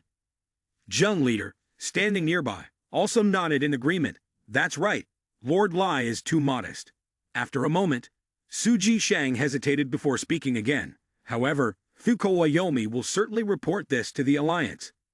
Yixai calmly responded, "There's no rush." He said nonchalantly, "Maybe today they're just incredibly unlucky. The moment they step outside, they'll be surrounded by radiation creatures, and they'll all die." Upon hearing this, the people in protective suits burst into loud laughter. If that's really the case, then it's truly divine justice. The others joined in, voicing their agreement. Exactly, exactly. Suddenly, Suji Shang seemed to sense something. They all stood still, trying to hear the sound more clearly. Then, he panickedly turned to Yixai, only to receive nothing but his triumphant smile, confirming his suspicions. Outside, Fukuoyoma was angrily shouting, "Fools! Idiots!" He kept yelling, "Idiots!" Seeing this, Oda Indukiba, Deputy City Lord of Tianguang City, who was also at the same S-rank strength, couldn't help but speak up to stop him. "City Lord, if you keep shouting like that, you might attract zombies or radiation creatures." Upon hearing this, Fukuoyomi shot a furious glare at him. Immediately, he delivered a powerful punch to Oda Inukiba's face. The blow knocked him flat to the ground, unable to get back up. He angrily shouted, "You fool, are you teaching me how to do my job?" After taking such a heavy blow, Oda Inukiba could only weakly drag his hand across the ground. Coughing heavily, he trembled and said, "My subordinate has overstepped." Suddenly, Fukuoyomi noticed something unusual, a radiated creature. He quickly helped Oda Inukiba to his feet, then grinned savagely, saying to him, "No, no, no. You're right." Fukuoyomi cheerfully said, "We can find a radiated creature to deal with the slaughterer." Completely caught off guard by the sudden attack, Oda had no idea what was going on. Mr. Yumi, looking quite eager, asked him, "Bring out the item Elderbai, secretly entrusted to you." Of course, Oda didn't dare to do so, immediately kneeling and refusing. "I can't, City Lord. This is something that only Elderbai can authorize for use. It absolutely cannot be exposed." Upon hearing this, Mr. Yumi gave Oda another blow. He glared down at him in fury, making Oda repeatedly apologize. "You fool, how dare you defy my orders?"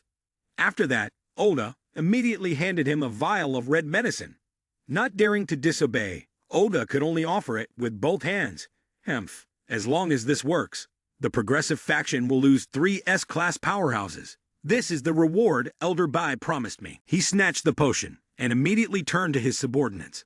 "Just smear this test potion on someone, and the rampaging Earth Sorcerer, a roaming SS rank radiation creature in this area, will take notice. Now I need everyone to go and complete this grand mission." The subordinates' eyes looked somewhat shocked at that. "Is anyone willing?"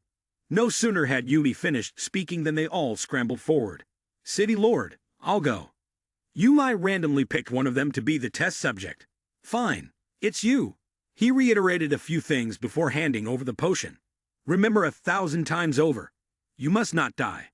If you do, this potion will lose its effect." The man immediately shouted with excitement and accepted the potion.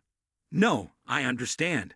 The moment Yuma placed the vial in his hand, he ran straight toward where he needed to go. Yuma watched him go, smiling in anticipation as he thought about the distant future. Haha, an SSS rank rampaging Earth Sorcerer is something the whole of Tianyang City wouldn't dare touch. This time, I'll see how you all survive. Haha, the City Lord is cunning and farsighted.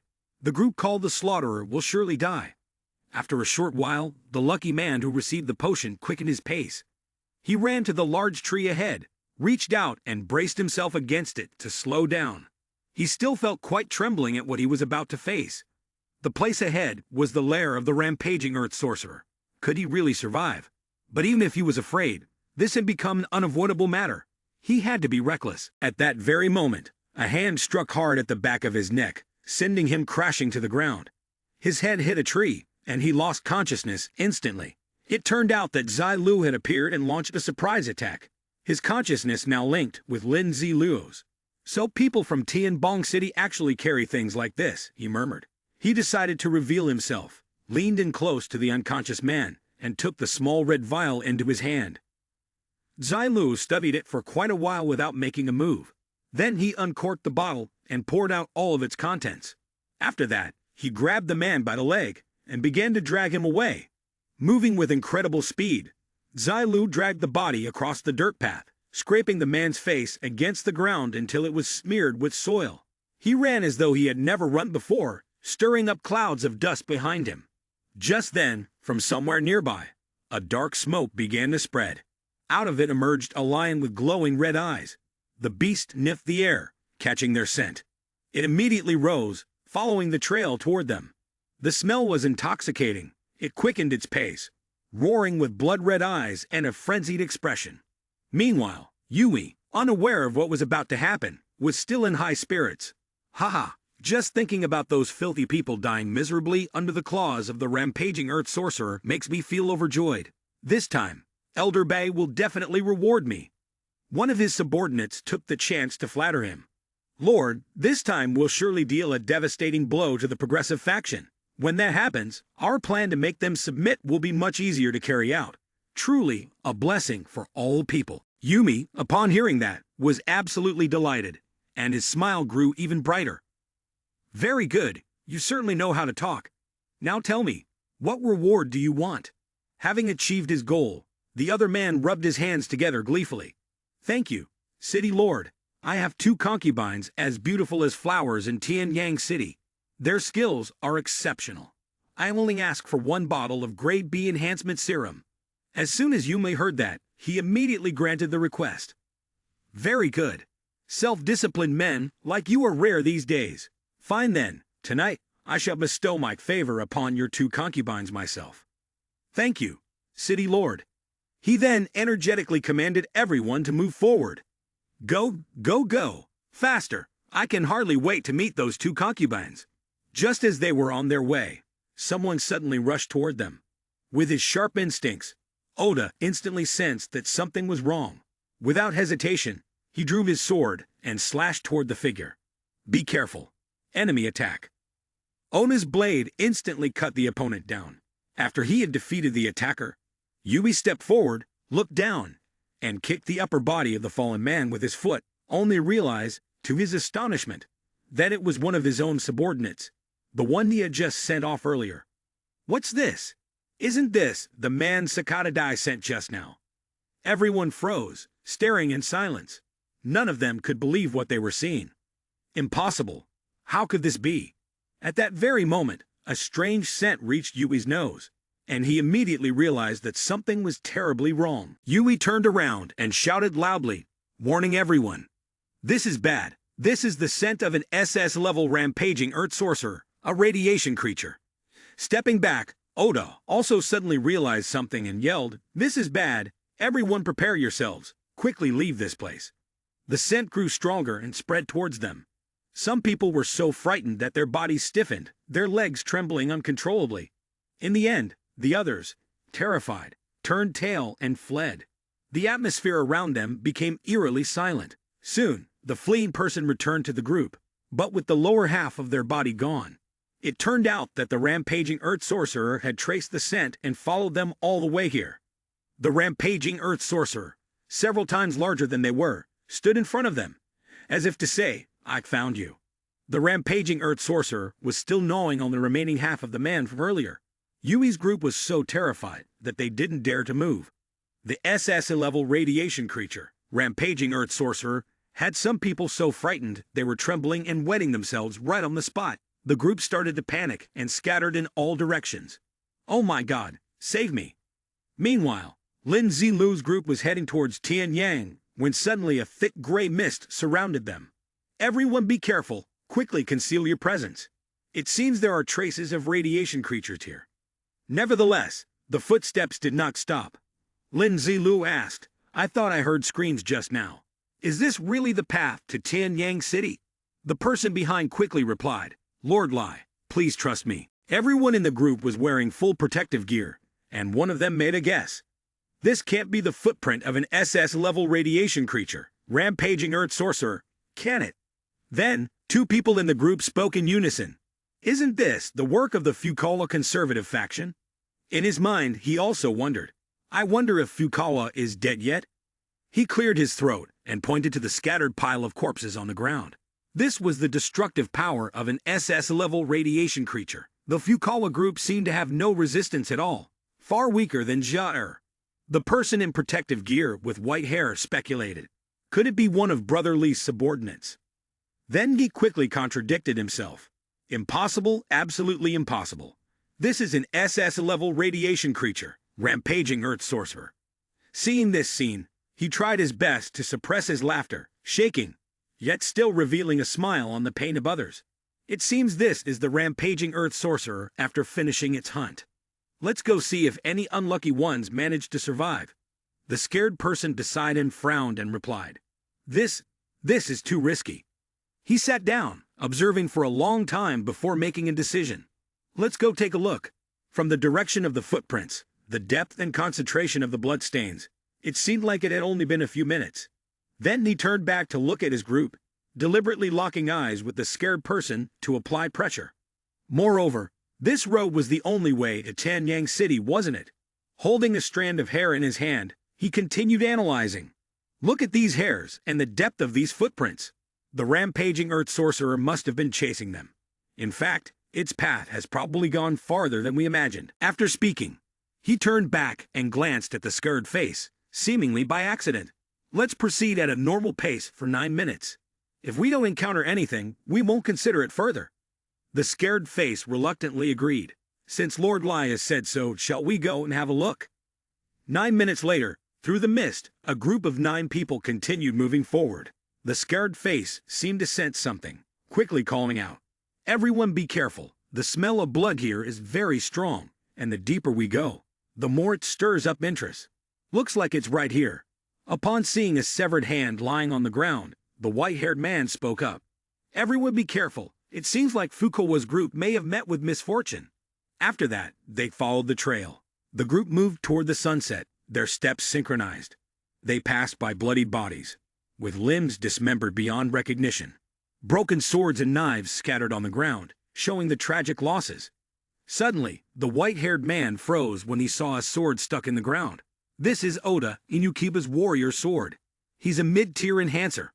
He then pretended to be sorrowful and continued, "I never expected even he would have deliberately glanced around. Dead. They're all dead." Lin Zilu fumbled through the pockets of a nearby corpse. After a moment, he shouted loudly. He then pointed at what he had just found. "This is City Lord Fuka's medal.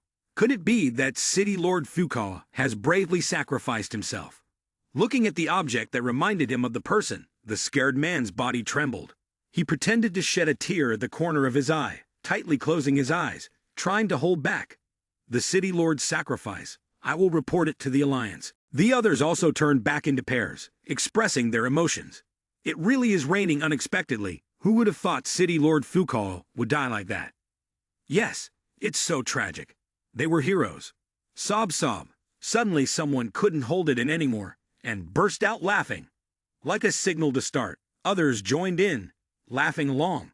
The laughter echoed, unstoppable.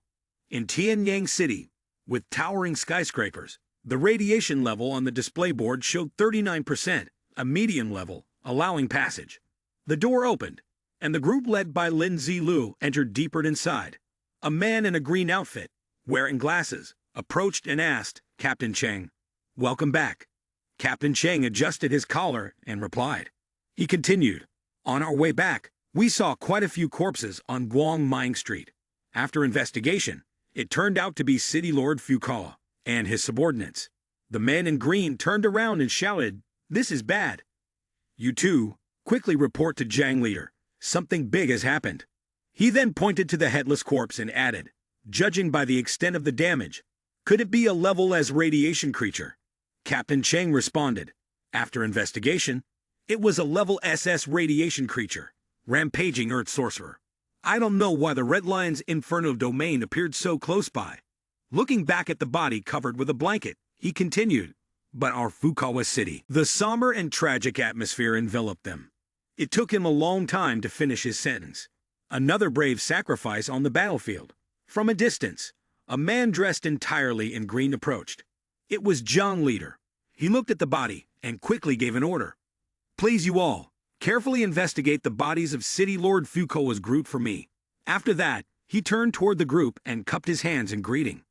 "Jiang Leader, Lord Lai, Lord Su, on behalf of everyone in Tianyang City, I thank you for bringing back City Lord Fukawa's remains so we can prepare to deal with the rampaging Earth sorcerer." Captain Cheng responded immediately. "Jiang Leader, we also regret not being able to meet City Lord Fukawa. If we had, the 5 of us S-rank experts could have fought the rampaging Earth sorcerer." Understanding the situation, Jiang Leader extended his hand in invitation. "I am aware of the specifics. Now please, let us head inside Tianyang City to rest first, and I will lead the way." From afar, what caught their eyes was a colossal statue. Noticing his attention, Lord Su spoke. Brother Lai, this is the pioneer of the new era. If the pioneer of the new era had lived a few more years, we would not have found ourselves in such peril. The statue depicted the pioneer of the new era, an SSS rank expert, standing proudly. Hearing this, Mr. Su of the Xiao Ying clan responded. I see. He was a man worthy of respect, being the first SSS rank expert. However, a trace of sadness lingered in Mr. Su's eyes as he continued. That's right. We could talk for days and nights about his story. Brother Lai, let us go and receive the legacy of City Lord Zhuang, and the Alliance's rewards first. Upon seeing the massive building in front of him, Lord Su immediately shouted, Brother Lai, it's over here. Pointing to the house he added, this is the residence of Zhuang City Lord. I've already arranged everything for you. You may stay here as you wish. Lin Zilu replied indifferently, all right. As he was about to go inside to rest, Mr. Stu raised his hand to stop him. Brother Lai, wait a moment. Once he saw Lin Zilu stop, he continued, you have two things to take care of now. Lin Zilu asked in confusion. What are they? Su brother, you can speak plainly.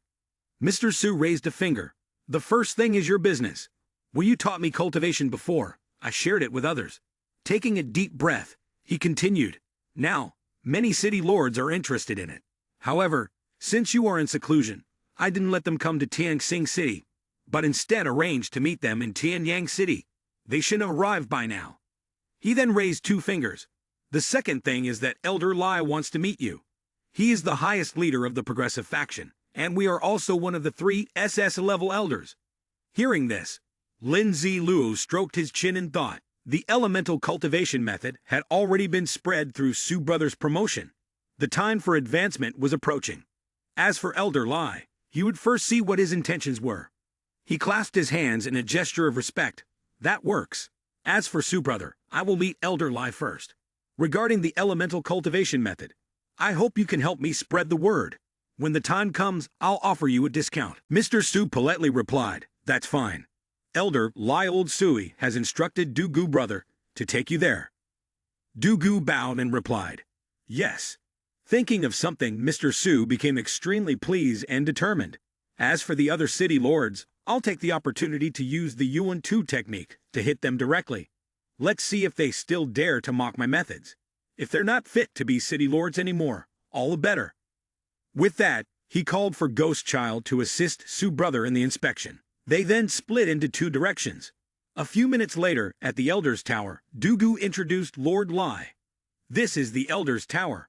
Only 3 SS-level experts across the entire Mother Planet are appointed as elders. The leader of the progressive faction, Elder Lai, is currently inside the tower. He simply responded with one word. Mem. A man saw them and stopped them. Please present your identification and proof of appointment. Dugu snapped back. Lord Lai is the newly appointed city lord. He doesn't have an appointment letter in advance, but Elder Lai personally arranged this. Go ask if you don't believe me. The man remained firm. I can't do that. I cannot leave my post. From behind, a woman ran over and pushed the guard aside. Sorry, Lord Lai. The guard didn't know. Seeing her panting heavily, he raised an eyebrow. I'll have him apologize immediately, but you still say it's fine. I don't mind. The guard also bowed. Lord Lai, I'm sorry. Seeing this, he reassured him. It's fine. You did well. The girl observed every action, and then drew her own conclusion. This is Lord Lai, the one who killed the SS-level radiation creature. Yet he's so young, and still so easy to talk to. Returning to the topic, she used a gesture to invite. Lord Lai, please come this way. Elder Lai had been waiting for a long time. He didn't want to waste any more time. So he nodded and followed, stepping into the elevator and then walking out. A moment later, she stood upright and called out. My lord, the city lord of Tianxing City has come to visit you. After her words, a voice echoed back. Let him in. The secretary opened the door and gestured. Lord Lai, please come in. She watched him enter, the room resembling a meeting hall with rows of long seats, and a man sitting in the chair of honor. That was Elder Lai, a powerhouse of SS level. Suddenly, he opened his eyes, releasing an aura that surrounded the boy. In his heart, he couldn't help but admire.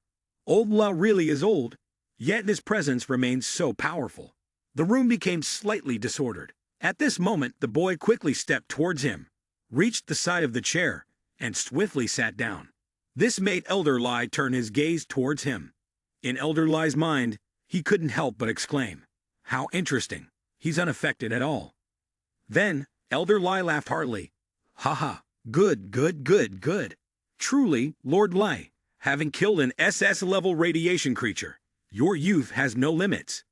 He then took a teapot, poured tea into a cup, and slid it over to him. Come, try this tea, it's top quality." Just from the person alone, he had already noticed.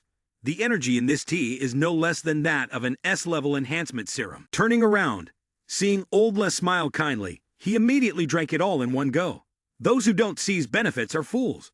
The golden fruit appeared just as the system interface popped up, checking the player's profile. The tea user had activated the Mother Planet Energy Tea with a physical attribute boost of 3. Looking at the data, he couldn't help but be surprised. Is it really that powerful? Seeing this, Old Les spoke his thoughts aloud. "This is the breakthrough wave at level S," Old Les continued. "If I'm not mistaken, Lord Lai just broke through to level S." He didn't hide anything and replied, "It's just luck. Thanks to Elder Lai's energy tea." After a few seconds of recollection, he answered, "It's not the tea. It's my own power. Since you entered the room, I've felt that your strength was beyond the peak of level S. Moreover, it felt like you could break through at any moment. I gave you the tea as a gesture." After a brief pause, he added, "But now, I realize your physical constitution just broke through to level S." Noticing something in his process, Old Le quickly voiced his speculation, which was, "You have a method that allows you to kill SS-level irradiated creatures even at your current level." Seeing him remain silent and staring at the teapot, Old Le scratched his head and said, all right, kid. You're really greedy. I gave you this tea, but you must tell me the reason." Not holding back, he replied directly, "I'm afraid I can't hide it. I've already told Lord Su about this method." Pouring himself more tea, he added, "It's the elemental control technique. But to kill creatures above your level, you'll need to learn elemental skills." Elder Lai listened to him, laughing joyfully, while he kept pouring tea, tightly holding the teapot in his hand, sipping it. All right. With a young person like you, humanity has hope. Hurry, show me your technique." Lindsay Liu began to perform, and blue rays slowly appeared, gradually forming a small blue sphere. Seeing the sphere floating in the air, he asked, "What is this skill?" Its power has increased not just tenfold, but the energy consumption is low as well. He did not hide it and replied, "That's correct, it's just like that." The elder asked further, "But even so, with this, it would still be hard for you to defeat a Zha-er, who is 2 levels higher." Instead of answering immediately, Lin Zilu activated the sphere. In place of an answer, a red ray slowly moved toward the center of the small sphere. The sphere seemed to absorb a vast amount of energy, glowing on its own, absorbing the surrounding rays and creating a layered shield of energy. This was the lightning or thunderbolt elemental sphere. Elder Lai gaped in awe as he witnessed this skill. Was it difficult? Hearing his question, Lin Zilu tightened his grip, making the sphere gradually disappear before responding. "It's not difficult. You just need to exchange materials for it." Elder Lai gripped his wrist tightly to intimidate him. "Aren't you worried I might force you?" Lin Zilu replied calmly, for he wasn't afraid. Part of it was because the system panel had displayed a message. Danger level 1, no hostile intent. Elder Lai released his grip, highly satisfied. Good. Humanity has geniuses. Someone like you is indeed humanity's fortune." Thinking about that, the old man became even more dejected. He sighed. "It's a pity. If only we had a little more time. Returning to the surface wouldn't be an impossible task." But the young man didn't pay attention and continued looking at the player check system. The person had used the Mother Planet Energy Tea, which boosted his physical attributes by 2 in total. He was pleased and felt refreshed.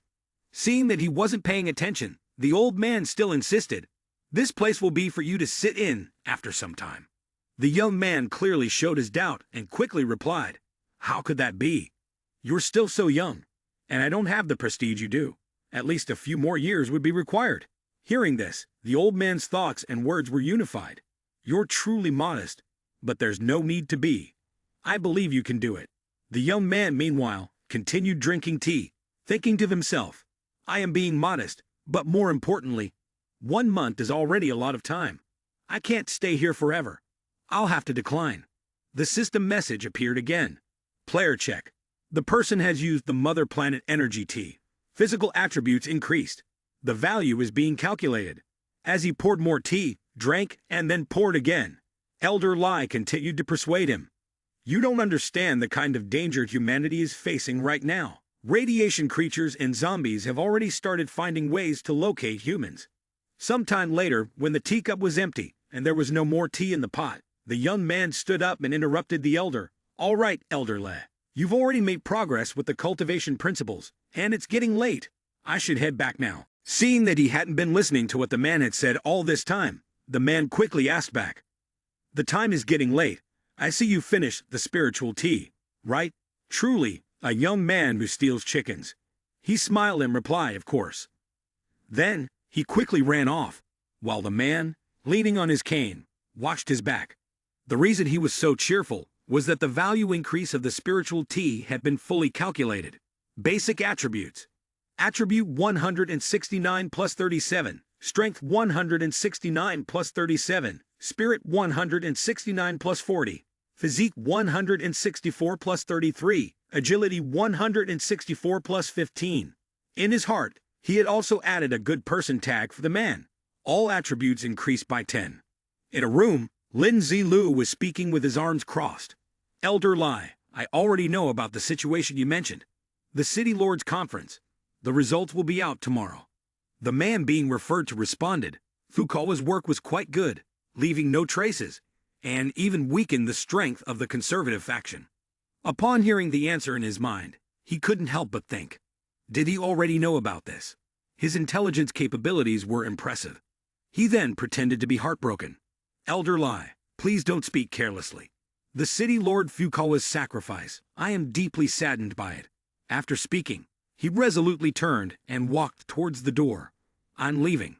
Watching him leave, Elder Lai couldn't help but reflect in his mind, his vigilance is strong, and he works without any flaws. Even when trying to ask, nothing could be gotten out of him. Then he remarked, perhaps this is precisely the kind of talent the saying in chaotic times heroes emerge refers to. Today the sky was blue and the clouds white and beautiful.